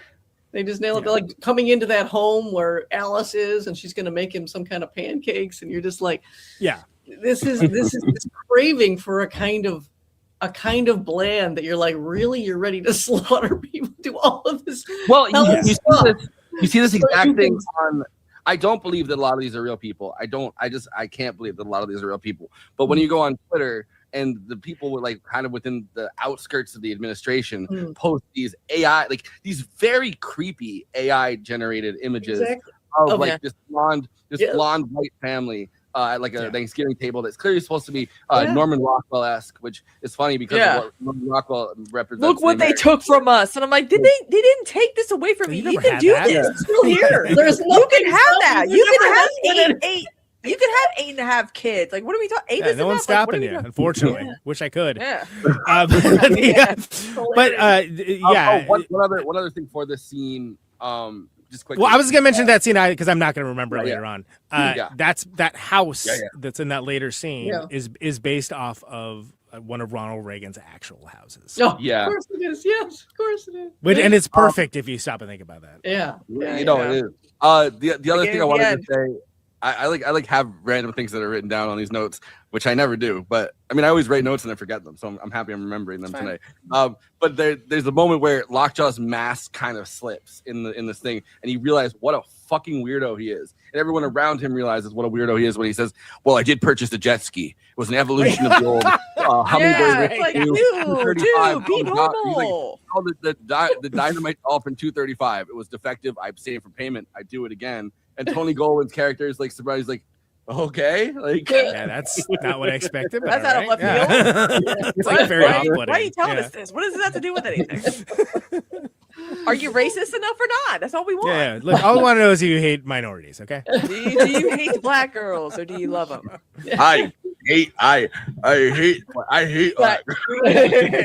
So we also get was Avanti Q is the character's name, right? The indigenous bounty hunter, which is interesting because this is another example of they're using him for his skills, but they make very clear that he's not one of us though. Oh my God! They say he's not homegrown, which is such a funny thing to say about. Which is a term that's been thrown around by the administration. The administration now calls people that are that are American citizens, they don't like homegrown terrorists. But no, but he's not homegrown. It's just an interesting thing to say about someone who's like literally a Native American, like half Comanche. Right, exactly, an actual Native American. But yeah, he captures Howard. He's not a native son. Right. So he captures Howard, where he's got that whole the podcasting setup that's got going on, like the neighborhood broadcast. Turns in like that. There's a contingency plan for that. The kids like run in and do that. I think that all is like very effective, very cool, because you don't really know what's going on. Like, is this guy just the only guy that's left, like dead lettering office, like a movement doesn't exist? It's like, oh no, it's still there, it's still going. And it's like, oh, so that's your first clue that like, no, there is still some degree of what we saw earlier, which would say like the French 75 as an organization.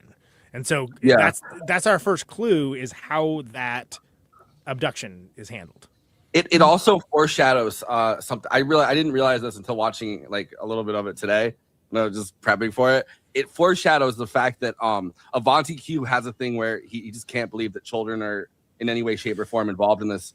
So the two kids that are sitting there literally watching the house across the street, which I mean, I'm sure I wouldn't either if I was, but he's supposed to be like this tracker that kind of knows where people are going before they do, but he's unable to really guess that the two kids sitting on the corner watching the house are perhaps people that are going to run in as soon as the guy's taken away. And he's got a code too, and that's important for later. Read out the code. Yeah. That's very important. And then he gets the freaking guy who's an actual military dude. I forgot his name already, but it's like where you're like, wow, this guy looks James Ratterman, I want to say. It's so unsettling, and it's like this guy is so good at being that kind of like military guy, and then you look at like, oh, because he is that kind of military guy. He was we looked this up during the Discord, which you got to join our Discord, Movie Monsters, and I'll keep plugging it every time. He was and still kind of is a Homeland Security investigator. That blew my mind. Yeah, because he's got great cop eyes. You know what I mean? Like it's just he has that look of like, oh, okay, all right, I know what this. So he still has a we found his business. He's a security officer, and he still has a business where he advises on doing stuff like this. So PTA went method on this one. That left me with the question, like, how much of that was improvised? I don't know, but like some of it has to be. He just told them like, oh, is there a dude who got interrogated? Didn't even tell him. They told him it's a documentary. Yeah. That's dark. Just show us what you do. Yeah. He's the wrong color. It would never work. Oh. But he's like, you know how many So, times people sit across right? from me and say they don't know, and he goes, I don't know. Yeah, it's so creepy in that moment with those dead eyes that he's looking at her with. Dead eyes. Yeah. Anyway, so Lockjaw sends troops to Backland Cross using an immigration and drug operation as cover. Wow, Yeah, that's totally a thing that doesn't happen here at all. Yeah, the finger Right licking now? chicken. The finger licking chicken factory. Yeah. So, French 75 member Deandra rescues Willow before her school dance is raided. While at home, Bob is warned by the French 75 about Lockjaw, whose men then raid his house. Okay, so real quick, something that I noticed on this last viewing is that how it's set up is it made it look like it's going to happen like any second, and there's a disparity between like what Bob's doing to escape and like them coming to the door, so that when you don't know, you're like, go dude, go, what are you doing? Like it builds this incredible go, and then it looks like there's and it's so effective, and and even when you know, it's still like, oh man, is he gonna make it? You know, like it's I don't know if any of you guys have ever experienced one of those flashbangs. It is the most disorienting sensation that you'll ever have in your life.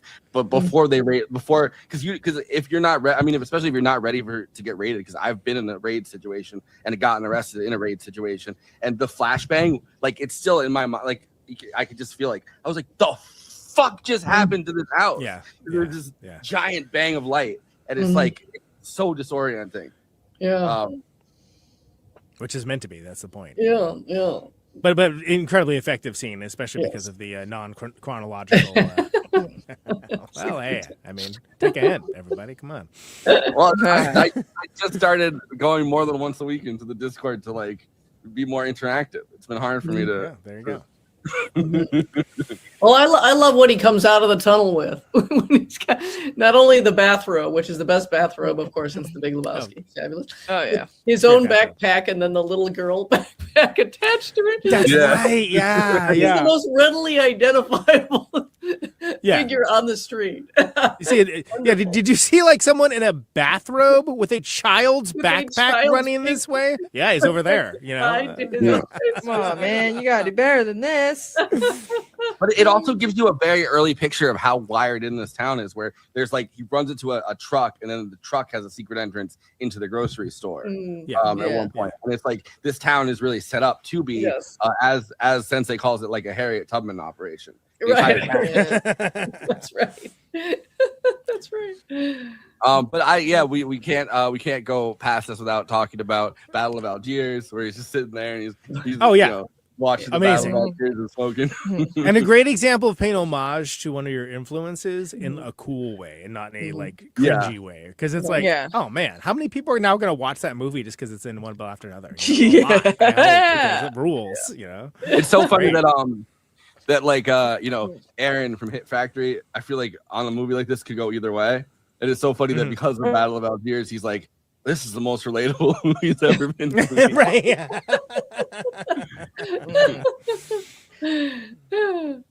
So then Kristina, go ahead. We got the So escaping through a tunnel, Bob tries to coordinate with the resistance over a payphone, but cannot remember their greeting code. Okay, so let's pause here because wow. What time is it? And for me, this may be the moment I'm like, okay, this movie is great. This is better than good. This is great. Yeah. Because old boomer liberal trying to appeal to like the kids, you know, that are a bit more like radical and PC and like. But the guy on the phone the guy on the phone is a 40-year-old. And he's like this guy, he's like the same age. And also, like, again, we are all locked in this hell of IVR systems, two-factor authentications, lost passwords, it went to your junk mail. And the fact that his daughter's life is on the line too, and it's played out so well, because this is a comedy bit, right? This is a comedy bit, but it's played out like for dramatic tension. Sir, you're triggering me right now. Like, noise triggers. Fucking I'm like, noise. what is this, a DSA meeting? What's going on here? Yeah, exactly. Real people's front of Judea versus Judean people's front nonsense. You know, where it's like, oh my god. I don't think we should clap anymore. We should. Yeah. Can't leave the room fast enough when it gets to that. Jesus Christ. I get mad just thinking about it. The line that he says where he's like, "You're supposed to be a revolutionary. You're so bad at talking to people." Right, yeah. I forgot about that. Yeah, that's right. That's a great line. And I also, I mean, well, like it's a little bit later, but I love Sergio going. He goes, "You got me on this real fucking nitpicking shit," and then Sergio's like, "That's some real nitpicking shit, Bob." He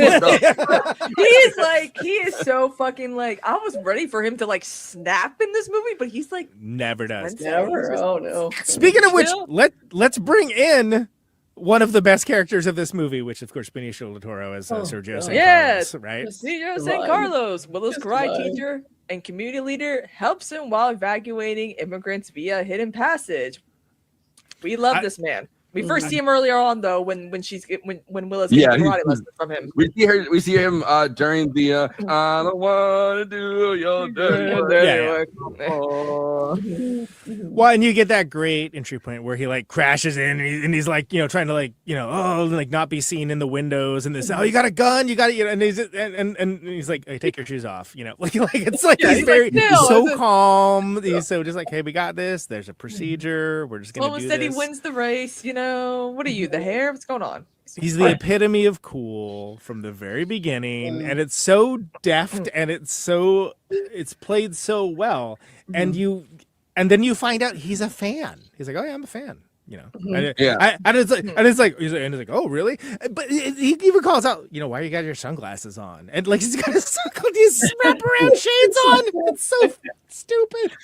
At night in a car. I wear sunglasses at night so I can. There's nothing. You're making yourself more noticeable, dude. Like, what are you doing? But it does feel like there's these certain touchstones, I guess, because he's not aware of the depth of Sergio San Carlos's activities in this arena, right? Like he's not like they're not fully tuned into each other. His kid's karate teacher. Yeah, he automatically goes to Sensei thinking like this is a guy that might have like the karate weapons gun. Like that's his. He's like, no, I got a whole underground operation myself, son. Let's go. So the first thing he says is like, I was a member of the French 75, and Will and I, we just got away, but this is who I really am. And that's when he's like, I'm a fan. Like, he's so excited in that later scene where he's like, it's not every day you get to rescue a 75er twice.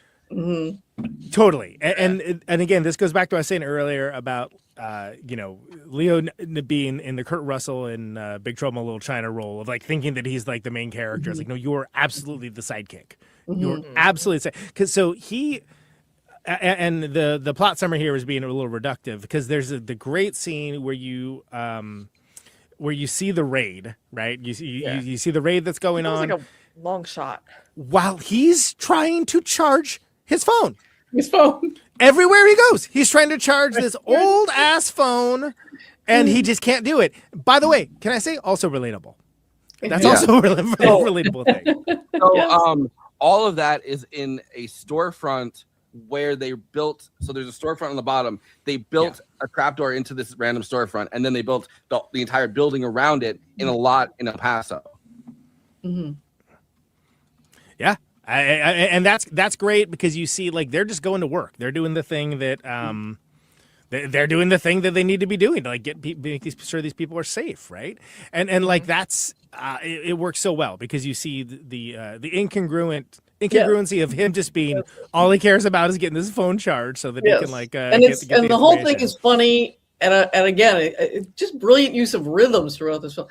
So while Leonardo DiCaprio is all in a frenzy and dashing around and being hapless and making a lot of noise, you've got this slow, steady thing happening. It's a very long sequence. This is many phases of this sequence, and it just keeps it going so admirable. It just gets very long while you're watching the same kind of rhythms play out. Well, and you watch them. They run in.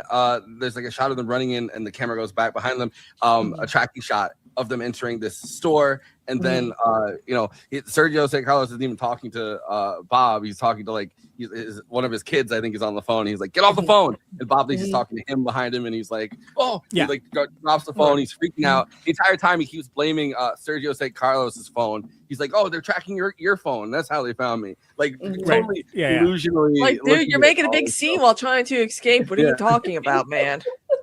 So they enter, and then so they do the tracking shot out. They go out through that trap door into the above apartments, and that's when you see he's like, "Oh, we got a little Harriet Tubman situation," and you have an entire line of migrants who have been in this town that they're helping escape into like the tunnels or whatever, and and then for pulling further back into Sergio St. Carlos's apartments where his family is, and everything's rushing around because he has this entire thing going on while Bob's story is kind of going on. He's just trying to find his daughter. Right. Yeah. It's so good. I don't know who you are, and I don't know what you want. It works so well, and there's so much happening, and you're right, Kristina. You mentioned it being like all like kind of long shots, like the camera like moves like in, moves out, and it gives you a real sense of continuity for what's happening. That this is like a fluid situation. There's action happening outside, there's action happening like inside, so on and so on, and it keeps opening up into more and more people. So not just the people he's saving, but he's got all of these family members in further rooms. Yeah. And meanwhile, he's just trying to call this guy and like get say the password, which is just like again played for a comedic beat is just it's so good. It's so good. And so then so he finally gets it, and then we get that great, and he gets his gun because he's like asking for a gun. He's like, you want a gun? Fine, I'll get you a gun. And he gets him a gun, and then they break off to he sends him off with the kids, and we get one of my favorite sequences in the entire movie. Where's the Viva la Revolution? And then you get what do you get? This. You get the fist. That's like perfect. He goes into the door and the carpet rolls over. Perfectly. But it's the second time where he's in this ecstasy kind of where he like the first time is obviously in the very beginning when Bob is running away from the ICE detention center or the detention center, and he can't help it. He goes, "Viva la Revolution!" And, and they're trying to pull him back to the car. And then there's that second moment where he's overcome with this like this solidarity and like this sense of like this sense of mission or the sense of purpose for the first time, and it's like Viva la Revolution, and then you see Sergio St. Carlos do it from there. And it's so good. Fist, door closes, carpet rolls over door, and I mean I was like, that is the coolest thing I've seen in a movie all year. Like it was just it was funny, it was badass. I was like, that's my favorite GIF. We also quickly talk about going a little bit back. He calls in the Greyhawk 10, which is one of the funniest parts of this, where he's like he reaches the breaking point with the guy on the phone, and he's like, "I'm calling in a Greyhawk 10." And he's like, "You're calling in a Greyhawk 10?" Like, I'm calling it, which I guess is like code speak for speaking to like the next highest up person, like speaking to the manager, like pulling a Karen and being like, "I want to talk to your manager." It's a speaking to manager of Talleyrand, who's the guy when you see the SLA scene where it's like Wood Harris, shooting the gun, he manages to escape behind the house or whatever, and you actually see him escape during that sequence. He's like the one person who escapes from that. And doesn't get burned alive in the house. So it's like he's the last person that's kind of working from this moment besides Regina Hall. Oh wow. Okay. All right. Close out of this piece. So while fleeing with Sergio's students across rooftops, Bob falls and is arrested. Hilarious. Amazing. Again, another perfectly timed bit of physical comedy. And he's barely keeping up. They're doing parkour. Like it's sort of like he falls 40 feet like he's Buster Keaton. Somehow does not get hurt. Gets up, staggers, or gets tased. And gets tased within seconds of like they knew, and they're like, "Oh man, he got arrested." In role playing game terminology, you rolled a 1. It almost takes you by like that kind of what's about to happen, because of just kind of how they've set it up. But it takes you by surprise that it's off screen. The taser hits him and goes, Yeah. and then like it's literally like you could put the Pac-Man getting the ghost sound effect. Where Yeah, exactly. Super Mario dying sound, whatever. To pick your video game. No, it's perfect. And again, props to Leonardo DiCaprio. I don't think I've ever seen him do that level of like physical comedy, which is Well, what he's it got is. that sequence in Wolf of Wall Street. That, you know what? You're Yeah. right. That is. Oh a really God, good yeah, sequence, go with that. That would be so funny. That's all right. All right. He's got the goods. He should do nothing but Let the go. record show. when we talked about, I don't think that this is the case in this movie, but when we talked about Wolf of Wall Street, he did those stunts himself as he fell down the stairs. They're not letting Leonardo DiCaprio fall off a building. No, not at this point. No. Yeah, exactly. Because last will and testament filled out first. You wanna hit us with the last Yes, last so couple things?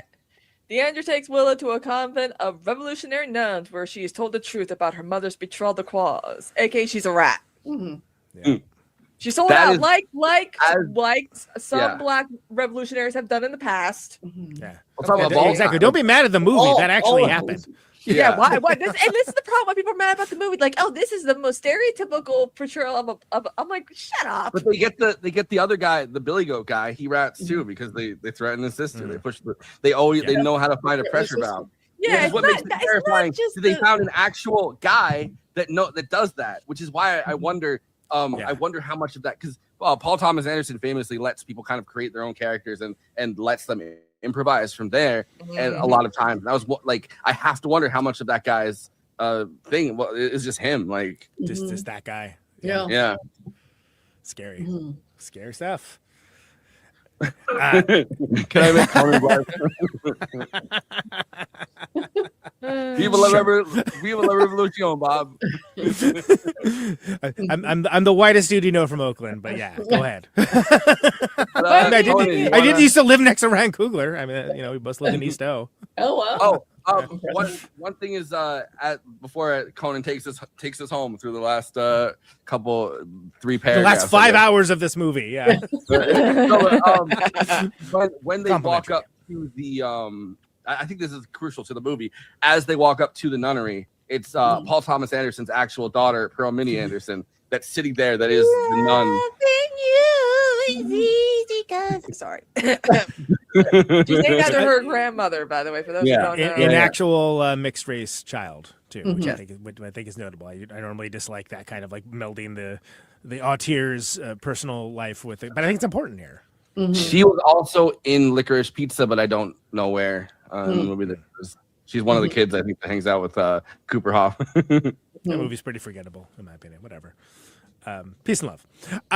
Yeah. So Convent of what is it? The Sisterhood of the was it the Brave Beaver? What is it called?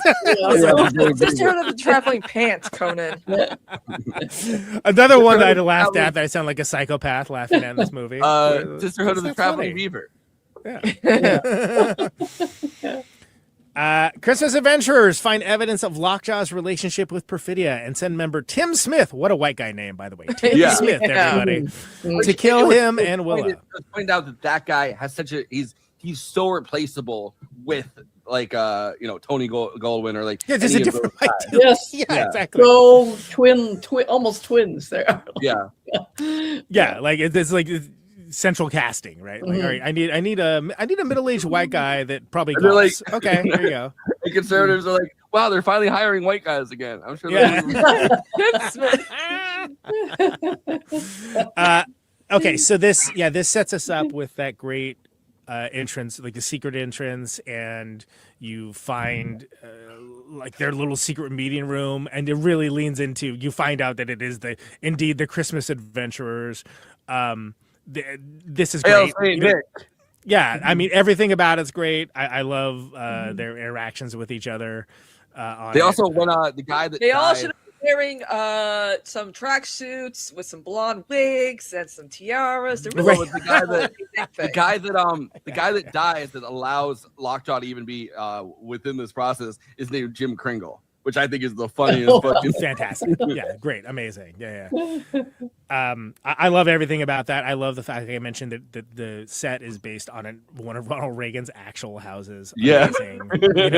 like how amazing, lovely. Great. It's not the General Electric one. It's one of his older ones. Right. Kind of glitching out a little there, but yeah, absolutely. So Lockjaw locates Will at the convent where Deandra is arrested. Holding Willa hostage, he tests their DNA in front of her. That's skipping a lot of plot, by the way. But they finally meet. There's a great exchange. She's immediately busting his balls, unafraid, which is great. And all of that's amazing. Those interactions are hilarious, but it's also fraught with danger at the same time. And you don't know what's going on until you realize, oh, okay, so basically, if the DNA test is that Lockjaw's the father, then he's going to kill her because that means he can't get into the club, right? And there's that great line there where he's reading off the thing and he's like, if this line goes straight, you're in trouble. But if this line or whatever, you go free. And she's like, and then he forgets what he read 5 minutes later. And she's like, yeah. Did you forget what you read 5 minutes ago? I don't think it was daughter because I can actually fucking read. Yeah. Well, then she does that great, why is your shirt so tight? It's like, I'm not gay if that's what you're asking. It's like, no, nobody said that. It's just it's like you're overcompensating for something for wearing a shirt that's too tight, too small for you, dude. Well, I didn't get a chance to add this in there because it flags after 10 seconds of clip. But after she asked that, she goes, I did notice the lifts in your shoes, which is such a big thing with DeSantis' campaign kind of floundered after they found the lifts in his cowboy boots and that Bobino guy has lifts in his shoes. Like all of these conservatives really do put lifts in their shoes. There's nothing wrong with the short king. Embrace it. Was all we learned. It's what we learned in Materialists, right? They want, everyone wants to know if you have money and if you're tall. Oh, Lockjaw would 100% break one of his legs or break his leg. Would absolutely get the Materialist surgery. 100%. Yeah. My only question is, when can we start? Yeah. Okay.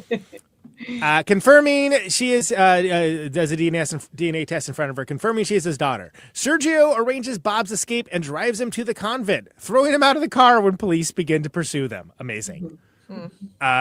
So great. I love everything about that. Great.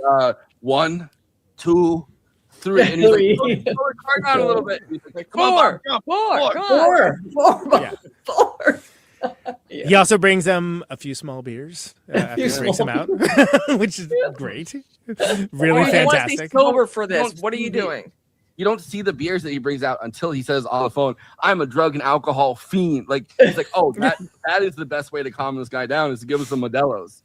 Yeah, and it works. I mean, but yeah, and he has the most inelegant cannonball roll that anyone's ever seen in the history of movies.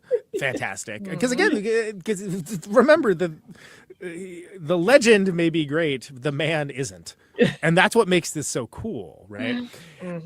And Sergio kind of takes the heat from the police. He does that great field sobriety test where he's just like, trying to take up as much of their time as possible. Yeah, does his little dance. And just yeah, just unconcerned. He could be doing the Macarena if you wanted to. That'll definitely, do Thriller, whatever, And this is the kind of stuff I'm talking about when I talk about what a great supporting performance this is. Oh god, it's just it's so good. Just vibes, man, vibes. He's gonna win, but he probably isn't gonna win.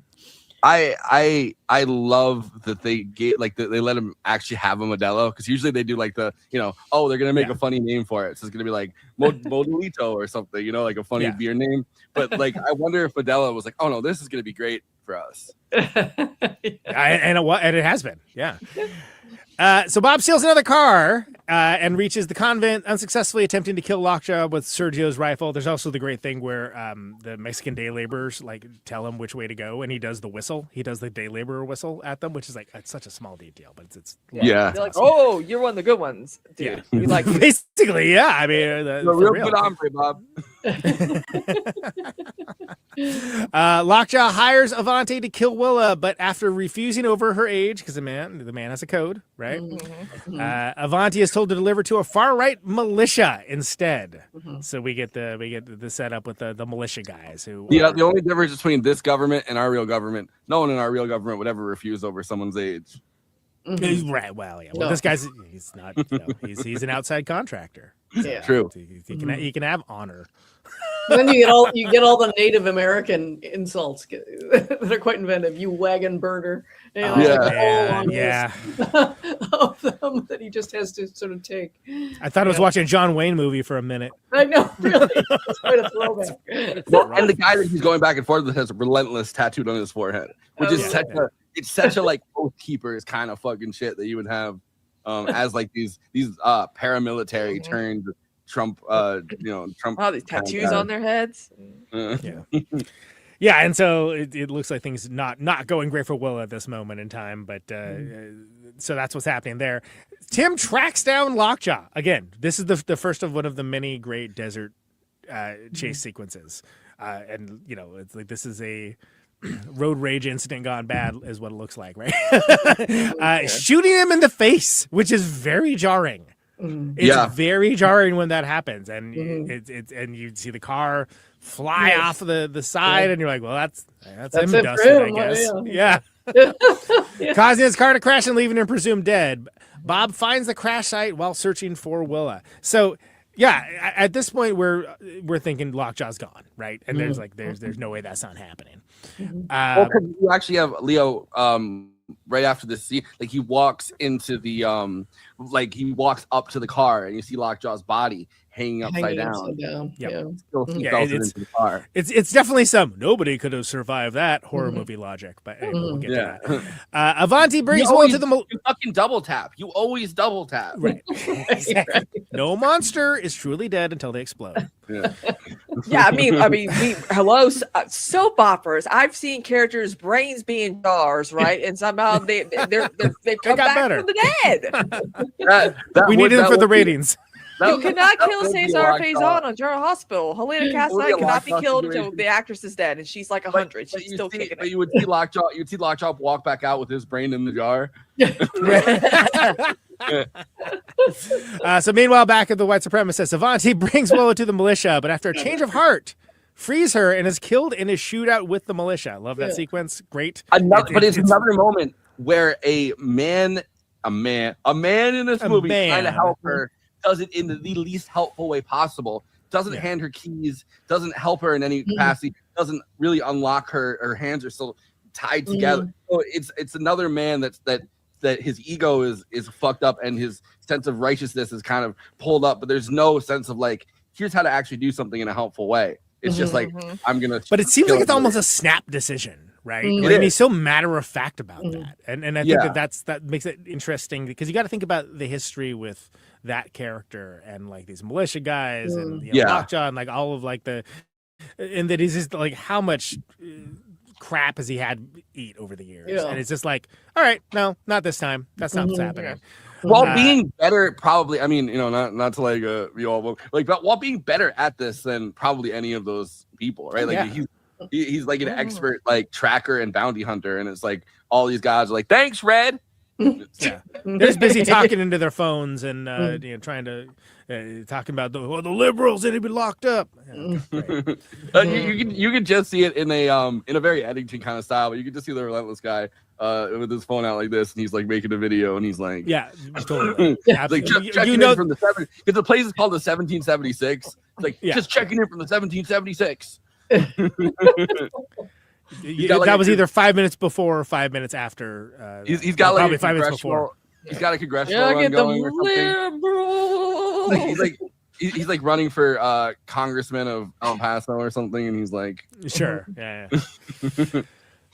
Avanti brings Willa to the militia, but after inch of heart, frees her and is killed in a shootout with the militia. Willa takes Avanti's car and pistol, again, very resourceful, and escapes, only for Tim to begin tailing her, with Bob frantically trying to catch up. Yeah, so this has got to be a good car chase. This is one of the best car chase scenes in recent history because she's like, she has to think. She has to like, oh my God, I cannot, this guy's just going to keep chasing me. I can run out of gas. Let me, So More according ocean to waves. ratings, this so-called movie podcast is falling in the ratings. There's a question here.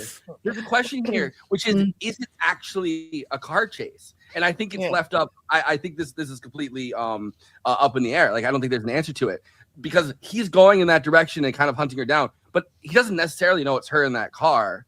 That he's chasing down. Lockjaw is already dead. There's not really a reason for him to just finish the job because that guy's already dead in a hole. And the question becomes like, is she so full of adrenaline that she just assumes that because he's very confused when he gets out of the car and is like looking at her and he's like, hello, because he hits the thing going full speed and he doesn't. It seems like he doesn't necessarily register in the way that she does. That's a good point. Yeah, I didn't think about that, but that's and that's another thing that what we're seeing is shot very deftly and with dramatic tension, but isn't necessarily synchronous too. Because again, we're talking about Reddit threads about is it or is it not a car chase. Oh, okay, fine. I'd rather have that discourse than other discourse about. I had that question and I was wondering, like sometimes when I have a question like that in a movie, I'm like, I wonder what other people think about this. And I stumbled on an actual like Reddit thread where it's people arguing like, oh no, he's 4,055 posts about it, right? Literally, well, but thematically, that actually you could make a really good case because everything that happens after that is about being able to can you identify friend or foe? Right. Yeah. Right? And if he doesn't even know what's going on, that person is a high-ranking. I mean, we don't even necessarily until Lockjaw goes, I'm a Christmas adventurer. Do you know what that means? I don't think our no one knows. Nobody knows what that means. Yeah. It's a secret society. Of course, no one's gonna know.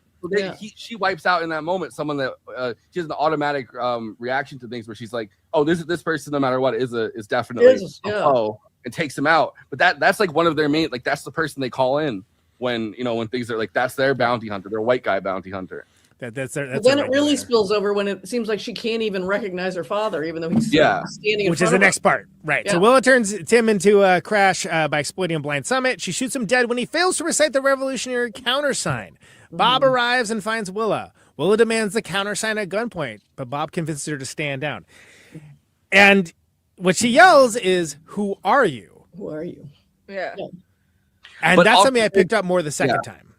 Yeah. That I really He love. doesn't know anything about this world that she did. So that's why she's like, tell me the truth. There's also the revolutionary countersign are the lines from the revolutionary. Well, the revolution will not be televised. By Gil Scott Heron.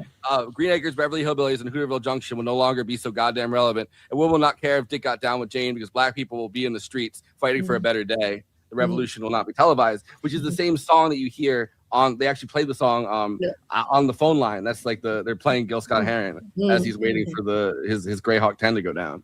Mm-hmm. Yeah, I don't know. That's a detail that I really loved because I love that song. It's beautiful. Yeah, it's really done. Well done. Well, yeah, and I love that. So she's so deep in it with the adrenaline and like the shock of everything that's happened, and that who are you? Like it's like it's me, it's your father. And then she eventually does stand down, but you have that moment of is this broken her? Right? Because think about everything she's gone through on this. This is the kid. And so it's really profound. I found that especially moving this last time with that. So they tearfully embrace and drive away as Lockjaw is revealed to have survived, much like Jason. I loved I loved that Heather when we were doing it in the chat had never seen it. And she was and it was well, because it is shocking. Because I had the same reaction in the theater. I was like, no way, really? Wow. There's that. He's the Terminator. Yeah. There's that perfect. And it's like that. They have like Mexican song that's playing on the. They're singing in Spanish because he's going. With that weird ass walk. It's so good. And so all right, so sometime later a severely scarred Lockjaw is seemingly welcome into the Christmas Adventurers, but is fatally gassed and cremated shortly afterwards. You will not be remembered or missed. I love that it flips right. There's something about this movie that reminds me of the same time period of like movies were really great around this time period, but like No Country for Old Men and There Will Be Blood kind of in 2007. There's like a vibe to it that has that same kind of feeling. of that time period. But I loved when he's in this final conference with them, and he's like, "Gentlemen, I have gone face to face with the enemy, and I have seen the whatever." And he's like, I've been reverse raped by a semen demon. Yeah, he's like, they're like, I was once raped in reverse. And he goes, raped in reverse. How does that work? And he's like, oh, I woke up and there was a feeling of some kind of, sticky liquid on my. He's like, I think she was a sperm thief. And the old man goes, a semen demon. A semen demon. I'm assuming, Coda, you found that one letterbox review about it. But... Yeah.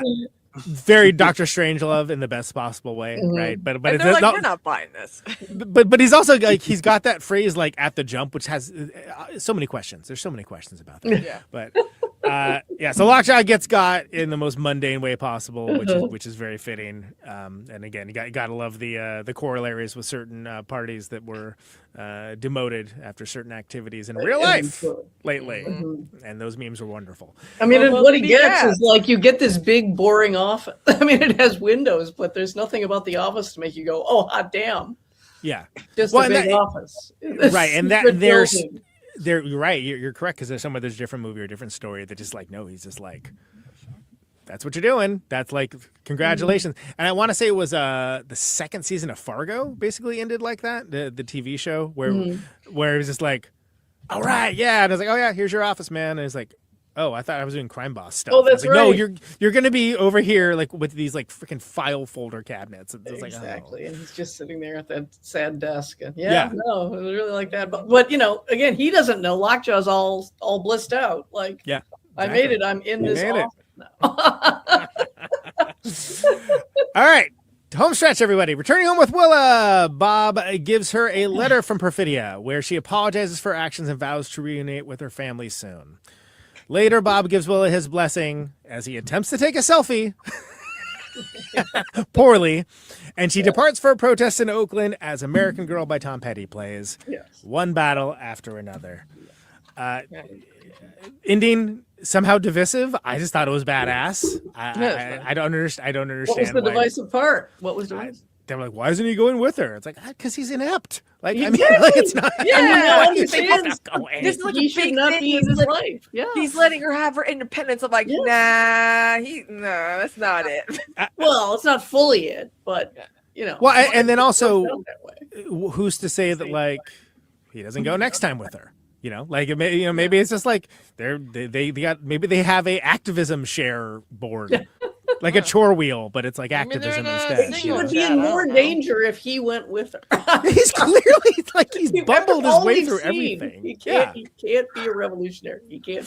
So again, he's Jack Burton shooting the ceiling and the cement hits his head. That's who this guy is. Apparently, there's a famous documentary on the Weather Underground that exists where a woman reads a letter that she had written to her father.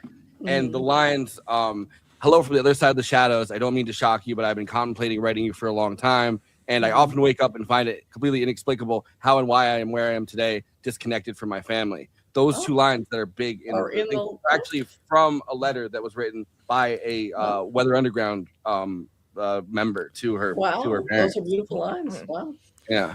I see. That makes me like it more, and I like the ending, and I like the issues of American Girl. I like Tom Petty, but it's recontextualizing like a uniquely, quintessentially American song that was very popular in the mainstream in a new and exciting way. And I taking it back from Silence of the Lambs, because American Girl plays for the girl in the pit too, which I do love. But yeah, absolutely taking it back from Silence of the Lambs and putting in a new, and it's also. It's the idea of generational change. The fact that like there's generations previously have built these things, but then it's a handoff, right? It's a handoff to a newer generation, and it's not an abdication of responsibility. I mean, the people that seem to focus on that don't seem to understand how humans work. That's how I'll put it. Also, don't understand the strains of revolutionary fervor. She's got some of her mother's ferocity, but not the absolute recklessness. She's got a lot of her father's kind of heart, but he, again, is so inept and hapless he can't be there. And she's been trained by the sensei. Yeah. Really? Exactly. She's the a perfect better composite. version, a composite of what has come before. It's going to Absolutely. be a great revolutionary. Yeah. And isn't to say that again? Maybe there's some activities that Ghetto Bob is going to be good at, and he can help out. You know, if maybe he'll eventually figure out the phone. He'll always I be don't know. supportive. If she gets in trouble, he will, of course, practically kill himself, rescuing her again. Exactly. But it's not, it's not his vibe. It never was. It never was. And he wanted it to be, but it's not. He's not that kind of dude. And that's key to understanding that character. And like, again, you have like the better version of, what happens after that. I don't know. That's an exciting new movie in and of itself. It could be like, superhero origin story to a certain degree. Chase Or, Infinity's yes. next, adventure. But That's a good movie title, Conan. We should write that. right, exactly. Get PTA on the phone. Don't let him listen to the beginning when I trash a bunch of his movies. By the way, Got you.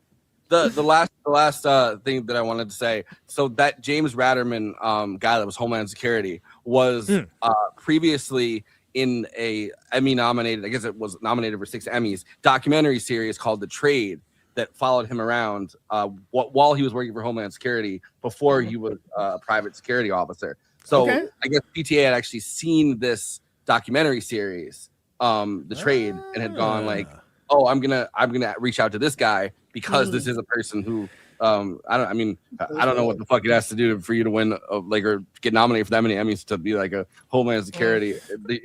He specialized like human trafficking kind of stuff.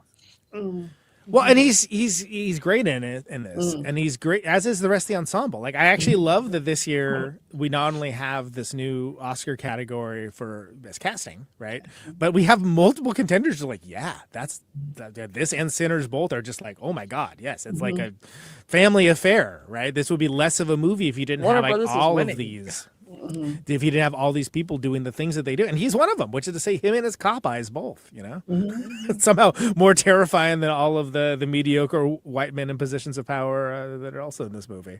I love that Ratterman's line is, "It was really fun. The fellow cast members were extremely nice. Leonardo DiCaprio, Sean Penn, Benicio del Toro, Regina Hall, Tiana Taylor, Chase Infinity, the director. They're incredibly nice people to work with, and they supported me the entire time I was there." You fucking psychopath. Yeah. All right. So as mentioned, some people do have problems with any of this movie. A lot of people have opinions. Of course, a good place for that is Letterboxd, which is a social media site for film lovers who talk with and to each other about the movies they love, maybe the movies that they didn't love, maybe the movies that just made them think ocean waves, Bob. And of course, it's a bottom-up democracy. Everyone gets to have their say, not just the Siskels and Eberts of the world. Everyone gets to chime and opine about the movies. This is best expressed succinctly. For the purposes of this bit, we're weekly. They are collected by yours truly to be presented on screen for Force in the panel to react to. That's what this bit is. These are the Letterboxd one-liners for one battle after another. Let's go. Sean Penn delivers one of the weirdest walks of all time. An Oscar-worthy weird guy walk. Gee, I knew you were going to pick this one.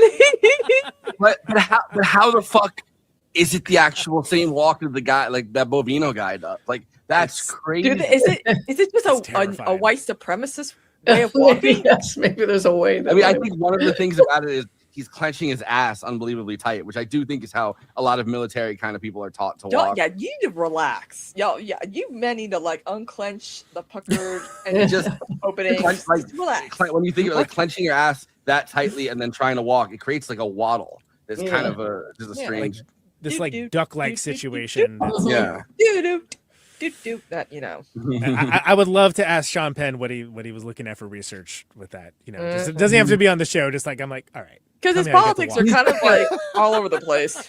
He's such a fucking weird guy too. Like I was reading last night. I forgot that this happened. That he was accidentally a big part of why they call it El Chapo. Because he went to El Chapo's secret lair and was trying to interview him for Rolling Stone magazine. That's right. And he almost actually died because the Mexican Navy was going to raid that place at the same time he was in there. And they were like, "Fuck Sean Penn," is the exact quote of like a Mexican Navy guy.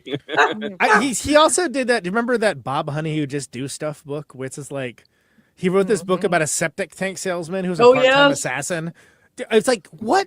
Who? I mean, look, what are you doing?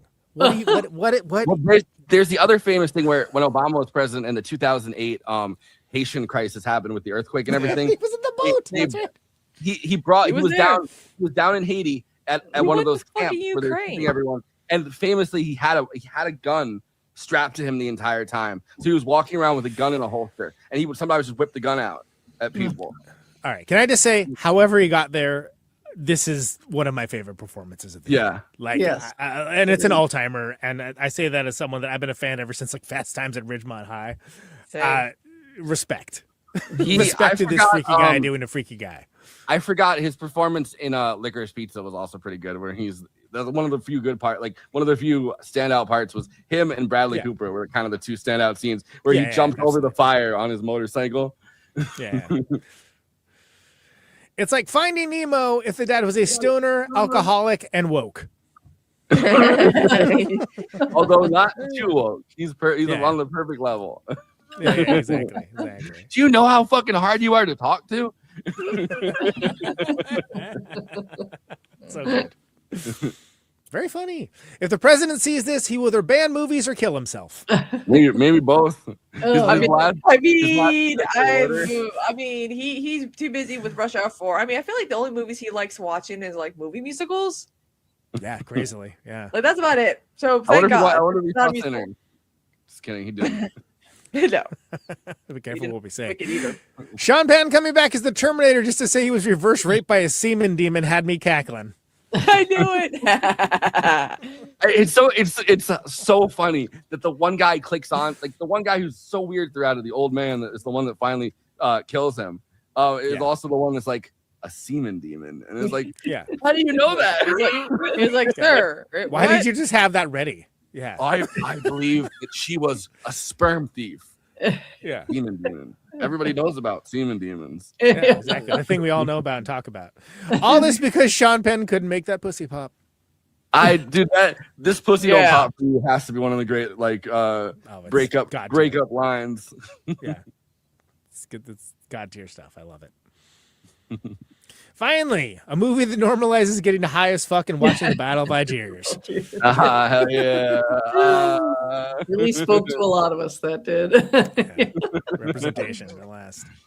I love how he's like the revolution will be like he's saying it in English while they're saying it in French on the screen. Yeah. So you know a movie, especially a foreign one. I probably have more intelligent things to say about this film, but in the meantime, I just want Teyana Taylor to step on me. Yeah. Friend of the show, Lauren Chenard, dropping that bomb on that one. I mean, not wrong. The only movie my dad did nod off during in a dozen years. Wow. Yeah, this is like a movie that my dad would watch probably, because he also too ended up being kind of Steely a Dan leftist, drop. but Like, yeah. Who would throw Steely Dan on in the middle of a movie except somebody's dad? Yeah, it's respect. That's Extreme Elvis, by the way, Matt Cornell. So Sean Penn was really doing all that for an office in a white supremacist WeWork? Yeah, really? The view is pretty nice. It did have a view, I guess. White supremacist WeWork? Yeah. We didn't mention the thing when he says when they says you're accepted into the Christmas Adventurers. The first line he says is, "Oh, mommy." Yeah. Yeah, I love it. Anyway, those are Letterboxd one-liners from one battle after another. You love movies? I love them. Please follow the show at our Letterboxd HQ account at Movie Night Extra, where we have all the episodes of the great movies that we cover on this very show. You can find attendant short form content, long form reviews, all that good stuff at Movie Night Extra. Forrest over there, I Hate Ice at Always Flacco. You can find him on Letterboxd as well. I hate ice. PTA Journey recently, so logging all that stuff as well as the many things that we do in this very show. Follow him on there for more. I, of course, am one podcast after another. That it's true for this week, boy. Let me tell you. At Conan Neutron, highbrow, midbrow, populist fare, all that good stuff. Follow me along for the Criterion Challenge in good old 2026. I think I'm a quarter of the way done already, but that's going to slow down a little bit. And at Conan Neutron, I'm Kristina. What time is it? it's time to follow her on Letterboxd at Kristina, the popular Letterboxd format. Eileen Jones is far too busy to have a Letterboxd account, so let's hit it with the plugs. Yeah, you don't have to apologize. It's okay.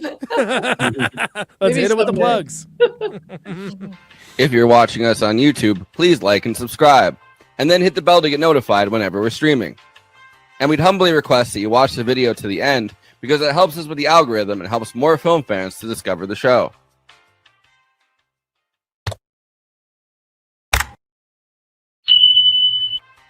We're also monetized. If you want to get your chat questions definitely read on stream, you can always send us a super chat, which will help us keep the show going. Every cent helps.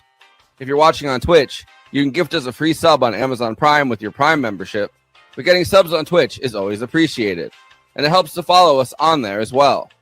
We also have an audio feed, which is available wherever you download podcasts, if you prefer to listen to podcasts rather than watch the stream.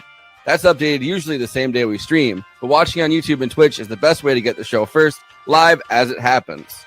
If you want to support us with a monthly donation and get access to all of our after parties forever, which go patron only after we do them, you can become a patron at patreon.com/movie night extra. Link is in the description for that. It really helps us keep the show going since we do have some expenses to make this happen. We also have a Discord community. Link is in the description for that. We sometimes watch movies we cover on there. We get into conversations about everything from film to TV shows to related podcasts. We even have a Discord channel for memes. It's really fun on there. You can find us on all the social media platforms: Facebook, Instagram, Blue Sky, Twitter, and Threads. You connect with us on all of those. Talk to us. We'd love to hear from you. Lastly, we recently made a TikTok at Movie Night Extra where we're putting up short form clips from the episodes. Okay, passing this to Conan so he can tell you about his music and this week's Protonic Reversal. Conan, who's on Protonic this week? That's right. So William Goldsmith of Sunday Real Estate and Assertion, and briefly for the Foo Fighters for Color and the Shape. That episode's at the general feed, ProtonicReversal.com for that. $1 a month for advance access, Patreon.com/Protonic Reversal. A bunch of cool stuff coming up fairly soon. There's been a slight break on that, but I have not been doing a break from doing podcasts, let me tell you, because not only did I do a new episode of 1001 Album Complaints for Rock from the Crypt Scream Dracula Scream, which should be coming out pretty soon. I did a episode on the movie Life Force, the Tobe Hooper sci-fi movie Life Force, that it was follow-up to Poltergeist and Texas Chainsaw Massacre. Big budget flop and one of the most insane movies I've ever seen in my entire life. And it's a very funny episode. This is a bonus episode I did with Sean McGrath and Josh Dugan of the Unkind Rewind. Funny stuff. And that just came out today, actually, so highly recommended. I basically thought this is never going to be a movie that we do in Movie Night Extravaganza. It's crazy. I don't know if anyone on the panel has seen it. You don't really need to, but it's an insane thing that a director has ever done with a blank check. It's incoherent. It's huge. There's a lot to it. Anyway, it's a very fun conversation, so check that out. I'm also going to be on Filmsplaining with Martin Strange, doing All the President's Men later this month, which will be during our Oscar coverage. Looking forward to that. He's had a lot of people that are in the show's orbit, like Phil Marinello, Martin McFly, so on and so on. So keep on the lookout for all that. Of course, Neutron, The Secret Friends on tour, March and April. We're doing 3 shows with Mike Watt and Lung, and then we're going out with Red Cross through the South and Southwest, Southeast, and so on and so on. I don't know if I actually put the media asset in there for that flyer, but yeah, neutronfriends.bandcamp.com. I think we're not going any further north than Nashville on the East Coast, but we have some dates for the summer that we will be able to announce pretty soon. Should be a good one. We're going to be on a cruise with little Stevie Van Zandt. The Little Stevens Underground cruise. I've never been on a cruise before, so it's a weird way to be on it, but rock and roll has taken me a lot of weird places and will continue to do so. So neutronfriends.bandcamp.com, neutronfriends.com. We have the Neutron new record. Caterwall pass is going up, I think sometime later this month. We're monitoring the ICE situation pretty closely. It's kind of weird to be like, hey, everybody, rock and roll party while there's a military occupation of a city. Just saying. It's a little tasteless. But yeah, that's what's happening with me. Kristina, what do you got? I've been streaming my ass off. The overnight, 2 o'clock in the morning to God knows before I go to work or whatever is doing pretty well for me for some reason because it seems like the overnight streamers are more willing to raid than the day streamers. So, and there's some pretty juicy ones, and it's been a lot of fun. A lot of people like it because I'm crankier at that time, despite getting sleep. They like that, huh? Okay. They like when I'm mad. They really like it when I'm pissed off, and they're like, "Yes, we love this," and I'm like, "Awesome." So, I've been doing that apparently, and also prepping for a We're Good for Good episode. Got my Alphabet cosplay ready. That's right. We're talking about that. Yeah, you guys like green girls, right? It's not easy being green. So, yeah, but yeah, that's what I've been. What went wrong? What you know? I've been doing that, and it seems to be doing pretty well for me. It's just trying to figure out a tight sleep schedule, and tell my mom I cannot be going to you can't be waking me up at 2 o'clock in the afternoon when I go to sleep at 10 in the morning to go and fetch your cigarettes for you. And when you could drive to stuff yourself, okay? You have a license, I don't. Do just write a list to go grocery shopping. It's fine. It's fine. Let me sleep. We'll have dinner a little early, and then I can sleep some more. It'll be fine. Of course, absurdity space. Not I had to preempt this week. Sorry, busy schedule. Yeah, we had Adam McKay on twice. People are like, "Wow." And it's funny too because today's episode started with his little Heroes of Ice joke that he made. That's right. People were like, "Wait, what?" We waited right until the end of the Adam McKay part of that episode, and then me and Kristina popped in and with the graphic that was invited himself. Oh, fantastic! That's great. That's great. Yeah. Did you know that reference, Eileen? No. So the director Adam McKay came back on to talk about the I knew awesome that. Knights of Cabiria, Fellini. Yeah. But he pitched us a movie that we thought he was serious about, but that was not, in fact, serious. Heroes of Ice, but sorry, Sylvester. Called Heroes of Stallone, Ice, starring we were Sylvester Stallone. Yeah. We were like, wait a minute. He's doing early. He got Then it. he invited himself on 173 more times, so that's cool. Well, because he has that the way of talking that everything sounds serious coming out of his mouth. And he's like, that's why I'm currently, he's like, politics of movies don't really matter that much. That's why I'm currently in, the reason that I'm in Ireland, because he was in Ireland when we were interviewing him. Yeah. He's like, the reason I'm in Dublin right now is I'm watching Sylvester Stallone working on his new picture, The Heroes of Ice. Yeah. And he did it it took us all a second to be very casual. And then I was like, way. Yeah, it was pretty. He got us, basically. Suffice to say, he got us. I would have bought that too, I think. Yeah, he sounded so serious about it. It was like, maybe it's a satire. I don't know. This is why he's had cameos in his own movies, with lines. He's got a good. He's got a good deadpan. Exactly. Anything else, Kristina? Is that it for you? Yeah, I think that is it. We're supposed to say, by the way, we are not tonight because it's a different day, but usually we are cross correlated with this space, and right now this space is doing a big a subscriber drive where they want everyone to follow, subscribe at youtube.com/thisspacetv. Share their content, ask other people to follow. It really helps out. Working Class Independent Media Collective. Yeah. Some of your favorite left media people, if left media is your thing, are all on there. This is like the least political show that's on that, which is hilarious. Yeah. It's like the most political movie show, but it's like the least political. But it was started by Ben Dixon and the Letter Hack, and I think one other person, I can't remember who it was. But by working together, Ben Dixon, who's had on the Letter Hack, who we never let pick a movie, but we have him on all the time. We got sharing our content. Sharing our content supports individual creators in as much as it supports the entire project. By working together, we can break through the algorithm while we continue to speak truth to power and provide quality media at the same time. So subscribe, youtube.com/thisspacetv. There you go. Yeah, turn that into a short, Letter Hack. Eileen, what do you got for plugs?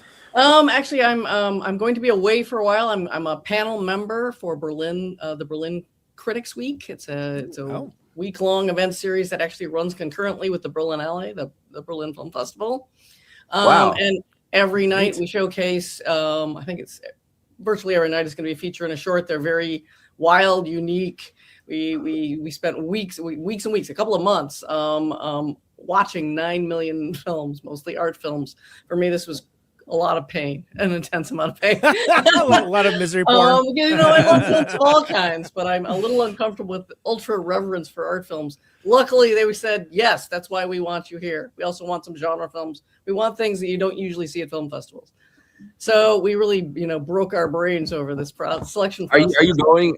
Are you doing it virtually? Or are you going to? Oh, I'm going. I'm going to be there for the week. Hell So yeah. that's nice. That's nice. Yeah. So I'll be actually 10 days total in Berlin. So that's fabulous. And really looking forward to that. That'll be exciting. And, you know, what I do love about Berlin Critics Week. It was started, I think it's 11 years ago now, because they felt that the standards of the Berlin Film Festival were too low.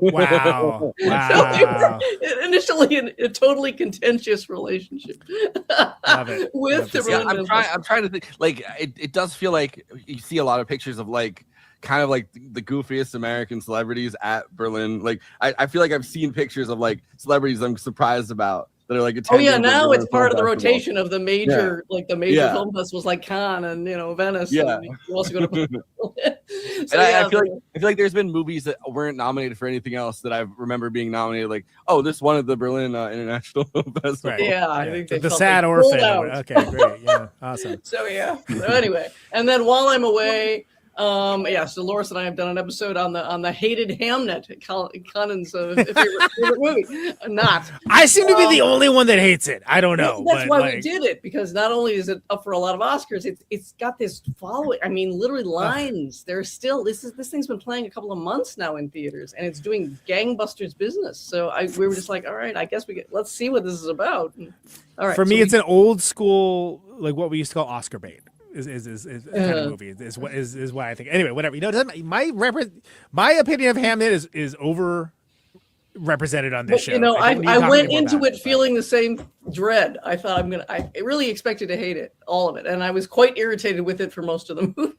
It was just All right, the so ending. I have to say, It now has a digital release, so I might use the $20 of the Patreon money. It'd be the tiebreaker on that.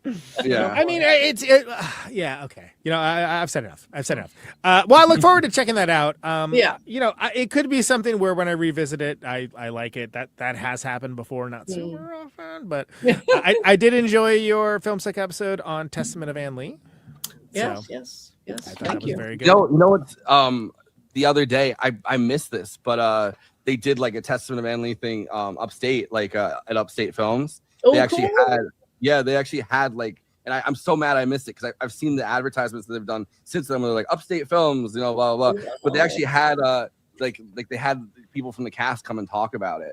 Oh, cool. Wow. And I really wish I had been there for that. Yeah, but I didn't even know about it. Yeah, I'm a sucker for anything about these weird old religions that used to flourish in New England and New York State, and you know, it's interesting they let, at least, I mean, I don't know if this is the case for their press run, like because they're doing a press run right now for it. Amanda Seyfried is like, they've let her be center, at least here. Because I mean, she lives in the Catskills, so that might be why. But they've let her be like the front and center face of this, rather than Mona Fastfold or like Brady Corbet being like the So it's been interesting to see. Because she doesn't say anything that's way too controversial. Besides, you know, Charlie Kirk probably deserved it or whatever the hell. But like, you know, like it's great.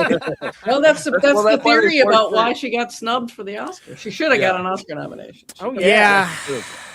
Well, and a lot of people were. I think that's why they. A lot of people also assume like that main movie she did with Sydney Sweeney, which did they very forced well. her to be in a movie with Sydney Sweeney, and I feel like it was because she and Charlie. Has anyone seen that thing? I haven't. No, It's I don't have loosely time based for that. on the story of when I cleaned a house at one time, which is kind of weird. So I'm like, Look, so what I'll say about I like Testament of Ann Lee. I think it's very unique and interesting. I enjoyed the episode because I thought it was a rare time where you love something and your co-host did not. So Dolores did not like it. Dolores be the hater. I was so unexpected. It was a great turnaround, and I gotta say I laughed too when like the people on the ship were like, "Shut up!" Like I was like, fantastic, because you know how annoying would it be if like you're like on this ship and like everything sucks. Half the people have like scurvy, everyone's wet, and these people are singing. Shut, be silent. At it again. Yeah, there they go. Great. They have the first scene where they're in England and they've never seen anything like it because they're shaking Quakers. They're not even Shakers yet. Yeah. And so they're like making all the noise and the British, the old bobbies run in with the clubs and they're like clubbing everybody. Yeah. Like, they're all like, oh God. Like, ah! It's like a Monty Python sketch almost. And it is a shame that it didn't even get some below the line nominations because some of the sound stuff that they do is just so incredible in that movie. And you know, I was walked in and be like, I don't know, we'll see about this. I really dug it. I thought it was cool. I get it when people are off-putted by it, but it's kind of supposed to be off-putting too. Like anything would have been better, I think, in my mind than The Brutalist. So I went in, I was like, as long as and I also enjoyed that you did an article in Jacobin about Send Help, which I loved. You're plugging me better than I'm plugging me. Yes, I did. It's like 5 hours of podcasting, and then we do plugs at the end. So you know, Sam Raimi when he's on it is great fun, delightful. I went almost on a whim. Really enjoyed it. You'll love to see it. And Rachel McAdams, badass. She's always great. It's been kind of unavoidable as like a movie trailer, but I don't think the trailer. I haven't seen it yet. The trailer doesn't seem to do it any service. Forget the trailer. It's nothing like that. Yeah, it's bad. It's like she's working at a business. He's a new high-powered executive. On a plane.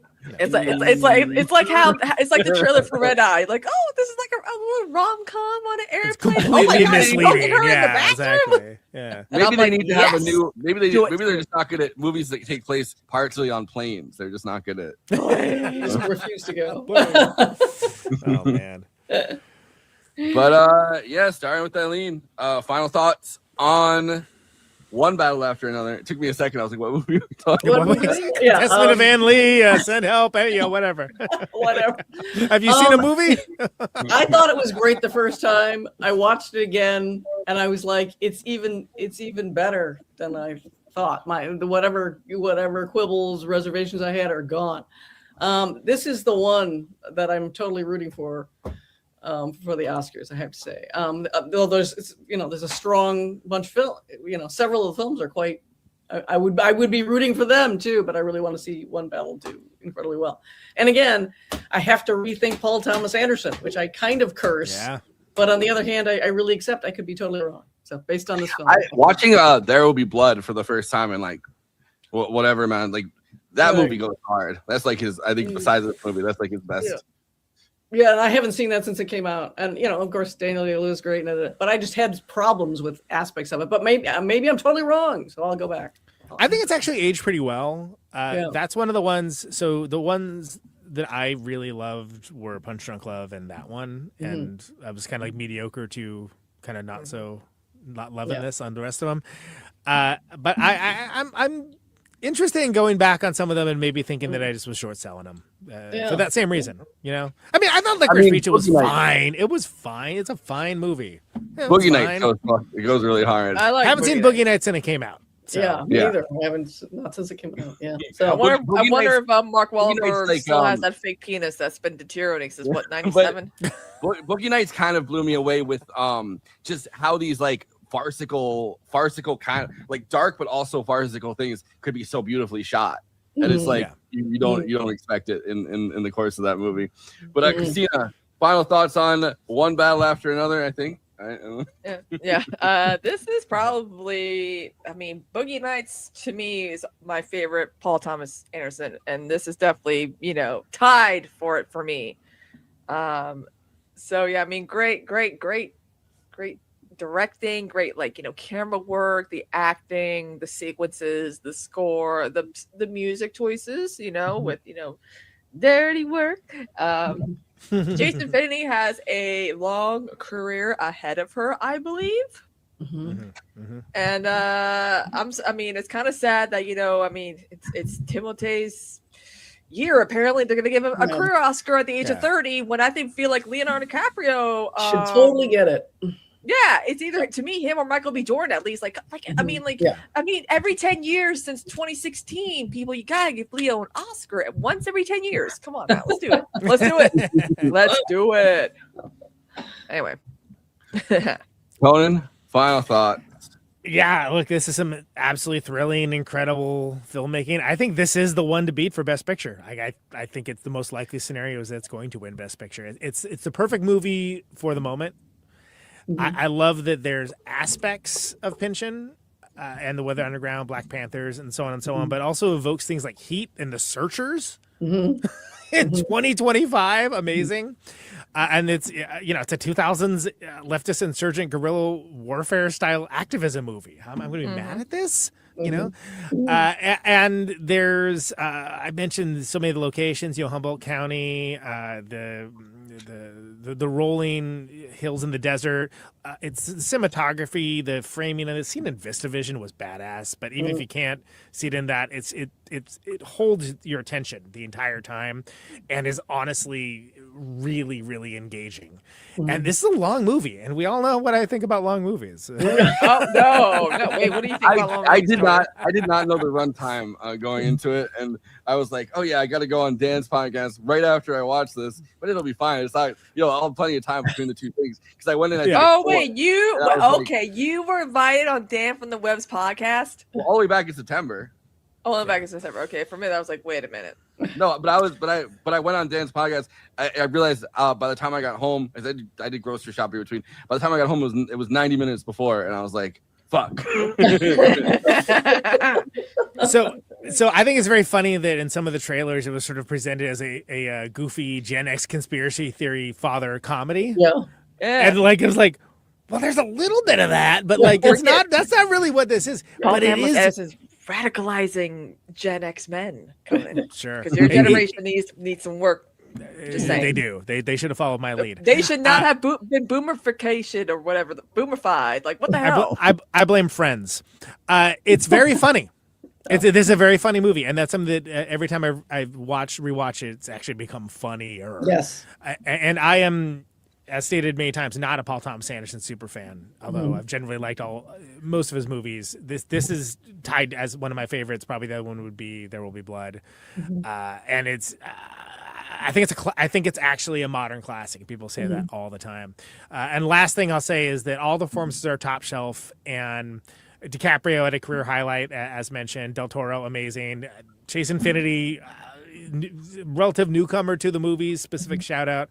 Holy moly, though, Sean Penn, character straight out of Doctor Strangelove, one of the all-time freaky fucks. I mean, respect and however he got there, I don't know, but I think this is an incredible ensemble. Everybody's working so well together and made something really special and cool. And it seems if Hamnet wins, I'm gonna freaking jump off a cliff. But other than that, I think One Battle After Another is gonna do very well this year, and it's deserved. It's deserved. I loved it. It's great. I've seen it 3 times now. 3 times. You guys notice though they give Leonardo DiCaprio I don't know, in stages or whatever, he's either the most evil person you've ever seen, Killers of the Flower Moon. They give him shark teeth, and he's so fucking deeply evil. And then they give him this movie, and he's the hero of the movie. And then, or they give him Django Unchained. He's the most evil slave owner of all time. And then they give him a Don't Look Up, where he's a nice guy again. Or he's a romantic lead like Jack Dawson in Titanic. Yeah, he's never it's never oh, or here's he's Howard Hughes. Here for, I guess it's because they have to pay him 15 million. They have to pay him 15 hardly million. pays a normal role. I feel like Titanic was his most normal role. Yeah, they have to pay him 15 million just for showing up, I guess. So that's probably why. And Critters 3. Remember, his film debut was Critters 3. You know what's I'm funny? I'm an OG Leo fan. Okay. I wonder if this is how it happened that Paul Thomas Anderson got him for this. His dad's acting debut was in Licorice Pizza. Oh. His dad's the guy that owns the waterbed store. What, Leo's dad? Leo's Well, I read that Leo's dad looks like fucking Martin Scorsese and Robert De Niro tied to one. I mean, I've seen his parents, and I'm like, when he was younger, now he looks like he would be Trump's doctor. yeah. Well, supposedly Leonardo DiCaprio was offered Boogie Nights and turned it down, and always Oh, to do man. Titanic, I think. Yeah. Well, that worked out fine for him. Yeah. Yeah, goddamn. I mean, You can't, but you can't. Wait. Well, last thing before, you can't tell me this guy would not be Trump's doctor. Hold on. You can pull it up. I mean, yeah. No, wait. Ooh, God, Leo. I mean, he looks more like his mom. I mean, I've seen photos of his mom. She's blonde hair, blue eyed. Yeah. All right. well, so here's we are real quick. Here's going- the schedule. Forrest, you and I are going to be doing our Oscar picks for Yeah, that's what I was about to say. in the after party, right? And then here's the schedule for the rest of the month. We got Wicked for Good, Marty Supreme, Blue Moon, Begonia, Secret Agent. Stay tuned, moving to Extravaganza. We'll break it all down for you. Hopefully, you'll be able to see some of these movies as Gen Pop people. You know, we'll see. But yeah, we're gonna be doing Forrest and I will be doing our Oscar picks in the after party as per. Otherwise, you better start sharpening the soap or whatever, because if you want to see these movies, it's a hard. The showers are a hard place to watch a movie these days. I have a specific 2x4 on my shoulder about any movie that's in contention for the year before that regular humans can't see. Like, it bothers me. It bothers me a lot, actually. But it's like, or they put it out right before. They're like, "See, we got it right on the date." Made the deadline. Okay. But yeah, so see you guys over there on the after party. Eileen, thanks so much for coming on to talk It was about fabulous. One Battle After Another. And Thank you. happy Oscars season to all of us.